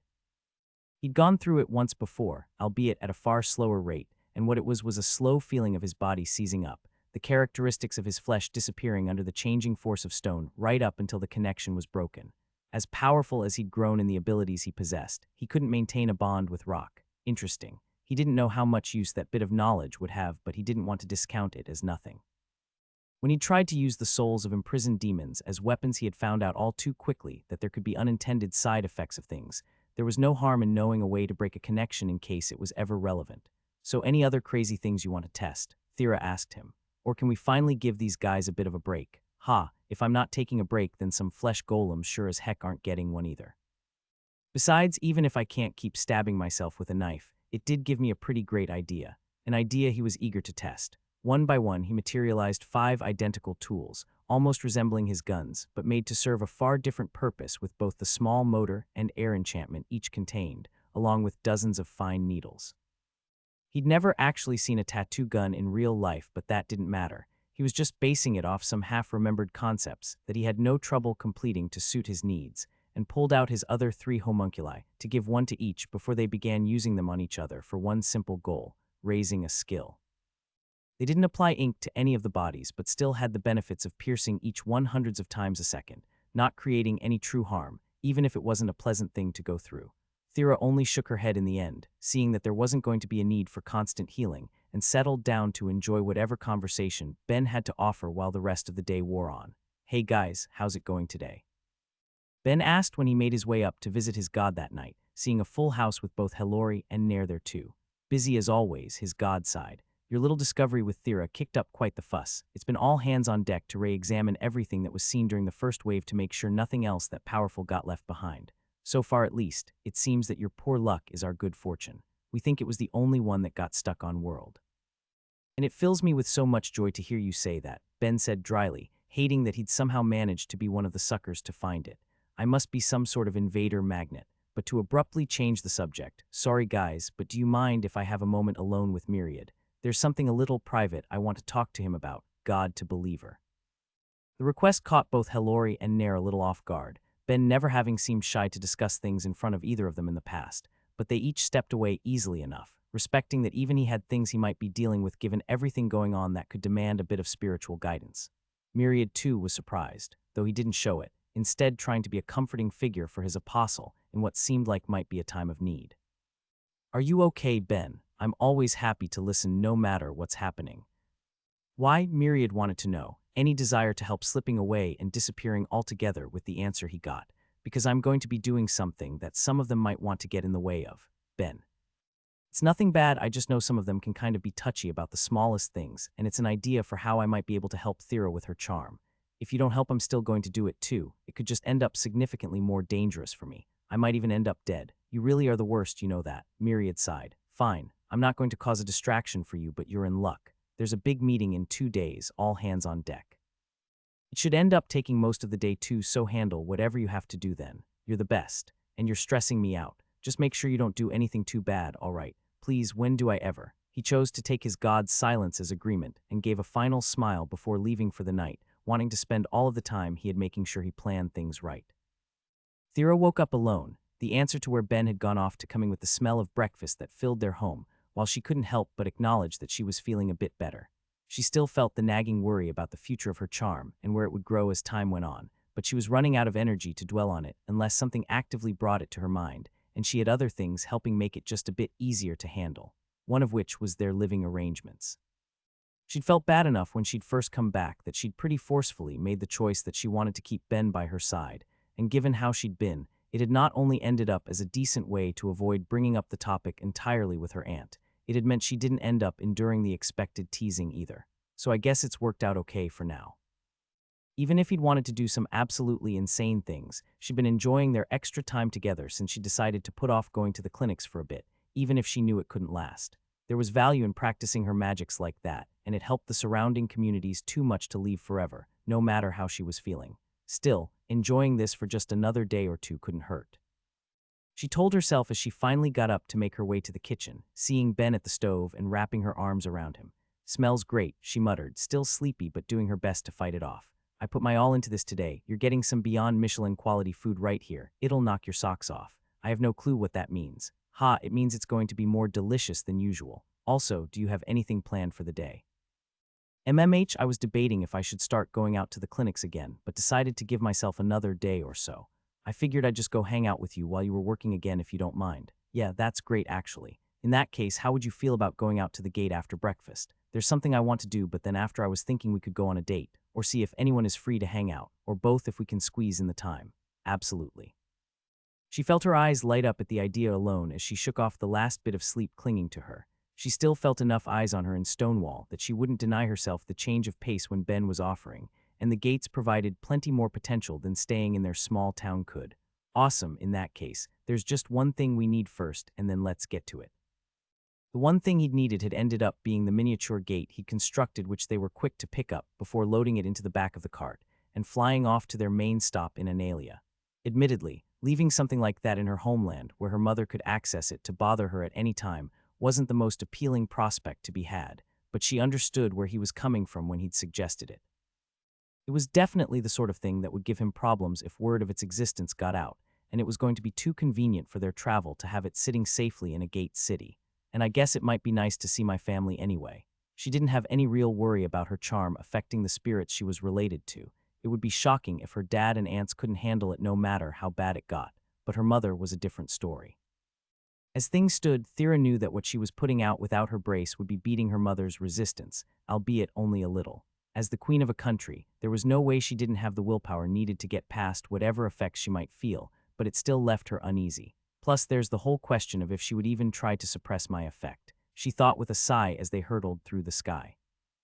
As willful as her mother was, Thera knew she could enjoy spoiling her as well when she wasn't insisting on being so playful about every little thing. There was plenty of chance that her effects would be in line with anything Pelinia might already wish to do, being just enough to push away whatever little restraint she had. I guess we'll see. Landing and getting to her family home were both quick, and they got in easily enough, though her mother ended up being in a meeting the moment they arrived, which kept them from catching up immediately. Instead, Ben got to work lugging the gate up the stairs to her room before settling in the parlor to relax. They found Lux there with both Saren and Rit, enjoying what looked like family time before the two of them made themselves known, being warmly greeted as always and giving the same in return. Thera going to pick up her little cousin to play with before the inevitable came, where she'd have to explain just what had happened all over again. Thinking about it just made her tired. Every time she informed someone else about her failings was just a reminder to herself in the end, but it was just something she would have to deal with. Still, really not a conversation I'm looking forward to. She gave them all the rundown by the time her mother was finished and had joined them, wanting to get it all done at once to have it out of the way, hoping that after they could all move on to lighter topics and pretend it never happened. That wasn't what she got, though. The reactions had been intense from both her mother and aunt, with Lux wanting to go out to find wherever Funa was off to try and talk about it, while her mom just held her, seeming as emotional about it as she had been at first. It had killed any chance of there being a decent mood after, and almost made her wish she'd just kept it to herself in the end, instead of ruining the time they had before the two of them left for other things. You okay? Ben asked, seeing that all of it had worn on her more than either had been expecting. Yeah, it's just something I'm going to have to get used to. It's fine. She could tell he didn't like the answer, but there was nothing to be done for it, so instead she tried to force on a brighter face, wanting the chance to enjoy at least a bit of the day beyond that. So what are you thinking then for our date? Gotta excite me here. Ha, I'll do my best, but I didn't do much in the way of plans. Want to try going through a random gate and see what any new city has to offer. After we could try bothering either Steph and Will or Amy and her harem for dinner. Pretty sure it's Jake's harem since the two of them confessed to him. Yeah, but Amy's clearly the one in charge. Plus, Yuzu loves her too. Maybe it was Jake's at first, but he's lost that position. It had turned into a silly conversation by the end, but it was exactly what she needed at the moment. PFFF haha, well let's try Steph and Will first. I feel like we don't see them as much, so it would be nice. Sounds good in that case, let's go. His dumb comments had done just enough to amuse her that her other worries were left forgotten for the time being, letting her enjoy their day together with all she had. Relax, I'll give you the finer details in a few days, so for now go fulfill your godly duties. With his god giving him the heads up, Ben put down what he'd been working on in the shop and stepped through his new gate, bringing his clones along for the ride as he came out the other end in Thera's old room at her family home. When they'd visited only the day before, she'd made sure to tell her mother and aunt about it. Neither of them could leave something like that there without providing any sort of heads up. and it was already showing its worth in letting him travel, as he passed by the various staff doing their work, before leaving to make his way to a proper gate to get through the network and arrive at his real destination, the Magic Towers. He was going to make his way to the library eventually to do a bit of research, but had a different target first, which led him through some unfamiliar streets. In his time there, he'd explored only a little, but had a good enough idea of the city that it didn't take too long to find his main target, their branch of the Adventurers Guild. Going there was the first step in what was sure to come off a slightly insane plan to help Thera, so he put on a confident look and let himself inside, taking it all in as he did. Despite it being less relevant than the Stonewall branch, what with the city being in a fairly safe location given its importance with no long stretches of woods where monsters of any sort could hide, the building was far bigger than the one he was used to dealing with, along with having a tidier interior to go with it. It seemed it wasn't uncommon for the people of the city to act as adventurers by taking advantage of the gate network they had, letting them go to hunt or gather out in the wilds for whatever they needed, either as a way to earn some extra pocket money or else train their skills. Just looking around, it was clear enough that the vast majority there were mages, which made sense given the city he was in. But that's not what I'm here for. He ignored the crowd taking their quests as he waited in line to get to the counter to talk to one of the staff, his card already out and at the ready. "Well, you aren't a familiar face," the employee told him, giving off a friendly atmosphere. "From out of town or just looking to register? I can talk you through the process." "The first, but I'm not here to take a quest either," he said, showing the mark that indicated he was rank 1 and enjoyed the surprised look the reveal had gotten him. "I'm here to make a request, and I'm more than happy to pay well to anyone who can meet the conditions for it." "Very well, I'll just need the details and then we can work on the paperwork for it." "What exactly are you looking for? I suppose you won't be seeking any guards, so materials perhaps." He shook his head. There were plenty of things adventurers could do for requests beyond hunting, but what he wanted fell fairly far outside the norm: information. And done, all that's left is to see how this works out. His request had left the staff members stunned, and he needed to do his best to try and make things seem a bit less significant than they actually were, with all there was left being to come back in a week and hope that nobody interfered. If there really was some important meeting going on then, he was hopeful enough that nobody in the heavens had decided to skip out to watch him instead, but he was sure he'd hear soon enough from Myriad if he was wrong. But that also left one more variable that had his eyes on him: the gray, extra-dimensional beings who he knew would peer at him from the confines of their doomed world. While he personally thought he had a good relationship with Quillith, he didn't know how he was viewed by the race as a whole. What he did know was that they weren't just talking to him, though, but many other people and gods across the world. For a second he thought about speaking a small threat in case there were any watching him, saying that he'd cancel his research on the summoning spell if any ratted him out, but decided against it in the end. He would trust that if there were any who saw what he'd been doing, they wouldn't care enough to stop it. "And if any of them do decide to tell on me and I find out, I'll just get my revenge in another way." It's a little boring without having Myriad around to comment on my vindictive thoughts. Wonder how much longer he has anyway. His god had told him it was going to be an all-day affair, so combining that with Thera being back to her regular travels and healing, he couldn't help but feel a little bored, even if he tried to suppress it. He wasn't done after all. He had brought his clones with him for a singular purpose: to take advantage of the main thing the Magic Towers offered once again, their library. He felt eyes on him when he got there, along with the sudden murmurs that came with him. It seemed plenty there remembered who he was, which at least made things easier for him. There was no need to explain the purpose of his clones, and he easily went up to the second floor to get to work. It was the second largest, and he wasn't planning on finishing it like he had for the top 3. Instead, he directed his focus, going to read everything he could on the topics of dark magic and enchanting. He didn't like it, but he was planning for the potential failure of his main idea. While part of the research he was doing was in the hopes of finding some way to help Thera improve her control, or else ensure she could awaken her dark magic in a way that it was sure to take in her charm, the main goal was to see if there were any ways he could improve his own skills, namely embrace creation. As things were, he was more than keeping up now, but if her worries of one day awakening to an uncontrollable charm came true, then he was going to be ready to help. His last visit had been basically without purpose, just absorbing as much knowledge as he could, but this time he had a goal. With an even faster mind than the last time, along with a higher level of his magic, he was going even quicker than he had before, with pages moving in a blur while he and his homunculi went from shelf to shelf, taking everything that Floor had for his 2 magics of study and making them his own as the hours wore on. It almost made him feel bad for the mages around him, doing their own reading in whatever attempt they were making to refine themselves. At most, they could flip through promising titles, hoping to find something that would make them more than they already were, but Ben was unrestrained. Given enough time, he would learn everything the library had to offer, taking it all in to be used in whatever way he saw fit. With the last shelf finished, he gave one final look around that floor, promising himself that he'd come back to finish it up in the future when he was less busy before returning to the first, and the biggest area by far. Considering that the first floor technically included multiple multi-story buildings around it, even the 2 topics he wanted to read up on had the potential to take days or weeks compared to the hours he'd already spent, not that he cared. At least for that day, he would finish as much as he could in the main location before deciding on if he'd need to go back on another. And if I'm going to come back then, I really should see about making another mini gate. Let's see, maybe if I'm super nice and sweet, I could talk Killy into letting me store it in her office or something so randoms couldn't use it. Or worse to worse, I could just buy a small place in town. Either way, it would save me the time of having to pass through Analia whenever I want to get here. Look at me. I've already reduced my travel time to less than an hour, and I still want to make it shorter. He couldn't deny it would be useful, though, so chalked it up as something to consider later. For the time being, he was going to get what he needed, and then get to work to see if he could put anything he'd learned into practice. Alright, of it all, Test 12 showed the best results. Now to just redo it to its full potential to get the maximum effect. Ben, Thera asked as she woke up, still groggy and trying to rub the sleep from her eyes. Is it morning already? Ah, no. Well, I mean, yeah, but you can sleep a bit longer. Sorry if I woke you. Sake, I can get up. Want help with breakfast? Sure, in a bit. I just need to finish up here. She was too tired to notice his hand on her brace, so she didn't pick up what he was doing, the same thing he'd been doing all night.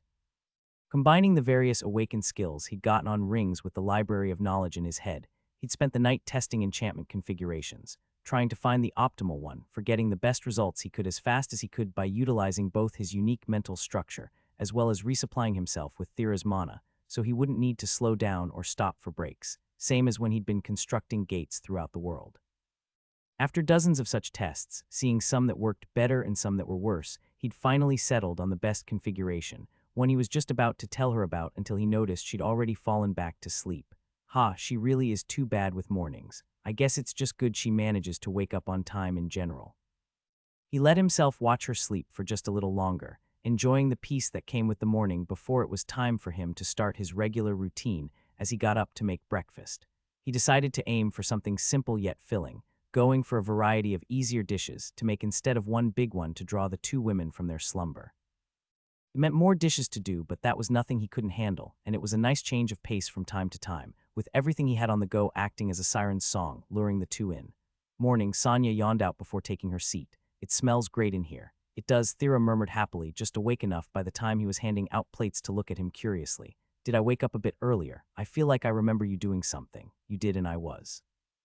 Since I got another level to my enchanting a couple days ago, I decided to modify your brace while you were asleep and test a couple things. The long and short of it is I can guarantee that even if you can't control your charm when it's at the 9th level, you are officially covered for both your effects at a distance and on contact. That woke them both up. Really? Thera asked him, looking at her brace with naked surprise. Until that point, she'd been lingering at only a point or 2 of effect on contact left. Not enough to be a real concern for the majority of people in the world, but still enough of a threat that she wouldn't risk touching anyone. For it to go from that to so fully suppressed couldn't help but catch her off guard. Really. I've gotten the practice I needed for learning the subtleties of my new various skill rings while I've been trying to make legendary items, and combined that with all of the things I'd learned at the Magic Towers along with my knowledge and thought speed skills.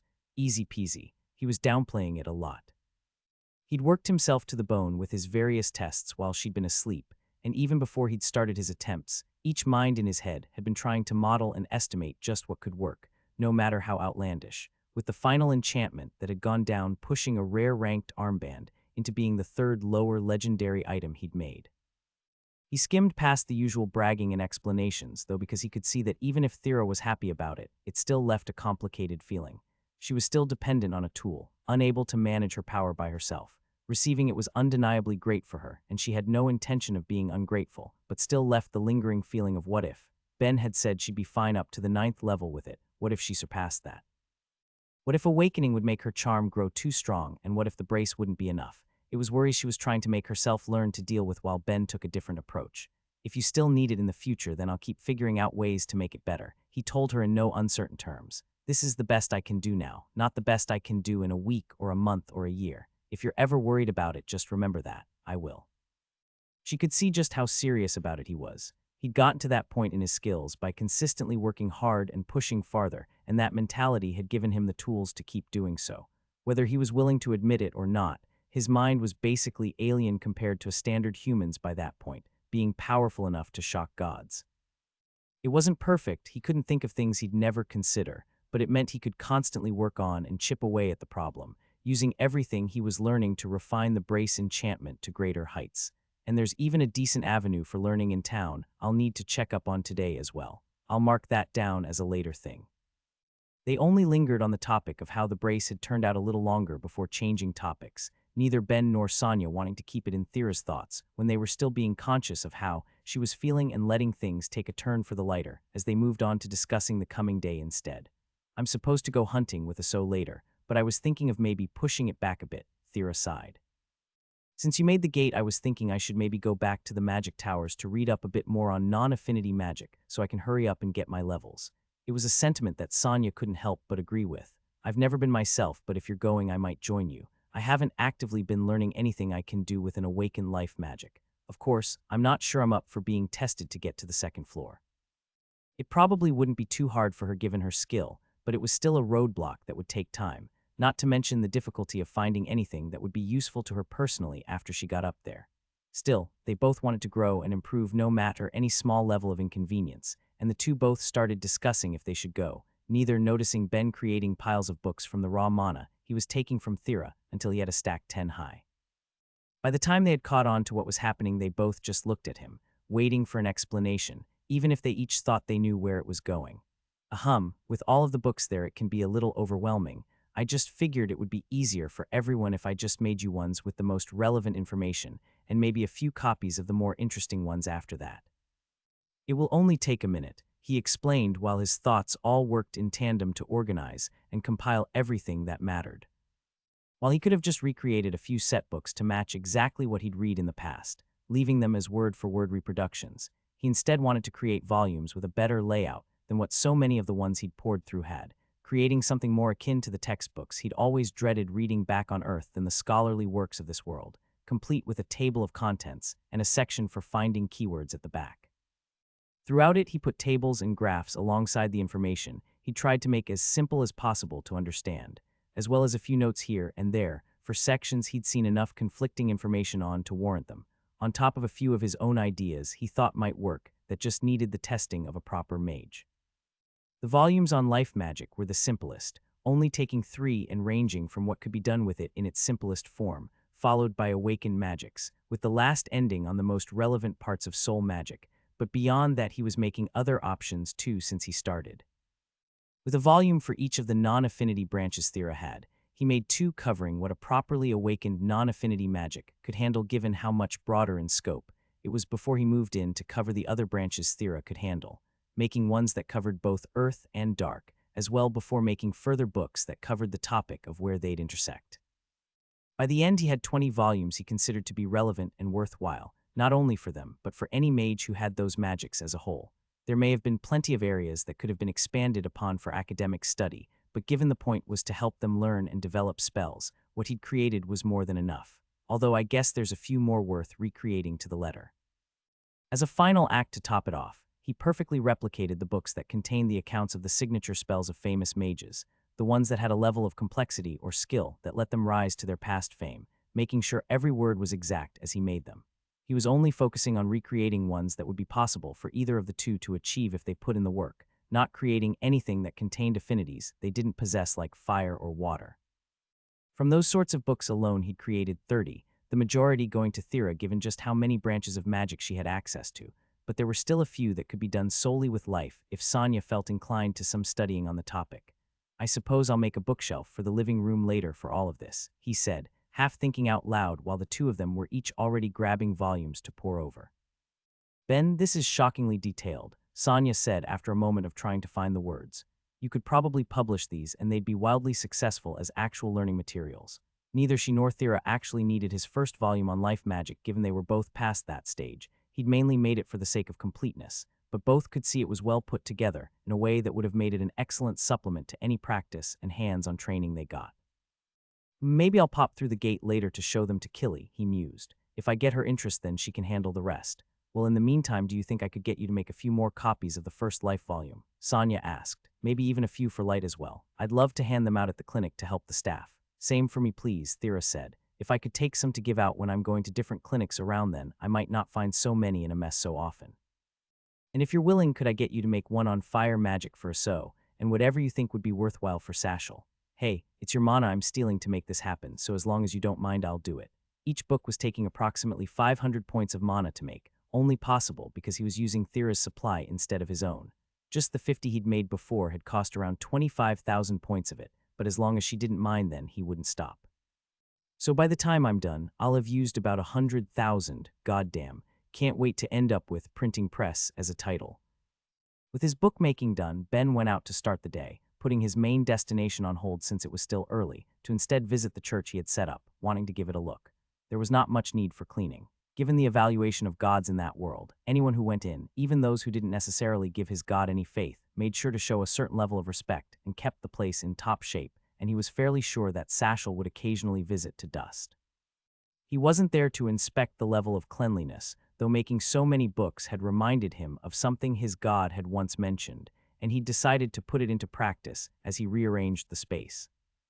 Despite how big the church was, having 2 stories along with both a basement and a sub-basement, only the main floor was open for public use, with the rest of it being left for whatever he personally felt like storing. But that was going to change as he began lugging up piles of the books he had down below to the top floor, moving the shelves as well before he organized it all to create a proper library. He was able to make about 2 books like that without Thera around so long as his mana pool was full, and it took him less than 15 minutes to refill it, so even if he wasn't as fast as he had been in the morning, he was able to chip away at it all as he'd worked, with the public library of Myriad complete. It still needed a sign, both out front along with inside, to point up the stairs and remind people that if they wanted to use it, they should at least offer a prayer, but he couldn't help but feel a small sense of pride by the end. He'd originally shot down the idea because he didn't want to risk losing any book he hadn't yet read when his god had suggested it, but that was no longer a problem. There was nothing there he hadn't consumed, and the nature of his mind meant he could bring it all back to the front of his thoughts, so making it a resource for the town as a whole felt nice. There, aren't I a great apostle? Don't you love me? He asked up to the sky. When I have time, I'll make some more covering the intersecting points for various branches, and some more on both non-affinity and combined branches, but I think this should be good for now. Even if it only gets a couple people in per day, that's a couple more prayers for you, right? No worries. With that little side task done, he moved on to the main one, walking through the busier streets now that people were up and enjoying their day to get to his research center to see what progress had been made since he'd last been in. He made his way through the halls before finding the one in charge. Kufno was busy talking with some of the others as they scribbled down notes, using the cube that contained a section of the summoning spell as a table to do it. Kufno, he called out, getting the man's attention and giving him a grin. Sorry, it's been a while since I've been in. How have things been going here? I would say rather well, Ben. While we don't have many theories, testing is at least ahead of schedule, he told him positively. Can I assume you're here to go through the books? That you can. I'll be back in a bit to talk about how it looks after. After giving his greeting, he passed by, going to a shelf at the back where hundreds of notebooks were being stored, each of them on the examination of different fragments of the monumental spell. It was a lot, but not so much he couldn't handle alone, even without his clones there to speed up the process. He pulled out as many as he could read from the shelves, letting them hang in the air as pages turned, a few of his staff turning to watch in surprise, none of them having seen how he absorbed information before, with pages fluttering before his eyes and knowledge condensing in his head. There were a few ideas mixed into the various pages of observations, but one he felt had real potential, even if he wasn't yet sure of what to do with it. Mana modifiers, certain arrangements of power that seemed subtle but had a tremendous impact on the final product. It matched what they were seeing, but beyond just having a name for the phenomenon, they didn't have a way to predict them, nor judge their ultimate purpose. But I can at least test it out for now and go from there. This is along the lines of what I was looking for anyway. His hope when coming to see the research for the ridiculous spell was to see if any small breakthrough would have something relevant to Brace creation, and while it didn't yet, that didn't mean it never would. From all of the notes he'd gone through, he was sure they'd discovered around 50 modifiers so far, but had plenty left to check for more. Within it could be something that would enhance the effects beyond what he could currently accomplish. He just needed to wait and hope. With what he had so far, though, he needed to properly test. Can I get someone to pull me down a finished block? He asked, wanting to fiddle with the enchantments that had already been examined, and had 2 earth mages there to accommodate him before he got to work, taking the sealed sheets apart to begin his experimenting while Kufno came to join him. Find something? Maybe. Someone jotted down the idea of mana modifiers, and it's a good one. From what I've seen within those notes, I believe there's 50 different arrangements that have been discovered, just gotta see how they work. He was altering areas that seemed like they had certain modifiers on them, all ready to have different ones before resealing the block and adding a mana crystal to test it, seeing the change in output. Progress. This is progress. Seeing he was on the right track only motivated him even more, and he got to work to keep it up, wanting to see what else would come as he spent hours thoroughly testing each one, taking the block apart each time to modify the contained spell, only to come to a conclusion by the end of it. They hadn't found 50 modifiers, they'd found around 200. He'd come to the conclusion after around a quarter of the modifiers seemed to either alter only the output that was shown or caused it not to work at all, making him re-examine everything he'd seen in the different sections, and found that many, though not all, of the sections that didn't work had modifiers on them as well. He'd assumed up till this point that part of the issue was the way he had to cut the spell to test it, and while that was still likely true, it implied that the faulty output was continuing on to be modified by a later modifier as well. Which means I need to start cataloging modifier interactions to try and find the rules of each individual one before seeing how it works when you start combining modifiers, and from there, I'll need to be able to interpret which parts can be cut away and which need to stay. Plus, I know this stupid thing is meant to incorporate faith in some way, and even if I think it's just supposed to be used to enhance the spell as a whole, I need to be prepared in case it's actually adding some yet unknown component to the whole of it. Jesus Christ. It was a lot and it was going to be exhausting, but at the same time, it was progress. A huge leap in progress even. Testing all known modifiers against different spells and affinities was something he could do in a day, and by the time he was done, he could come back and remove any spell blocks that only had those modifiers on them, meaning the workload would shrink. He was sure there were going to be plenty more to discover too, but he could feel everything being chipped away, letting him get closer to the goal of mastering that mad spell. Time had flown since the visit to his research institute, with all of his work transitioning from his crafting to studying all of the known modifiers, testing them against multiple spells of each affinity as he tried to brute force their finer rules, feeling the problem budge under his efforts. Each modifier would interact with a given mana in its own way, leading to different, yet predictable, results the moment it was understood, leaving Ben to fill dozens of notebooks that ended with the shop covered in pages for him to check and compare against each other. Even if all of the information existed in his head, having something in his hands, he could physically take hold of just left the whole process feeling better, even if his workload only felt like it was increasing. From what had been tested, Ben was comfortable saying they'd identified 200 modifiers, but when he looked beyond that, letting himself examine the spell as a whole within his mind's eye, was believed the total number ballooned to over 1,000, with every component needing to be studied to learn about their base interactions first. Which really isn't too bad. As long as I don't mind cutting back on other things and losing some sleep, I should be able to get them done in about a week. The problem is all of the testing after that to see how they build atop one another. Each end product of one modifier is feeding into another dozens of times each at least, maybe even hundreds. The structure of the spell was complex enough without taking these into consideration, but now I need to also consider an uncountable number of interactions with it. Well, the structural aspects aren't that bad anymore at least, but this is still going to be a ton of work. Okay, planning time. I'll finish up looking at the base modifiers myself and deliver a report to Kufno, and from there I can have some of my people keep on studying the component sections, while others begin looking at interactions between them while I look at others to split the load. Okay, that's a plan. As big as it all felt, he was pretty sure they were on a good track for progress. That one breakthrough may very well have wiped years off of how long it would take to decode the spell. They'd just have to keep chipping away at it, with it becoming one more thing that he'd be fiddling with constantly in the back of his massive mind. If he didn't always have so many projects on the go, then it would have deserved a place at the forefront of his thoughts, but for the time being he had other things he cared about more and went to pursue them, stepping through his gate to make his way back to the magic towers. He knocked on the door of Killy's office, a pile of books in his hands he was ready to show off when he was called in, getting a tired smile as he came. "Ah, Ben, I wasn't expecting you back in the area again so soon. Please take a seat. I had some things to do in the city, and it just so happened I wrote some books. Was wondering if I could get your opinion on them." She eyed the stack he'd been carrying as he slid them over to her before she began reading through, finding 3 well-made volumes on life magic with one on earth. While she wasn't able to read to the same extent as Ben, her skill gave her plenty of aid in that regard nonetheless, letting her finish them all in a few minutes and looking impressed as she did. As far as foundational books go, these are excellent. Should I take it you're looking to publish? I suppose I originally made these for others, but they suggested it could be worth putting out. They were right. This would be an excellent study guide for anyone. I'm tempted to get your third volume to the young soul mage now given how well the topic's been condensed. Should I take it you have more for the other affinities? I can, he told her, materializing a second volume for Earth to cover the awakened form as well as a first volume for Fire, getting to see just a hint of surprise for his little display of power as a reward. Any areas in particular you want to write up on, I'll happily take any you're able to make. I can handle having them published for you if you'd like, since I can verify the quality that should save you some time getting paid out by the Mages Guild. Sure. One thing though, I'm not registered with the Mages Guild. That got him a surprised look. You have an awakened magic. It's just never come up, he shrugged. I've always gone through the crafting guild for my stuff other than the one report I submitted here. I see. Well, I suppose there's not much they could offer you personally, but if you stop by the local branch later, it will make things a bit easier on you. Give me a minute. She pulled out a piece of paper and scribbled a quick note, marking it with a seal before handing it over to him. Hand this in at the front desk, and you'll have an easier time getting registered.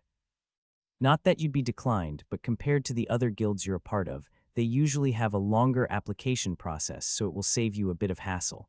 It's what I'm here for. How can I help? He went on to explain Thera's problem, hoping that someone who by all accounts was likely to be the world's foremost expert when it came to the topic of magics, along with being one of the smartest people on the planet, might have a solution that he was missing, only to receive the same advice he'd gotten from the gods with no way he could improve the odds. It was disappointing, and she could see it in his eyes, so she did offer another avenue he could take for finding anything and led him out to the main building, up to the top floor where her student was sitting, buried in a book. Feel free to make use of him, she said, grabbing Verbum's attention and making his eyes lock on Ben.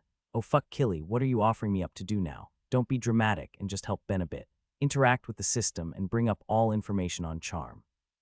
Seeing where this was going, Ben connected to his fellow Otherworlder, watching as his vision filled with countless words for him to go through, the information already scrolling for him to read as he started to take it all in. Feel free to go a bit faster, man. I guarantee I can keep up. He didn't know what parameters could be used to narrow it down, so he contented himself to read as much as he could of what was available, taking it all in out of the hope that he'd find something. Well, that was a bust.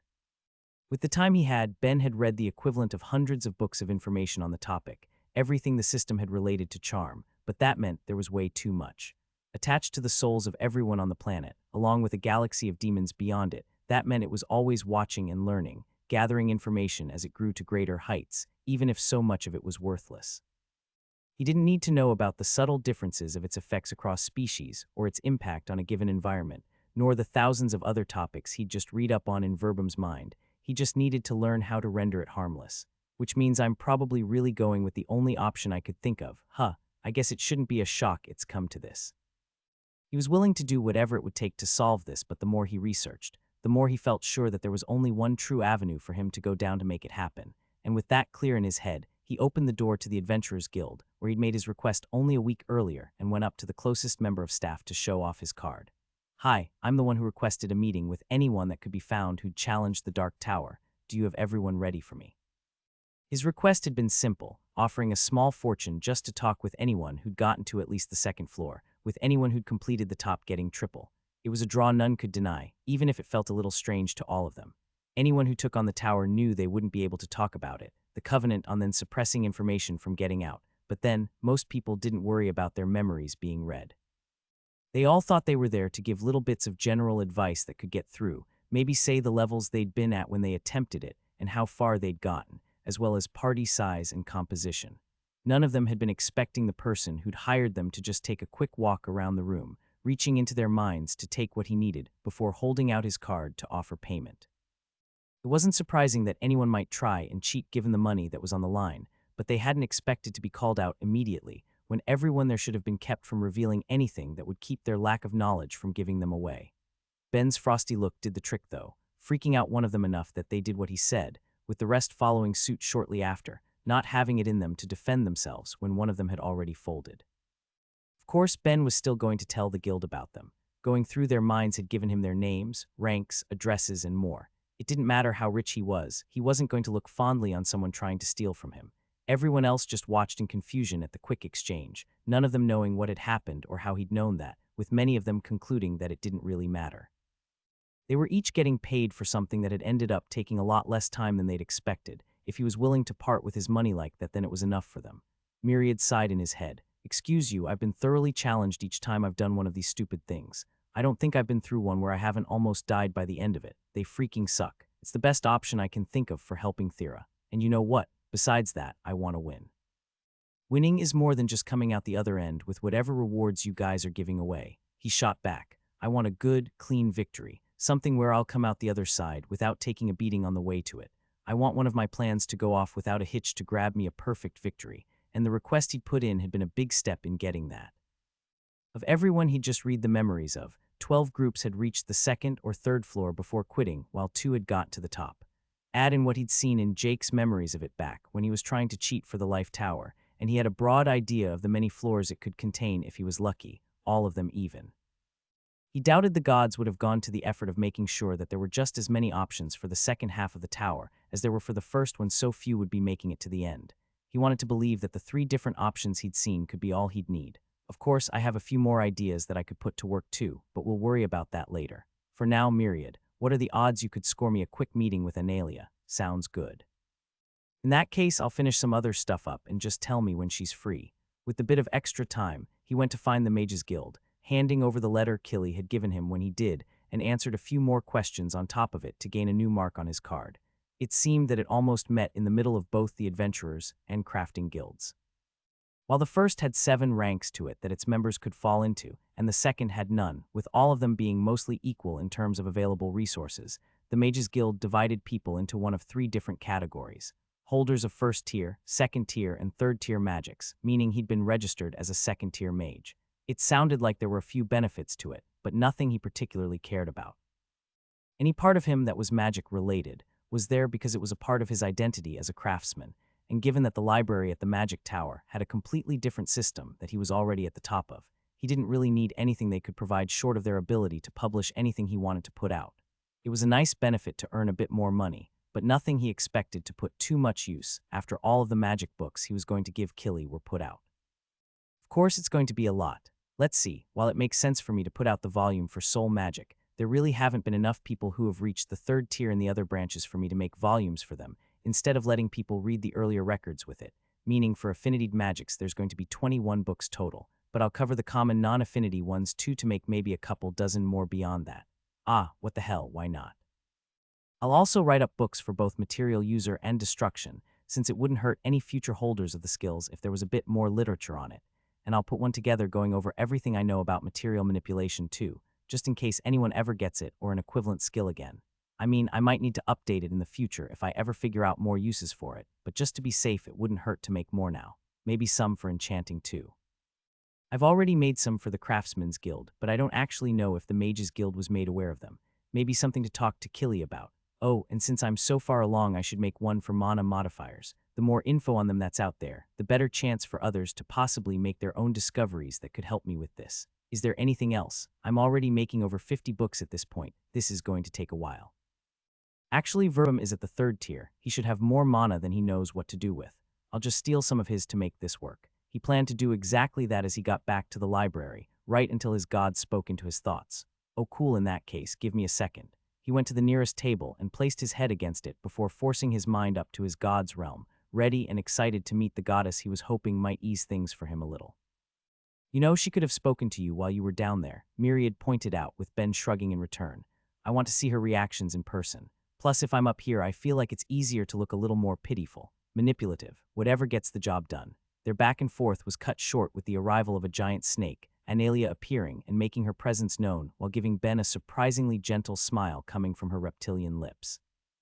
Well, I wasn't expecting the call, little child of Myriad. Just what might you need? This was her god after all. It wouldn't have been shocking for her to be aware of what was happening, but the worried, questioning look he got when he asked told him all he needed to know, so he filled her in, seeing sorrow touch her eyes and her jaw lightly clench. That's truly regrettable. How is she managing? She's doing her best, but it's pretty obviously bothering her, hence why I'm talking to you. Before I aim for my more crazy solution, what are the odds that this is something you can solve? The fact that she'd once offered Thera a quest that could have let her awaken a skill left him feeling hopeful, but he could see how deep she was thinking before she answered, and didn't take it for a good sign.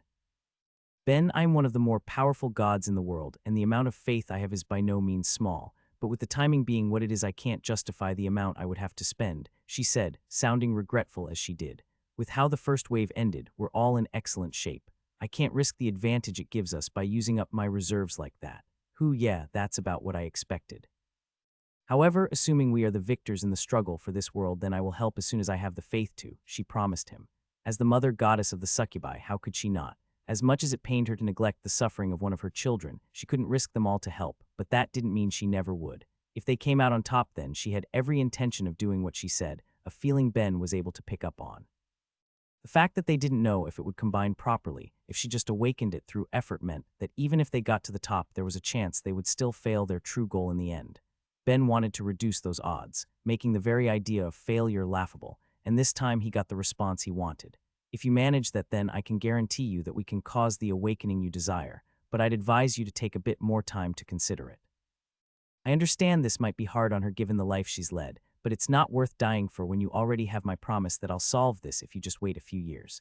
You've had your luck with trials, but most mortals only do one of the towers for a reason. They can go very wrong. Your own experiences should tell you as much. Well, you're not wrong, but I wouldn't worry too much, he told her confidently. I fully intend on cheating my way through.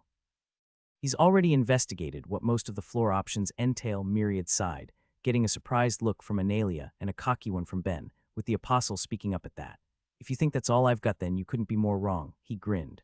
I've got a cheat so good there's going to be gods wanting to toss me into hell all over again. An idea so fantastic that spending all of that money investigating the other floors might actually end up being meaningless. I just need to make sure she'll actually agree to help first. Thera hated the feeling of eyes on her. It was a feeling she would get in full force every time she was out in town, ever since her titles and family connections had been outed, that she couldn't escape, and it was just so exhausting. Knowing people were afraid of her when she hadn't even done anything. In the past, it had been easier. She'd just pushed everyone away and been happy with it. Well, not happy, but at peace. She'd come to terms with the fact that she wasn't getting a normal life. Sure, her small desire for one was one of the bigger motivators for moving out to Stonewall, but that had come crashing down rather quickly after running into Roan. Completely crushing that dream had its own little sense of peace, though. She'd been able to accept that no matter what she did, she'd never get that sort of life. But then things started to change. She'd made a real friend and slowly made others, become a member of the community through her work at the clinic, in a way she'd never managed by being an adventurer, despite the passion she held for the role, and in general felt her life moving forward to let her be her own person. To feel such a sudden backpedal, it couldn't help but get to her. She knew a big part of those feelings were still tied to her charm. She was dealing with it, even if it still ate at her, but the fact that it was so very on her mind at the same time someone had come and given the entire town the impression that he was under her effects, it only made things worse as opinions on her were just further complicated. On top of the reactions to her magic, people were in awe of her title and fearful of her family connections, afraid she'd wield them against any who'd spoken out against her in the past, as if she wouldn't have already done that if she'd so desired. She slapped her cheeks, trying to break herself of the sudden funk. It will get better, I'm not going to dwell on it, she told herself for the unknowable time. Just meet up with a so and head out, then I don't need to think about it. Of course, the meeting place wasn't going to make that simple for her as she stood in front of the doors to the Adventurers Guild, fully expecting the place to fall silent the moment she was seen the way it had every time she'd been in there since getting back. Just deal with it. It will get better. I'm not getting any better. The complaint had nothing to do with the town, nor people's reactions to her, but entirely a matter of her own skill as crystals of mana filled the forest while she watched out for a so during her hunt. She wanted to get her levels for it as fast as possible, but it felt like she'd stalled. Of course, that was ridiculous. It had been a matter of weeks since she'd gained her last level, even less since she'd taken the job. The only reason she was feeling like that was because everything else was leaving her feeling impatient. She had the mana to power through those early levels. It just kept coming back to her control. Thera, I don't think you should demolish the forest, Aso said, snapping her out of her thoughts to focus on the trees she'd downed in her frustration. Although maybe doing a few to make a trail further in could be good. Sorry, I got a little distracted. Still not feeling great. I'm fine, she lied. I just really want to get a couple more levels to my mana crystallization so I can focus on my barrier magic next and then go back to the ones that really matter to me. The ones that really matter, Aso tisked playfully. Have some sympathy on those of us with only 2 magics. With all of the new ones you came back with, people would think you're aiming to become a non-affinitied mage. No way, are you really? She asked, her eyes lighting up in the silence Thera left.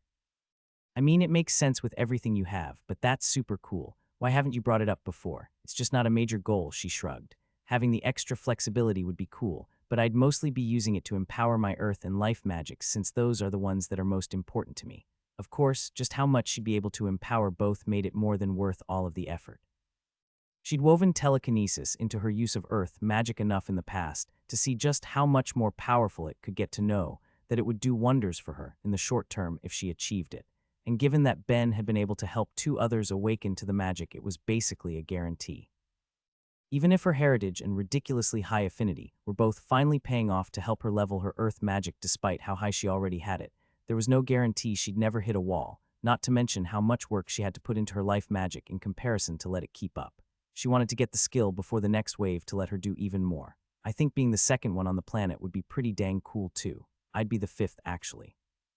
No way, I guess everyone is working hard right now, huh? She didn't mention Jake, nor the two Ben had helped awaken. Information was always going to spread at an uneven rate, and they were pretty far from the gate, but the last thing she wanted to do was reveal any more connections, even if it was to a friend. Besides, she wasn't wrong.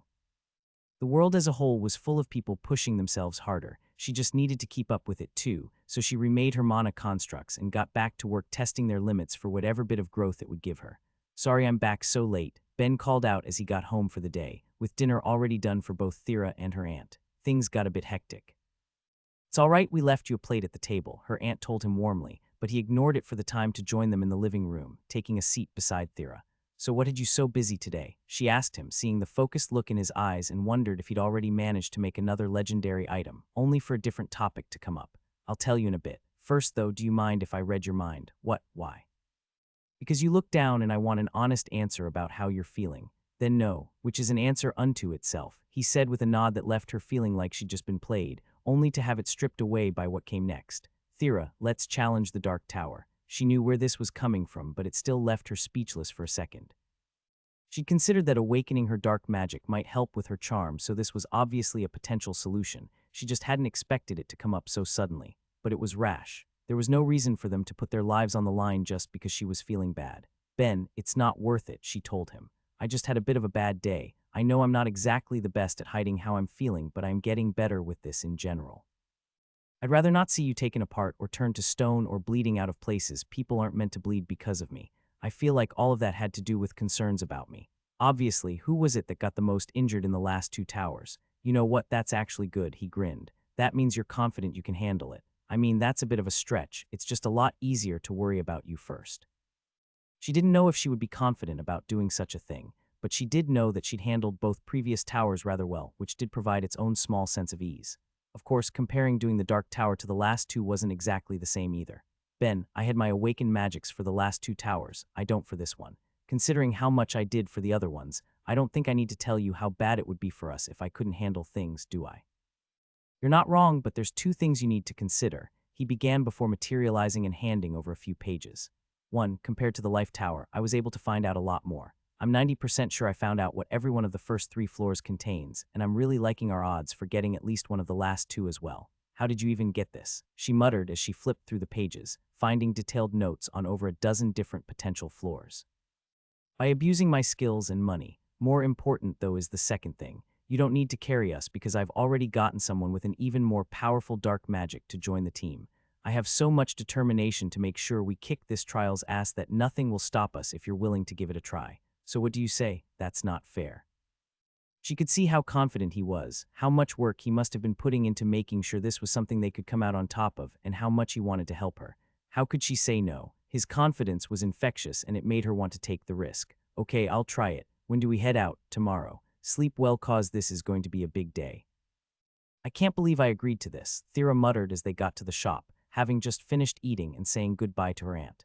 Literally every time we finish one of these we say we're never doing it again. We can mean it for realsies after this one, he said innocently while she shook her head. No, I'm done believing that. I'm putting money on the next wave being bad enough that we do the non-affinity tower or something. I'm sure you'll end up doing both, Thera sighed. I know you love shortcuts almost as much as you love working. Ha, true, but when it comes down to it, I love being alive more. Of course, I can and should look into finding people who have taken on that tower as well. Might as well make things a little easier on me if it does come up. Well, let's see how this goes first, she said, trying to regain the confidence he'd inspired in her only the night before as they arrived at his workplace, stepping in and through the gate to her old bedroom. So are we meeting this mysterious benefactor at the towers? After she'd given her agreement and asked just who it was that was coming to help, he'd insisted on being cagey and mysterious, saying that she'd see and leaving things at that, and it seemed he wasn't done yet. A bit closer to home than that, he told her with a wink, "Come on, this will be great." "It would be great if you just told me," she said, shaking her head but following him out as they passed the staff along the way until they were out, seeing two familiar faces waiting by the gate as what Ben had planned snapped into place like the smug grin he was suddenly wearing. Is this even okay? This feels like cheating.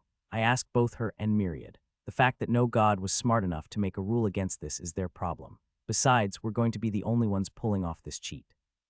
Well, there's a pretty similar workaround if your parents ever end up with another kid, but that's for the future. For now, why don't we say hey to our lovely benefactor? The two were already walking their way to give their greetings. Carly, one of the summon that Analia had taken in, would obviously be a handy addition to the team, what with the fact that she had an awakened dark magic, and the two got along well enough that Thera didn't foresee any problems working with her. But it was clear she was basically nothing but a tag-along for who Ben had really gone to ask for, with her Aunt Funa, the great dark spirit, standing before her. "Hello, child," she said, the mana that made up her face being shaped into a smile. "Your little husband-to-be gave me quite the proposal. Hope you're feeling ready." "Well, since you're the one who's helping us, how could I not?" Ben's overwhelming confidence suddenly made so much more sense. Finding out the details of so many potential floors was one thing, but bringing a great spirit was another entirely. As dangerous as taking on a tower was, going with her aunt made it seem like they'd be dropping a mountain on someone looking for a fistfight. Her presence couldn't help but be reassuring and made Thera's confidence skyrocket. There was still a risk, there always would be, but they could do it. That same spirit was clear in the eyes of both Ben and Carly too, both feeling victory in hand, and they made their way to the gate to get to the magic towers. "So you both studied up the documents I gave you, right?" Ben asked the two as they went on their way. "I'm not anticipating any nasty surprises for the first 3 floors at least, but I just want everyone to be ready. There's nothing there I can't manage," Funa told them confidently, with Carly giving voice to her own positive outlook. "Hey, we had a free spot, so why not? Gotta help out the humans that aren't trying to take advantage of how awesome I am. Yeah, it's appreciated. If we ever have another meetup, I'll make sure I continue on not seducing you. God, don't remind me." It was fun enough at the end, but that first part absolutely sucked. Love me for who I am, not my incredible skills and the awesome stuff I can make. Thera listened as they bantered back and forth a bit on the way to the gate, but focused on her own feelings rather than joining in the conversation. Ben really had planned all he could to make this work, and it filled her with a level of hope she wasn't sure she was ready to have. If they really got to the top of the tower, then she might finally be free of that cursed skill, but it still didn't feel impossible that it would just get worse. That when her dark magic took in her charm, it would be the passive trait that dominated its growth in the end, only making the power worse. I really should have brought my cloak to be safe. No, I trust Ben. If he thinks that this will work, then there's no way he hasn't spent days working this out. I mean, it's not like he's never been wrong before, so it doesn't hurt to be a little emotionally prepared. Gods above, I really wish I could just stop thinking for a bit. With the tower drawing near as they approached the gate, it just ended up setting her thoughts in a frenzy that she couldn't completely escape no matter how much she wanted to. But she did the best she could. Maybe things would go wrong, but Ben believed it would work out and she wanted to believe in him. It would be fine, and if it wasn't, then he'd think of something else. By the way, he said, pulling her from her thoughts as they got within sight of their goal. "For the record, I just want to say this wasn't my idea, but she was there when I was talking to Funa and I couldn't say no." "Oh, it will be fine," her aunt told them. "We had the spot, so why not fill it? What are you guys talking about?" Instead of answering, Ben just nodded off into the distance, pulling her eyes to the front of the trial door and the person standing as she waited. "Oh, you are kidding me," she muttered, holding back a groan of disbelief. She could all too well believe what she was seeing, even if she didn't want to. "Seriously, hey, the more the merrier, right?" Ben told her, scratching the back of his head and not meeting her eyes. Well, I guess if she was going to join us for one, then this is probably the best choice she could have made. Still, she couldn't help but think about just how much more draining the trial was about to end up now that her mother was there to join in. Her mother, Pelinia, the current queen of Analia, happily waved at them as they drew closer, managing to look both excited and oh so smug. "Mother, if you were going to come, then why didn't you just meet us at home? Because then you might have tried to stop me," she laughed. "Don't think I don't know how you'd react. Okay, but this might end up taking a couple days. Don't you have an entire nation to run? A nation that should be preparing for the next wave, I might add." "Your darling mother deserves a break too," Pelinia told her, covering her eyes with the back of her hand and largely acting dramatic. "Besides, I already spoke with everyone that matters about this affair. They all understand, and I'm sure our country will manage fine without me. The country will manage, yeah, but I have my doubts about how your talks went." In Thera's estimates, whatever advisors, employees, and others of note had likely been given little to no choice when it came to accepting what her mom wanted to do. She was too much of a free spirit to take no for an answer, and pretty much all of the people under her had accepted that fact by now, even if they didn't exactly like it, and would still try to push back when it really mattered. She could only imagine plenty of them losing sleep, given that they'd been given basically zero notice, that the one they were working for had run off to a place where she could potentially die. If that did happen, the impact on her homeland would be huge given what an important time it was for everyone. Just thinking about it couldn't help but make Thera stress out a bit herself. Relax, sweetheart. Just think of it as a little family bonding experience. So you're not doing this because your jealous auntie awakened her life magic? Thera asked through narrowed eyes that her mother refused to meet. Yeah, of course you are. She knew her mom's charm was at the 7th level. There was no doubt in her mind that she was hoping that getting the blessing would give her another one so she could push it into awakening too. Symbolically, it might even be good for her to awaken it. As the Queen of Analia, awakening the skill so closely tied to their race was sure to impress a few of their people and create a good atmosphere for at least a little while in such a troubling time, though less so if they knew the motivation behind it.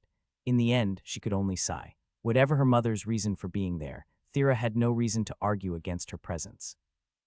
Even if Pelinia could be a bit much, they did love each other, and knowing that one of the results could mean that she'd be given a few extra decades was something that would make her genuinely happy.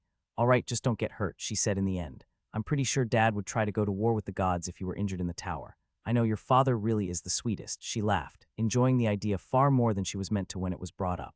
Ahem, so if that's all sorted, should we head in? Ben asked, getting affirmatives from everyone. They were all feeling prepared, especially since they already knew what the first floor was going to contain and what their strategy would be for beating it, so they joined hands to keep from being separated and went in to face the darkness within. By all accounts, it was a straightforward one. On a floor where no light could exist, either magical or through chemical combustion, they needed to make it to the far-off exit while avoiding being led astray to any surrounding traps by the hallucinations that were going to be forced upon them. It was straightforward as far as applications of dark magic went, but sure to be a nightmare for the average group of challengers that were forced to discern fantasy and reality without even their eyes to help them. Them, though, not so much. There may have been no light, but her Aunt Funa was a spirit. She didn't perceive the world like that anyway. Instead, she sensed anything that interacted with her element, along with dark mana itself, which the floor was flooded with. The rest of them couldn't see, but for her, it couldn't be brighter. So with nothing else they could do, they slowly moved forward, all of them walking with care, with nothing acting on their minds for the time being either. Either the trial was waiting to show its effects or something else was at play. Stop, Funa called out, but too late. A change, minor if it had happened in the light but terrible in the dark, ended up striking as each of them suddenly felt something hit their feet, making them stumble and at least one person fall, breaking the chain they'd made and letting the mental effects take root. It seemed as if the trial had been waiting for such a thing, giving them just enough separation that they couldn't trust their senses, while the voices of the others filled the void, dozens of them calling out in confusion, with one hidden among them sounding resigned. It would seem the trial was designed to spring forth a few stumbling blocks to separate us if need be. Ben, be a dear and look after Thera. It seems I'm going to need to grab the other too. You got it. Even if he couldn't see her, he could still reach out with his connect to find her since they were all still so close, giving her a sense of comfort, as against the throng of so many other voices she knew, that whatever mind effects there were probably weren't doing much to him, and felt him take her hand. Both hands, in fact, pulling in opposite directions. Come on this way, they both said as one in a way that would have been reminiscent of the first trial they'd ever done together if not for how, unlike last time, one of the two didn't have her best interest at heart. Don't worry, I'm real, come on this way. The others are just over here, come on. Yeah, I have no clue which voice to trust here, she muttered, getting a reaction from both. Which voice? They again asked as one before they presumably connected to her, hearing what the other had to say through her mind. I'll admit he sounds cute, so I get why you might be fooled, but I'm definitely the real one, the one holding onto her left hand said. Ignore his sultry tone. Neither of us can let ourselves be led by him no matter how handsome he sounds. The one on her right spoke back, making her want to drop both hands to grab her head. You know, I would have thought the fake one would try and take this a bit more seriously. That would be a bit of a giveaway, don't you think? Which does lead to the small problem of how I'm going to prove I'm real. Funa, want to give her a clue. On the left, on the right. Both voices sounded like her aunt, though one was clearly a mental attack, same as she was already dealing with. Auntie, there's no way you can't do something about this. You're right, she laughed back. But where's the fun in that? The trial wouldn't have this if there was no way to tell which was real. Why not take some time to see if you could get it right? Because one of them is definitely trying to kill me, and I'll stop things before that can happen. Sounds fun, one Ben told them with the other not being outdone. I'm game. This has to be the dumbest thing anyone has ever done in this trial. Fine, just don't be mad when I get it wrong. She could hear the sounds of struggling coming from both Carly and her mother, but ignored it, believing her aunt had things well in hand, while she focused on trying to guess which was which, though nothing either said had seemed like enough to make her guess with both of them picking up on that fact. I guess the problem here is that anything you or I know, the trial probably does as well, one said. It really does create an issue with determining things. Maybe it adds a bit of false information to create a chance of giving it away, or maybe it can't know everything. If I was designing this then, I think I'd make it so the trial creates the hallucinations from the mind of the specific target to force them to compare the one in their head against the real one. Oh, now that is a fun idea, I like that. You could get something interesting doing the opposite as well though. Create the hallucination from the mind being mimicked to see if the person being targeted can differentiate between their companion and who their companion thinks they are. Oh, that could be interesting, but at the same time potentially too easy. I've read enough minds by this point to know that people don't always show who they are on the inside. True, but there's definitely gotta be ways to counteract it. Maybe their idealized self could be modified by the behavior they show upon entering. Though I'll admit, your idea was better for this sort of thing. I just wanted to spitball from there. Hey, no worries, that could be fun in itself. I wonder if I could ever talk a mind god into letting me help design a trial for them. That would definitely work in a situation where a person has to face both who they think they are on the inside and who they actually show the world. I was just thinking the same. A shame that so many gods seem like they aren't exactly fans. I would love the chance to do some trial designing with any. Maybe something to look into for the future. Thera, staying quiet during all of this while she hoped for any sort of clue could hold back her comments no longer. Why is it that every time you meet a replica of yourself, you immediately get all buddy-buddy with them? It's probably a sign that I'm nice and well-adjusted since I can get along so well with me. Better than hating myself, right? It could also have to do with the way I think, making the idea of comparing thoughts against the same mind feel like a bit of a treat by this point. Of course, there's no need to draw this out any longer, so why don't I tell you how to figure out which of us is real? Oh, this should be good. In that case, also make sure to wait so I can tell you why he's wrong. Getting pulled into a flawed idea is just going to leave you blushing when we get out of here. He laughed, sounding teasing and like he was getting way too much entertainment out of this whole thing. Nah, this is a pretty easy solution. Thera, just try and petrify both of us. Wait, what? That's... She didn't need to hear any more and immediately pulled away from the hand that spoke last, hanging tight to the Ben who'd given the suggestion. See, easy solution, he laughed. The illusions need to have some sort of self-preservation or they'd risk giving themselves away. Oh, was that what I was supposed to get? Was it not? Even though he couldn't see it, she still shook her head. I just couldn't imagine anyone but the real you suggesting anything that crazy. She could still hear the voice of the other in her head telling her that she was wrong, that her mistake was putting her in danger, but ignored it. She had absolute faith in her choice, and with that small game done they moved on, slowly making their way out and finishing that floor of the trial. Having her vision return to her as they got out of that floor, Thera was greeted with the sight of her aunt carrying both Carly and her mother in one comically large arm while the other held onto Ben's hand, leading everyone out before letting them down. This reminds me, I really hate mind effects, Carly sighed, remembering her own disastrous attempt at the trial of Analia. Maybe I should have considered that before tagging along. It will be worth it when we're done, Pelinia laughed. Though I do feel like I missed something interesting during all of that. Thera, she ignored the obvious question about what she'd gone through compared to the rest, instead taking a seat to relax while she could before they went into the next one. The first floor had taken longer than it had needed to, ending up at a couple of hours since they had been walking blind and needed to be aware of anything coming to mess up their footing again after that first incident. It had still been fast compared to what others might go through though, and hadn't exactly been high intensity in any way. Even hearing the voices and feeling the occasional grasping hand had turned into nothing but an annoyance by the end, something to be ignored as they made their way. At least it had been for her, but it seemed her mom and Carly were both enjoying their break from the event. Man, I'm sure that must have sucked for you guys, Ben said smugly while he enjoyed the little break as well. You know, if any of you ever want to have an easier time with these sorts of things, I can recommend some excellent mind skills to you all.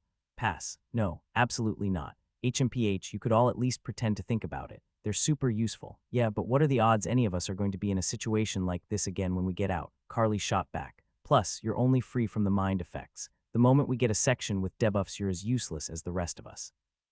Not true, I've got my resistances and a couple skills that complement them, which has nothing to do with your mind ones. Okay, fair. In that case though, what about putting in an order for any of my excellent mind circlets? He tried, They should help if you're ever in a situation like that again, and growing another mind or 10 is super useful. Nobody's going to take you up on that, Ben, Thera said, gently patting his arm. She still used the one he'd made her on occasion for training, but had a strong desire to never do it again the moment it seemed like her planet would be safe. As much as she liked raising her skills, she had no qualms with taking a slower approach when that was the alternative. Still, the answer made him deflate. One day the world will be ready to appreciate the many-minded and all we have to offer. She tried to keep the doubt from her face, but by all accounts failed, leaving Ben to grumble about the underappreciation of mind skills in the world while he went off to make a light meal for everyone, leaving the rest to talk.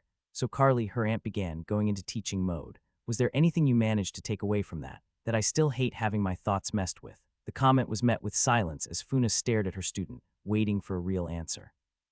I don't know, Funa, she eventually gave in. What should I have gotten from that? That you don't pay enough attention to your mana sense. The easiest way to tell the difference between something playing with your mind and the real deal would be to determine which contain mana. You know I'm not good at subtle stuff like that, which is why you need the practice. Given how you just did, we'll be upping your lessons on the topic. Thera didn't notice the look of depression taking over the other girl, instead falling into her own thoughts. I never considered that. Her mana sense had always been a bit poor as well, an extension of her terrible control, but at least for Earth and life, both had grown by bounds after awakening her magics.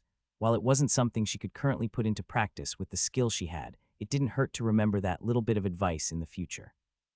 Carly's right after all, mind effects suck. She was just about to join in as well, wanting to see if her aunt could offer her any advice for the future, but was stopped by her mother coming to her side. Quite the first floor, huh? She asked with a laugh, clearly having gotten a kick out of the experience despite the danger. I think that's putting it mildly. We'd have been in a lot of trouble without Auntie. Having Funa with us is certainly cheating, Pelinia chuckled.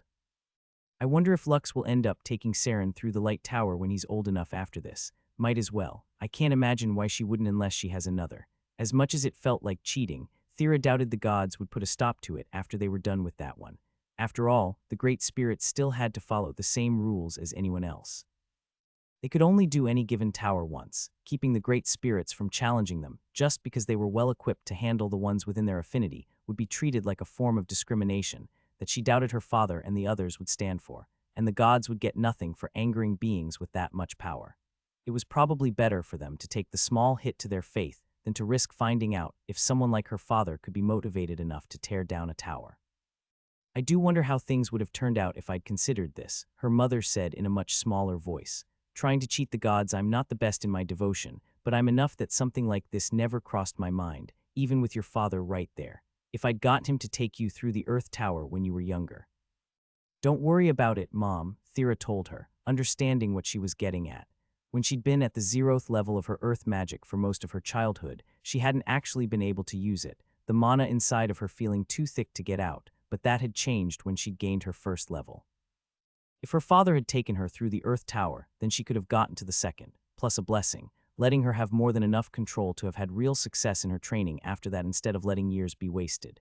It's not like I ever considered anything like this either, and if I had then my life would probably be different enough that, well, anyway, you told me before you were considering trying for another kid, right? If that happens, then Dad could take them then.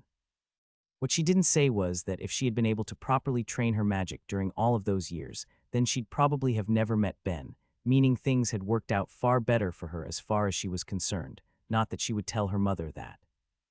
If she'd been able to spend an entire decade working on her magic, then she didn't have much doubt that she would have been able to get to at least the 9th level, maybe even have succeeded in awakening it to get to greater heights than she was currently at, but she doubted her life would be as good as it now was.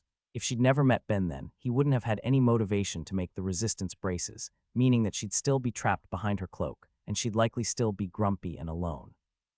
Meeting him had led to meeting others and making friends. No matter how unpleasant her issues with her charm were, she couldn't deny that as things stood she liked her life. Ah well, we'll see what happens there, I suppose, her mother told her, thinking about the prospects of having another child. It's something I'm going to need to talk more about with your father when he's done helping your uncle.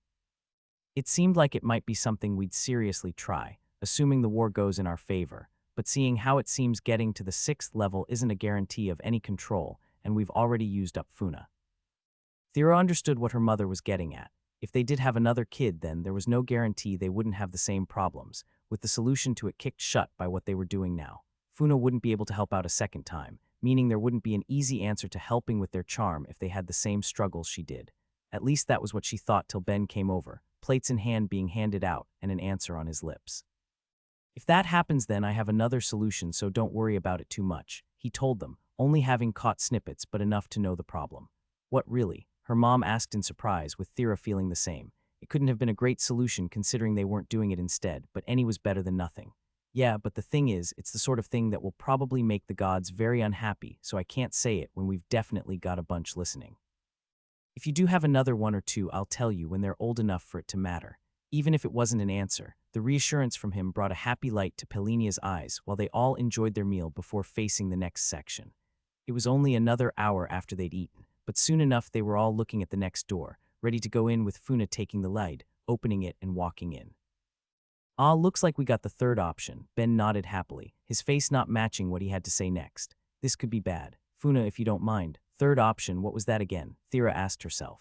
She remembered most of what she'd read, just not the particular order it had been written for her, and with the few that had been described as containing nature elements, she didn't have much to work off of before the chance to find out was taken from her. Her aunt nodded at Ben, and without another word turned to the rest of them, casting out her power and forcing them to sleep. Slowly, Thera felt herself coming back to consciousness, even if she had to fight past the groggy feeling picking at her every step of the way. Feel like I shouldn't be asleep right now. What am I supposed to be doing? It's probably not important. I can rest a little longer, right?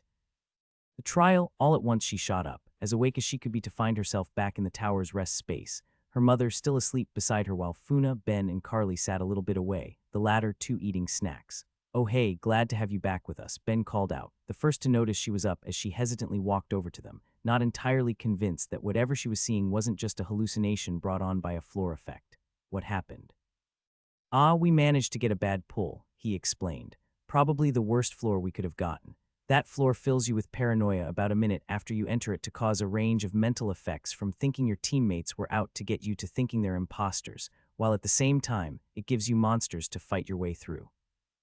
Honestly, it is way too unbalanced considering the rest of the options. I have to wonder if all towers have an unusually difficult section on the rotation, or if this one was just a bit of bad design.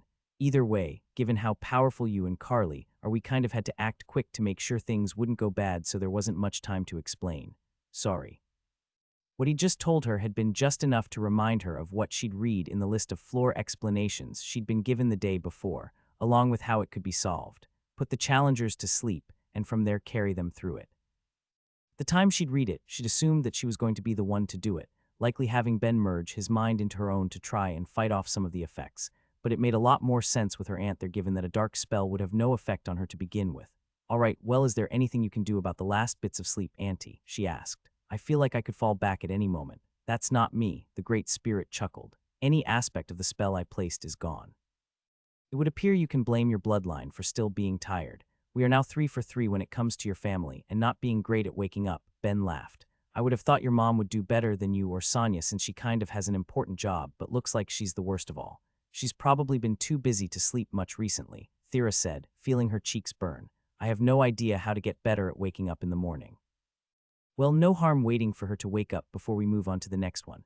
Come on, you've been out for a while, so have a snack. If it's been a while, then shouldn't you have a nap or something then? She asked Ben. It wouldn't be good if you were tired along the way. I did have one for about an hour. You guys are just better at it than me, he teased. So don't worry, with one more floor till we secure the blessing, I'm in top shape, the third floor. Entering it came with the worries of whatever they'd be forced to deal with, but Ben recognized it immediately, leaving him positively giddy with how things had been working out so far. This is the 6th option.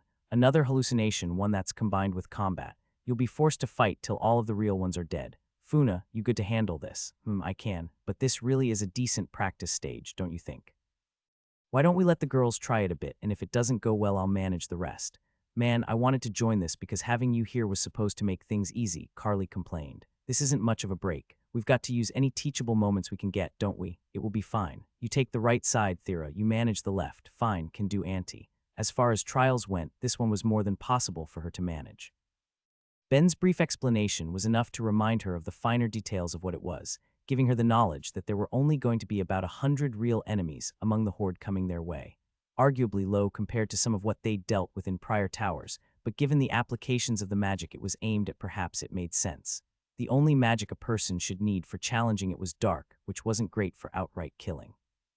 Any group who came in without another option would need to weaken the real ones enough that they'd have no issue getting their hands dirty, even if they did manage to thin the numbers by having them fight each other. Of course, they weren't any other group. She alone had a number of magics she could put to use for that exact situation. It was just a matter of which one. As the horde bore down on her, she tried to do what she'd heard Funa suggest to Carly before, use her innate mana sense to tell the difference, but to no luck. Even at level 9, she just didn't have much talent in that regard, making her choose a barrage over any attempt at precision. Holding out her staff, she brought forth the magic that had been the main focus of her training since selecting her last job, as hundreds of constructs of mana appeared in the air before moving at one to devastate her targets. There was no need for her to know what was real and what wasn't when she could just dominate an area with her power, rendering anything unfortunate enough to be in it into nothing more than scraps of meat and bone. It was an anticlimactic end to one of the world's great challenges, but with her work done, she turned to watch Carly do her best, the other girl suddenly feeling a tremendous level of pressure to at least try and pick up her pace now that everyone was waiting for her to finish up with half the beasts still bearing down on them. "Any chance you can help me out a little so we can just move on already?" she asked her teacher while she frantically fired off spells, with no sympathy coming her way. "Just try your best, we have no rush and nowhere to be till you finish up." Great. The sounds of her sarcasm were thick, even amongst her spells, and the screams that only existed in everyone's minds. Now just to see if the luck holds up. Given that he'd only been able to witness 3 options for the 4th and 5th floors, that was where things had the greatest chance to fly off the rails. He couldn't deny the likelihood that there were more waiting to be seen. He could only hope that his preparations and the presence of the Great Spirit would be enough if that really was the case. And if I'm wrong, then we'll just push through anyway. We're way too close to give up. The atmosphere amongst them was confident, and Ben was feeling it too, mixed with his determination. Anything less than getting to the end was the same as failure in his eyes. He wouldn't tolerate it when all of this was to help Thera, and he was carrying a few tools still that hadn't gotten a chance to shine with how easy their progress had been. Potent potions to handle debuffs and mind effects of all sorts, the clothing under his jacket having only dark enchantments on it to keep it being affected by the canceling effect of the last 2 floors, as well as a couple enchanted knives too. Compared to what he'd gone into the Earth Tower with, it could be seen as minimal, but for him, it was enough considering the advantages they had and anything they might face. If he were to look at everything they'd gone against so far, it had essentially just been 3 mind effects in the form of visual, audio, and tactile hallucinations, along with what he assumed was a dark spell that prevented light from existing on the 1st floor, leaving debuffs practically untouched. Since it seemed the floor they drew was likely random from a greater pool of options, there was always the chance they just wouldn't get any, but still it put him on his toes. It just felt like debuffs should be there for them to suffer through eventually. As masochistic as it would sound, it felt like the Dark Tower would be incomplete if they didn't deal with it at least once. Of course, if the next option has no debuffs again, that means it's going to be a floor I know nothing about, so going to cross my fingers and hope for a bit of weakening when we step through. "You guys all ready?" he asked, looking at his companions and getting affirmatives from all of them. "Cool, in that case, let's get started." As prepared as they could be, he kicked open the door and walked beyond to face whatever was about to be thrown at them. His mind speed skills were moving in a blaze before he'd taken his first step was likely what let him see something going wrong. It looked like the world was flickering, cutting in and out while trapping his body where it stood. For just a second he wondered if that was somehow a part of the trial, something he was supposed to overcome, until within the flicks he saw something else. 3 women he knew, laying on the ground in a blank space, giving him one of 3 options. Either it wasn't real, it was something he was supposed to overcome, or something in the trial had broken when he'd touched it. The few minds he had observing the world at a normal speed could do nothing. If it wasn't for how he could think then, he doubted he'd even be able to perceive anything was happening at all, which to him pointed to the idea the trial itself was malfunctioning. Whatever had knocked out Thera, and the other 2 had likely failed when it came to him for one reason or another, and now it didn't know what to do. It was like he was trapped between entering the stage and being kept out with no end in sight. "Oh, I might be fucked. Okay, think here, think. From what I can see, this is the sleep debuff stage, so the girls just need to break free of the nightmare they're trapped in before they're too weak to move, and then the exit should appear. Now what about yep, looks like she's fine at least." Amongst the flashes, he could see a dark blob moving between the 3, more of a blur than anything else, with what had to be Funa doing an examination and being clearly better off than he was. So what's the difference between us here? Is it because mind effects don't work on me that the trial doesn't know what to do since you should be asleep to enter it? Funa should be in the same boat, but maybe she was able to manipulate things for herself to make it work, which doesn't help me in the slightest. If he was right then, he couldn't imagine what he was supposed to be doing there to free himself. He couldn't just turn unnatural mind off, that was the way he thought. There was no escaping the processes of his own mind, but short of that he was lost. It was like he was going against an entirely different stage from the rest of them. Hey Myriad, if you're listening then I'd like to submit a bug report. This floor wasn't made to accommodate people like me, which is the second time this has happened I might add. This is unfair. It's discrimination. Why do I have to keep suffering when you guys are the ones building things wrong? His complaints were met with no answer, not that he was expecting one, and with nothing else he could do, he put the full weight of his mind into trying to find a solution himself, rather than trust the gods would fix the error his presence had created, with his entire status going through his head while he looked at angles that might work. Trial Breaker, Trial Defier, King of Sacrilege, my resistances and my resistance enhancement, all of them are maybe options, but for now let's try material manipulation. What he was hoping was that his theory was right, that maybe he was between floors in a sense, giving him the chance to still use his magic and push himself through, but that failed before it started. He couldn't even activate his magic, let alone use it to push him further into the trial, leaving his first attempt as a failure. He didn't let it discourage him, though, and instead moved to the next option he thought might have some potential deep connection. He was operating under the hope that if he could connect to any of them then it would anchor him in a way, forcing the trial to recognize that he was there to allow him to cross over, and since the skill wasn't powered by mana, he believed there was a chance. He could feel himself stretching out with it, nearly within range, so close to the women flickering in his vision but still falling short. The skill couldn't stretch out far enough to get to where the others laid, with his only hope being that Funa would cross into his field of effect, regardless of the risks that added. Long ago, when he'd first gained Connect, he'd been told by Myriad not to use it on a bruise, a great spirit, for the dangers that might have to his mind, but he didn't know if that was still true.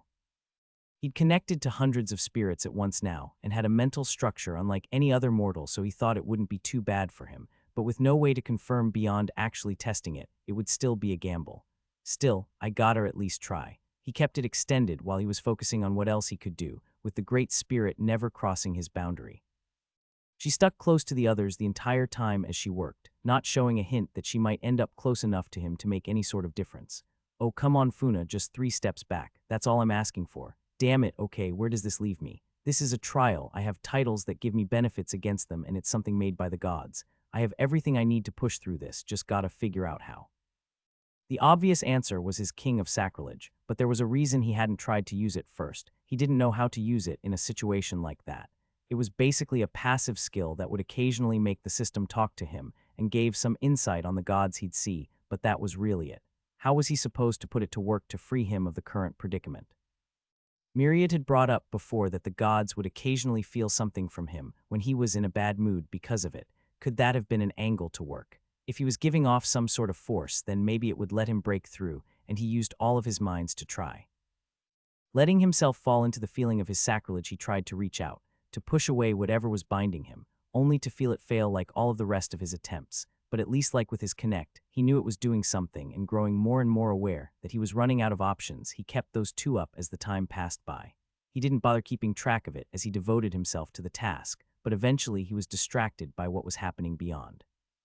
A movement as Thera, shortly followed by Pelinia and Carly, all got up, having beaten the stage they were trapped in, with a glowing door appearing behind them. The exit. Oh shit.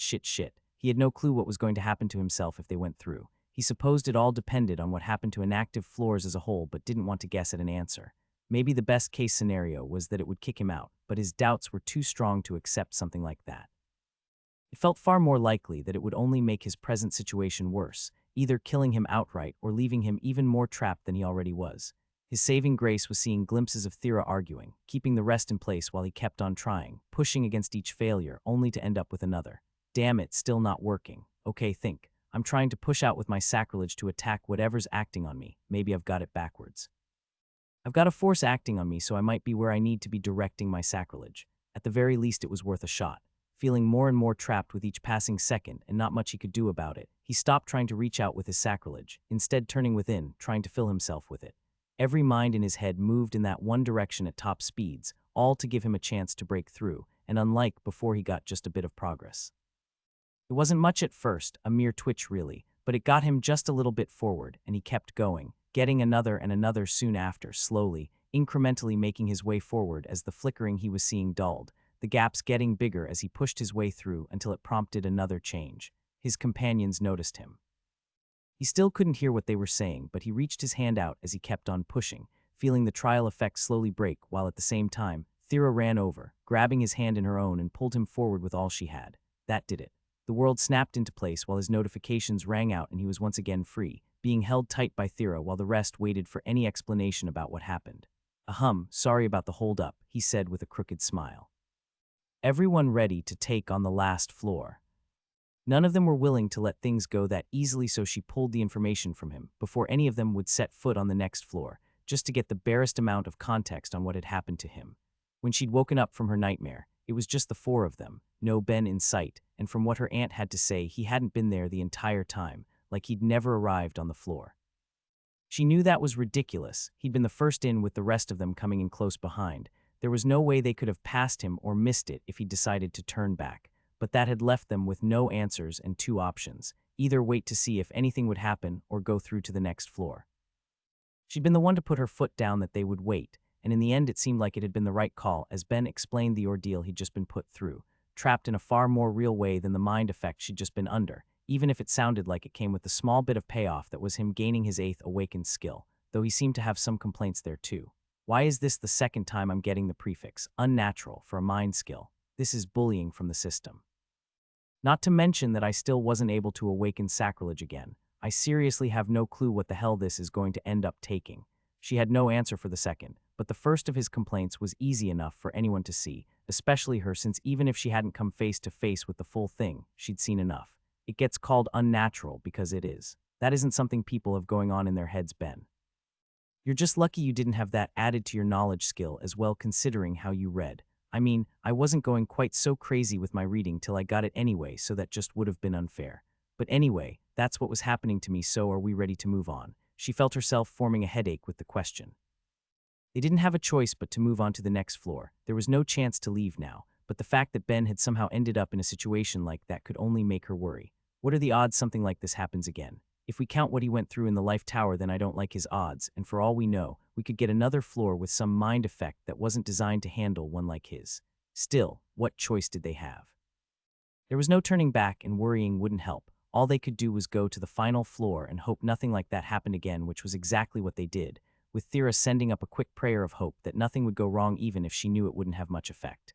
To their luck, though, things seemed fine. Ben was there and nobody else was missing, even if his first words on the floor seemed perfectly designed to counteract that good feeling. Well, this isn't ideal. Gods above, what?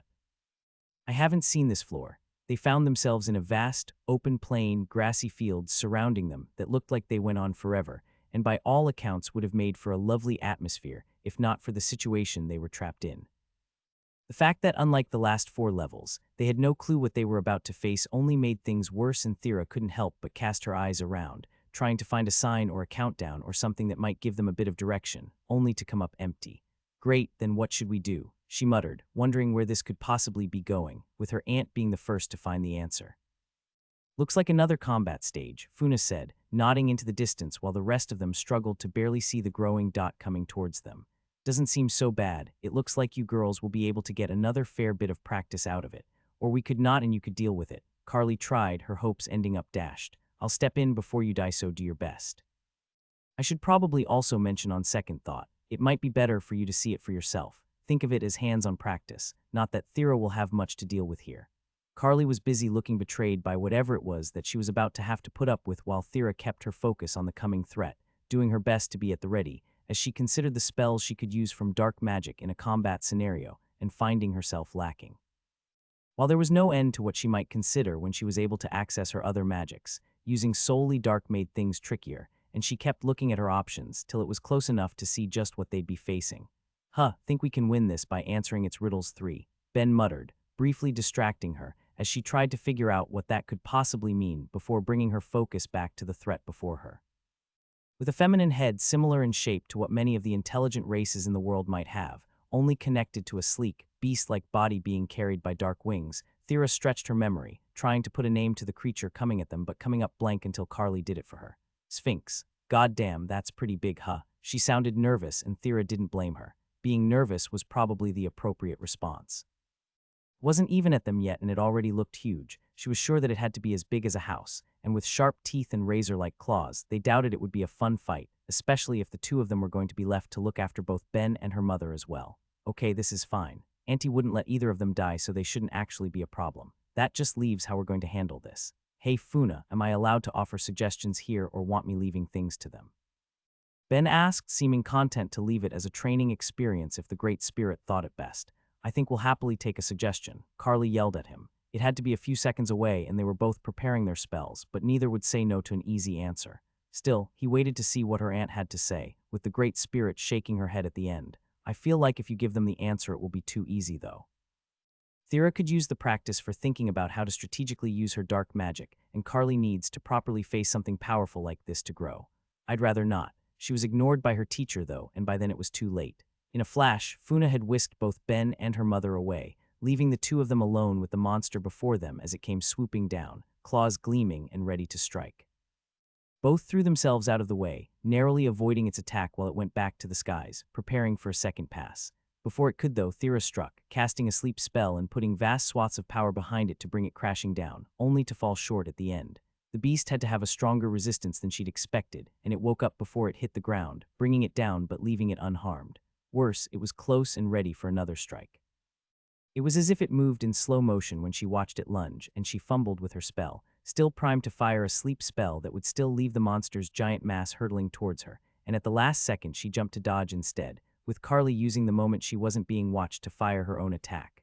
Shaping a fierce spell, she launched it with all she thought she could, ending with a result she never would have been prepared for. Carly thought she had a decent understanding of her mana pool by that point, but despite that, the moment the attack was unleashed, driving the beast back to the skies, she'd passed out, gripped by mana exhaustion and in Funa's arms before she could hit the ground. What happened? Thera yelled out, not understanding as her aunt gave a disappointed tisk. She'll be fine, don't worry. It's the effect I was saying she'd have to deal with before. This floor is debuffing everyone's mana pool and regeneration rates to a quarter of what they'd normally be. I was hoping she'd notice it herself, not succumb to her first spell. There really is always so much more to teach, isn't there? I guess that's why she said I wasn't going to have to worry about it, and now I'm on my own. Great. Even quartered, Thera's mana pool and regeneration rates were so high that there wasn't a chance she could cast anything to leave her under the same effect. But it still meant she was facing it alone unless things got dire enough for Funa to step in, a result she didn't particularly want. She wanted to be able to beat it herself. The only question was how. Ben saw a solution immediately. It can't be that hard, right? Or it's easy to solve when you can think a billion things at once in slow motion. She saw it come back around to dive once more, swooping to the ground as she cast the same fierce spell as Carly to give herself a bit more wiggle room, only to see it. Any easy solution as well, it just came down to timing. For anyone else, they would need to consider their mana management, but that wasn't a worry for her. The thought didn't even cross her mind. All she did was prepare two separate spells and wait for it to shake the fear it had just been inflicted with before coming down again. She'd seen it attack enough now to know it had a preferred method, dive bombing its targets in an attempt to rip them from the ground, and from there she just needed to choose the exact time to strike. Not too soon that it would have the couple seconds it needed to shake the effects of any spell she cast, not too late that it was already preparing to swoop back up. Getting it right meant waiting impossibly long, able to do nothing but watch as it bore down on her, and have faith in herself when she finally fired, moving with all of her might the moment she did to avoid being taken out by the body, as it smacked against the ground at impossible speeds, breaking with a sickening thud and shaking the land around it. She didn't know at first if she'd done it and kept on guard, trying to think of a next move if it got up again or something else came out, when what should have been a pile of bones and meat evaporated into particles of light, and with that they were finished, the last floor done. Her legs almost gave out in relief. It had ended far quicker than the last floors for the previous towers, and with her aunt there, it had been significantly less dangerous, but standing in front of a monster bearing down on her like that still took something out of her, enough so that she didn't immediately notice the particles of light it had been recondensing, taking shape and filling the floor with the feeling of divinity with her goddess, Analia, before her. In an instant she was bowing, same with both Carly and her mother, unable to do anything else with the feeling that came with being in her presence, while their goddess gave a light chuckle. Please, all of you rise, she told them, making them fight past the feeling to see her gentle smile and happy eyes. I must say, I had my expectations when the child of Myriad said he was going to cheat his way through, but I never expected you to get this sort of help. Quite a few up here aren't happy with how this turned out, and with all due respect, they can suck it, Ben told her happily. They lost, that's all, better luck killing us next time. Ben, Thera yelled at him in horror to hear him talk like that while her goddess only laughed all the harder. Ah, Thera, pay it no mind. You don't worship those others, and since I feel nothing but joy to see how far he'd go for one of my children, there's nothing to take offense to. And he's right. This is perhaps as clear a triumph over a tower as one could get, minus the small incident on the fourth floor, and now it's time for you to be rewarded for getting to the top. Given that we'll be doing things a little differently here, I don't suppose any of you will have any issue with me getting Thera sorted before I distribute blessings. There were no arguments, so Analia leaned forward, gently kissing Thera's brow, just as she'd done at the end of her personal trial, making a notification ring out in her head as the rest of the area flooded with light from the massive amount of mana pouring into her with the change. She couldn't speak at first. She didn't know what to say, too flooded with joy to put it to words, but she must have given it away easily enough. Both her mother and Ben were on her in an instant, hugging her tight, with the two coming off even happier than she was. It wouldn't have felt surprising if any of them cried, and Analia was content to let them have that moment before she was composed enough to speak as she addressed her goddess. The part I played was rather small, child. I believe those words should be going to another. Ben will be seeing plenty of appreciation when things are a little more private. It was meant to be a private thought, but she couldn't hide it from the goddess before her, getting another chuckle in the end. Very well, that just leaves one more thing before we handle the rest. Funa, how would you like to handle your due rewards? Thera didn't understand the question at first, but it made sense. Her aunt couldn't raise her magic, and blessings did nothing for her, but she couldn't guess what options there could be until she spoke up. Give my niece my level and add my blessing to my students. That should be fine. The notification rang out in her head before she had the chance to say anything, but her face must have been painted with shock judging from the amused look she was getting. Don't be so surprised. It would be wasted on me, so this is for the best, Funa chuckled. Given how high your growth potential is, giving you the level should really just save you some time, while Carly will get more use out of the extra blessing to raise her attributes. At the details he was hearing, Ben spoke up. Wait, if we're allowed to do that then. She was about to cut him off to say there was no way in hell she was going to take either of his rewards, but her goddess spoke first. Funa was allowed this as an extenuating circumstance, but under normal conditions, we don't. It would be improper for someone to bring others to the top for the purpose of claiming their rewards. Drat, fine. Her goddess looked none too displeased about what Ben had tried, however, but she moved on to the final rewards as blessings were given, and those still waiting got their levels. It was only once that was done that they were finished. Analia congratulated them again, and they stepped outside, the sun feeling brighter than ever before, while Thera did her best to not be overtaken by her sheer joy. Ben, help me out, Pelinia asked with a pout. Use that clever brain of yours to figure out how to help me awaken a skill too. Luck hadn't been on the queen's side when she got her blessing. It hadn't given her the one level she needed to her charm to be able to awaken it, and the moment they all stopped focusing on Thera, she turned to him as they made their way back.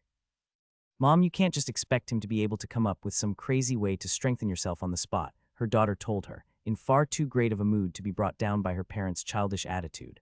Why not? I know he awakened a bunch of people with a physical magic. I'm sure he can help little old me if he just gives it some thought. You're not going to age that much more than Auntie Sonia. I will eventually. I don't want to stand for it. Give it 3 or 4 decades and she'll be unbearably smug. It looked like Thera was going to say more, but he stepped in before she could. I mean, it's not like I have no idea. What? He got shocked reactions all around. Even Pelinia hadn't really been expecting an answer, but hearing there could be one filled her eyes with greed, at least until he went on. Of course, the gods are definitely going to act if I tell you how, and it would close the door for any future children you might have from using this little cheat, but it's up to you. If you want, I'll get things set up. Now, hypothetically, if I do have another child and we do this at the same time, would that work? It would just take some prep. In that case, I can wait a decade, which means I really do need a bruise finishing up with that old ape soon. Thera must be in a great mood if she's not going to comment on that. His god said now that Ben was no longer separated by the trial. I'll tell you as long as you promise not to tell the other gods. I can't go having my master plan be foiled by any asses deciding they want to change the rules since they'd been outsmarted. Fine, it's simple really. In fact, after what I just saw, it could be a hell of a lot simpler. Pelinia has life magic, and any future child she might have is going to have charm, which means they'd be able to get dark. Have the mom go into the life tower with a party of 4 life spirits, and the kid go into the dark with dark spirits, and then they can not only be carried to the top, but claim all of the levels and blessings since spirits don't need them. Easy peasy, right? If they do, then I'm 100% going to accuse the gods of blatant racial discrimination. You think the great spirits will stand for that after what happened in all faith? As long as the world doesn't end, then I'm 100% getting my way here even if anyone upstairs tries to stop it.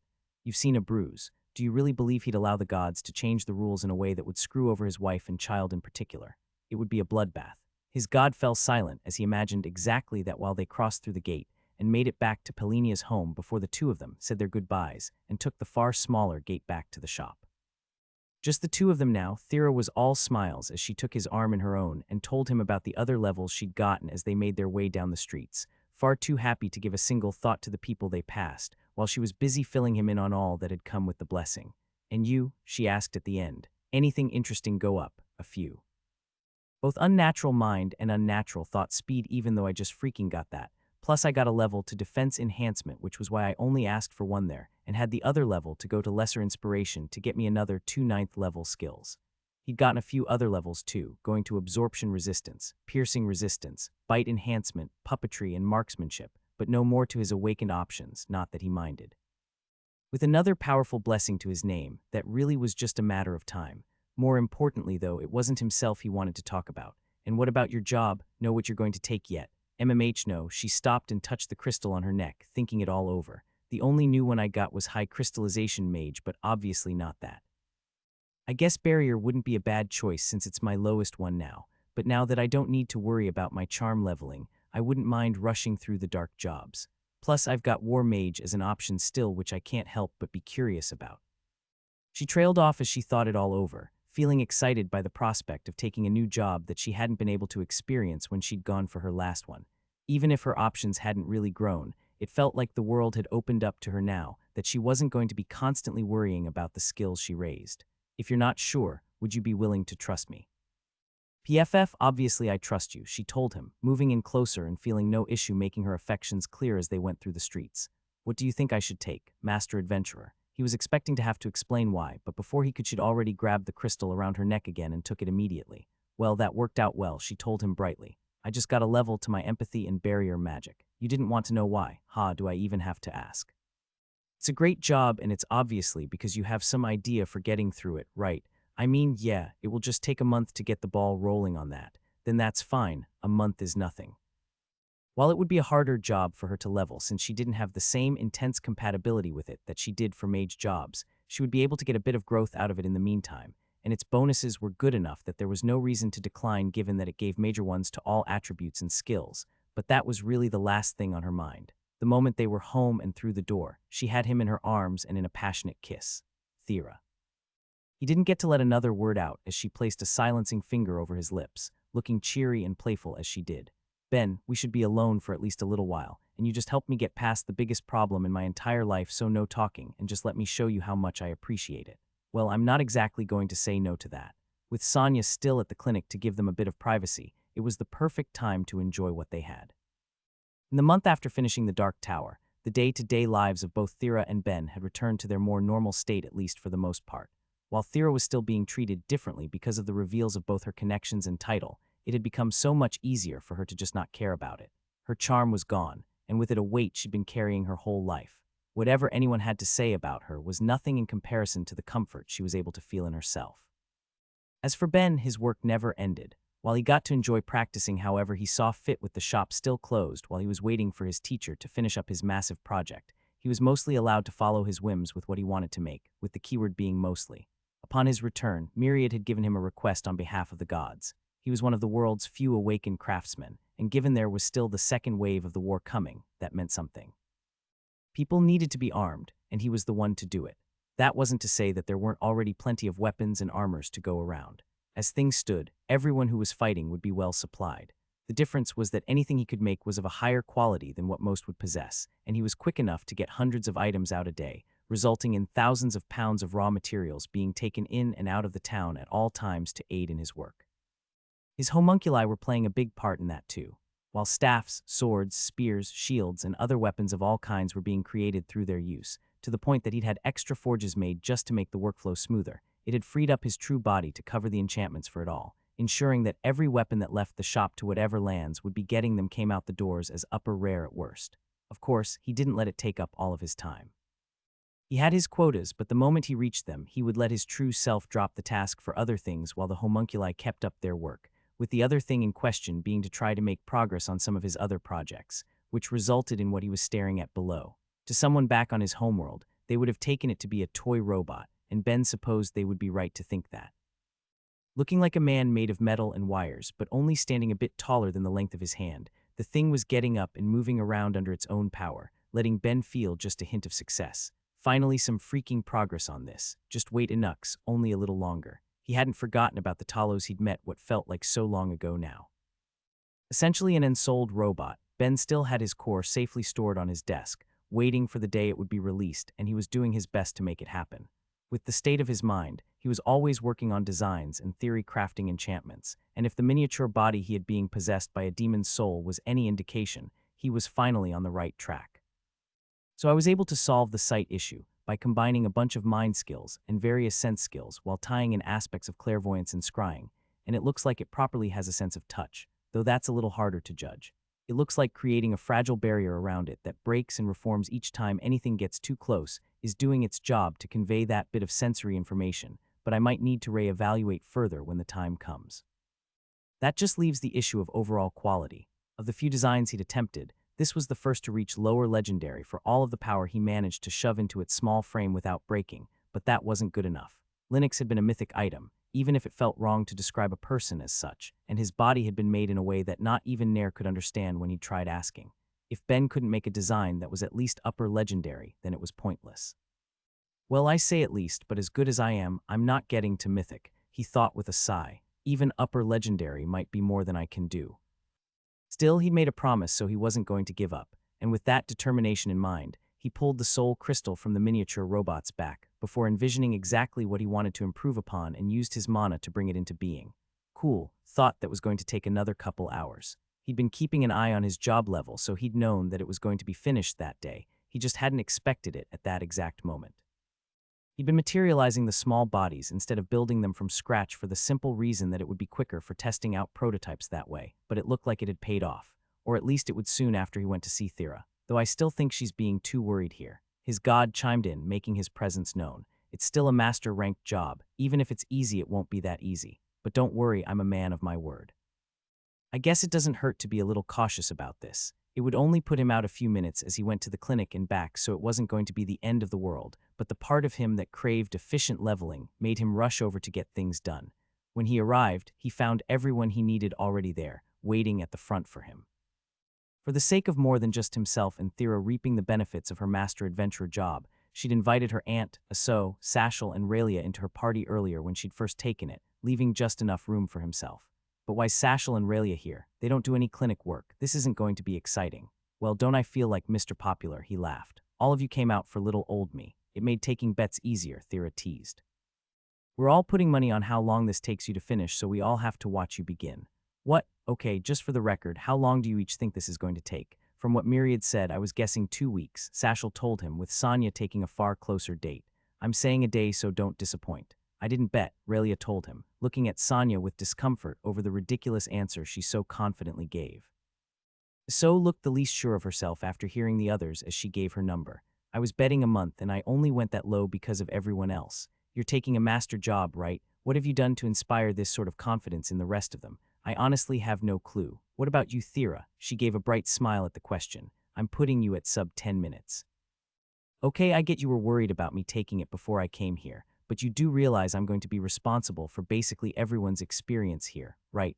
I'm pretty sure Sashel has the win in the bag. Since the Master Adventure job was one that combined job pools with all party members, that meant the total amount of experience needed was outrageous, especially considering what the others had. With Sonia still at the early levels of Master Life Mage and Sashel in the same boat for Master Plant Mage, it was only Aso who had a somewhat more normal job as a light mage, with whatever Raelia had being left unknown to him. Accounting for all of that, the total experience for all of them would be huge. Of course, the only reason we're doing this at all is because I know my mind is crazy enough that it will be quick. I think they just need to lower expectations a teeny tiny bit here is all. Still, he felt himself being looked at with curious eyes, so he didn't delay, accepting Thera's invite when she asked him to join the party before touching his job crystal and taking the one he knew he wanted. What? Thera didn't need to give any I told you so's, but that didn't keep the smug look from her face as the rest of them looked surprised. Forget 10 minutes, it hadn't taken a second. So I guess it's a good thing that I didn't take it earlier. Good to know. So let's not make this weird and move on to the second part of this, he told them, not looking at Aso, Sashel, or Raelia while the three stared at him like he was some sort of monster. Make sure you guys take jobs you know are going to be hard, and we'll all just enjoy getting to cheat just a little after. He could see the question in some of their eyes but ignored it, instead pulling out his job crystal again to let the options fill his mind for the second time that day. Unlike before when the only new option was beginner puppeteer, he now had 4 new ones, all of them mind jobs, and he looked them over, unable to deny the bit of excitement and curiosity that came with seeing the new choices. Considering that now that he'd completed the master path, the ones he got were going to be more specialized, there was no guarantee they would be completed anywhere near as fast as what he'd just done, but there were still a few he felt his eyes being pulled to. Of them all, Unholy Thinker was likely to be the quickest while at the same time giving the fantastic bonuses he'd get from any sacrilege-type job, but when he looked at the others, he couldn't help but feel a different draw. Connect Master. He'd had jobs that were related to Connect before, but this was the first to be fully devoted to it, and seeing it made his heart pound. He still needed to level the skill with all he had to make sure he could keep getting and using higher-leveled rings for enchanting with, and now he was seeing a job that would help him do exactly that. How could he not want to take it? Then there were the last 2 which he found ignorable. Polymath had the potential to be another quick one, but given how rude Freak Mind User felt to see, he could only assume it was a job that was only available for a mind like his own, meaning it would be harder to level and not worth the bother. Okay, these are things to think about for the future though. I already know what I'm going to be taking. I choose Master Adventurer. It was his turn to play the role of bringing their experience pools together, and he put out the party requests for each of them as they all took the hardest jobs they could, until it was down to the one who would be filling his previous role of gaining the majority of the experience for them. I'll take Queen of Mana. Thera said it confidently, no longer afraid of raising her mana pool so much now that she already had a good level of control for her most important magics, and he could see in her eyes that she got even more than that too. A level, he asked, wanting to know, plus a skill. I'm officially at the 5th for my mana crystallization, and I just got mana enhancement too. Oh nice, that should pair well with your region enhancement. And now she only needs another level to barrier magic, and I can try pushing her over the edge for non-affinity magic. With the job she picked, this should be easy. It was something they'd discussed back when they were looking at what to take after he finished Mind Master for them, with it coming up as the obvious choice. For anyone else, Queen of Mana was a difficult job. King and Queen attribute jobs were ones that became available once someone managed to have a value at or above 10,000 in anything, with bonuses comparable to those one would receive for specialized ones like the Mind Master. He just took or else the kind that Tier 3 skill holders might unlock, but it had disadvantages too. Despite the fact that it had just helped her push mana crystallization up a level, that was likely more of a coincidence than anything else. No matter what one might think, it wasn't a magic job. It was one that exclusively gained experience by growing the job holder's mana pool and regeneration rate, needing about 1,000 to complete it. For anyone else, that could mean being stuck on it for years as they desperately tried to raise the amount of mana they could hold, even with the help of the impressive job bonuses, but Thera wasn't anyone else. Growing her mana pool came to her naturally, even with the rest of them acting as tagalongs by merging experience pools together like that. It would still be a matter of a month at the worst, nothing Ben couldn't deal with, and an absolute boon to their friends. With things going better than he'd expected, how couldn't he feel great? It was obvious that the others were in just as good of a place, getting their bonuses and claiming a few levels for themselves for how things had just worked out. It left the lot of them beaming as they parted for the day. With their small meetup done, Sonia went back to work while Sashel and Raelia went to rejoin Sko at the guild, being followed by Thera and Aso as they left the clinic to take a quest. Sonia's presence was enough to make sure that neither of them was strictly needed, and they both had other things they wanted to work on, leaving Ben to head back to the shop alone to chip away at his various projects. It couldn't have been more than 15 minutes after he'd gotten back to work that he'd heard a knock on the door and went to check it out, finding Thera behind it looking far more exhausted than she had been when they'd parted, while Aso seemed a strong mix of curious and excited. "Miss me already? I need you to beat someone up for me," she sighed, looking mentally drained as she asked. I think you're probably better equipped for that than I am." "Yeah, but this pain in the ass is demanding you, and honestly I think seeing it will feel pretty cathartic, so if you don't mind." "Okay, yeah, sure, explain on the way, I guess." He locked the door behind him as he followed her out, hearing the details as he followed them. "So you remember the guy who told everyone in town I'm a saintess and princess? I didn't meet him, but yeah, I take it he's back. Yeah, he was at the guild, and when he saw me started saying he'd keep coming back to prove himself or something unless he got to take you on in a duel. What? Dueling isn't legal here. That's one of the better parts of this town. Let's just complain to the guards." While it was a custom of lands that largely worshipped warrior gods, Stonewall was a mixed community. The laws were much more comfortable for all people compared to anything that leaned too heavily towards a single doctrine or philosophy, and as far as he could hear, It sounded like they had an easy answer for not having to deal with it and getting him out of their hair, but Thera's face was saying it wouldn't be that simple. Cecily came out when he was saying it and basically said she'd approve of it as a spar, not a duel, so she's going to supervise. That reminds me, I really should quit the guild. I can still go with you sometimes while you take your quests. I don't need to be an adventurer to do it.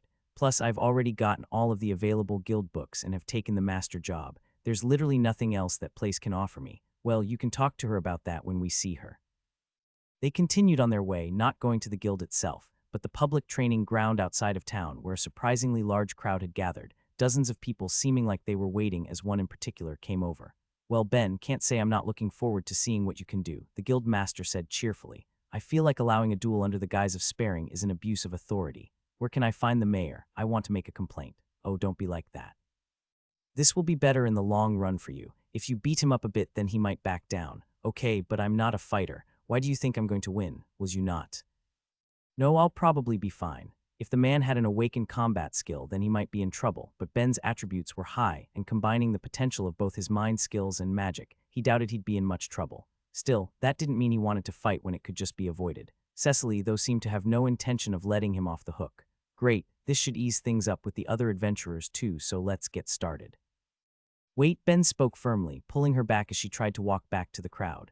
What are you talking about? Okay, well, they aren't wrong. That reminds me, I want to quit. No can do. Now come on, let's get this started. As they spoke, the crowd had only grown as more people came after hearing word about what was happening. Given that Ben was one of 2 people in town at the first rank, it couldn't help but draw in curious eyes, as well as a few that thought it might be funny to see him lose. He had no intention of denying any dissatisfaction about his rank, though. In their place, he was sure he'd feel the same. His god requested politely, not having much hope that his plea would work. What, Myriad, what kind of monster do you take me for? I'm not going to just murder a person. I absolutely could because that ass is still alive. He could see that not only was Thera in the crowd, but Sonya too, meaning that no matter what happened they should both be walking away from things, and he finally made his way to the center where a man seemed to be showboating. Holding a sword in hand, he was swinging it around for all to see, using forms and stances Ben wasn't trained to recognize, while generally giving off a cocky atmosphere. Standing a little taller than Ben with blue marks across his body that probably weren't tattoos along with piercing silver eyes, he certainly looked like a fighter, but Ben wasn't impressed. The guy had already been thoroughly rejected, but not only was he not accepting it, he was dragging other people into it. It was a pain. Okay, maybe I want to beat him up a little bit, but I'm not killing him. Ah, so you're the Craftsman. He called out, sizing Ben up as he did, and making his confidence grow with what he was seeing.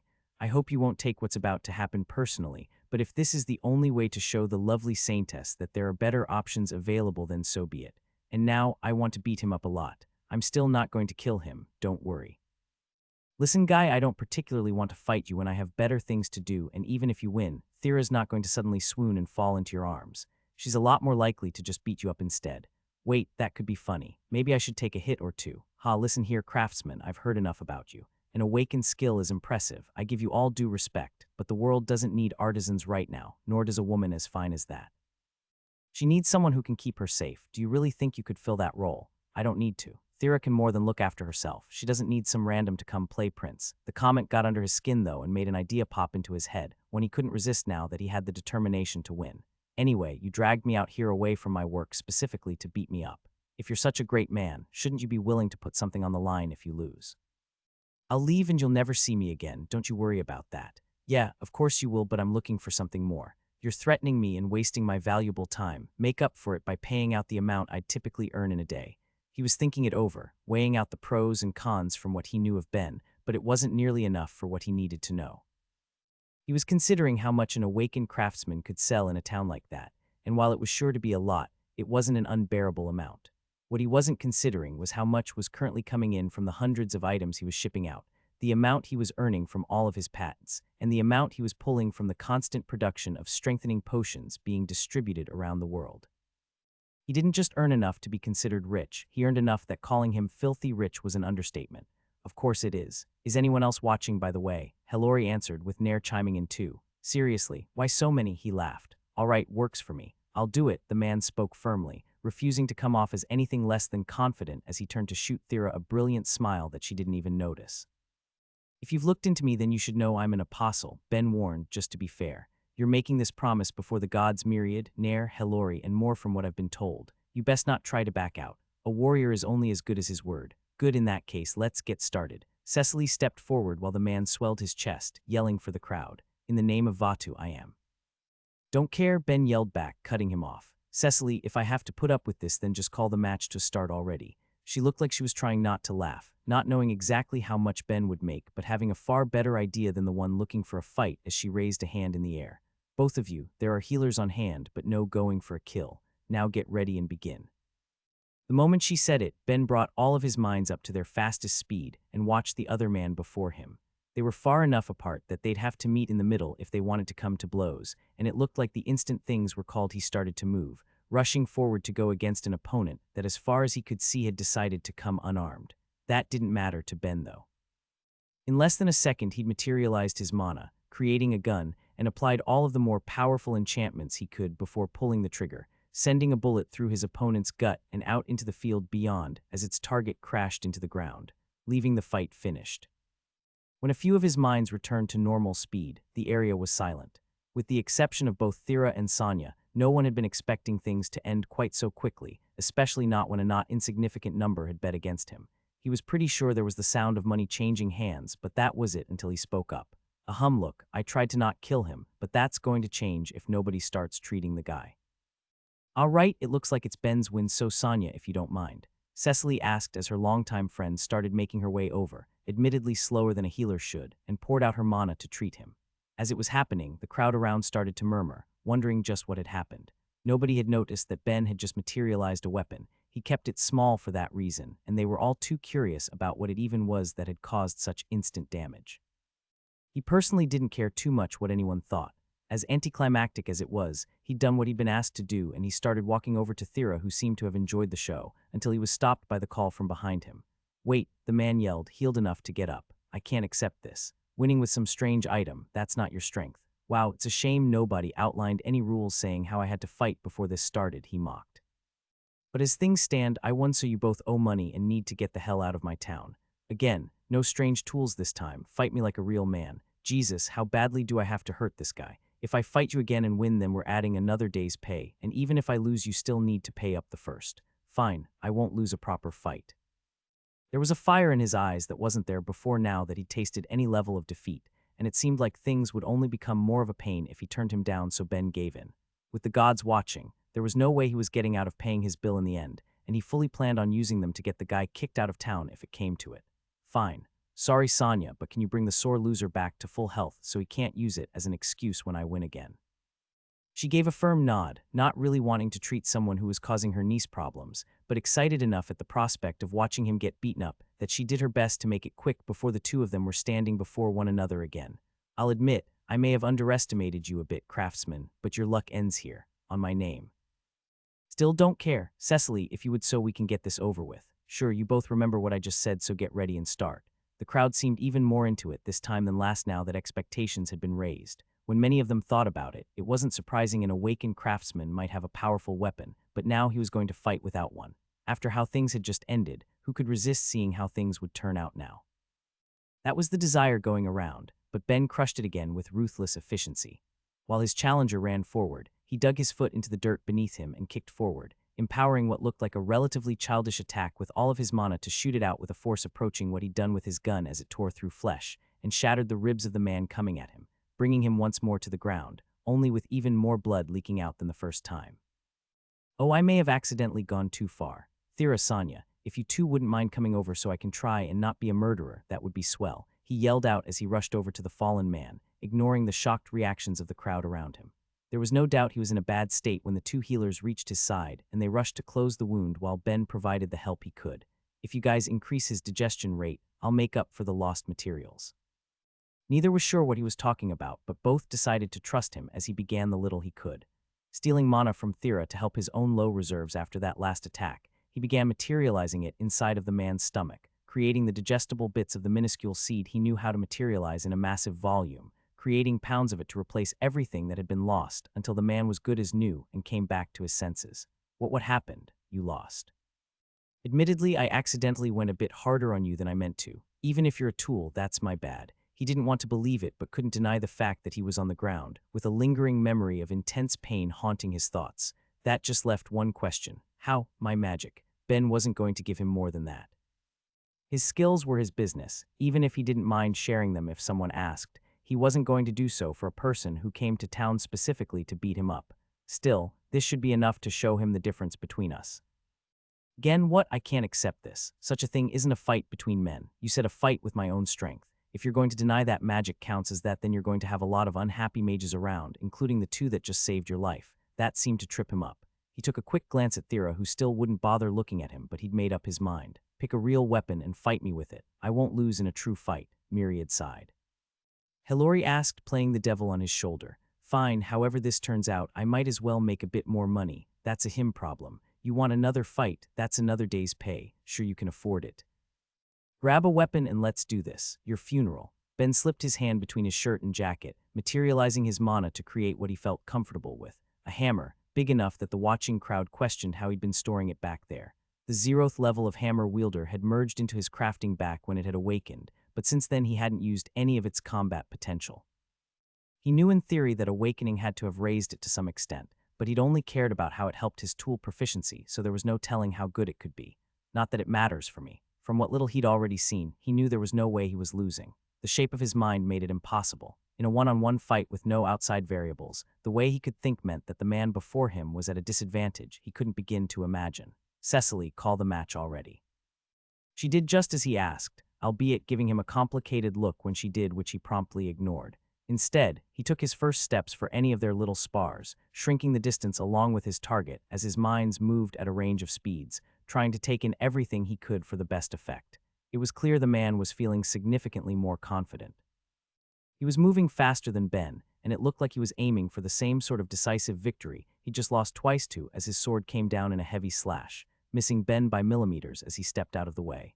Let's see, and now I guess this should be good enough, right? Not wanting things to go quite so violently, he planned his strike and brought the hammer down, shattering the knee of his opponent before bringing the bludgeon back up to break the arm holding his blade.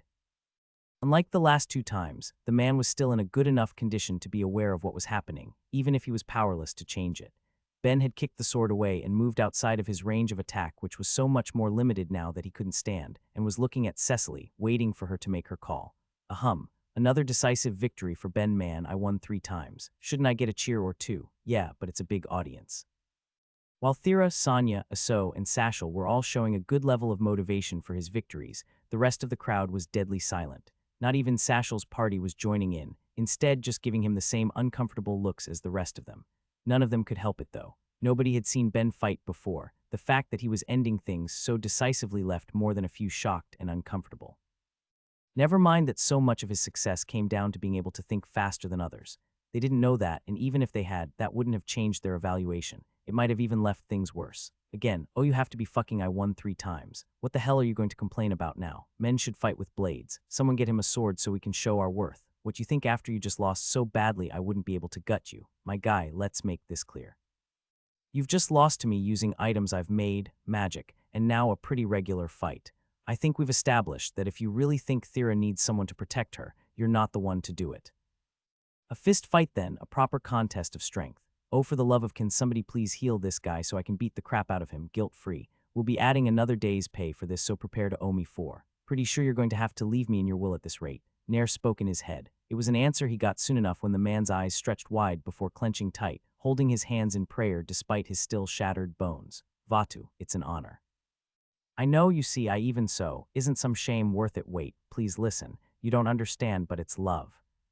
So you got his god. Nair, I just want you to know that you're genuinely great. Wait, I just need the one more chance to show my worth. He begged the sky, to show my value and reclaim just a bit of honor. His words stopped at whatever his god said, and his eyes snapped open, locking onto Ben in horror. How much did you say he earns in a day? Oh yeah, that was cathartic, all right.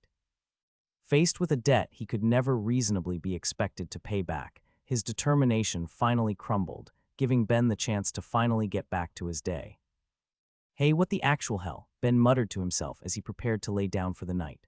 What happened? A new title. Why the hell did I get a new title? He didn't really need to ask. It was obviously because word had spread around about his fight that day, but that just left him with more questions.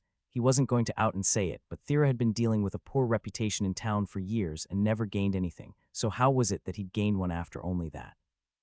I am literally the sweetest little thing, what the hell. I guess it's not quite as eye-catching as some of my other ones at least. So what is it? Thera wanted to know, her imagination already running wild as she laughed. Killer Craftsman, maybe crazy Craftsman. Then again, you did win one fight with your magic. Murder Mage, well, you at least get points for alliteration. Brutal Blacksmith, I'm not even a blacksmith, I'm a craftsman. I do all sorts of crafts and I'm good at them too.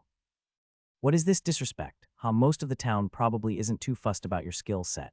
You work at a smithy with my uncle who's a smith, that's good enough. HMPH, well, if anyone tries saying it to my face, I might just end up with the crazy craftsman title too. Oh, there, it's not a big deal. The title seems like it would pretty obviously give you bonuses to your crafting, and maybe even your sacrilege if you're lucky, so it's probably even a good thing. That's true. He didn't really want to complain about anything like that. The issue was just that he'd now been attacked twice for things in his status. Every new thing just made his odds worse the next time anyone got a peek. Never. The bonuses are always incredible. Well, I appreciate you dealing with that for me, Ben, she told him, leaning up to kiss him. It was as satisfying as I expected too. In that case, I guess it was worth it. Good. Now some of us have normal minds, so I'm getting some sleep.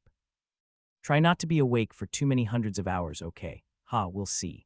With those final words, he turned off the lights and listened to the sounds of her breathing, waiting for it to slow before he reached down beside him to pick up a particular book he had waiting by his side and poured his mana into it, letting it bring his mind somewhere else as he opened his eyes to the archive.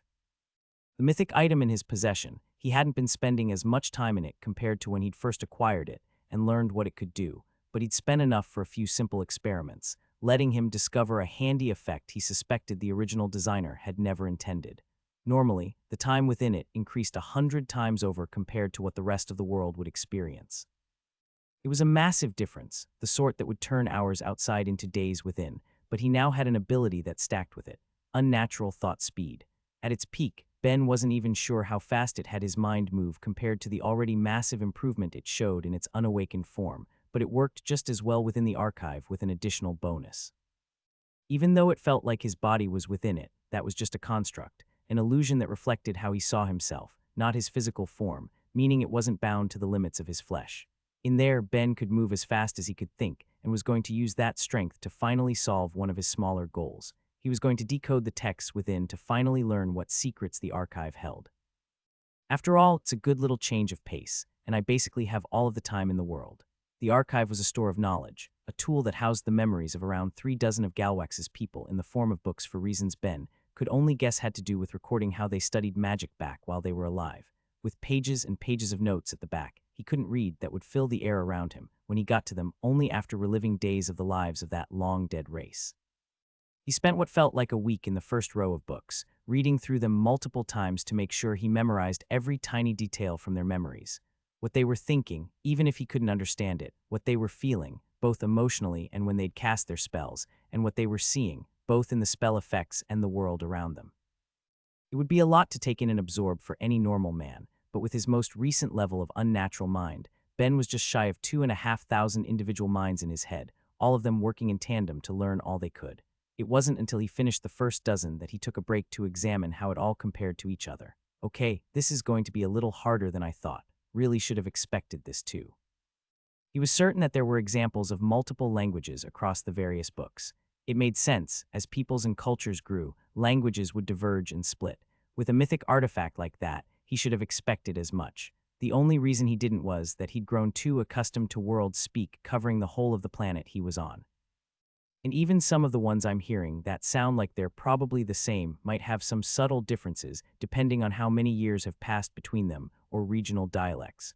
On the plus side, it at least looks like the writing system is mostly consistent. While a few of them drew some diagrams and pictures in the back sections of their books, most of it was filled with notes, same as he'd done after his first little artistic spree, and the characters all of the Galwaxians used were the same, even if some had different arrangements based on the particular dead language, giving him just a bit of hope that things wouldn't be impossible, even if he didn't have anywhere to go with it yet. Even better was the fact that he was fairly certain he'd been able to separate the characters that indicated numbers instead of letters, making at least a bit of progress. Now I just need to figure out what sounds each character makes and figure out which numeral matches which number, but hopefully I can get even a hint for that in a later memory. For now, let's see what I can do to start trying to figure out any translations. Even if he had a couple different languages to work at so far, he had the visual data to go with them. All that was left was trying a brute force approach to compare everything he knew that could fit the situation while trying to deduce the rules of the sentence structure. Easy, right? Yeah, this is going to take me days in here if I'm lucky. Might as well get started.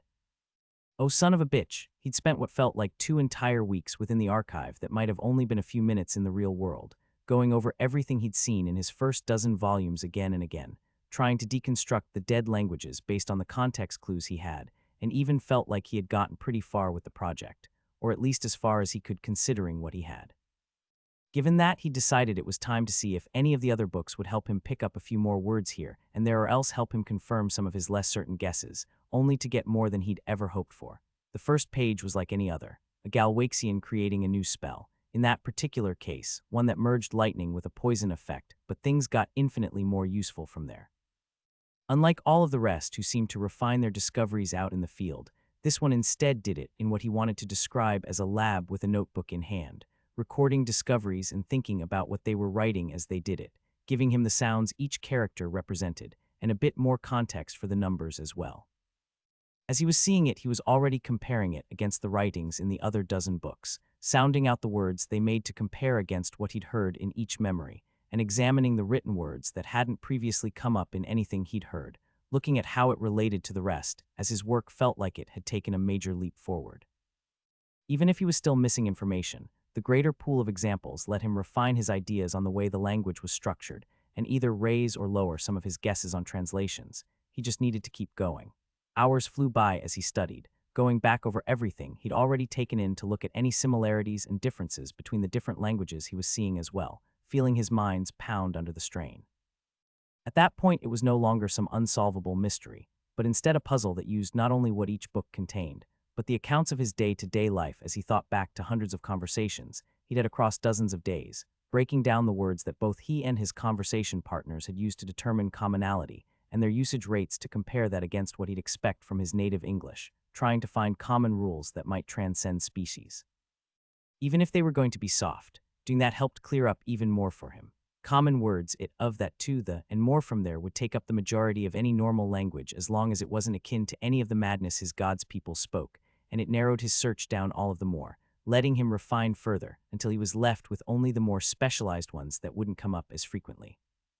Those were the ones that he needed to master still, but with what he was already feeling confident with, the problem became so much more manageable. He tried to think in the first language he'd got to hear, putting it to use as far as he understood it to find gaps that way, then looked at what he was still missing and compared it to the yet unknown options he had. It wasn't quick, none of it was. Even if only a little time had passed in the real world, under the effects of unnatural thought speed and the time distortion effects of the archive, it felt like more days were passing in his study, but it was something he let himself get absorbed in until finally he reopened the first book to see firsthand how well he had done. Just like the first time he'd opened it, he was in the body of a panicked Galaxian who was in the process of facing down a herd of what looked like flying sharks, but now he understood the thoughts behind the actions. There were still words here and there he wasn't certain of, but at the very least, the spell that brought the beasts down was no longer a mystery. It seemed the being he was living through had led an exciting life, taking on the same trial Ben had been forced into and recreating a spell in a novel way. While Ben had negative memories of suffering under a non-affinity gravity effect, it seemed the person he was living through had sought to recreate it with the magics they had, ending with the same result from a combination of space and Earth. Brilliant. No wonder this guy was able to leave a record here. This must have taken a lot of work to pull off. Of course, given the situation he was in when he first started, it doesn't look like he had much of a choice, but I of all people can't argue against the idea that desperation can breed innovation. I'll have to use this in a bit of my own work. Despite any poor feelings he might have about Galwax, he wasn't going to let that extend to his race, nor whatever discoveries they may have made. It was obvious they were a magic-focused people and an advanced one at that, so he closed the book with a satisfying thud, already imagining what else he might be able to learn from them, only to be faced with a unique change. The book, which had originally had a blue cover like every other one he was seeing, had turned to red when he closed it. What? Okay, this is new. It didn't do this any time before. Did I do something wrong? No, that's dumb. I'm applying human color theory to an alien race. I definitely understood what was happening in there, so is that it. It changed colors because something in all of this detected that I successfully understood what it contained. He didn't know what it could mean, but it was a mystery that couldn't help but leave him feeling excited. If he was right then, he would see it again as he finished the next book, and then the one after that, and the one after that. But is this it, or is it something more? He supposed marking a book to say he'd gotten all he could out of it could have just been a way to keep track of what he'd read, but he didn't think that was it. It was too small of a thing for a mythic artifact left by a dead god, which left only one question ringing out in his head. Just what's going to happen if I properly understand them all? Even if it felt as though he'd spent a couple weeks in the archive by that point, it didn't matter. It would still be deep into the night in the real world, and he'd finally cracked the code for working out the languages it contained. He could only hope that whatever would happen at the end would live up to his rising expectations. Combining scrying with space magic is pretty obvious, so I'm not sure if that really belongs in here, but I can't deny that the level of skill it was done with was masterful. I don't really see any way I could apply it to my enchanting, but I'll at least keep it in mind. With that book done, the cover turned red to mark his comprehension of the memories it contained. Ben put it back and looked at the progress he'd made. With 15 red covers now, he was nearly halfway through what the archive had to offer, far enough that he couldn't help but consider if it was time to take a break and leave the rest for another day. Before he'd gone in, Thera had said to avoid spending too many hundreds of hours in there, but the combination of his awakened focus and an interesting problem made it all too easy. His overcrowded head was being stimulated in a way he could rarely achieve otherwise as he chipped away at each book until he knew what secrets they contained, but he couldn't deny that he'd already done a lot, and combined with the time dilation effects he was under, he missed Thera and Myriad, along with his other friends. It was a strange feeling to have when he knew that none of them would even have perceived him as gone. As far as they would have been concerned, he was just laying in bed. Thera was even beside him, not that he could tell in that state, but if I stay too long I might end up being needy by the time I'm out. Just one more. What could it hurt? Even if he wanted to finish up so he could go talk to Myriad in his god's realm to shake off some of the feelings being in there had left him, he couldn't deny his curiosity either. His hopes were raised enough that something might happen once he finished everything that he wanted to make all of the progress he could, even if he couldn't begin to guess just what it might be. It was the mystery of it that captured his imagination and made him push just a little bit further to see what secrets it held, and that same motivation that led him to reach out for the next book, opening it to see the life it contained. All at once, Ben was somewhere else, an observer in a body he couldn't control, as was the case for all of the other books. The difference from the rest of them was the setting he found himself in. For the others, he'd found himself in battlefields, training grounds, labs, and other similar locations, all places one might expect mages to be honing their crafts. This time, though, it was an area unlike any in the past, yet a place that felt more familiar to him than any of those others. The person he was witnessing the memories of was sitting in a workshop, something resembling a forge by his side, and holding a simple metal pan. All at once, Ben was overcome with the urge to take in everything he was seeing more than he cared about whatever magic was about to be cast. This was his first time seeing something that matched his interests so specifically, and for a culture that not only no longer existed, but one that had left no impact on the world. He couldn't begin to guess what would be made there, but desperately wanted to know, hoping against hope that the man focusing on the pan would get just a little distracted and look around. Instead, though, his eyes remained tied to his work, showing a focus Ben could at least approve of, even if it was keeping him from the mysteries that the area contained as the person began enchanting, making and breaking rings over and over, trying to do something. It caught his interest at least. From what he judged through the enchanter's mana sense, they weren't quite as good at their craft as he was, though they were surprisingly close, meaning on a world that predated the system, they had to be the highest level of master available in that era. By all accounts, he was watching a genius enchanter at work, which made it all the more unfortunate that he couldn't make himself impressed. The quality of the skill was fine, and the issue was the form the enchantments took. It used the same ring system that could be found on Galwax's trial. It was novel and had its strengths. Ben would never deny it, but he'd already made it his own. By combining it with both the weave and blending systems, he'd elevated it above what had previously existed, making the show he was getting interesting in a purely academic sense as he watched a person practice a method that, as far as he was concerned, was outdated.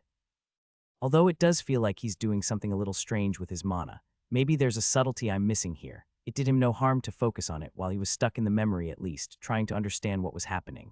It felt like the person was almost wiggling their mana, for what purpose he couldn't say, made all the worse for the fact that he was thinking in a new language. If Ben wanted to know, he'd need to decode it first. Which I'll have to do eventually anyway, and at least it probably won't be too bad considering the practice I've already gotten. But wait, what the hell was that? He felt the enchanter's satisfaction as he slumped over, having succeeded in their goal. It wasn't perfectly clear, their mana sense worse than Ben's own, but he was just able to make out the change that had come with whatever had just occurred. An even thinner ring of mana, gently bound to each of the normal ring enchantments, altering their base form. It was something he'd only seen once before but couldn't help but be deeply familiar with. It was the fundamental enchanting structure that made up the dead god's trial. Holy shit. Holy fucking shit. How did he do that? At the time, Ben had thought that was something that could only be achieved by a god. He thought that even more delicate strands of mana had been laid down on each individual ring, something that even with his high level of skill he still couldn't replicate, but he'd been wrong. The enchanter who'd just figured out how to mimic their god's work was not better than him, meaning he would be able to do it too. He just needed to see how. All at once any thought of the rest of the workshop was forgotten. The whole of his focus was devoted to seeing how it had been done, and he moved to the next memory, then the next and so on, finding a few less than many of the other books, but not so little that he couldn't learn anything, even if it wasn't enough. Now that he'd seen it, he couldn't leave yet. Just because it was in a new language only meant that he needed to grow his sample size, same way as he had for the others, and with that goal so clear in his thoughts, he turned to the rest of the books, a hungry look in his eyes as he aimed to devour as many as he would need to get what he wanted. From there, all bets were off as thousands of thoughts were all perfectly aligned with that goal, finding the other examples that matched the language of the enchanter and devouring them, not caring about what discoveries they made beyond the context they gave for what he was trying to learn, as he found a brand new appreciation for just what the archive was. As a store of knowledge, it was interesting enough, but as one that had just taught him something new and exciting, its value rose to tremendous heights beyond just that of a mythic item. With the language rules coming together in his head and likely translations being fitted into a comprehensive whole, he was going faster with it than any of the prior ones, even considering the newfound experience he had with the topic, only stopping when he was sure he had what he needed, a curious and surprised smile stretching across his face as he was left unsure if the translation he had could have possibly been correct. Gotta check. God, I hope this is right. He opened back up the first page, listening carefully to every word before going through the rest, seeing the book turn red in his hands as he broke into a deep laugh, feeling a level of joy he hadn't expected to get. He'd thought the enchanter had been mimicking what he'd seen Galax produce, but that was wrong. It seemed the person whose memories had been stored had been in the middle of a regular day of practice when some instability in their mana control had touched their work in a way that got them curious, leading to the incredible discovery as they let their instincts take over to see where it would lead, all of which meant one very important thing. What he'd seen in the trial had never been the work of the god, not truly. Sure, Galwex was likely the one who laid that magic down, but it was a discovery made by the work of one of their mortals, good enough that not even the divine could deny it. He wanted to rush out immediately to see if he could replicate the results now that he had the thoughts behind the act, but held off long enough to properly put the book back and offer a prayer for the long-dead enchanter. Even if they hadn't been quite at his standard on a technical level, they were a master of their craft who had made an incredible discovery, and as far as he was concerned, was due every bit of respect for it. It was still dark when he left the archive, but he didn't care. He let himself take a minute to watch Thera sleep after the perceived weeks he'd been away, before rushing to the living room where he wouldn't disturb her. A small part of him wanted to wake her up and drag her to join him, but he crushed that selfish impulse. He was the one who decided to spend so much time in the archive like that. There was no reason to make her suffer for it, especially when he knew how much she enjoyed her rest. Sitting on a chair, he turned on a light, dimming it just a bit given the time before materializing a simple knife with his power, just to give himself something to enchant on, as he immediately began with his attempts, the first of which would only be done on the unaltered ring system. Since there was no telling if it would be compatible with his system of enchanting, it was important to practice it on one he knew could work first, even if he wanted to skip that and rush to the deep end, but he suppressed the desire. Better to take a bit of extra time and do it right, and with goal firmly in mind, he began with an enchantment that would complement the knife. He ended up going for a simple death one that would sap the vitality of the target. It was one that ended up on plenty of his weapons, including the thousands he'd sent off for the war efforts, meaning it was the perfect choice for his current attempt as he placed down rings, trying to copy the subtle manipulation of mana and felt himself fail. It wasn't shocking. There was a reason the enchanter who found it discovered it by accident. There was literally no reason to move one's mana like that when enchanting.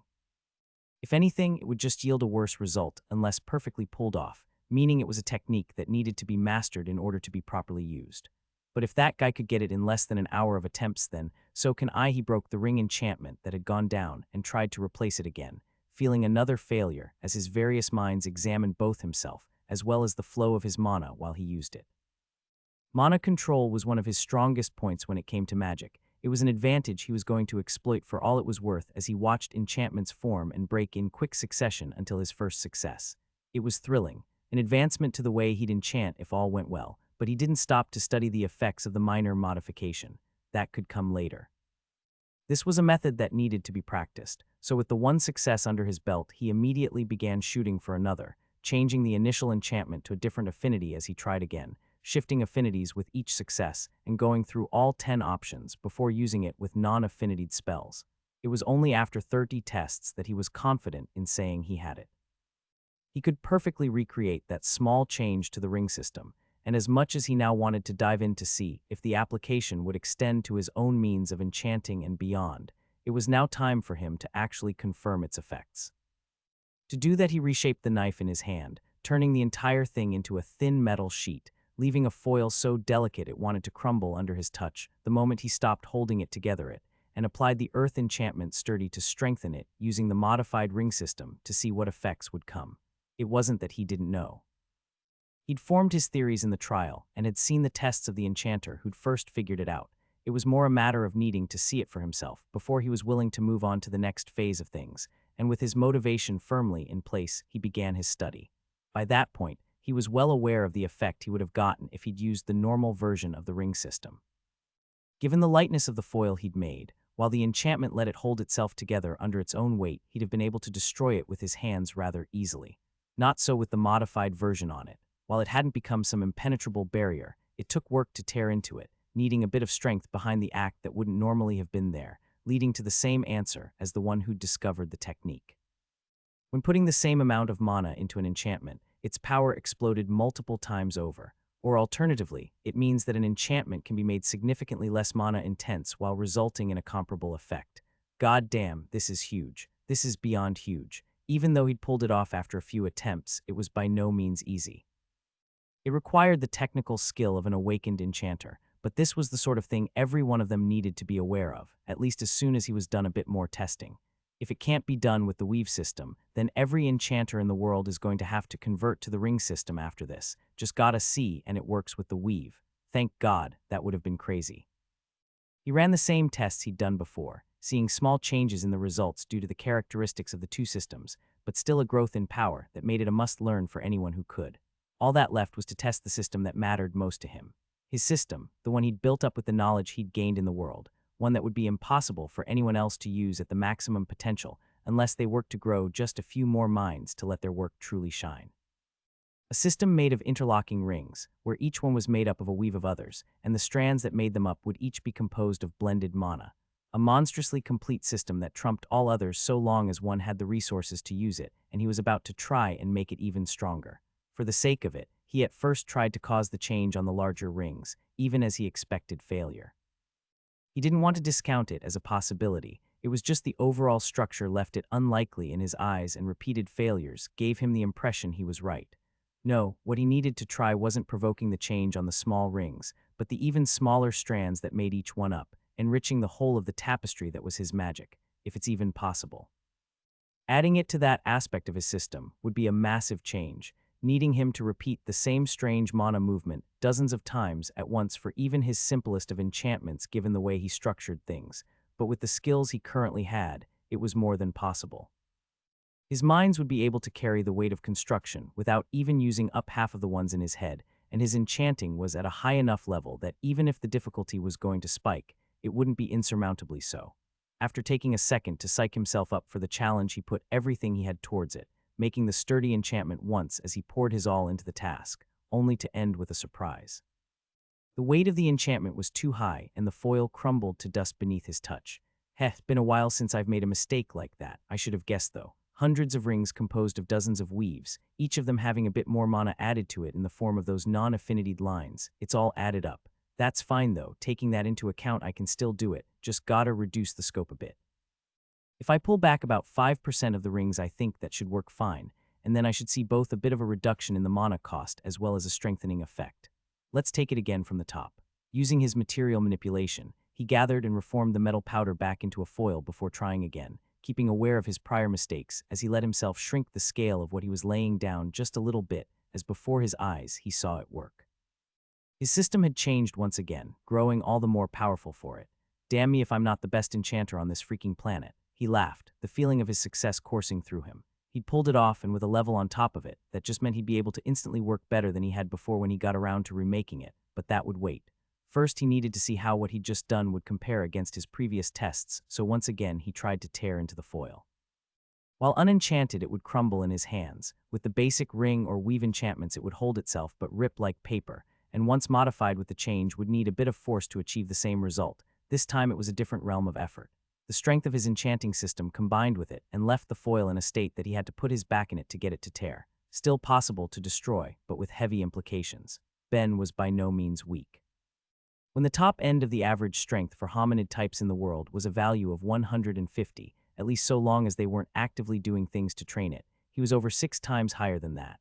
Something that took effort for him to destroy might be impossible for others who hadn't reached the same heights, which means this is going to be huge for my work. Okay, first things first, I need to do a lot more tests. Like an entire buttload of tests, and then I need to make a report to submit to the head branch of the Craftsman's Guild. Doesn't exist anymore, and I don't know if it's been replaced by another one. Okay, submitting it to Killy since it's magic and hope that she'll help me figure out how to get it distributed to the rest of the world. All that's left is to get started. He could see a million different aspects to test out, but only had so much time to do it amongst his other work. He was going to be keeping busy with it, but could already tell how worth it would be, even if it meant he wasn't going to be getting any sleep that night. He wasn't feeling a touch of exhaustion when morning came. His practice and study had captured his imagination enough that the night had basically passed in the blink of an eye. But with the rising sun came his regular tasks as he put his work down and moved on to preparing breakfast before heading out for the day, off to fill his quotas for the war effort. He got to the shop as usual and freed the homunculi from their cases, reaching out with deep connection to fill them with his soul to use their hands and get to work, as the last day's shipment of metals were heated and hammered, 4 swords of varying sizes all being made at once, until one by one they were handed off to his main body to enchant, letting him eagerly put what he'd learned to work. Every item he'd been making and shipping off had been getting to high rare for the simple fact that it would already be leagues above what any army had already supplied their soldiers with, and it was something he could make in almost no time compared to the little extra it would take to get any rank of ultra rare. But with that small change that came with the way he was enchanting, it had made a huge leap. Lower ultra rare, every single item he'd enchanted that day had reached that quality while being produced at a speed as fast as he'd been making rare items only the day before. He understood why. The items he'd already made were plenty good, and since he'd had the choice between making the enchantments simpler to save mana or increase their power, he'd chosen the latter. He was already making them in a way that should have been easy for any non-mage to handle, and combined with the enhanced death effect on them, there was a good chance they'd be helping to save a lot more lives in the long run. God, I am the best. Myriad, if you're listening, then I deserve a raise. His god chimed in, sounding absent-minded before focusing on his apostle and seeing what he'd accomplished. Ha, you know how I was going to spend the night in the archive. It paid off, and I learned a new little trick. His god couldn't deny his shock and needed a proper crafting god to confirm if what he was seeing was as big of a deal as he expected, with Nair making it obvious it was as soon as he arrived. The other god practically demanded after seeing what Ben had pulled off, getting the same explanation Myriad had and still sounding surprised by the end. Wait, what did you just call it? Never mind, shut up, I need to think here. Both gods wanted to comment on the rude attitude, only stopping when they saw how serious he was being about whatever was on his mind. It wasn't just his real body. Every single one of the homunculi had also frozen in their work with the whole of Ben's thoughts on a single idea. This is a modifier of sorts, one built entirely on empowering enchantments, one that doesn't appear at all in the summoning spell. Holy shit. Guys, I need you to grab Hillary too. I'm coming up to talk. Myriad, do me a favor and bring up the summoning spell. 3 gods stood around him while he wandered through the illusion of the massive spell, talking the entire time as he was. This whole time I'd been working on figuring out how to use this thing. The goal had been to figure out what sections could be cut away if the Grey could properly open a hole in their reality for us, along with any other parts we don't actually need, Ben said, eyeing the whole spell with a level of excitement he could barely contain. And yeah, that's a hard enough goal already, but me and my team have been making progress. Enough progress that with this discovery it might be possible to dream a little bigger. What if we can improve this? A bit too optimistic, Hillary pointed out. You don't even know how it works yet, and you're already dreaming of going past it when there's already a big, obvious issue. As impressive as the enchanting modifier you found is, it doesn't look like the sort of thing that will work on proper spells, only the bound ones you use. Ah, come now, Hilary. Your smart, wonderful, brilliant student can at least see that much, which leads into what I wanted to talk about. What do you all think the chances are that at least parts of this spell could be turned into an enchantment? Something we could place in physical space that could carry some of the burden of the spell, while different sections would be carried out in a more normal way. If we can do that, then we can shrink the mana cost even more, maybe even enough that a ton or two of rainbow mana crystal could provide some of the power we'd be needing. It's not impossible, Nair spoke cautiously. The matter comes down to what areas could take on that modifier, while still acting the same when in the form of an enchantment as it would for a spell. Presumably there are some, but there are other parts that surely have no choice but to be cast regularly, and determining what would be no easy task. Not easy doesn't mean impossible, which means this has to be something to work towards. Even with the modifications already suggested, you guys don't sound like you'd be able to bring everyone over here, which means we needed to improve it somehow anyway. This just happens to be the first hint of hope. It's at least worth your time, Hilary admitted, but you still need to test if it will work when you're still in the middle of other research. How is your study on the modifiers going? Faster than I'd hoped and slower than I'd like, he admitted. I think we've got every modifier within the summoning spell discovered and cataloged, and we're almost done comparing the effects when two or more modifiers are combined on different spells, which means you have years of testing left, she shot back. The modifiers were a good discovery, but how many of them build on top of one another in the full spell? You might end up having to test millions of variations. Or I might be able to see the rules they work on when we start cataloging effects after 3 or 4 modifiers deep. We don't know. Still, it's better to have some plans for the future, and I kind of have to plan for the best. Otherwise, I'm going to give up on the idea of surviving at all and spend my next year or two of life indulging in a disgusting amount of gluttony while living off my savings. Please, you'll stop working when you're dead, Myriad said with a sigh, the prospect of letting his apostle enjoy what little life he might have left not exactly a bad one.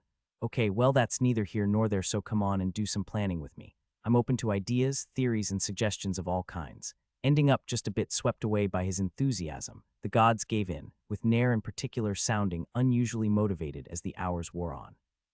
So that's where we're at, Ben told Quillith during their monthly meeting, taking place in his old room so as to not keep anyone up. I personally think it has a good chance, but the gods feel it's less so. Still, that's what we're currently looking at. How are things at your end? Preliminary experiments for tearing a hole in our universe have begun, though it's being done with the utmost caution, so don't expect anything fast.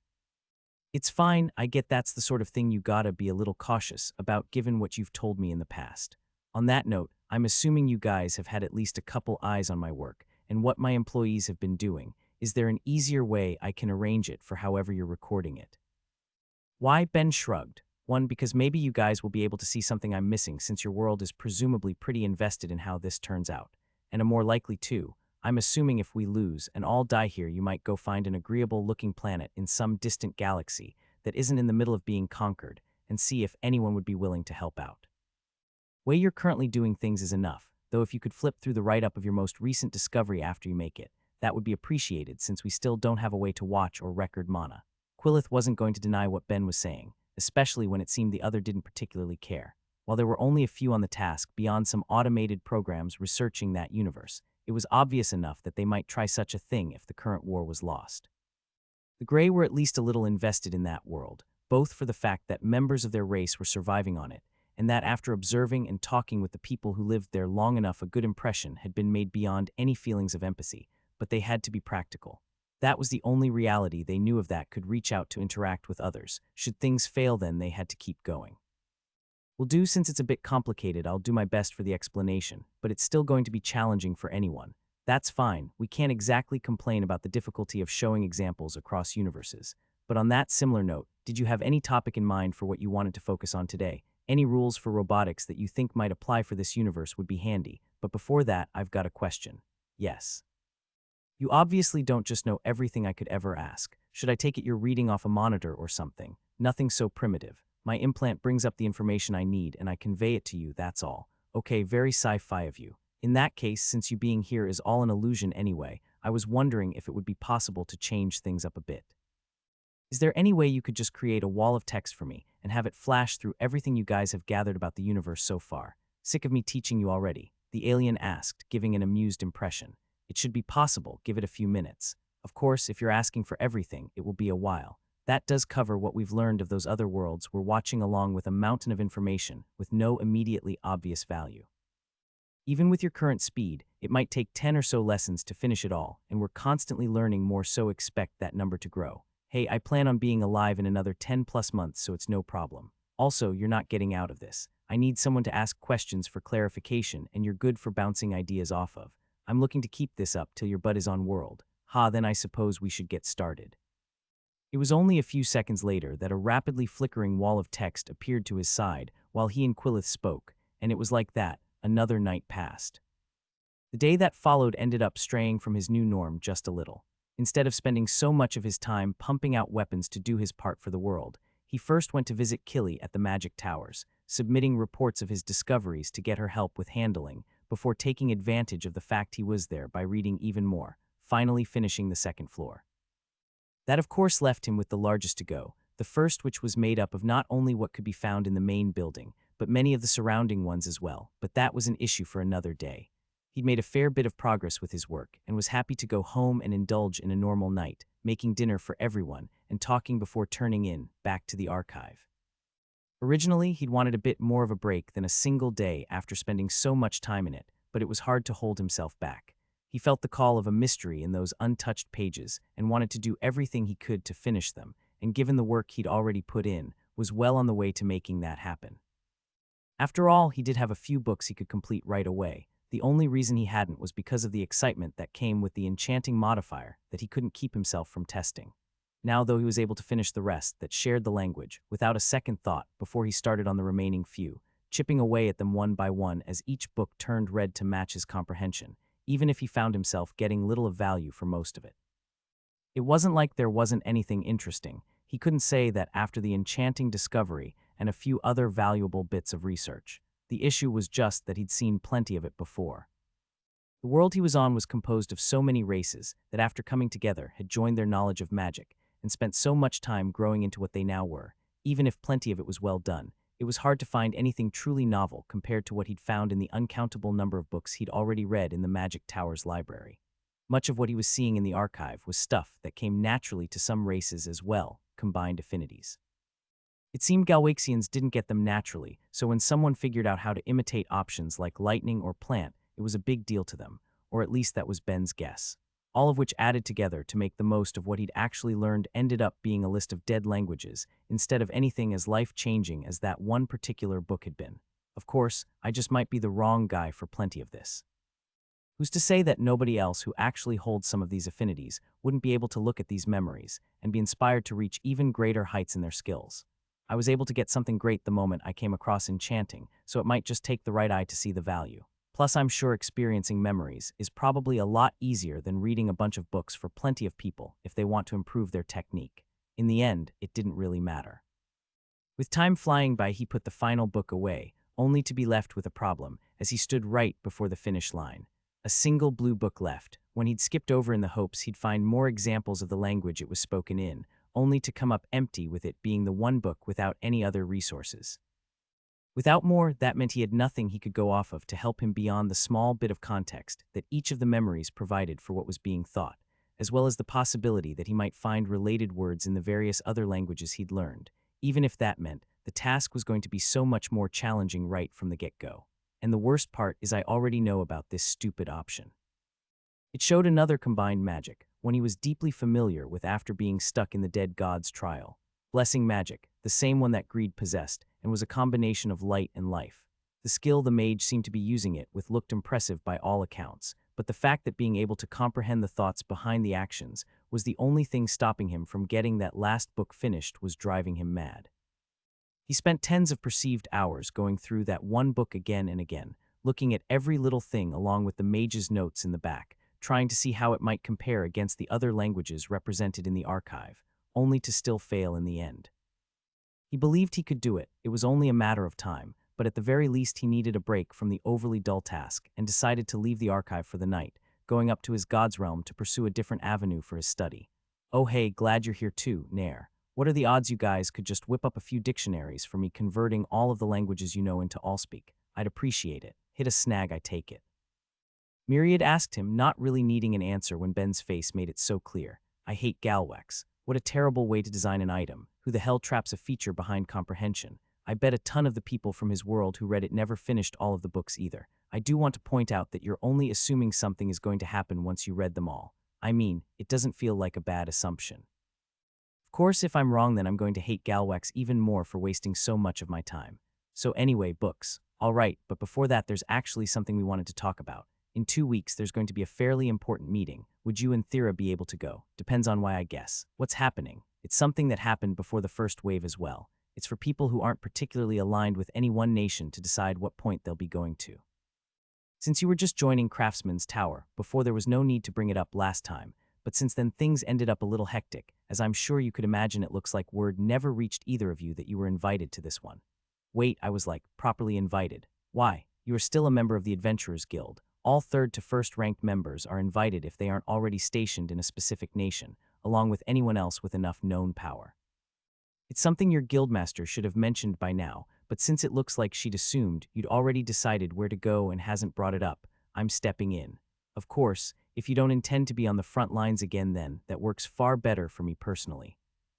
Oh, I'll go. He didn't particularly want to, but then he was sure Thera fully intended to keep fighting, so he was going to as well. I figured. Anyway, since Sonia is an awakened skill holder who isn't already tied to an organization that would be aware of it, you should ask her if she'd want to participate, and I can pass that information along if she does. And Sashel and her party will be attending as well, so if you'd be willing to help them get there. Yeah, sure. Is her party rank 3 now?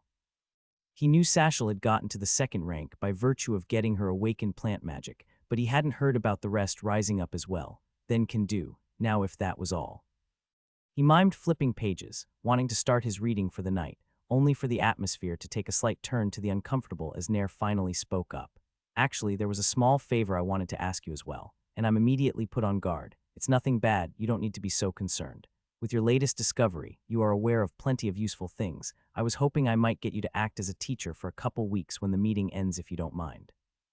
That doesn't sound so bad, so I'm really wondering what the catch is. One of your students would be my granddaughter. Disgusting, what? The god asked in confusion, not expecting that to be the bit to cause problems as Ben recoiled hearing that.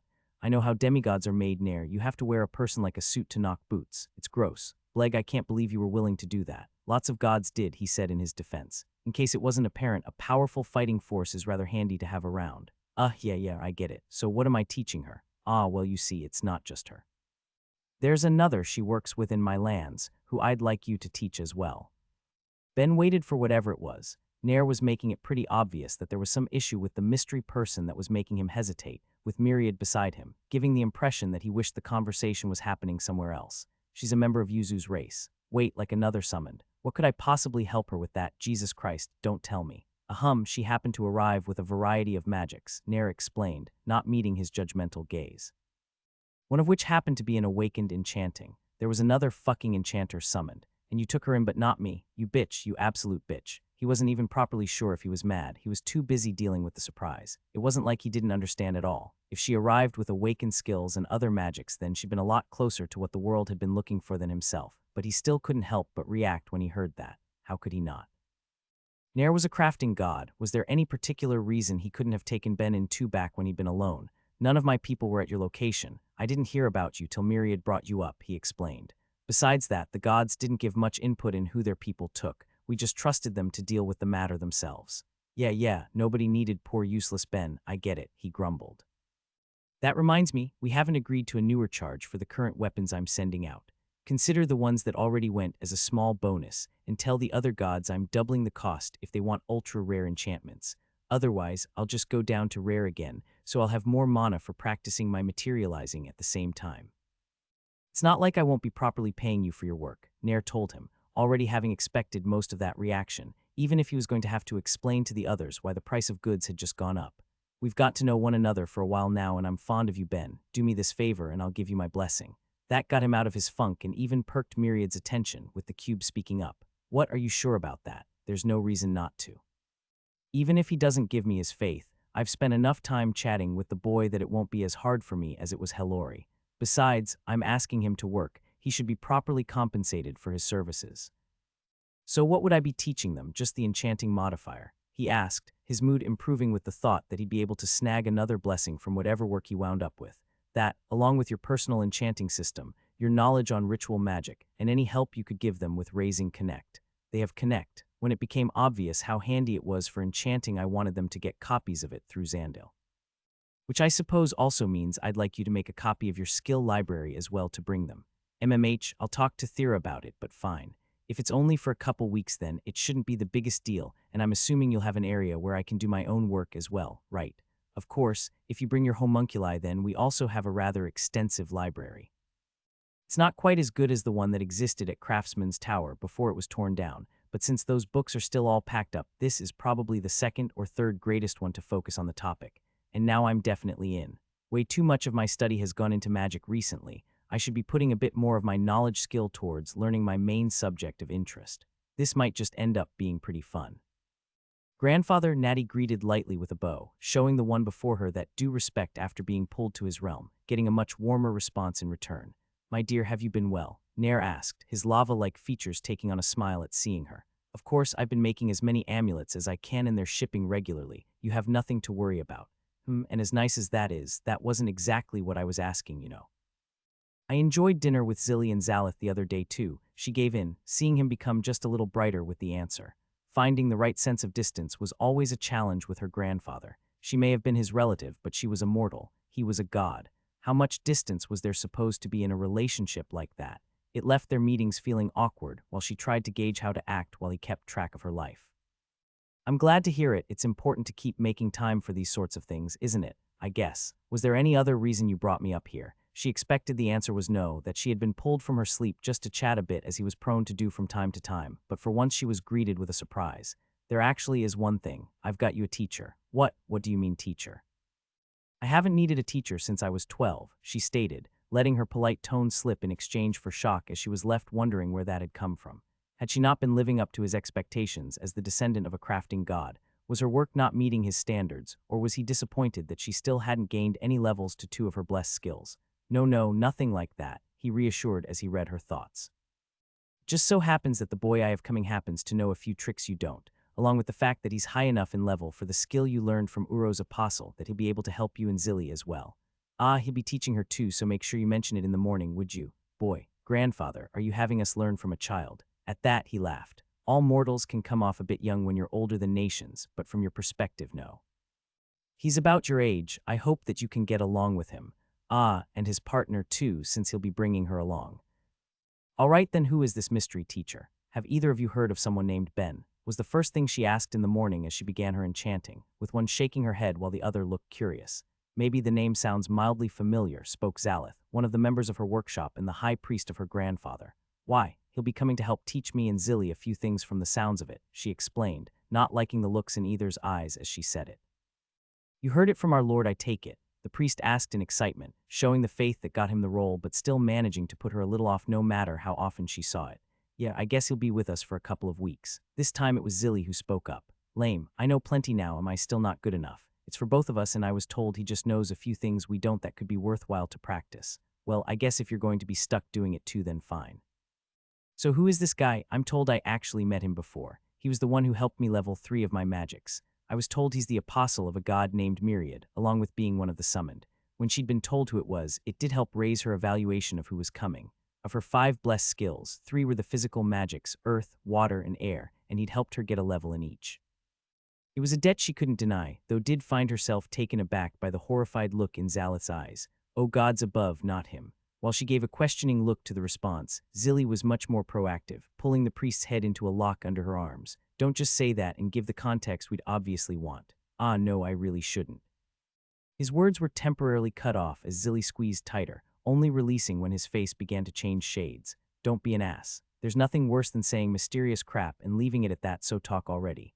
It's just he has a bit of a nickname amongst the higher levels of most faiths is all, he explained, wanting to leave it at that but talking more as he felt Zilly squeeze. The Mad Apostle. He's called the Mad Apostle. Now get off me, you brute. He tried and failed to pull free, and while usually Natty would try to put an end to their bickering by then, she didn't now.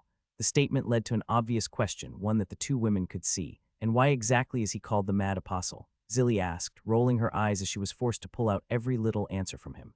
No, I won't say, you can't make me. So you do know then, huh? She asked, wearing a wide smile. In that case.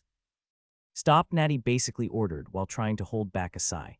No using magic on him and let him go already. Her mana sense was good enough that she could see what the other girl was about to do, even with it being outside of her own affinities. She was going to use her curse magic, the dark and death affinitied counterpart of blessing magic, to make him talk.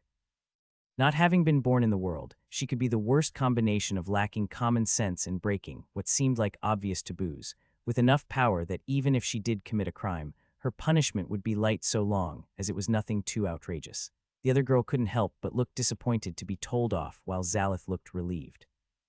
"Zalith, tell us why he's called the Mad Apostle or you're fired," she told him in no uncertain terms, not caring about his complaints when she had that easy way to handle him. As the high priest of her grandfather, being fired by her would be about as shameful as it could get, something she'd learned early on could solve most problems. Well, the thing is. "Get on with it already," he spat on a god. The shop fell silent as they took that in, neither of the two knowing how to react to that. It was shocking enough for Zilly, who wasn't even from that world, but Natty couldn't begin to imagine it. Who would dare do such a thing to a god? It was unheard of. Well, I mean, if he's also a summon, then it might just be a part of his culture, who can say? Zilly told them, trying to be pragmatic about it. What summon group was he from? "I could maybe see that being a gray, a couple of them don't seem to think highly of worship. I think grandfather said he was human," she told them, still in a daze and getting another strong reaction. "Nope, no, absolutely not. You are not making me deal with one of those degenerates," Zilly said, her face taking a look of disgust as it became Zalith's turn to look at her in question. "What's wrong with humans? They're perverts who go looking for multiple lovers. One of those idiots talked my friend into becoming his wife right after he came to the world when he already had one. They're disgusting." Natty fell silent hearing that, the both of them making her anticipate far more trouble than she had been only moments before. How could someone who'd been on the world for only a few years already have such a poor reputation, let alone anything to teach her? That wasn't even getting to what Zilly's words brought to her mind. "Grandfather did say he hopes that you and I will be able to get along with him and his partner," she muttered, driving the other girl to her feet. "If your grandfather thinks I'm going to let myself be dragged into some ass's harem fantasy, then he has another thing coming. I'm sure Nair wouldn't do such a thing," Zalith said calmly, even as his face was covered in doubts that only reinforced Natty's own. Wouldn't he? Her father had been born in preparation for the coming war like the few other demigods, and while he hadn't lived to see it start, she had inherited enough of her grandfather's blood that she'd been born with all of her blessed skills in their awakened form already too. Was she so sure that there was no curiosity on his part as to whether the line would be strong for another generation or two? Gods were different from mortals. His thoughts needed to be what was best for his faith and the world, not necessarily what was best for her. And he was looking at me funny when he helped awaken my skills, wasn't he? There was way too much excitement in his eyes. If this is what's happened, then I'm not going to just let myself be some man's prize no matter how talented he may be. I guess I'll just have to deal with him when he arrives.